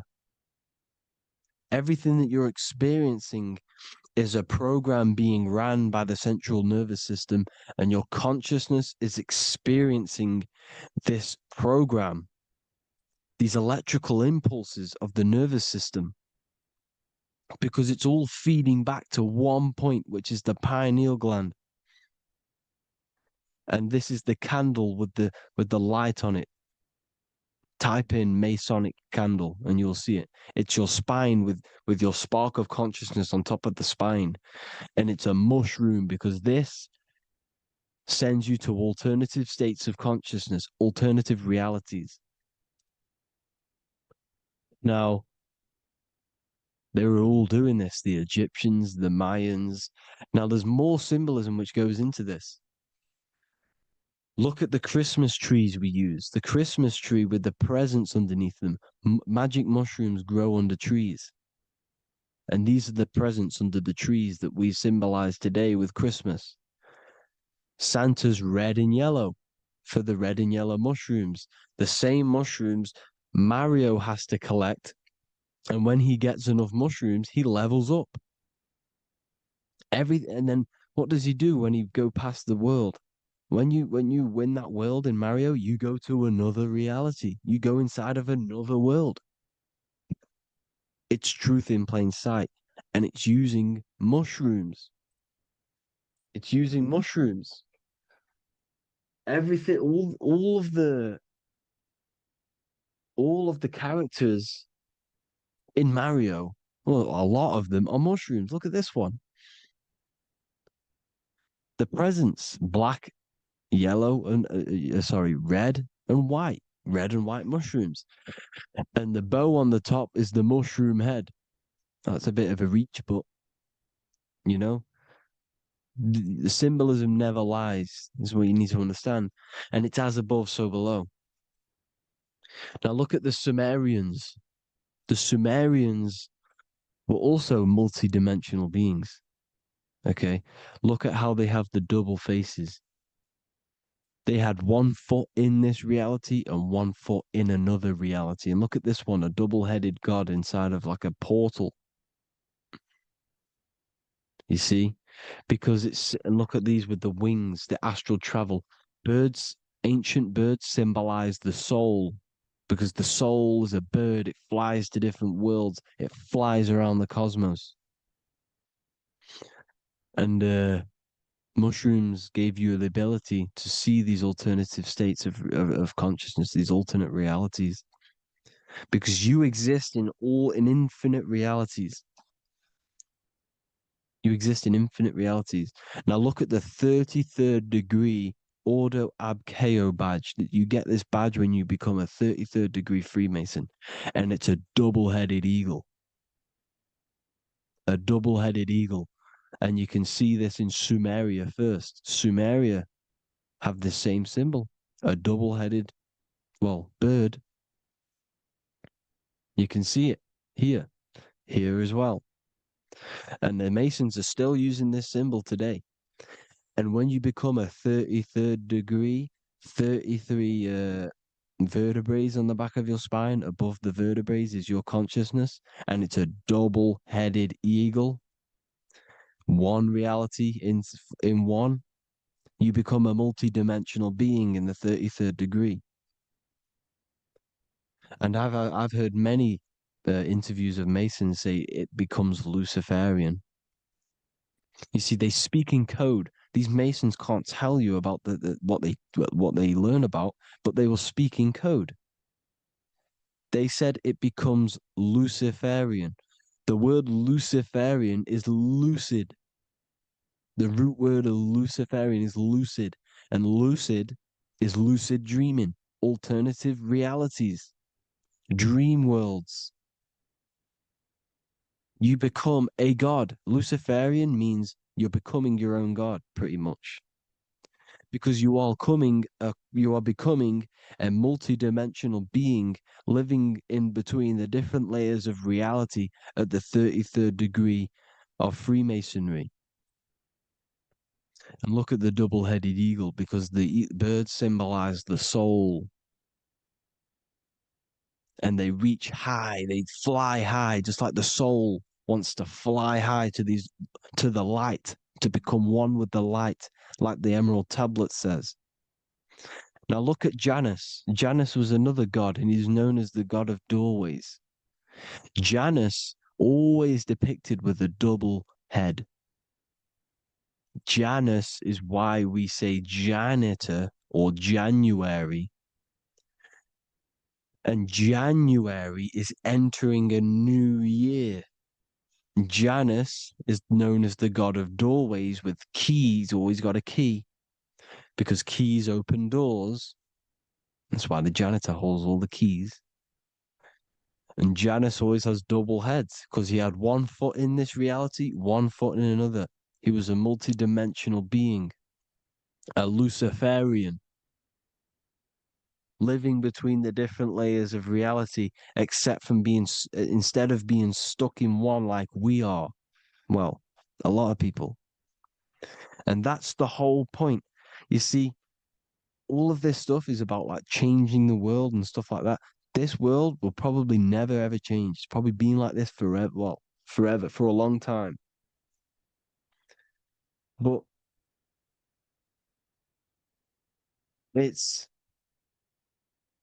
about moving out of this reality to the higher states. And the Masons always depict the ladder to the luminaries, the stars, with a key, the same key of Janus. The Vatican is a key, and it's in charge of all the religions. Why is it a key? Because they're holding back the key. They're keeping you stuck within this reality, keeping you stuck as identifying yourself with the body, identifying yourself with this world. You are not in the world is within you. This is a program being ran by your central nervous system, and your consciousness is experiencing this reality. Now, this is going to be a mind-blowing video for some people. You have to have an open mind. You have to let go of all the programs. I'm repeating what the ancients are talking about and the ancient symbolism. Look at Janus with the double-headed god. He was just another god coming down, giving keys to people who had the worthy mind to be pulled up out of this reality, to be pulled up to heaven, just like Jesus was teaching how to reach heaven. But really, it's an encoded scripture. But anyways, hope you all gained some insight on this video. Have an amazing day. Please like, share, comment. All the links are in the bio for the PDF, for the Manifestation Mastery course, and all the other amazing stuff. And if you want to support the channel, I'd greatly appreciate if you became a Patreon member. Hope you'll have an amazing day, people. God bless.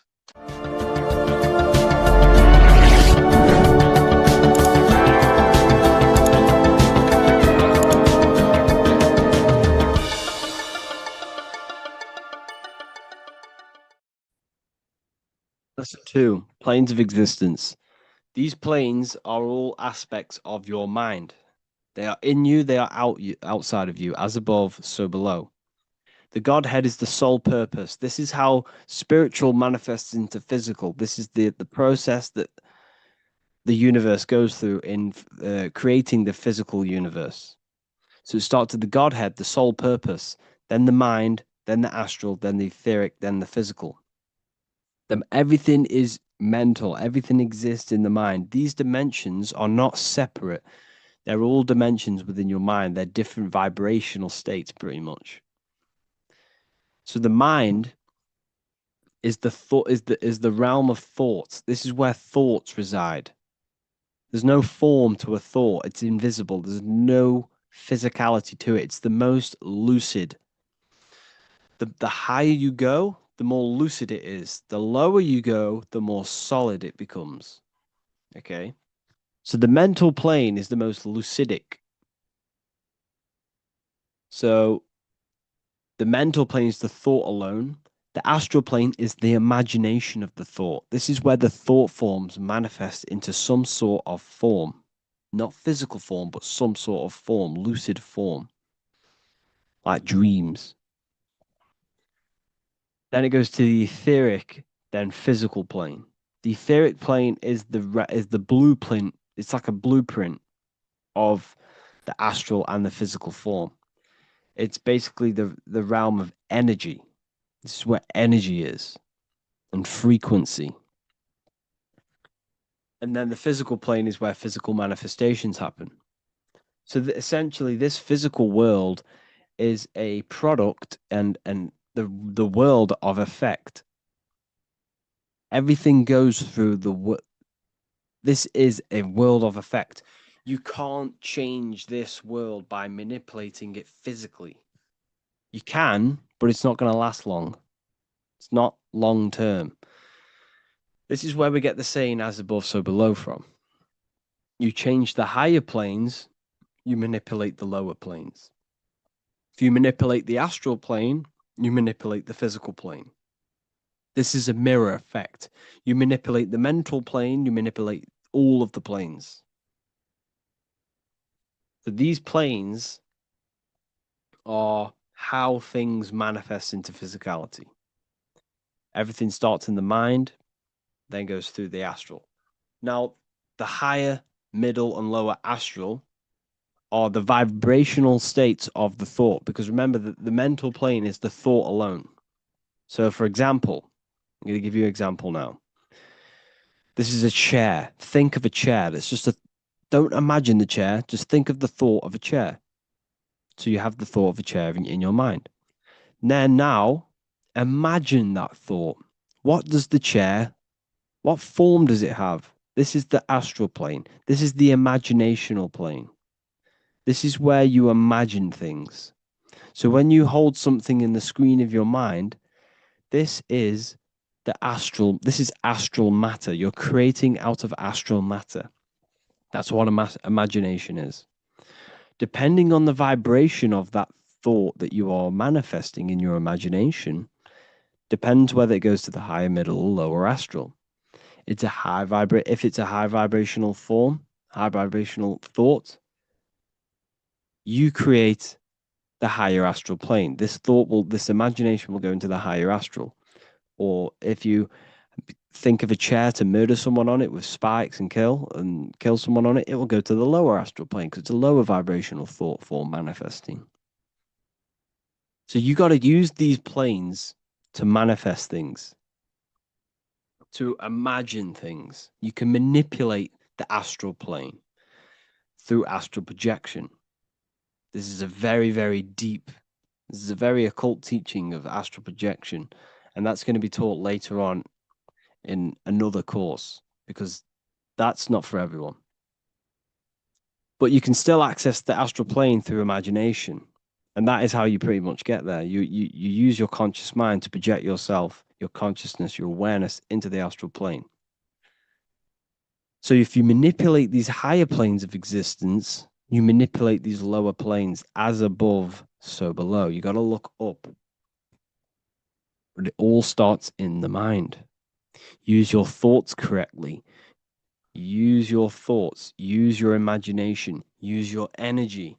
And this will all combine to manifest something physical. Okay? So use these planes to manipulate this physical world, because whatever you do in these planes, you manipulate the lower planes. It's like a mirror. So that is the planes of existence. They all exist inside of you. They're outside of you. They're as above, so below, as within, so without. They are everywhere. They are inside of you. They're not separate. They're all aspects of your mind.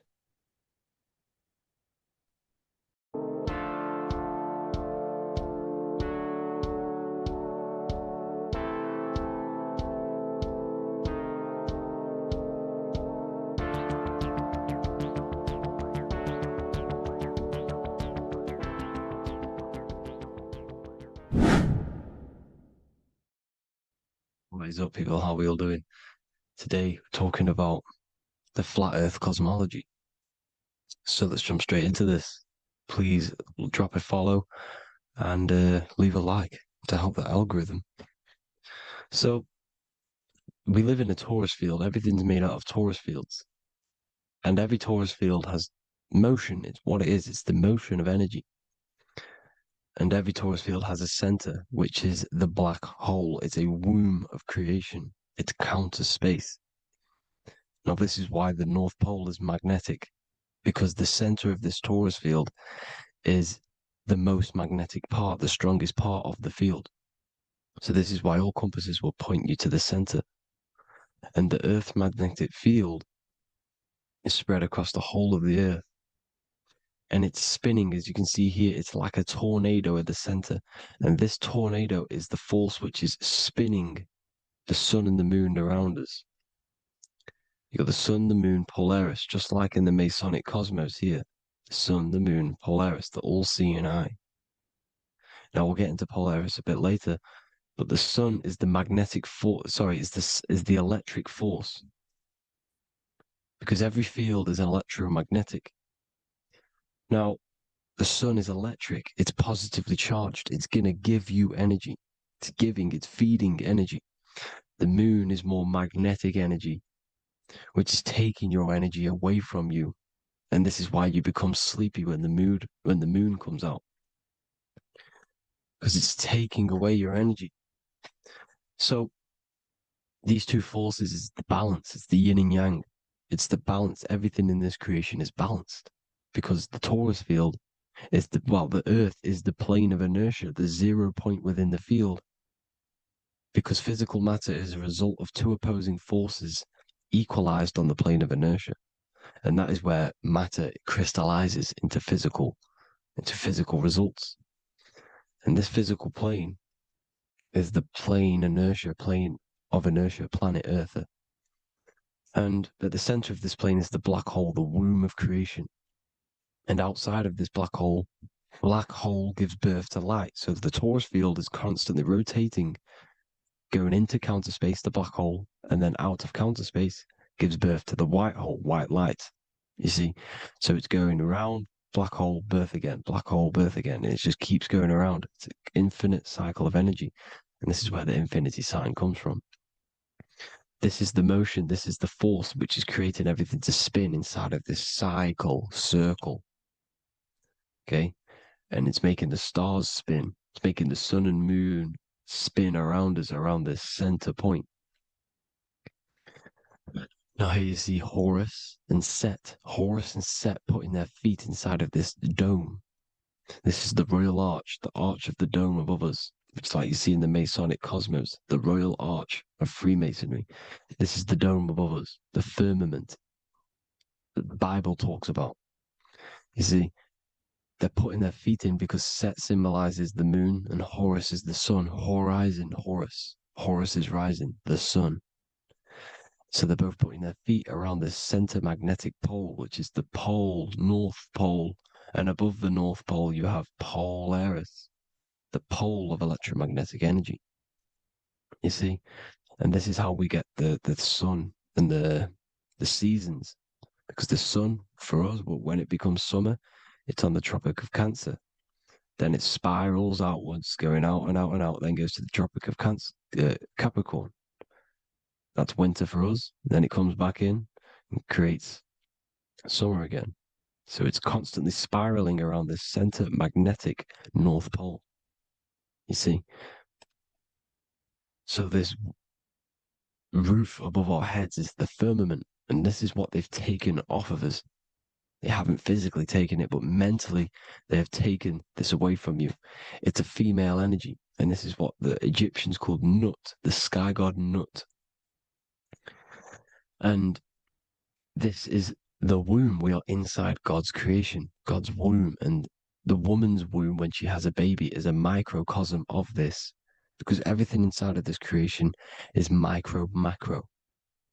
It's a reflection of the bigger things, as above, so below. So the dome above our heads is the dome we are in when we are a baby. And you can see the sacred geometry of it is the exact same. It's the dome. And when we are inside of the womb, the woman, the sacred maker, which is the M, the Masonic M, this is the G male symbol.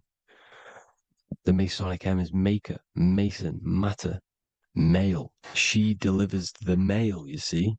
She delivers the male because it's the maker, the female, the magnetic. The woman is magnetic in nature. The male is electric in nature.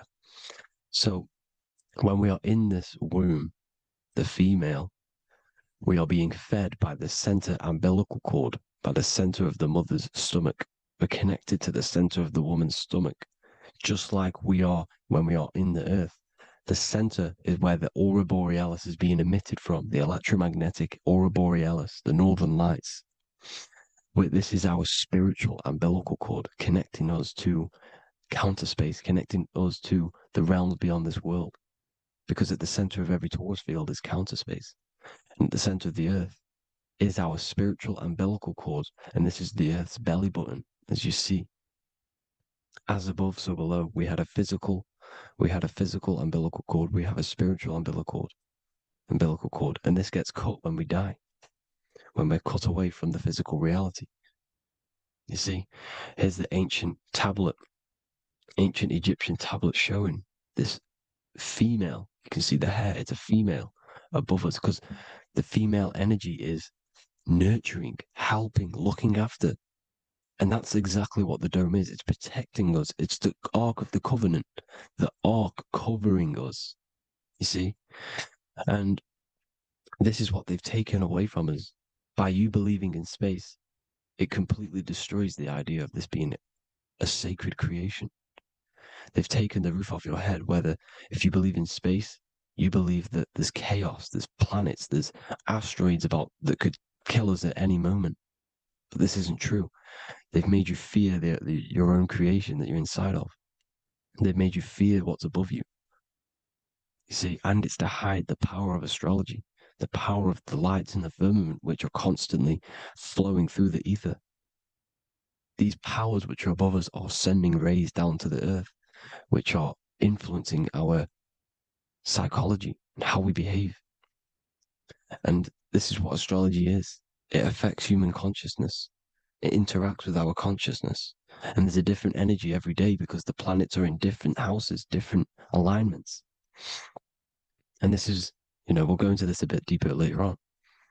So the world tree, this magnetic north pole, the pole of electromagnetic energy, was symbolized as a tree, the great tree at the center of the earth. You see? And this tree is symbolized everywhere. You can see here how the center person, this Egyptian person, is holding up the sky. This is the North Pole, the hyperboloid, at the center of every Taurus field. And this tree was in the Mayan cosmology. This is an ancient depiction. This is the Taurus field. There's the plane of inertia. Here's the center tree. Here's the tree in the center, the magnetic North Pole, the woman holding the stars. Here's the Hindu with the two birds symbolizing the sun and the moon revolving around this center tree. The Mayan tree, his Horus and Set around the North Pole. They all knew this flat earth cosmology. They knew these secrets. It's so sacred you understand the creation that you're inside of. Because if you don't, you'll be led astray. You don't know where you are. You're lost. You see? And here's the Masonic art with the rays of the stars coming down with the tree in the center. So it was personified as a tree. And we are in Asgard, Midgard, the middle garden, where there's good and evil. So the 7 layers of heaven, which is talked about in the Quran. Each planet has a different layer of the firmament, and this is the 7 layers of heaven, and these are our 7 layers of the energy centers in our body. So we start in the stars, so we are stars in a physical body. And this is why we say Mr., Sister, Fraudster, Sinister.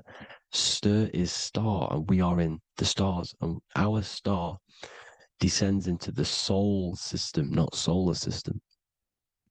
And as we descend into the soul system, we enter Satan's kingdom, Satan's world. As it says in the Bible, Satan is the god of this world.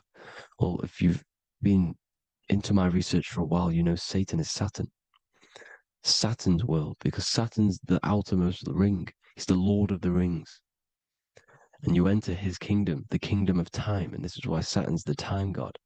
As soon as you go past the rings of Saturn, you're now in the soul system. You're now in time. You're now bound by space and time. And you're bound to the earth plane, the heart. Earth is heart. It's a rearrangement, it's an anagram for heart. And the heart of the electromagnetic color spectrum is green, and that's why the earth is green. And above green is blue, and this is why the sky is blue. In order to go to heaven on the macro scale, you have to go through the blue sky, through the 7 layers of heaven. In order to reach heaven in your body, whilst you're here, you have to go through the blue chakra to your head, which is heaven.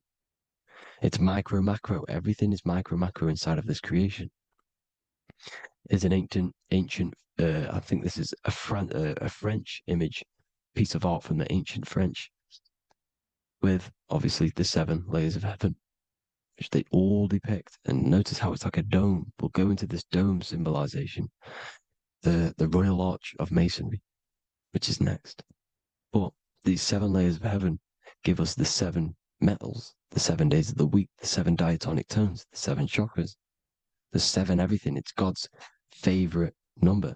And this is why the Masons use the G inside of the compass, because the G is the 7th letter and God starts with G. You see? So it's 7. God is 7. Here's another depiction of the heart, the soul system, the 7 layers of heaven. La fermente. You see, la firmament, with the stars on the outermost layer. Here are the 7 planets: Jupiter, Mars, la Sophie, the sun, la Luna, the moon. So Saturn. So we are in the heart of this soul system. In order to ascend, we need to ascend up our chakra system, reach 144,000 hertz, God consciousness, the God man. You have to unfold God man, master of the mind, mastery of the mind. So what are the stars? The stars make everything unique. The stars are constantly rotating around the center, magnetic North Pole, the tornado at the center, which is stirring everything. It's stirring the ether. The center is the ether, and the 4 elements are born out of this ether. There's 5 elements: ether, spirit, water, air, and earth. The ether gives birth to the 4 other physical elements, which the whole of creation are made out of. About them 4 elements. 4 is the number of stability. You know, a chair, a table has 4 legs. It stables things. It's a foundation, and these 4 elements are the foundation of this creation. You see, and this magnetic North Pole is stirring this, and the 4 vibrational states of the ether are the 4 elements. Now let me get back to the stars. I just wanted to give you that. The stars are being stirred around this center point. Center. It's stirring everything. And they're always in different alignments. Every millisecond they're moving in different placements of the stars. And the planets are called the 7 wanderers because they're not fixed. The stars are fixed. But the planets are called the 7 wanderers, the 7 layers of heaven, because they move faster and slower than each other. Each planet is slower and faster. Has a different rate of speed it's moving. So these alignments are mixing in with the energies of the different 12 constellations. And this is why you have a unique characteristic. You have a unique look, a unique energy, a unique personality. This is because when you were born and you took your first breath, that energy which was in the ether, because the ether is all around you, and energy travels through the ether. The energy that the stars were casting down and the energy that the planets was mixing in with the 12 constellations was in the ether. So when you came out of the womb and you your first breath, because breath is spirit, okay? So that first breath you took, that is the energy that is imprinted within your DNA, your soul. And you reflect that energy, you emit that energy. That's the energy that is with you forever until you die, till this physical body dies off. And that's what the stars are. The stars are giving a unique energy, characteristic, personality to every living thing. Every dog, every cat, every animal has a unique personality because it was born at a different time and place in the sky. Okay, the stars are your destiny. Now, the stars are constantly changing as well. If you look at stars through a telescope, they're constantly changing and forming different forms. You can see here, it looks like water. It looks like light through water because it's the ether above us, a sea of ether. And this light is being emitted through it, and it's just constantly changing, giving different energies, each star. So this is why this is what the zodiac is. It's the expression of energy. It's the expression of the stars. And each constellation has many different personality, different energies, different traits. Each planet has different traits, depending where your planets are, depending what energies you hold. No two person have the same energy. There's no one. It could be similar, but no one's the exact same. It's because of the stars. The stars are never in the exact same split place. The planet's always in different houses.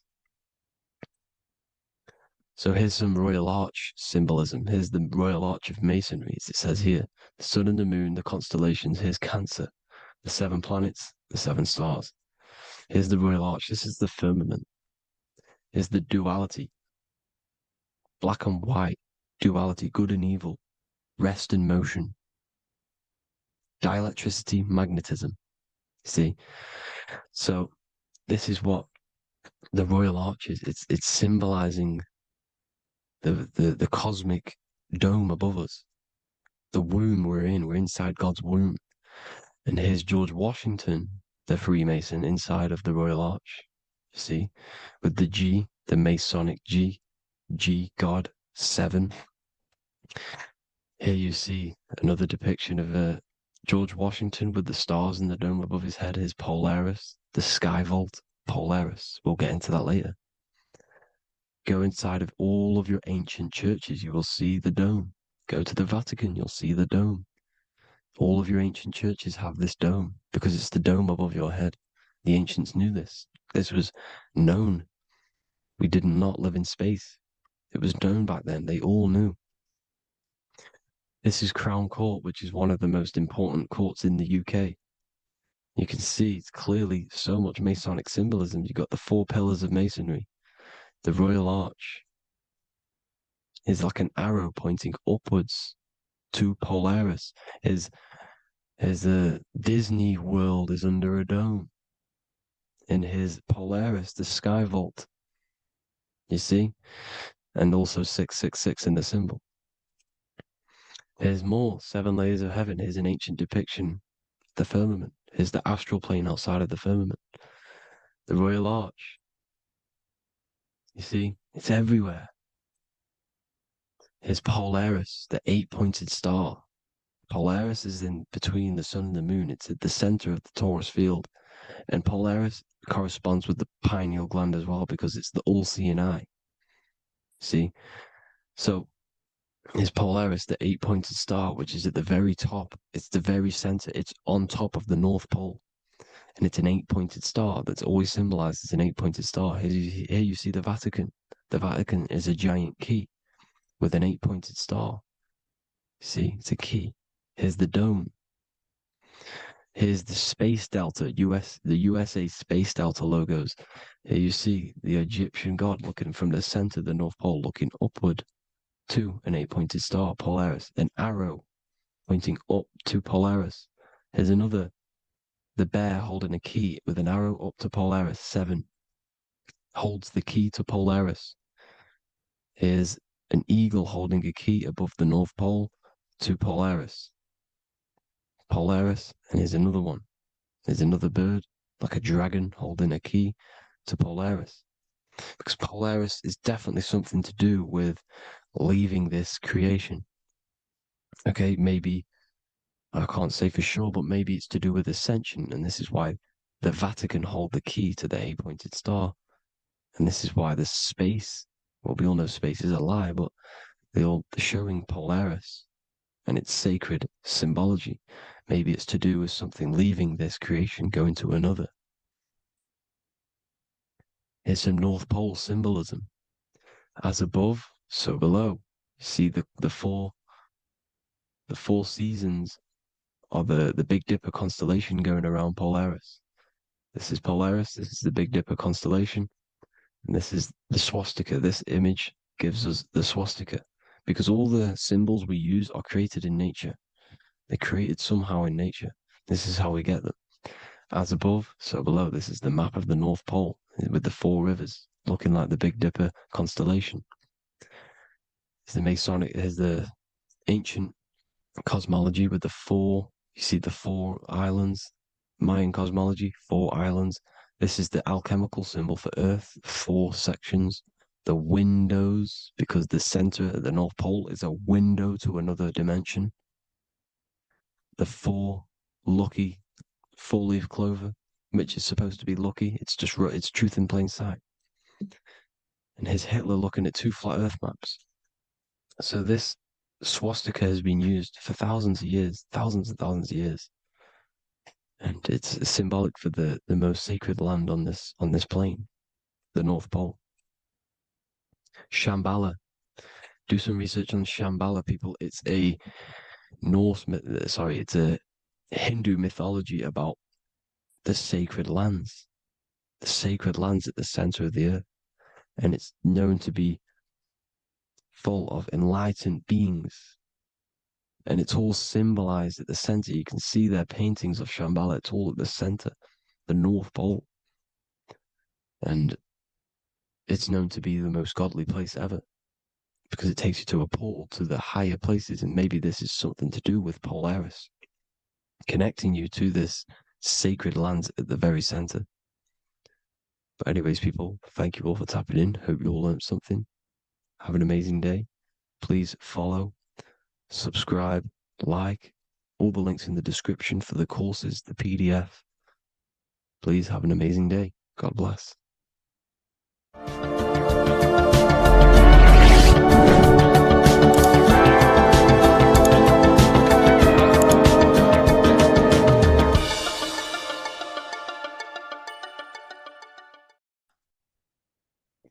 In this video, you're going to learn exactly what Christ consciousness truly is and how to cultivate this into your life so you can live a better life, create the things that benefit yourself and humanity, and ultimately to bring heaven on earth. This is the true way. If you're familiar with my work, you know that, I'm pretty much obsessed with symbolism. Symbolism is such a massive topic, and it unlocks profound ancient wisdom that is hidden behind these layers of symbolism of the ancient paintings, symbols, and texts. So I was going through some Christian artwork and I came across this painting. It's a well-known painting called The Sacred Heart of Jesus. And it just blew my mind. What this is revealing about human consciousness and Christ consciousness, which is what Jesus represents. If you're not familiar with Christ consciousness, you should definitely do a bit of research on that. But I'm going to explain it today in detail. So when we look at this painting, we are looking at symbolism.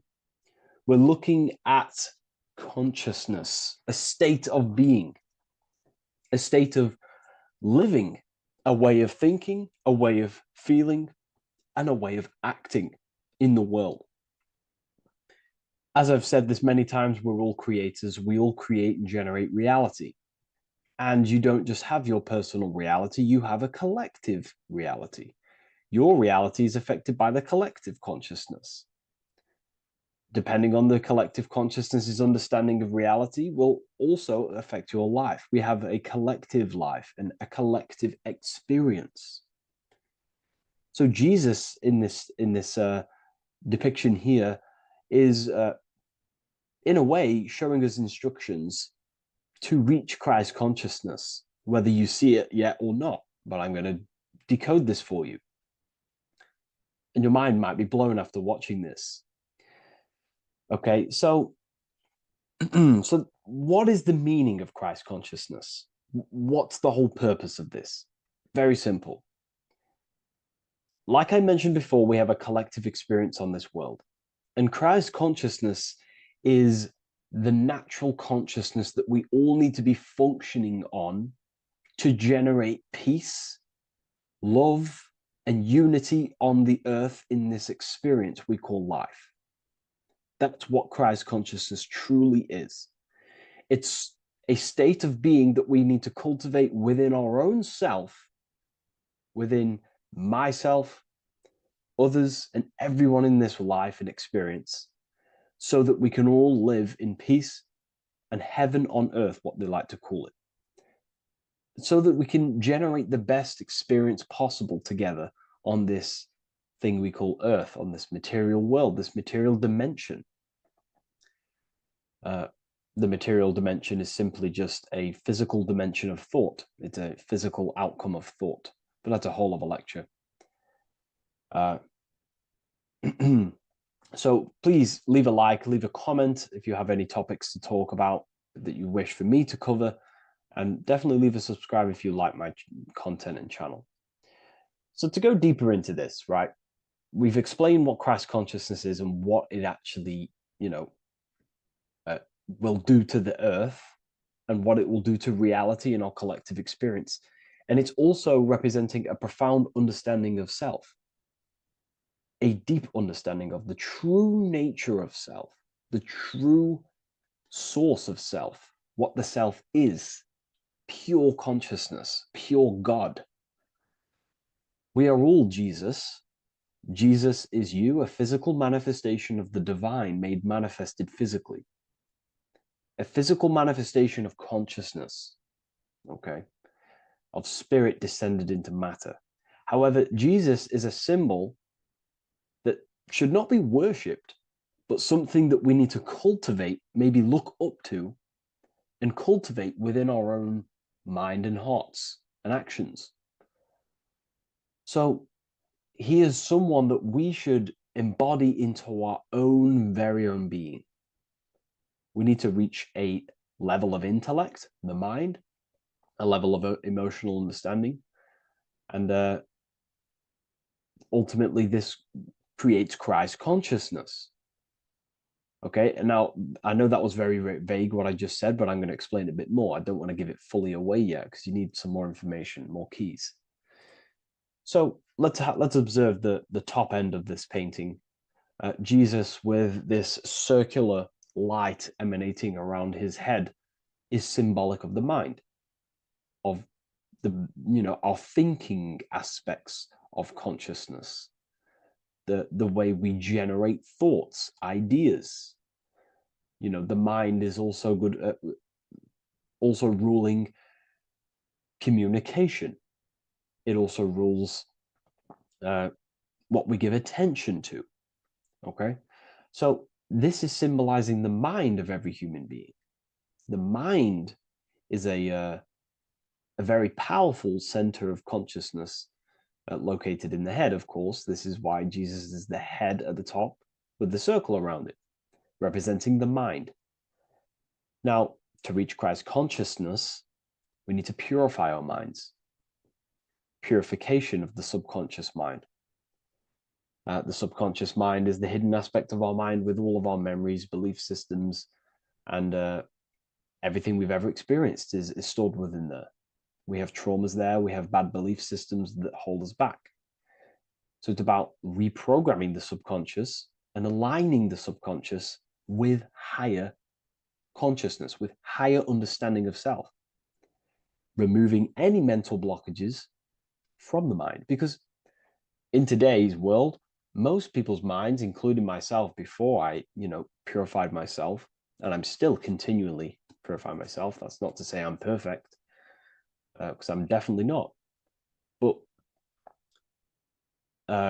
what I was saying was purifying the mind so we can have a powerful mind. Because like I was saying, most people's minds are not their own friend. They let their mind control them. They let their thoughts create negative influence on them, negative emotions. They let their mind destroy their confidence, destroy themselves. We do not want a mind like this. We need a mind that is our best friend, that receives powerful thoughts, that gives someone power. We do not want our mind taking away our power. Okay, so in this specific image here of Jesus, this represents a light mind, a powerful mind, enlightenment. The word enlightenment means light and ment. Ment coming from mental or mind. Light in the ment. This means a powerful mind. Light is also symbolic of knowledge, information. When someone's very intelligent, you call them a bright person. It's a bright mind. It's knowledge of self.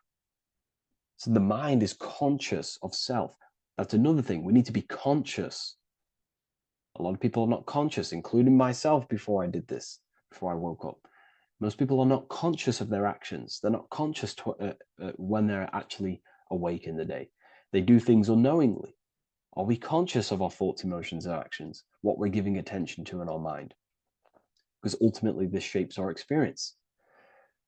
There's a great quote, I think it's Julius Caesar or one of the Roman emperors, who says the quality of your life is dependent on the quality of your thoughts. Something along them lines. I don't know if I'm 100% correct there, but it's very true. Our thoughts dictate our happiness. So to cultivate Christ consciousness, we need to be conscious of our actions, conscious of our thoughts that we're giving attention to. There is a level of mastery that we can achieve within ourselves where we become conscious of every single thought that enters our mind. That sounds easy, but it's definitely not. But that's a high level of mastery that we can achieve and cultivate within ourselves. So we're looking at a powerful mind here from Jesus, a powerful mind, a purified mind.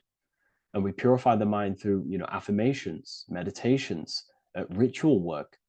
Rituals are things we do every single day with an intent in our mind and an emotion in our heart to impress that state of consciousness into our subconscious, so we can slowly rewrite our consciousness and align our consciousness and sync it with higher thoughts and higher emotions, with love. We can sync our consciousness with love, which is ultimately what Christ consciousness truly is. Well, now we're going to go on to that now. So we've gone over the mind. Now we go over the heart. Now notice, before we go into the heart, Jesus is revealing. He's pulling back the robe, symbolizing opening the heart, revealing the heart, revealing the soul, the light of the heart. Our authentic self lies in the heart. Our pure intentions, our love, our soul needs to be shining through our heart. And our soul is unconditional love. Now, that's not to say that we can get corrupted hearts. We surely can have corrupted hearts, for sure. We can love sick and twisted things, and that's evident in today's world. People love killing people. People love hurting people, manipulating people. People love power. Now, that's obviously an inversion of the natural state of consciousness for humans. When we're born with a natural state of love, of unconditional love for the self, for everyone else, for animals, insects, the earth. We love everything as a child. And not only do we love everything, we actually act upon this. As a child, we do not act on anything we know is not good. And I'm talking early stages of being a child, before we're indoctrinated, before the mind and heart become corrupted. We are pure. This is symbolizing this. Light represents also purification and truth, because when you shine light on something, it's the truth. You see it. You shine it through the darkness. It reveals. So light, this is symbolizing revealing the light of the soul, of love consciousness, holding love in the heart, true love, not love for sick and twisted things, but true love for the self, the body, and for everyone else and all things. Holding love in the heart. There's a famous saying of keeping the sun in your heart. Keep the sun in your heart. It's a very famous saying. What the sun is a symbol of love. What does the sun do? It gives abundantly. All it does is give light, give energy, power, light to the earth, and everything is feeding off this source. The sun expects nothing back. It just abundantly gives. It's a symbol of love. This is the love principle of creation. Now, the heart is also governing our actions. What we think about, okay, in our mental field of consciousness is directly corresponded and observed in our hearts. What we think about directly corresponds with what's going on and what we feel in our hearts. Okay? Thoughts produce emotions. So if we give attention to negative thoughts, there's no wonder we're having negative emotions in our hearts. So purification of the mind is also having an effect in purification on the heart. Because when we purify our thoughts and only give attention to powerful thoughts and positive thoughts that uplift yourself and humanity, then we're going to also see this change in the heart, see this emotional change in our consciousness. Okay, so this represents the purification of, a purified heart, the light emanating around the heart. Love for the self, love for one another. And you're revealing this, you're shining the heart on others. This represents, revealing your true self to everyone without suppressing aspects of self. Revealing the light, not holding back the light. Because people in darkness will look at people who are spiritual and say, oh, he's into the woo-woo stuff. It's about revealing that and not caring about others. Because when you shine a light, you're also planting seeds in other people. Now, I'm going to tie this together with the hand gesture. Now, what we're looking at here, we're looking at a hand gesture with two fingers up. We have the middle finger and the index finger upwards. And notice how they're crossed over. They're crossed. They're not separate. They're crossed, representing unification. Unification here. This is a unified two fingers. Two represents division. Crossed over represents oneness. It's the unification of the mind and the heart. A lot of people talk about this, but not many people go into detail about it because, for many reasons. But this is the unification of thought with emotion. This is how we truly reach Christ consciousness. And ultimately, when we do gain the love in our hearts and we do slow, it's a gradual process of cultivating love for the self and everyone else in the world, because we're so programmed to be divided, but it's a slow progress. But when we do cultivate love in our hearts for the self and one another, love is a very, very nurturing and growing force. Like I said, the sun earlier, that is pure love energy. It makes everything grow on the earth. While love in your heart grows connections with people. It grows care. You go out your way to do things to people and give people things. It's a very nurturing and growing energetic force.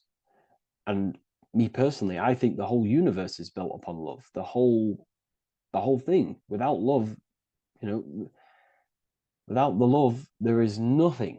Nothing is, love is the only true emotion that truly exists. Everything else is either an opposition of love or a different degree and branch of love. Love is the only true emotion, and everything is built upon that principle. Okay, love is what guides us to a higher consciousness. When we cultivate love in our hearts, we become a vessel for light, more energy, more vibration. Our electromagnetic field expands, or biofield, when we hold love in our hearts. It's a very powerful force. And when we do cultivate a strong spiritual compass within our heart, because that's what our heart truly is, it's a spiritual compass. It tells us, well, it doesn't tell us, it knows what is right at all times. If you think something, your heart tells you whether that is right or that is wrong, whether you should act upon it or whether you should not. The heart knows what's good and evil. No one told you this as a child. As a child, you already knew this. You came into the world, you knew what was right and wrong. You knew it was wrong to hurt people. So this unification that he's doing with his hand symbolizes thinking with the love of the heart. Represents thinking with love of the heart. Thinking with love of the heart for the self and the collective. Now, ultimately, what this does is give birth to perfect action. Why? Why does this give birth to perfect action? Think about it. Every time you've taken an action, why did you take the action? You probably, well, you would have thought about it, you had a feeling towards it, a care energy, and you took action. Why do we go to work? We care about paying the bills and staying in our house. We go to work to earn money.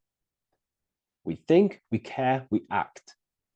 Everything you see in front of your reality, on the screen that you're seeing right now, you called your eyes. Everything is in front of you because you care. It's the heart energy that leads the body. Okay? And that's even present in the body. Have a look at the body. We have the head, thought, then emotion, then our feet is at the bottom, and our feet take action. Thought, emotion, action. Thought, emotion, action. So even the body is basically a blueprint of how creation is manifested. So we receive thoughts from the divine planes, from the higher planes of consciousness. We receive them. That's another thing that I missed. If we purify our minds, we're basically attuning our mind to a higher part of the mental plane, and we will receive higher thoughts. We will receive thoughts that are more genius, what we like to call today, or better quality thoughts. We receive good ideas when we attune our mind to a higher consciousness. Okay, so we are like a radio. We receive thoughts based on what our mind is set to. That's why we call it a mindset. So, like I was saying, we receive thoughts through the head. We feel the emotion, then our feet take action. Thought, emotion, action. So the body's a blueprint of creation. It's beautiful when you really notice this. So this unification is about thinking with the love of the heart, which gives birth to perfect action in the world. And this is the state that we need to cultivate within myself and everyone in the world so we can give birth to heaven on earth through action. Because ultimately the world is molded through action, physical action. And them actions are molded from thoughts and emotions. Now,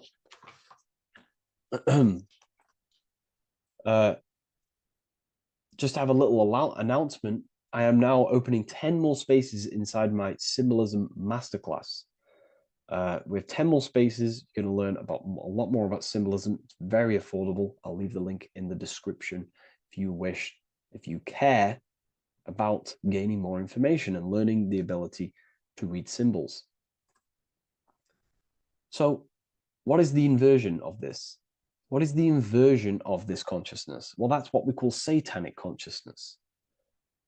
Satanism. Satanism on its true level is the opposite, the opposing the natural state of consciousness that we are born into. It's about thinking with no emotion, thinking and acting. This is what the Skull and Bones represents here. So the Skull and Bones Secret Society, this is their main logo. Again, we have the skull, which represents thought, and the bones, which represent action. The bones take action in the physical body. We're looking at thought and action with no emotion, no empathy, no love for one another, only love for the self, the inverted love. Okay? We're looking at gray. Gray is a symbol of dullness, death.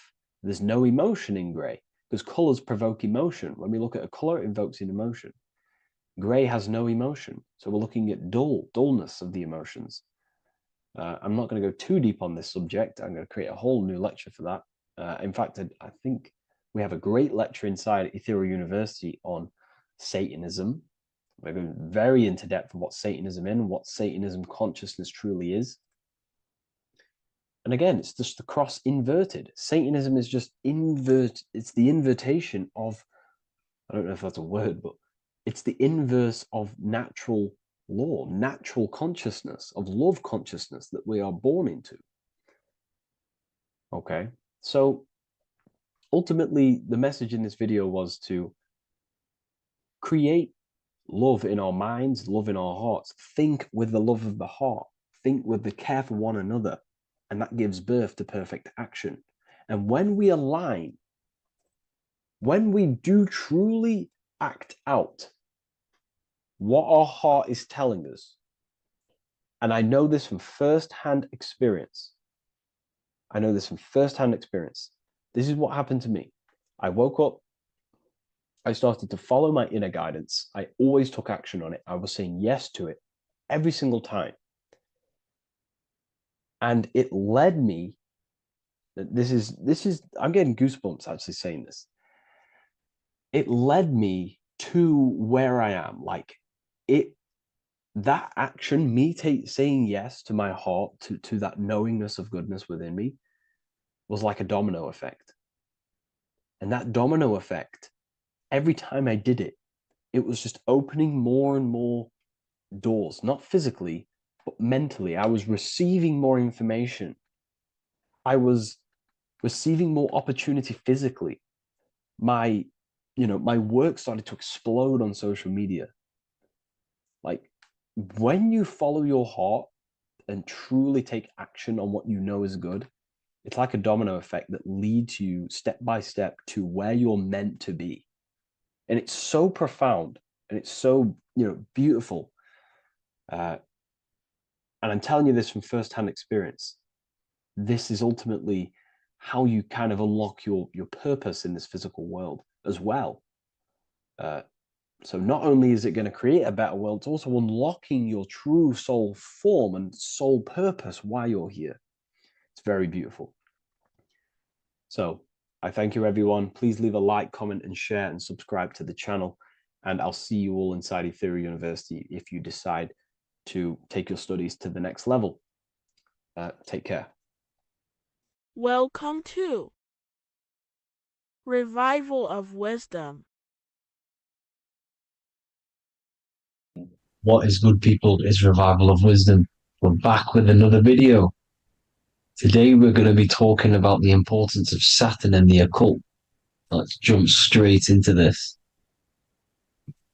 So Saturn is the god of the earth, right? It's the time of God, change, destruction, physical matter.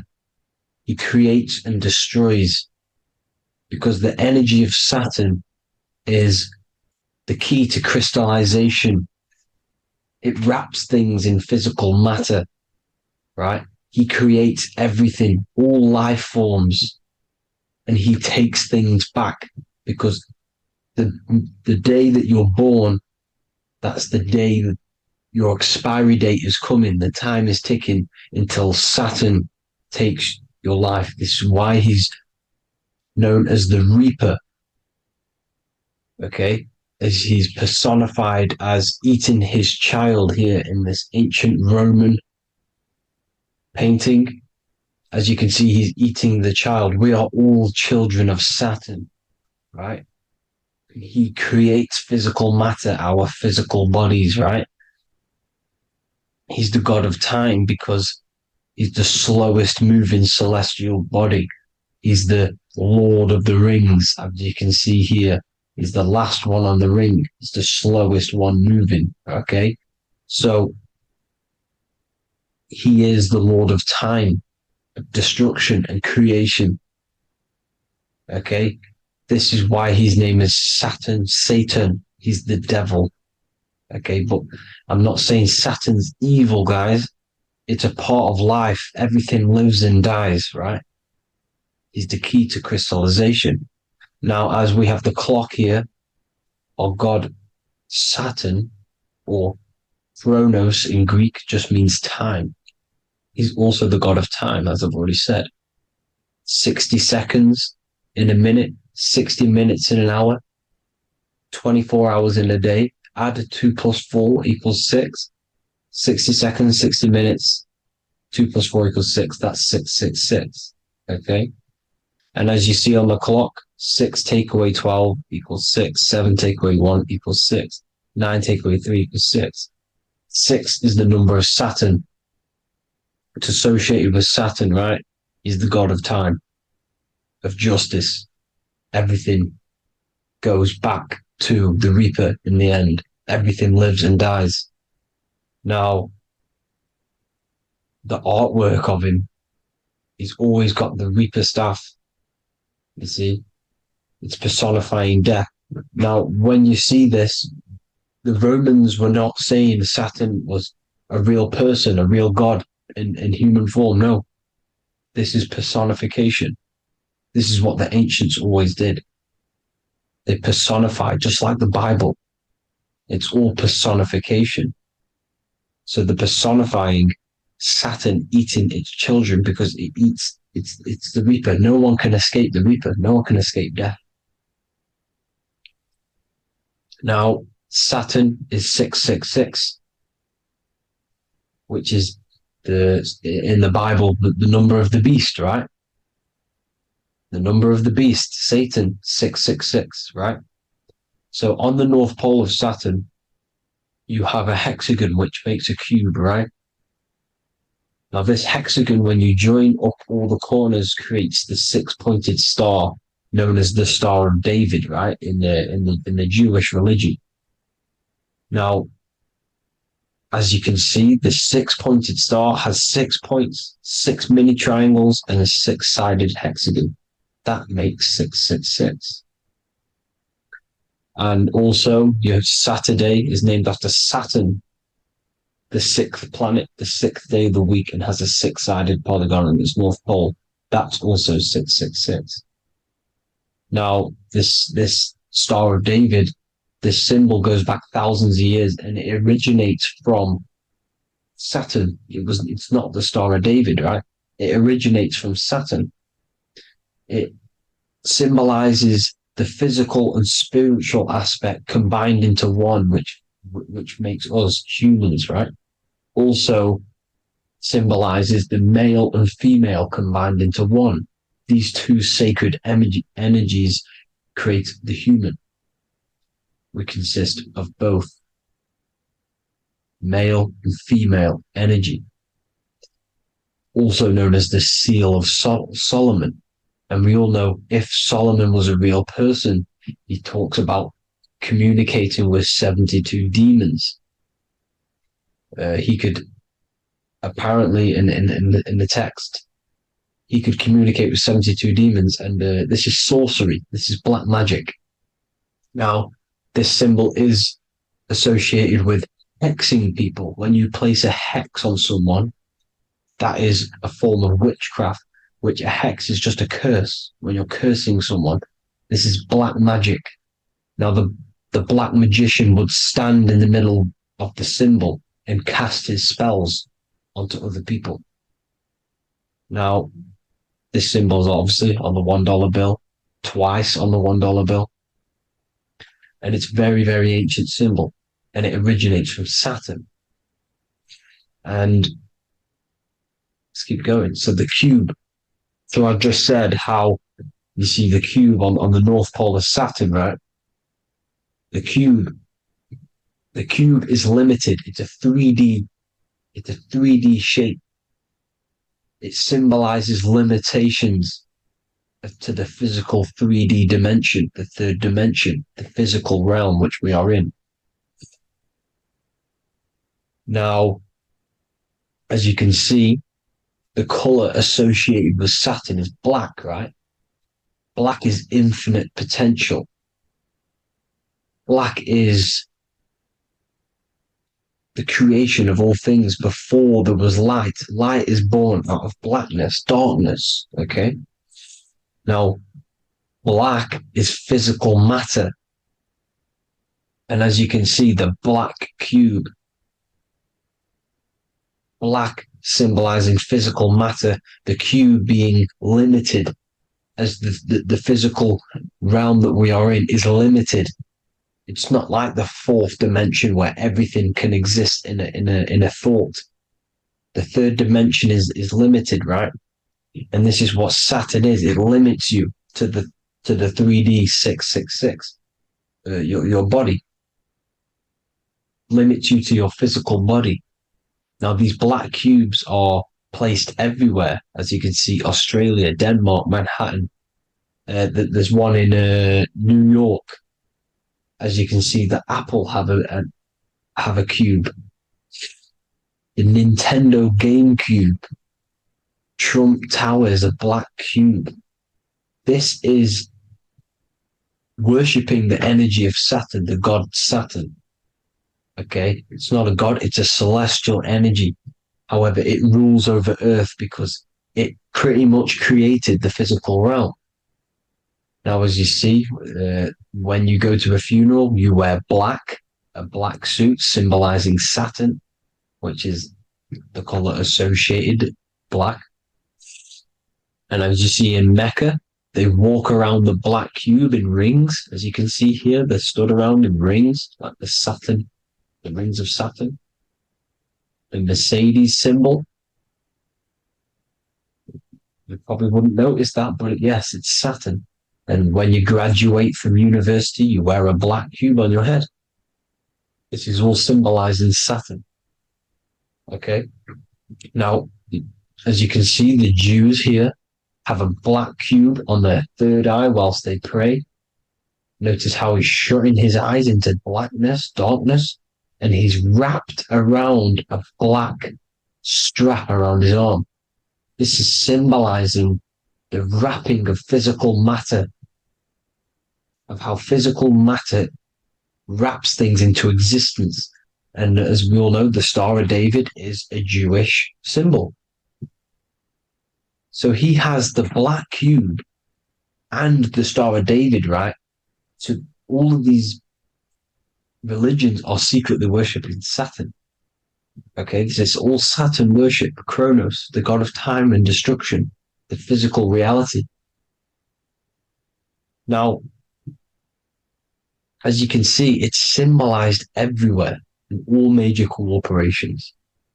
Pepsi, internet, that's obvious. NASA, of course, NASA. NASA means to deceive in Hebrew. Universal, Walkers, that one's so obvious. Nike, Toyota. So many different ways they symbolize it. You either see the rings of Saturn or the black cube, as I just showed you here, the Nintendo and the Mercedes, right? It's absolutely everywhere. Now, they also use 666 to symbolize it, as I've just broken it down to you.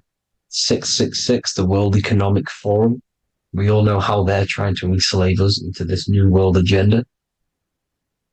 Google Chrome, CERN, Disney, Coca-Cola, Cadbury's, all of these have 666. Now, every UPS barcode has 666. And even www. Is Hebrew for 666, as you can see here. Monster. It's the same Hebrew letter that means 666. Drake, 6 god. That's his god, Saturn. Why? Because they love physical realm. They love the physical dimension, the third dimension. Because they can rule here through riches. They can build an empire here. It's not like the fourth dimension. They don't want to ascend. They want to stay down here in the physical realm. Okay? Now, this is why they're cloning. They can move their consciousness into other clones to live forever. This technology exists. This is why they love the third dimension. As you can see, all of these sellouts here, Drake, Leonardo DiCaprio, you know, all of these people doing 666 because this is their God. This is their God. They love the physical realm. They sold their souls for wealth and fame in this physical realm. So why would they leave? You see? Now, this isn't all just evil, okay? So you have 7 chakras, right? You have 7 days of the week, 7 solfeggio scale notes. These are frequencies, the solfeggio scale. Now, it's called the Saturn moon matrix because the moon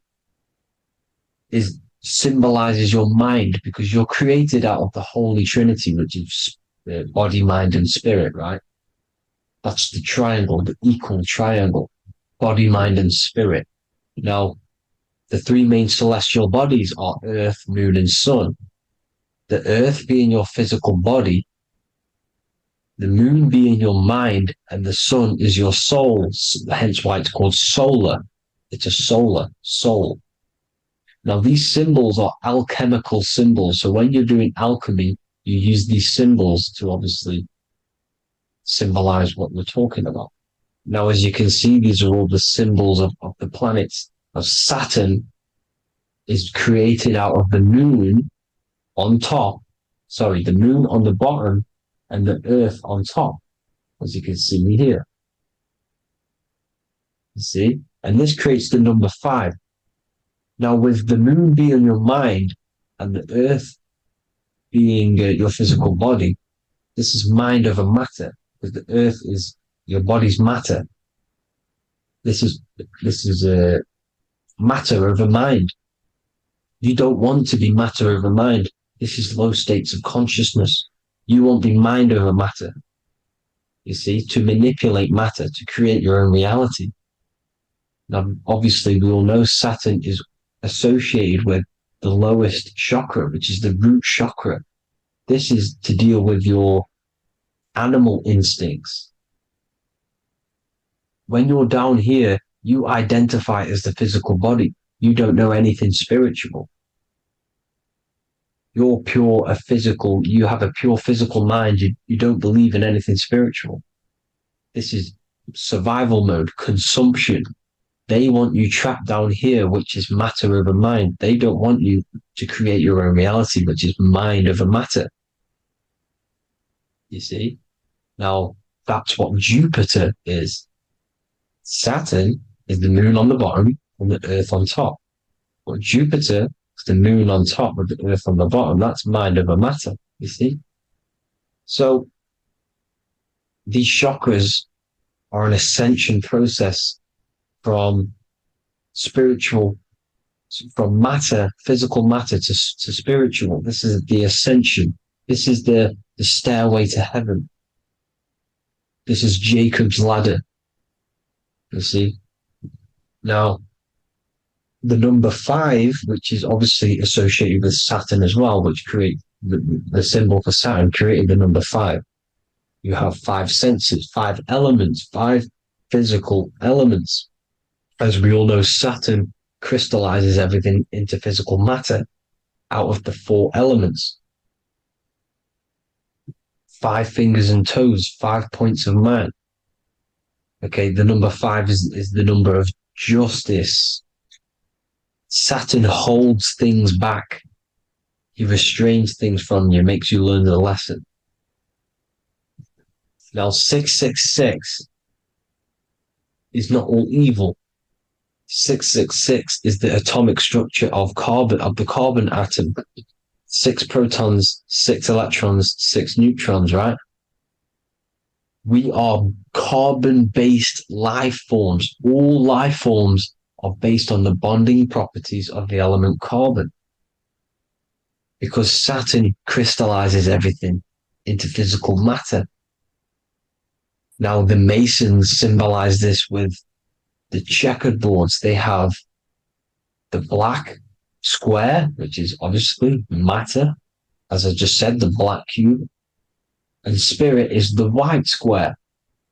Because white is eternal light. White and light. You see?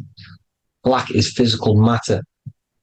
Now, this is what we are. The point of our soul is to transmute from matter to spirit. But these are interchangeable. This is the constant cycle between spirit and matter, spirit and matter. High vibrational matter turns into spirit. Low vibrational spirit turns into physical matter. You see? Now, we are carbon-based life forms. This is what 666 is, the number of the beast. When I say we, the physical body is the beast. It's the animal. It's the carbon suit to operate in this physical dimension, in this physical realm. See, it's the vehicle used to operate in this physical realm, but your mind isn't from this physical realm, you see. The brain is the physical manifestation of the soul. Okay, so as you can see here, the spine is an extension of the brain. Everything goes back to the brain. This is literally what your physical body is. You see, this is the nervous system, and everything reports back to the brain, and everything's controlled from this control center. And this spinal column, at the top of the spinal column, is your third eye, which is known as the pineal gland. And this is the seat of consciousness. It's the center of consciousness. That is your true self, pure consciousness. This body is just a physical body. This body is mortal. This body runs out, but your consciousness lives forever. They don't want you knowing this. This is why they keep you down here in your lower chakra. They want you to believe everything is just physical. They don't want you to believe in the spiritual side of reality. Because this way they can manipulate you, right? They want you matter over mind because they know your mind creates reality. They know your mind is the root cause of reality. You manifest your own reality from the inside out. So this is why they control your perception of reality. They control your information in order to manifest their new world order. You, who are ignorant to knowledge and wisdom, you who are ignorant are manifesting their agenda because you accept their information and their perception of this reality. Now, this is why they tell you the globe model, the heliocentric model, to trap you into physical matter. Now, if you understood about this true form of this realm, you'd understand that there's a spiritual side behind everything. The spiritual side, something has to exist. The root cause of reality is higher planes of existence. It happens in the mind before it happens on the physical plane. You see? They don't want you knowing this. They want you matter over mind, which is the symbol for Saturn. Moon over Earth. The Holy Trinity.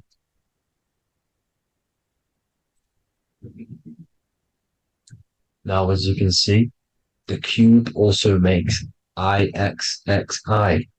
This is Roman numerals. This is Roman numerals, and when it's translated from 9/11. Yes, 9/11. This is the secret code of the One World Order. The two twin towers, when the two become one. Okay, when the two become one, this is how you reach the higher states of consciousness, the physical and spiritual. Now, as you can see, the 9/11 memorial are two black cubes. It's two black cubes. This is all Saturn worship. Now, I'm not saying that Saturn is an evil celestial body, right? No, everything has a good side and a bad side, right? It's duality. The spirits of Saturn on the dark side are the most evil demonic spirits. Now, these are the spirits that these are invoking through these rituals, right? Yes, 9/11 was a massive ritual. It's a satanic ritual, okay? Now, we all know Elon Musk. Elon Musk is coming with the mark of the beast. And English gematria, this equals 666, right? 666, as I said, is the number of the beast. You are the beast, your physical body. You see how the Bible twisted things up to make things more confusing, right? But it's there. You just have to have the knowledge to be able to read the Bible properly. As we all know, we had this virus. I'm not going to say the name because I'll get flagged. This virus adds up to 666 because this is all part of the New World Order. It's all part of keeping you in this physical dimension. Okay, now as you can see here, Novus Ordo Seclorum on the back of his shirt, on Elon Musk's shirt. This is also on the $1 bill, Novus Ordo Seclorum. This means New World Order. Yes, New World Order. This is on the back of Elon Musk's shirt. And as you can see here, he owns Neuralink, which is the brain chip, which they're going to be putting into implanting this onto your brain. This is the New World Order to connect you and merge your consciousness with AI. Neuralink and Meta, he owns Meta as well, which is the metaverse. These are going to be linked in, hence why they have the same symbol, but just in a different format. It's the infinity symbol. And the infinity symbol comes from the Taurus field, as you can see here, your electromagnetic field from around your body. Now, the end goal is for this New World Order is to trap your consciousness inside of an alternative reality being projected from the metaverse. Because the metaverse will be the reality, Neuralink will be the brain chip inside of your brain, projecting your consciousness into an alternative reality while they harness your energy of your physical 666 body.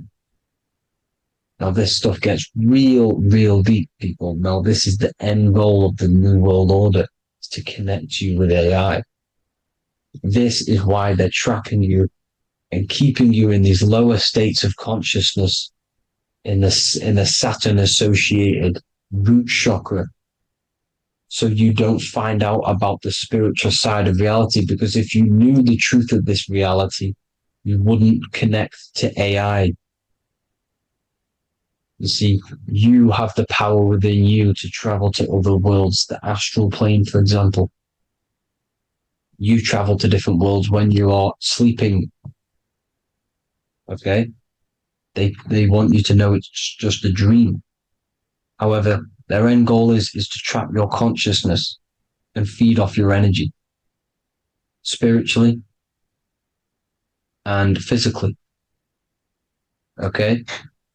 I don't know why these people are just pure evil.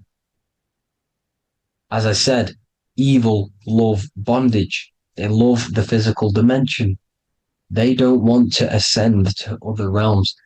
These evil love the third dimension. This is why evil spirits will inhabit bodies, exorcisms, because they miss being in the physical realm. They miss it. Evil love bondage. So this is why they're cloning and putting their consciousness in clones to stay in this third dimension, to stay as further away from the source as possible. Okay? This is why they're doing it. And this is how it's all linked in. So I hope you all enjoyed this video. Hope you gained some wisdom. Please feel free to join the Telegram. And please leave a like and a subscribe. Thank you all, people. God bless.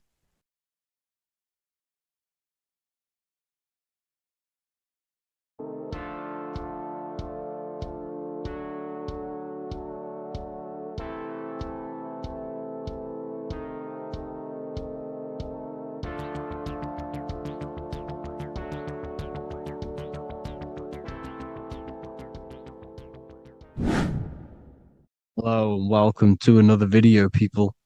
Before we start, please like, comment, and subscribe if you wish to see more content. Today we're going to be talking about the mental universe and how everything is mental. This is the number one law on the Kabbalion. If you've never read that book, it's called The Kabbalion. A very good book. It's the first law, because this is the most important thing you need to understand, is how everything exists within the mind. Behind every single one of these eyes is the same consciousness expressed in different bodies. The mind is what gives perception to what you're experiencing. Behind every single one of these eyes is the exact same consciousness, but the brain that they inhabit is giving them a different perception, a different being, a different body. Now, this is the difference between humans and animals.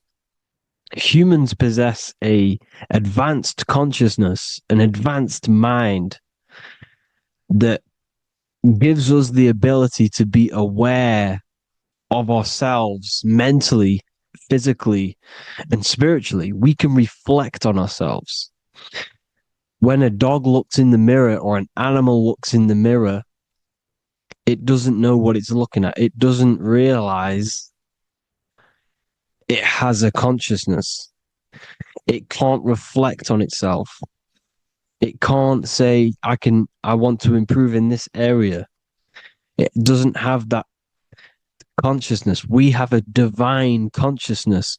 Take away the N for divine, and you get with a D, put it with a D, you get divide, because we have a divided two-way consciousness. An animal only has one. However, it's still the same mind. We're all mind. We're all mental. We all exist within the mental plane. Look at this person walking. The body, the brain, is sending electrical signals through the 12 cranial nerves, which the 12 disciples that spread the gospel of Jesus, right? You have 12 cranial nerves in your brain. There are 12 disciples which spread the gospel of Jesus. Jesus represents the mind, the intelligence, the invisible intelligence that we all are, the same intelligence, the same exact consciousness, which then sends a command into the brain. Then the brain sends these 12 electrical signals through the 12 cranial nerves to control the rest of the body through the nervous system. This person walking is not, the body is not walking. The mind is telling it to walk. And the brain is it's a supercomputer which is decoding these demands given to it by the mind. Because the pineal gland will have something to do with the ether, because the ether is physical and non-physical. The mind is sending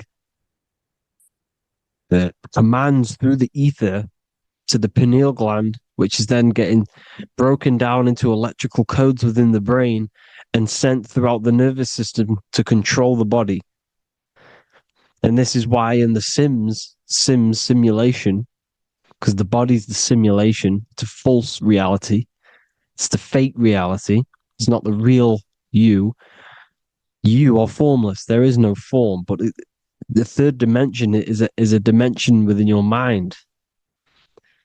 Matter, mind, light is all a product of your mind. It's all in the mind. Now, this is why the Sims has this green little diamond on top of the head. Because this is you. This is your invisible intelligence controlling the character. Okay? It's controlling the character. And this character is in the world. Your consciousness isn't in the world. The world exists within you, but the body is a vehicle for that realm that you land in. When you have a dream, your mind transcends this body into another body, duplicates your body into another universe, unite. Unite is one. We're all one. It's all one universe, expressed in many different ways, infinitely. And the vehicle that you land in is the body to operate in that realm. This is the all-seeing eye, as you see here. The eye, this is all the intelligence. This is the ball of consciousness, God, expressed in different bodies. We're all this same one in different bodies, as you can see here. And this intelligence is expressing infinitely throughout the universe. An infinite universe. There's no beginning, no end. There was no beginning of the universe. There is no end. It's infinite, always has and always will. But the mind is what gives you the ability to explore the universe, to make perception of it. We are God in disguise. We are God in disguise. We are God in flesh. But the body can become attached to the mind, can become attached to the body if the mind is not aware of itself. When the mind is that blinded by matter, and we lack knowledge and understanding of what we truly are, a formless, infinite being, a traveler. This is why Freemasons are called Freemasons. Mason means traveler. Free. You're a free traveler because your consciousness is a traveler of the universe. When we lack understanding, our mind bounds to the body because we don't separate the body with our different layers of consciousness. When we separate them and identify that we are mind, body, emotion, you then can apply this knowledge to when you want to astral travel and explore the different realms of your mind, because the mind is the universe. People, this is what we need to understand. The mind is the universe. I am you and you are me. This is the Egyptians showing you this. The Ankh is the symbol of life. This is the one ball of consciousness, mind, giving it the Ankh life to all the different life forms. The cows, the birds, the snakes, and the big Ankh given to the humans, because the humans are the most intelligent. We have the most advanced consciousness. We have the most advanced consciousness.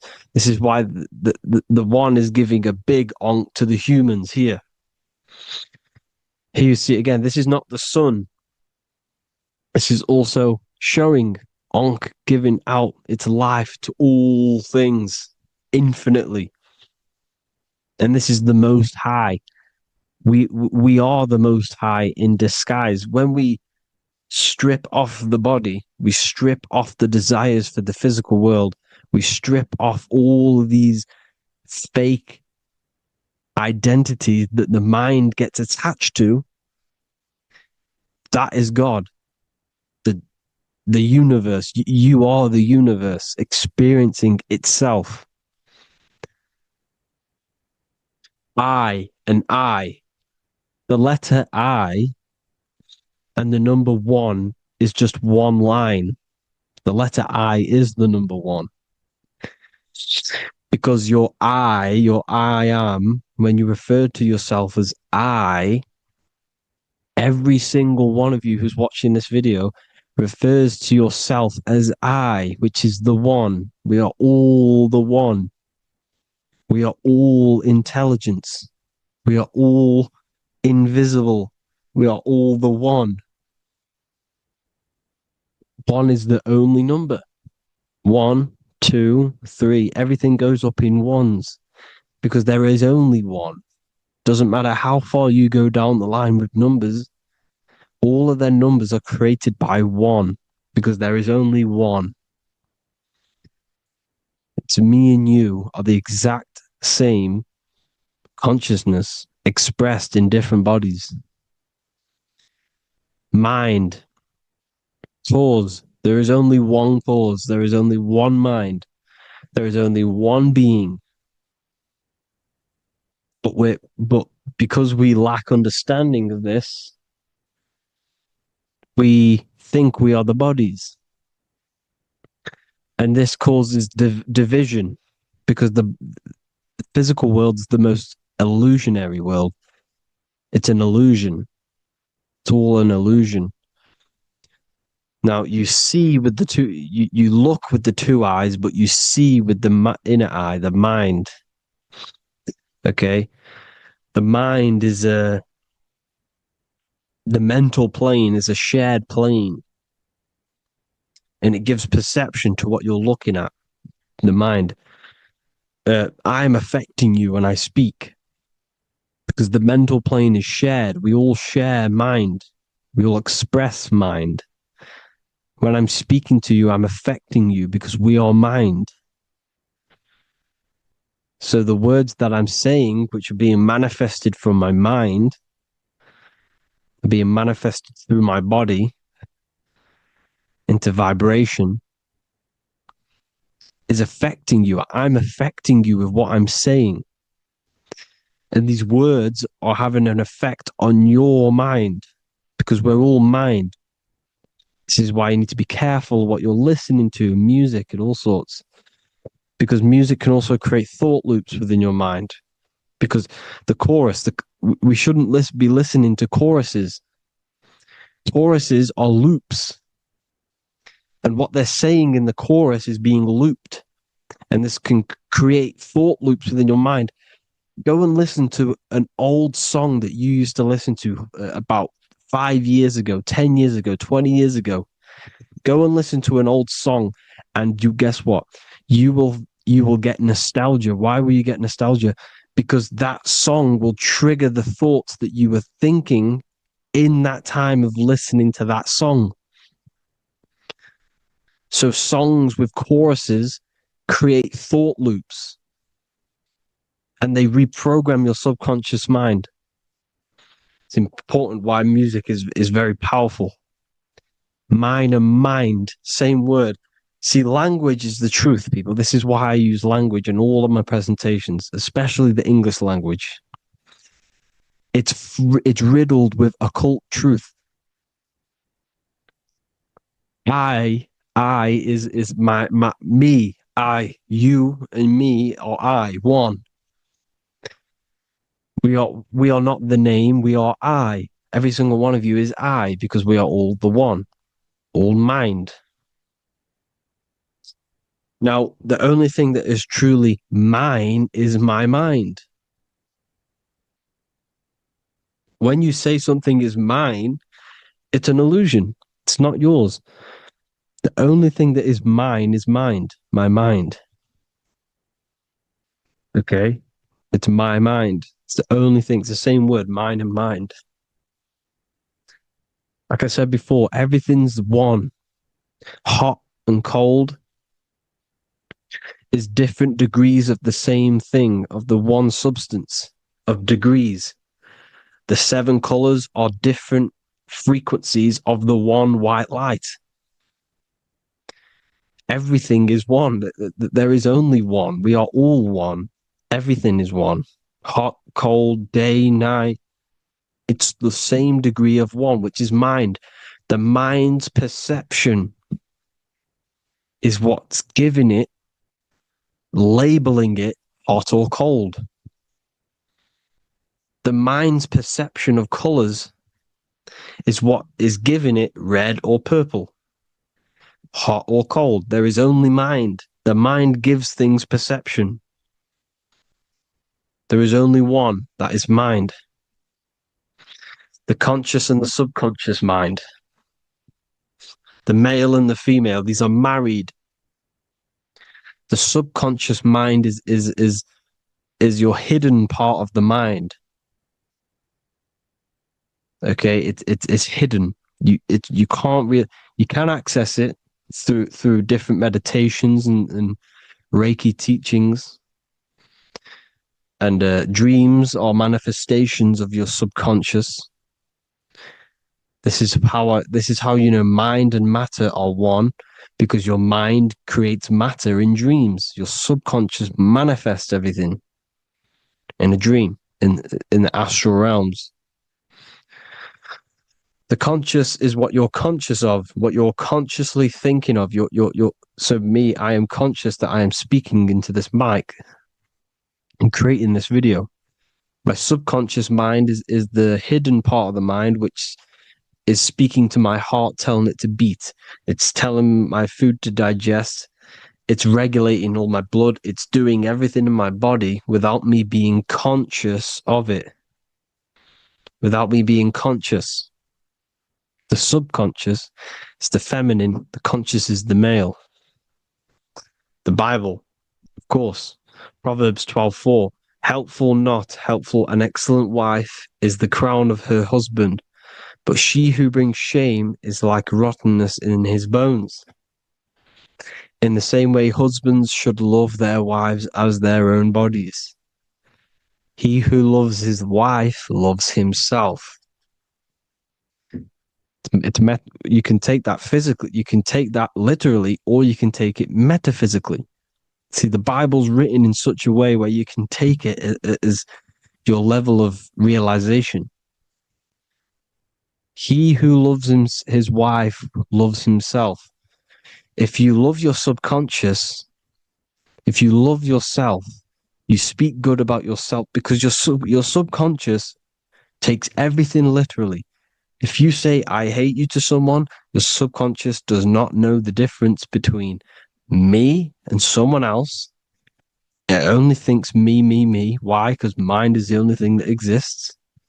You are mind, I am mind. If I say, I hate you, you're saying that to yourself. Your subconscious picks that up and says, I hate myself. And that's telling your subconscious that's what you want. Because your subconscious manifests 90% of your behavior. The programs within your subconscious. Tying your shoelace is a program. You don't need to be conscious of it. You can just do it because it's a program. It's deeply interwoven in the subconscious. Driving your car, texting on your phone. You don't have to think about what letter. You just do it because you know where the letters are. It's a program. Therefore, if you look after your subconscious, they are a married couple. It's your wife. Your subconscious is your wife.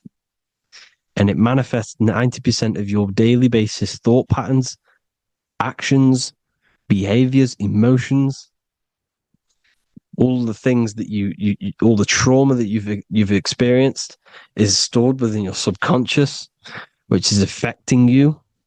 So let's say you were in a car crash 10 years ago and you had a really traumatic event, you really hurt yourself, and you had a very, very, very strong emotion that you felt of pain. That will still affect you today. And why? Because it will manifest into your behavior. How? Well, you'll be cautious of what cars to go in and who. You'll be cautious because of that event that stored within your subconscious, because of that feeling you felt was so painful and so strong. It's still manifesting into your behavior today. For example, you won't go in certain cars, you won't go with certain drivers. The subconscious stores everything, all your memories, the programs, and everything. So if you trick the subconscious, that's how you manifest your life. If you trick the subconscious, you already have something. And therefore it will manifest into your life, into your behavior, thoughts, and actions. This is why the golden rule is to treat others like you want to be treated. Because I am you and you are me. We are all subconscious. We all have subconscious. Whatever I do to you, I do to me. Because my subconscious picks that up and thinks I'm speaking to me. Mind is very powerful. Whatever I do to you, I do to me. Treat others like you want to be treated. The golden rule. That is the only rule we need in this realm, in the universe. If everyone understood this rule and how the subconscious works and how karma works, we'd live in heaven on earth, the Garden of Eden, the Golden Age. As a man thinketh in his heart, so is he. Proverbs 23:7. Where your heart is, there will be your treasure. Your heart's the emotions. This is the storehouse of emotions. It is where you feel emotions. You have to let your emotions move through you, not become you. You can't let your emotions become you. Or except be like the sky and let them pass through you. Be like the clouds and the stars passing over. Let them pass through you. Do not let them become you. And this is how emotions can take over your mind. We are driven by, when a man is driven by emotions, he has no self to control. You must control the mind, because the mind can be corrupted. Because your thoughts are electrical in the brain. Your thoughts come from the mental plane. So how the mind works is that you place your attentions on something in the mind, and infinite information just flows in. Think about it. When you think of a certain topic, as soon as you think of that topic, information comes flying into your mind. Different ideas, ping, ping, ping. It's all connected. It's why we call it a mindset, because your mind sets itself to frequencies. And when we think of something, we tap into that frequency, and just the universe, the mind, the mental plane just flows in information based on that frequency and that thought. The universe is just information.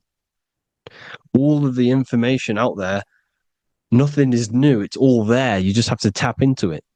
You can tap into these different thoughts, and it's all there. Everything already exists within the mental plane. You don't think anything. You receive thoughts.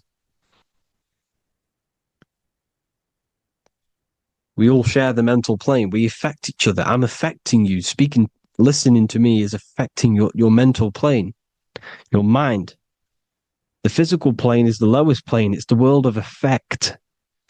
Everything you see in the physical plane is the effect of mind. Like I said, the person walking is the effect of their mind telling the body to walk. The physical plane is the lowest dimension of your mind. Mother Earth, we are in a mother. We're in the womb still. The Earth is feminine. It looks after you. It provides you with food for free. It grows on trees with water. It's Mother Earth. It's the womb. The dome above your head is your mother's belly. Okay? Is your mother's belly. You're in the womb still. You're forever in the womb because your mind's constantly expanding. Because when the baby's mind figures out that there is a reality outside of its mother, it starts to hear the people on outside of its mother, what does it do? It figures a way out of the mother, and it becomes born again in the water, in a hospital, into the other world. It's the same with our minds. When our minds figure out there is other worlds beyond this physical, we explore them. The astral plane, for example. You figure a way out of the body. Because when you're the firmament, look at the word firmament, meant at the end. Firm is firm, something strong, something like a rock is firm. If your mind is firm like a rock, you will be stuck under the firmament. So, for example, people who are very programmed and can't think outside the box, they have a firm mind and they'll be stuck under the firmament because your mind is the only thing that's keeping you under the firmament. It's the only thing. When you're doomed, Doom is dome. This is the dome, which is your head. Your head is the dome. Above your head, above the earth is the dome, the ethereal barrier. But that's just an external manifestation of your head. You don't leave the earth, you leave your body to leave the earth, because your body is the earth.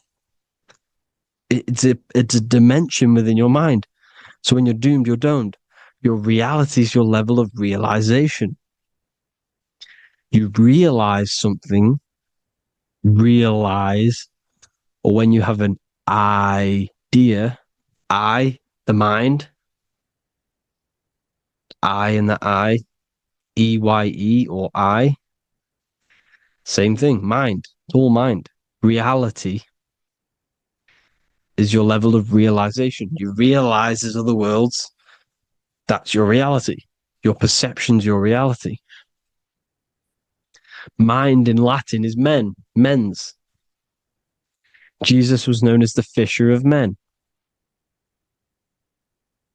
which is the fisher of minds. He was fishing minds worthy of knowing the higher truth, the deeper occult knowledge. Jesus figured out that we are all God. And he got killed for it, because in that age they were trying to suppress this information. Jesus figured out he was God, because we are all God, every single one of you, and they killed him. Because we're all mind. We are not the body. We're the invisible intelligence, which is God. But you are not God if your mind is attached to this physical world, to the worldly pleasures. If you master your mind and travel the depths of your mind, that is God. Mental and men. Look at the word mental. It has men in it. Men in the Bible means mind. Here you see the Masonic symbol with the eye, the mind.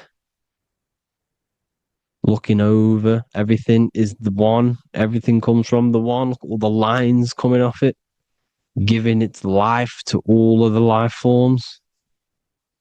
Down here on the bottom, you have duality, black and white. Up here, you have singularity. One and the two. Unification and division. The lower self is divided into the left and the right. So the Bible even says, I forgot what verse it is, but it says, it's better to go through life with one eye than to have two and be cast into the fiery abyss of hell. I'm not sure what verse it is, but you can research it yourself. It's better to go through life with one eye, to be unified. Unified consciousness. Dimension. No brainer. No brainer. The language tells you the truth, people. Dimension. The dimensions are in your mind. Entertainment. Entertain the mind. Disappointment. It's all in the mind. Environment. The environment that you are in is a product of your mind. Within, rearranged spells high twin. Within is your mind, and your external world is mirrored from the decisions you make in your mind. Advertisement, commitment, it's all meant, it's all mind. Everything is mind. Everything. So, this is important. The collective thoughts and collective beliefs. The collective, because we all share the mental plane. And because of this is why we are in a weakened state of consciousness at the moment. Because the collective thoughts and the collective minds overall are asleep. And they don't believe in anything. You see, everything is true within the mind. You think of something, it is there instantly. You think of a chair, it's there in your mind. You think of anything, it's there instantly. So everything's true within the mind. Anything can happen in the mind. Anything can happen on the physical plane if the collective consciousness, the collective minds believe it to be true.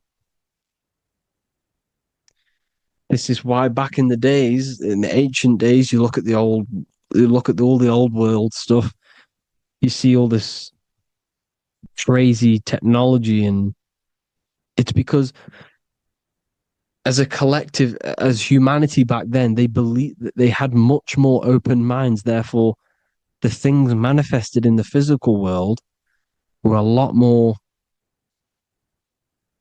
out of the box, so to say, compared to today. For example, magic is not as powerful today because the masses don't believe in it. It's still powerful, don't get me wrong. But if the masses believed, or if everyone knew magic could be real, because it is, anything's real in the mind, it would be a lot more powerful. You see?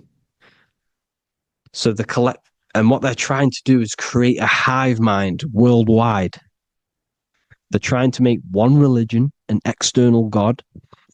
What happens when you worship something external? You give energy to it, because where attention goes, energy flows. Where your mind gives attention to, energy goes there. And when we all believe in external gods and give our worship and our power to these external things, we all give energy to it, which will manifest as a demon in the astral planes. It's a hive mind. They're trying to make a hive mind to summon our energy. Trying to summon our energy. And it through mind, through collective thoughts, the hive mind. They want one religion, one government, one currency, one belief system. And that will create a hive mind, which will limit our consciousness, which will limit what we can do in the physical world. Because if everyone doesn't believe in certain things, it cannot happen, because it's all in mind. Mind is so powerful. I am you and you are me. I hope you all enjoyed this video, people. If you haven't already, join the Wisdom Academy. The Wisdom Academy, we have many occult lectures just like this one. Also, we have just launched Mindwave Hub. If you want genuine frequencies, genuine binaural beats, because the ones on YouTube, the ones on Spotify, Apple Music, they're all tuned to A440 hertz, which shuts down the right hemisphere of the brain. If you want to gain access to your true consciousness, your mind, you need to balance the two hemispheres and balance the chakras. You can do that externally by listening to binaural beats. If you want true frequencies, true binaural beats to hemisync the chakras, hemisync the brain, to gain access to the different dimensions of your mind, well, you can gain access anyway, but it's going to help you if you're trying to learn this. Join Mindwave Hub. The link will be in the description. Listen to the binaural beats, meditate to them, listen to when you go to sleep. They'll massively benefit you. Thank you all, people. Hope you had an amazing, lesson. Hope you learned a lot. And please subscribe. God bless you all.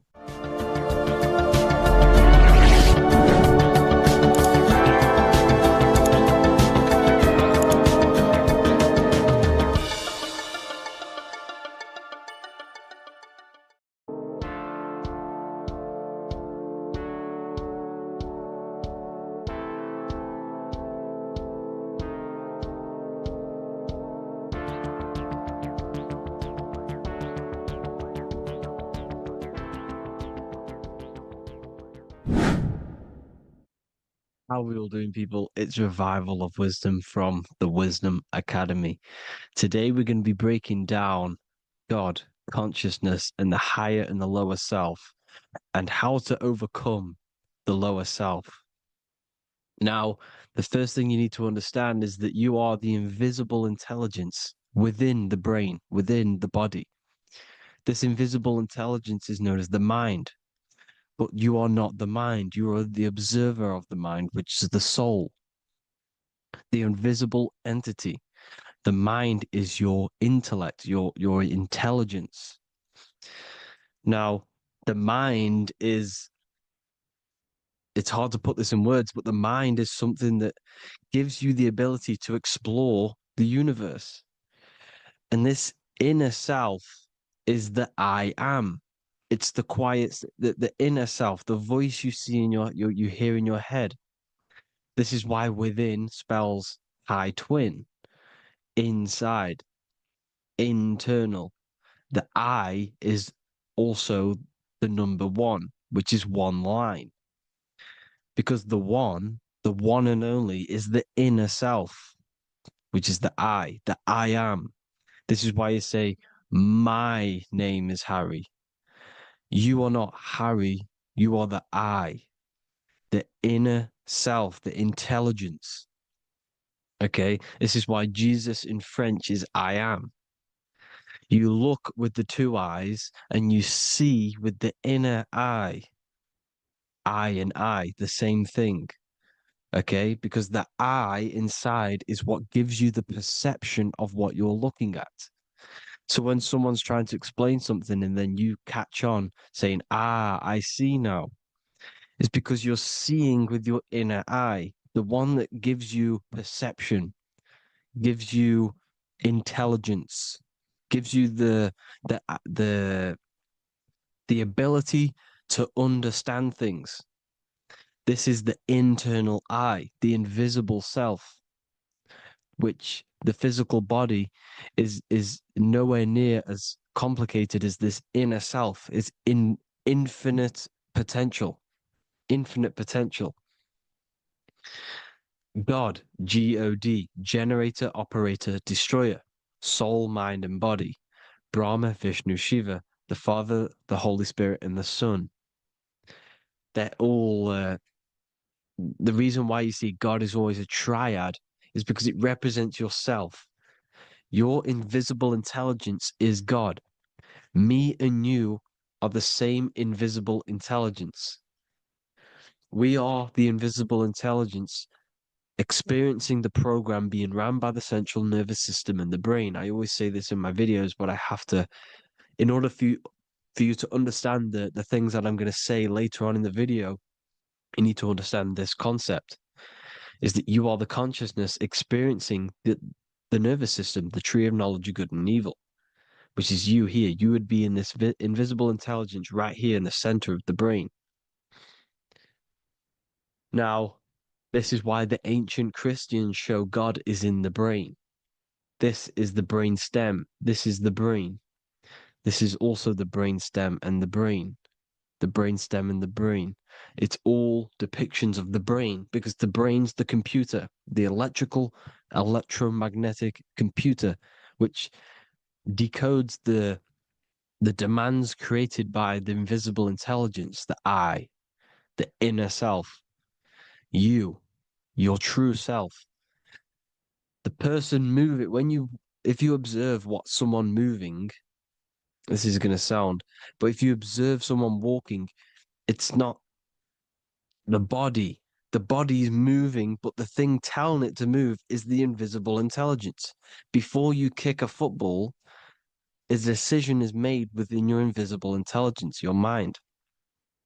And this consciousness, this invisible intelligence, is either stuck between the lower self and the higher self. Okay? When the invisible intelligence, meaning the true self, identifies itself with the physical body, it will trap its mind within physicality. This consciousness that we have is either operating in the lower self or the higher self.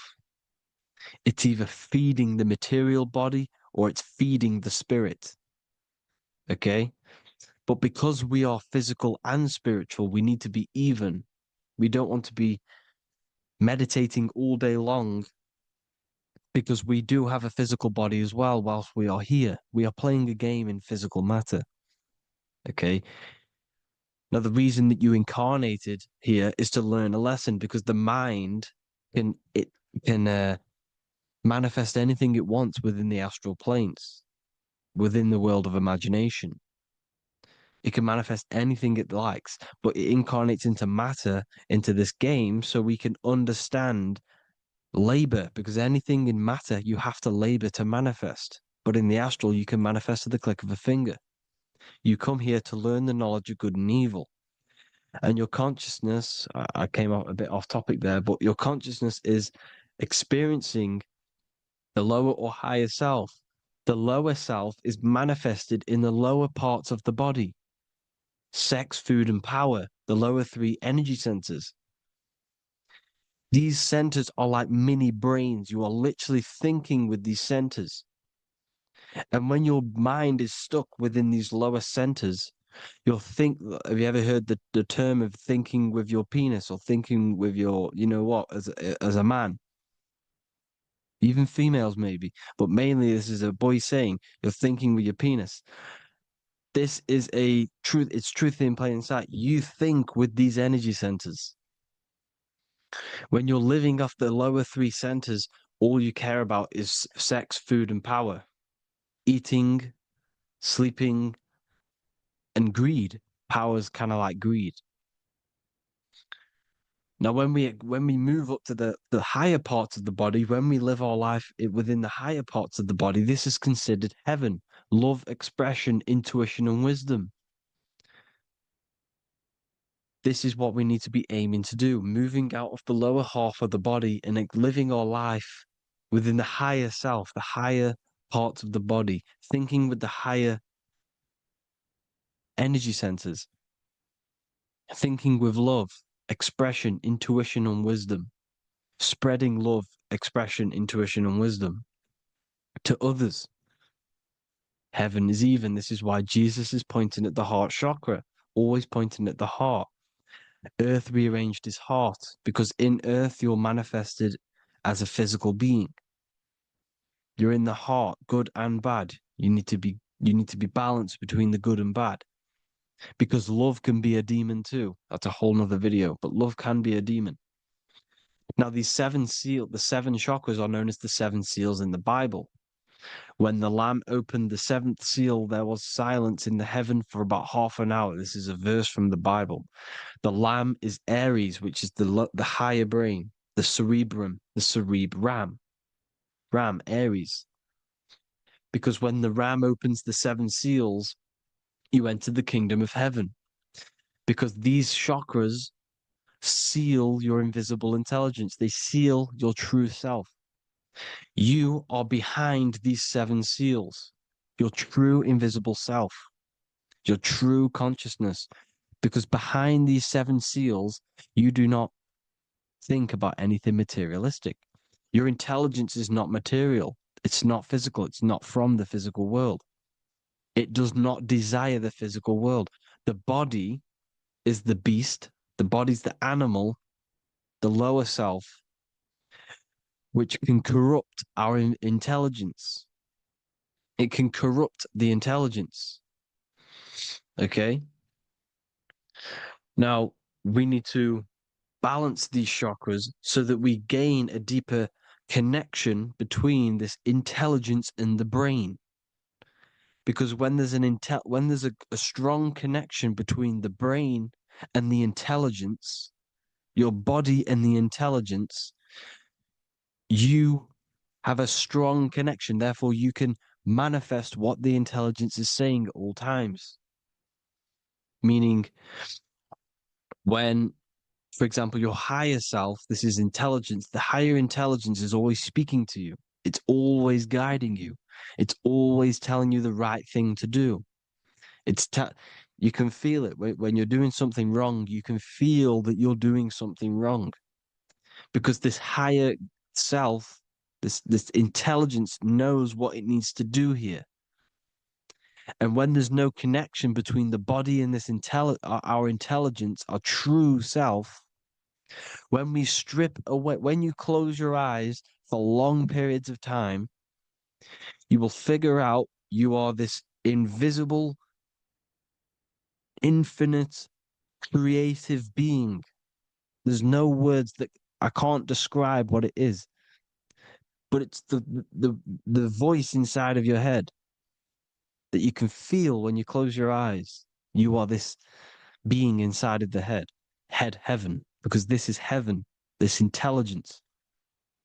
And when there's a strong connection between the body, you can manifest everything it's saying.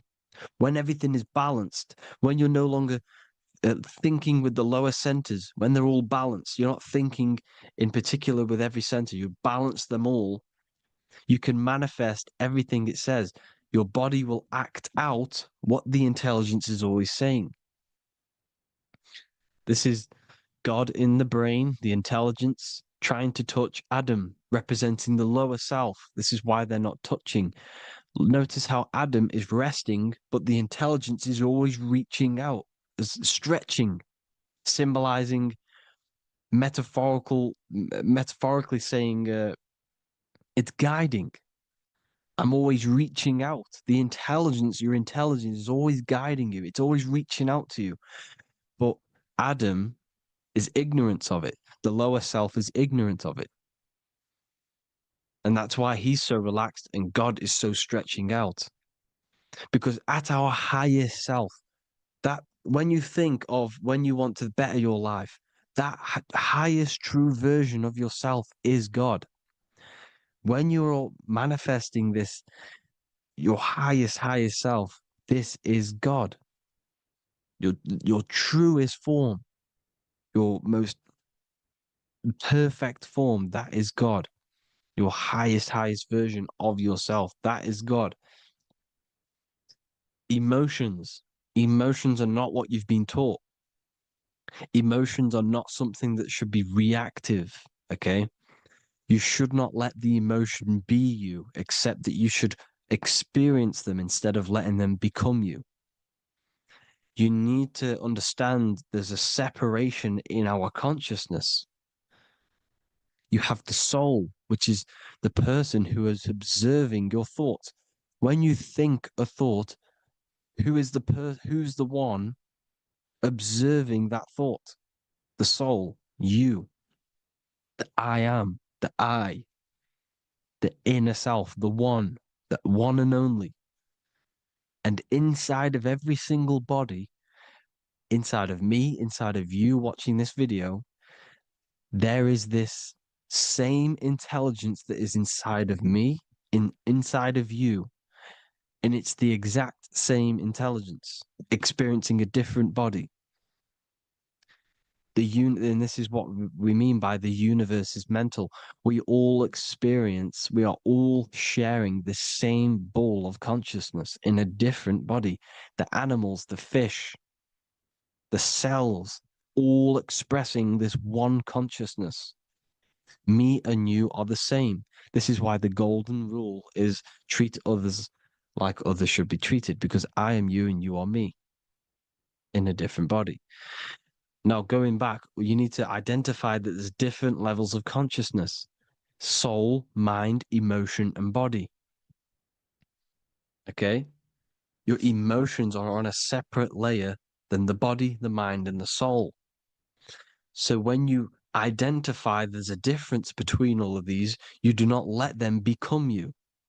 You do not let your mind rule you, because your mind can be corrupted. Your soul is the one that is pure good, pure love, but your mind can be corrupted. Okay? Your emotions can be corrupted. The body can be corrupted, but the soul can never be corrupted, only layered on top. You can only throw piles of programs within the subconscious, layering the soul down, but deep down inside of every single one of you, there is a loving being. Because love comes from the heart. Love is the universal emotion, expression. Now, your thoughts can become bondage, your emotions can become bondage. Now, what do I mean by bondage? By conquering the lower self, we need to conquer our own mind. because the mind is what's manifesting the lower self.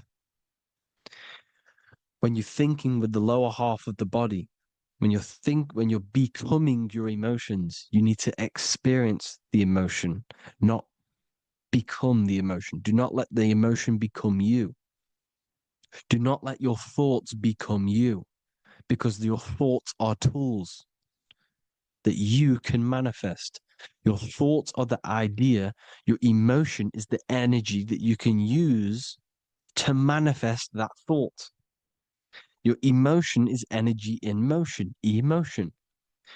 You use emotion to manifest, to feel as if you already have the thought. Therefore, you become that vibration. Therefore, your emotions are actually a creational force that is given to you to manifest things, because you're a human, a manifester. You're here to manifest things. You're a creator. You are a god. Your inner self, your intelligence, your I am, the one and only inside of you, the inner self, the quiet one, the one that's deep, deep down, the invisible intelligence, is it's creating things all the time. All the time. Speak no evil, see no evil, hear no evil. This is the astronauts, they're Freemasons, but they understand this, because thinking, seeing, and hearing can corrupt your mind. And when you have a corrupted mind, you'll have a corrupted subconscious. The subconscious will manifest into the body, because 90% of your behavior comes from the subconscious mind. So you got to speak, see, and hear no evil. A sin, what is a sin? To overcome our lower self, to overcome our lower self, the 7 deadly sins are not something that goes against an external God. A sin is something that goes against your inner guide, your inner conscience, the inner self that is always speaking to you. It's always telling you the right thing to do. A sin is something that goes against this inner guide. And this is why you can feel something where you can feel you're doing something wrong, because the inner guide is speaking constantly. And when you commit these 7 deadly sins, which are 7 internal states which keep your invisible intelligence bound to your physical body. Because evil, right? Evil love bondage. This is why they stay in this realm and they control this realm, because they love the bondage of the body. They like matter. They want to stay in matter for eternal life. They don't want to ascend back into the heavenly realms where you do not have a physical body. You can explore the universe within the astral planes. They stay bounded to the body, bounded to the 3D construct of the physical world. They have greed, lust, envy, gluttony, wrath, sloth, pride. They want all of this. And if you want that, that's okay. But deep, deep down, you don't want that, because your soul is always telling you the right thing to do. Your soul knows what to do to get out of here. It needs to detach from the external world. Detach from all of these 7 internal states which bound you to your lower self, your lower centers. That's what a sin is. You know, you have a left and right brain. The left brain is always analytic. The right brain is metaphorical. So the right brain is producing a holistic view of reality. Now, what do I mean? And not view, perception.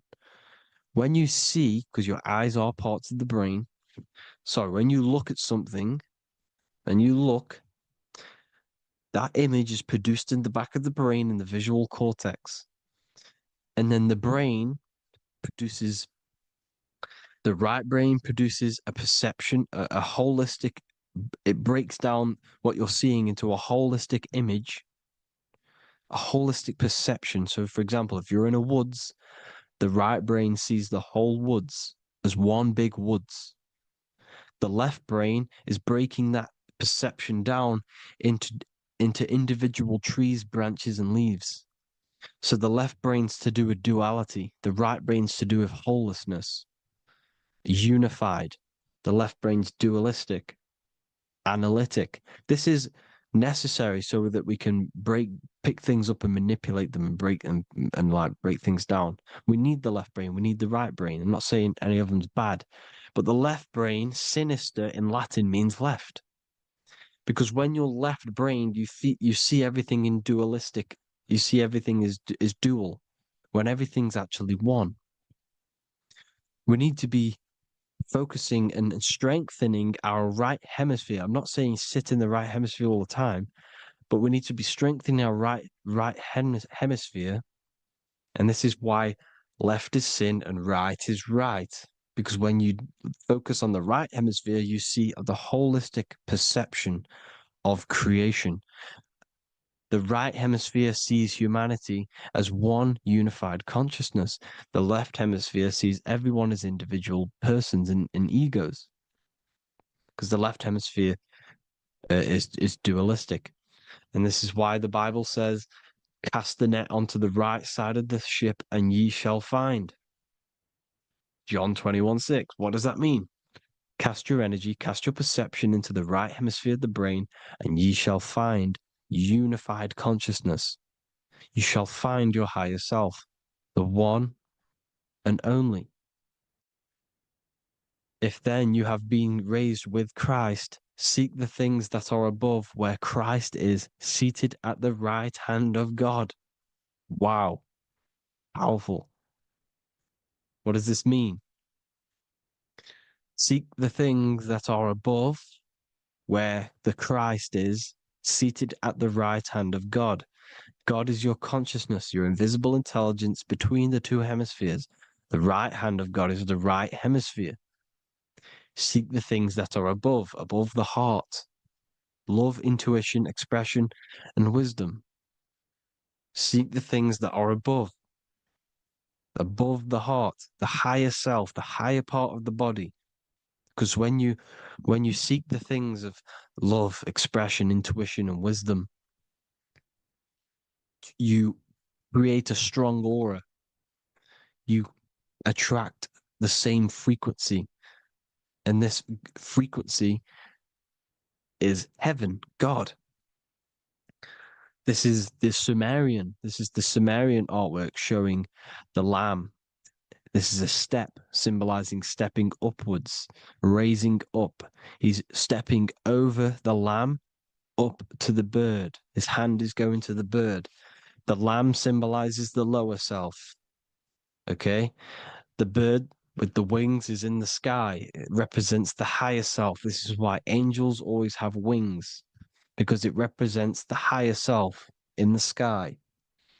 The lamb is a ground animal, symbolizing the lower self. He's stepping over the lamb to the bird, his higher self, his invisible intelligence. Horus and Set, Jesus and Satan. Look, Horus has an evil brother, Set, just like Jesus and Satan. Horus is a bird, higher self. Set is a ground animal, lower self, which is the devil and the angel on your shoulder. You see? The right and the left hemisphere. The two wings. So, the devil and angels always speaking to you. The higher and the lower self. It's the battle between the higher and the lower self. Between the invisible intelligence and the physical body, because the body's the one that wants the sugar, it wants the pleasure, it wants the sex, it wants the porn, it wants all of the materialistic things, it wants the 7 deadly things. Okay, it wants this. There's a battle between the higher and the lower self, your intelligence and the body. This is why you need to become balanced, so that there's a deep connection between the body and the invisible intelligence that I am. You need to master your mind with discipline, and you gain a connection between the brain, the body and the intelligence. Resurrection, transmuting sexual energy. Okay, this is important. Res is resh, which is Hebrew. The early Hebrew resh symbol is the head. This is the head. Resh, erection. Erection is a sexual stimulation. Resurrection is rise erection. You got to raise your sexual energy up the base from the spine to the head. This is the Christ, the Christos. There's a psychophysical germ, psychophysical oil produced in the brain every month. Go and watch my other video on raising the chrism. Okay, and every month there's this fluid produced in the brain, which takes 2 trips, because one's produced by the pituitary, one's produced by the pineal, magnetic female, magnetic and electric charge, and it takes 2 trips down the spine to the solar plexus, the bread of life in the Bible, or Bethlehem in the Bible, because the River Jordan's your spine. Goes down to Bethlehem. It gets born in Bethlehem, just like Jesus. Because when this oil travels to the solar plexus, it creates the seed, the seed of life, and it feeds the body, all the central nervous system, all the cells. It regulates the blood, does all sorts of good things for the body, this oil. Now, when you save your sexual energy and you raise your resurrection, you awake the Christ, you raise it from the solar plexus or the sacrum bone up to the brain, you activate 100% of the brain, and this is the true resurrection of Christ. Instead of wasting the energy and giving away your sexual fluids, because behind the fluids is the energy.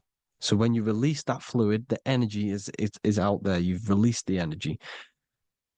Your sexual energy is the most potent emotional force a human could possibly feel. Same with any animal or anything. The sexual urge, the sexual emotion is the most powerful, potent emotion that you can feel. It takes over the whole body. When you feel sexually aroused, it takes over everything because it's so potent. And when you fight the serpent, when you fight the sexual energy, which is shown here in the Egyptians, the cat cutting off the head of the serpent, or Hercules fighting the serpent, or in the Greek mythology fighting the 7-headed dragon, the 7 chakras. The serpent is your sexual energy because it symbolizes your kundalini. When you fight it, and you transmute this energy instead of releasing it, instead of acting sexually on it, you can transmute the energy, transfer it from the solar plexus up to the brain.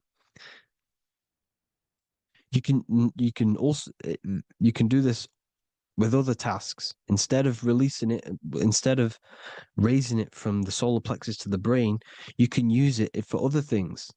So, for example, you want to think critically.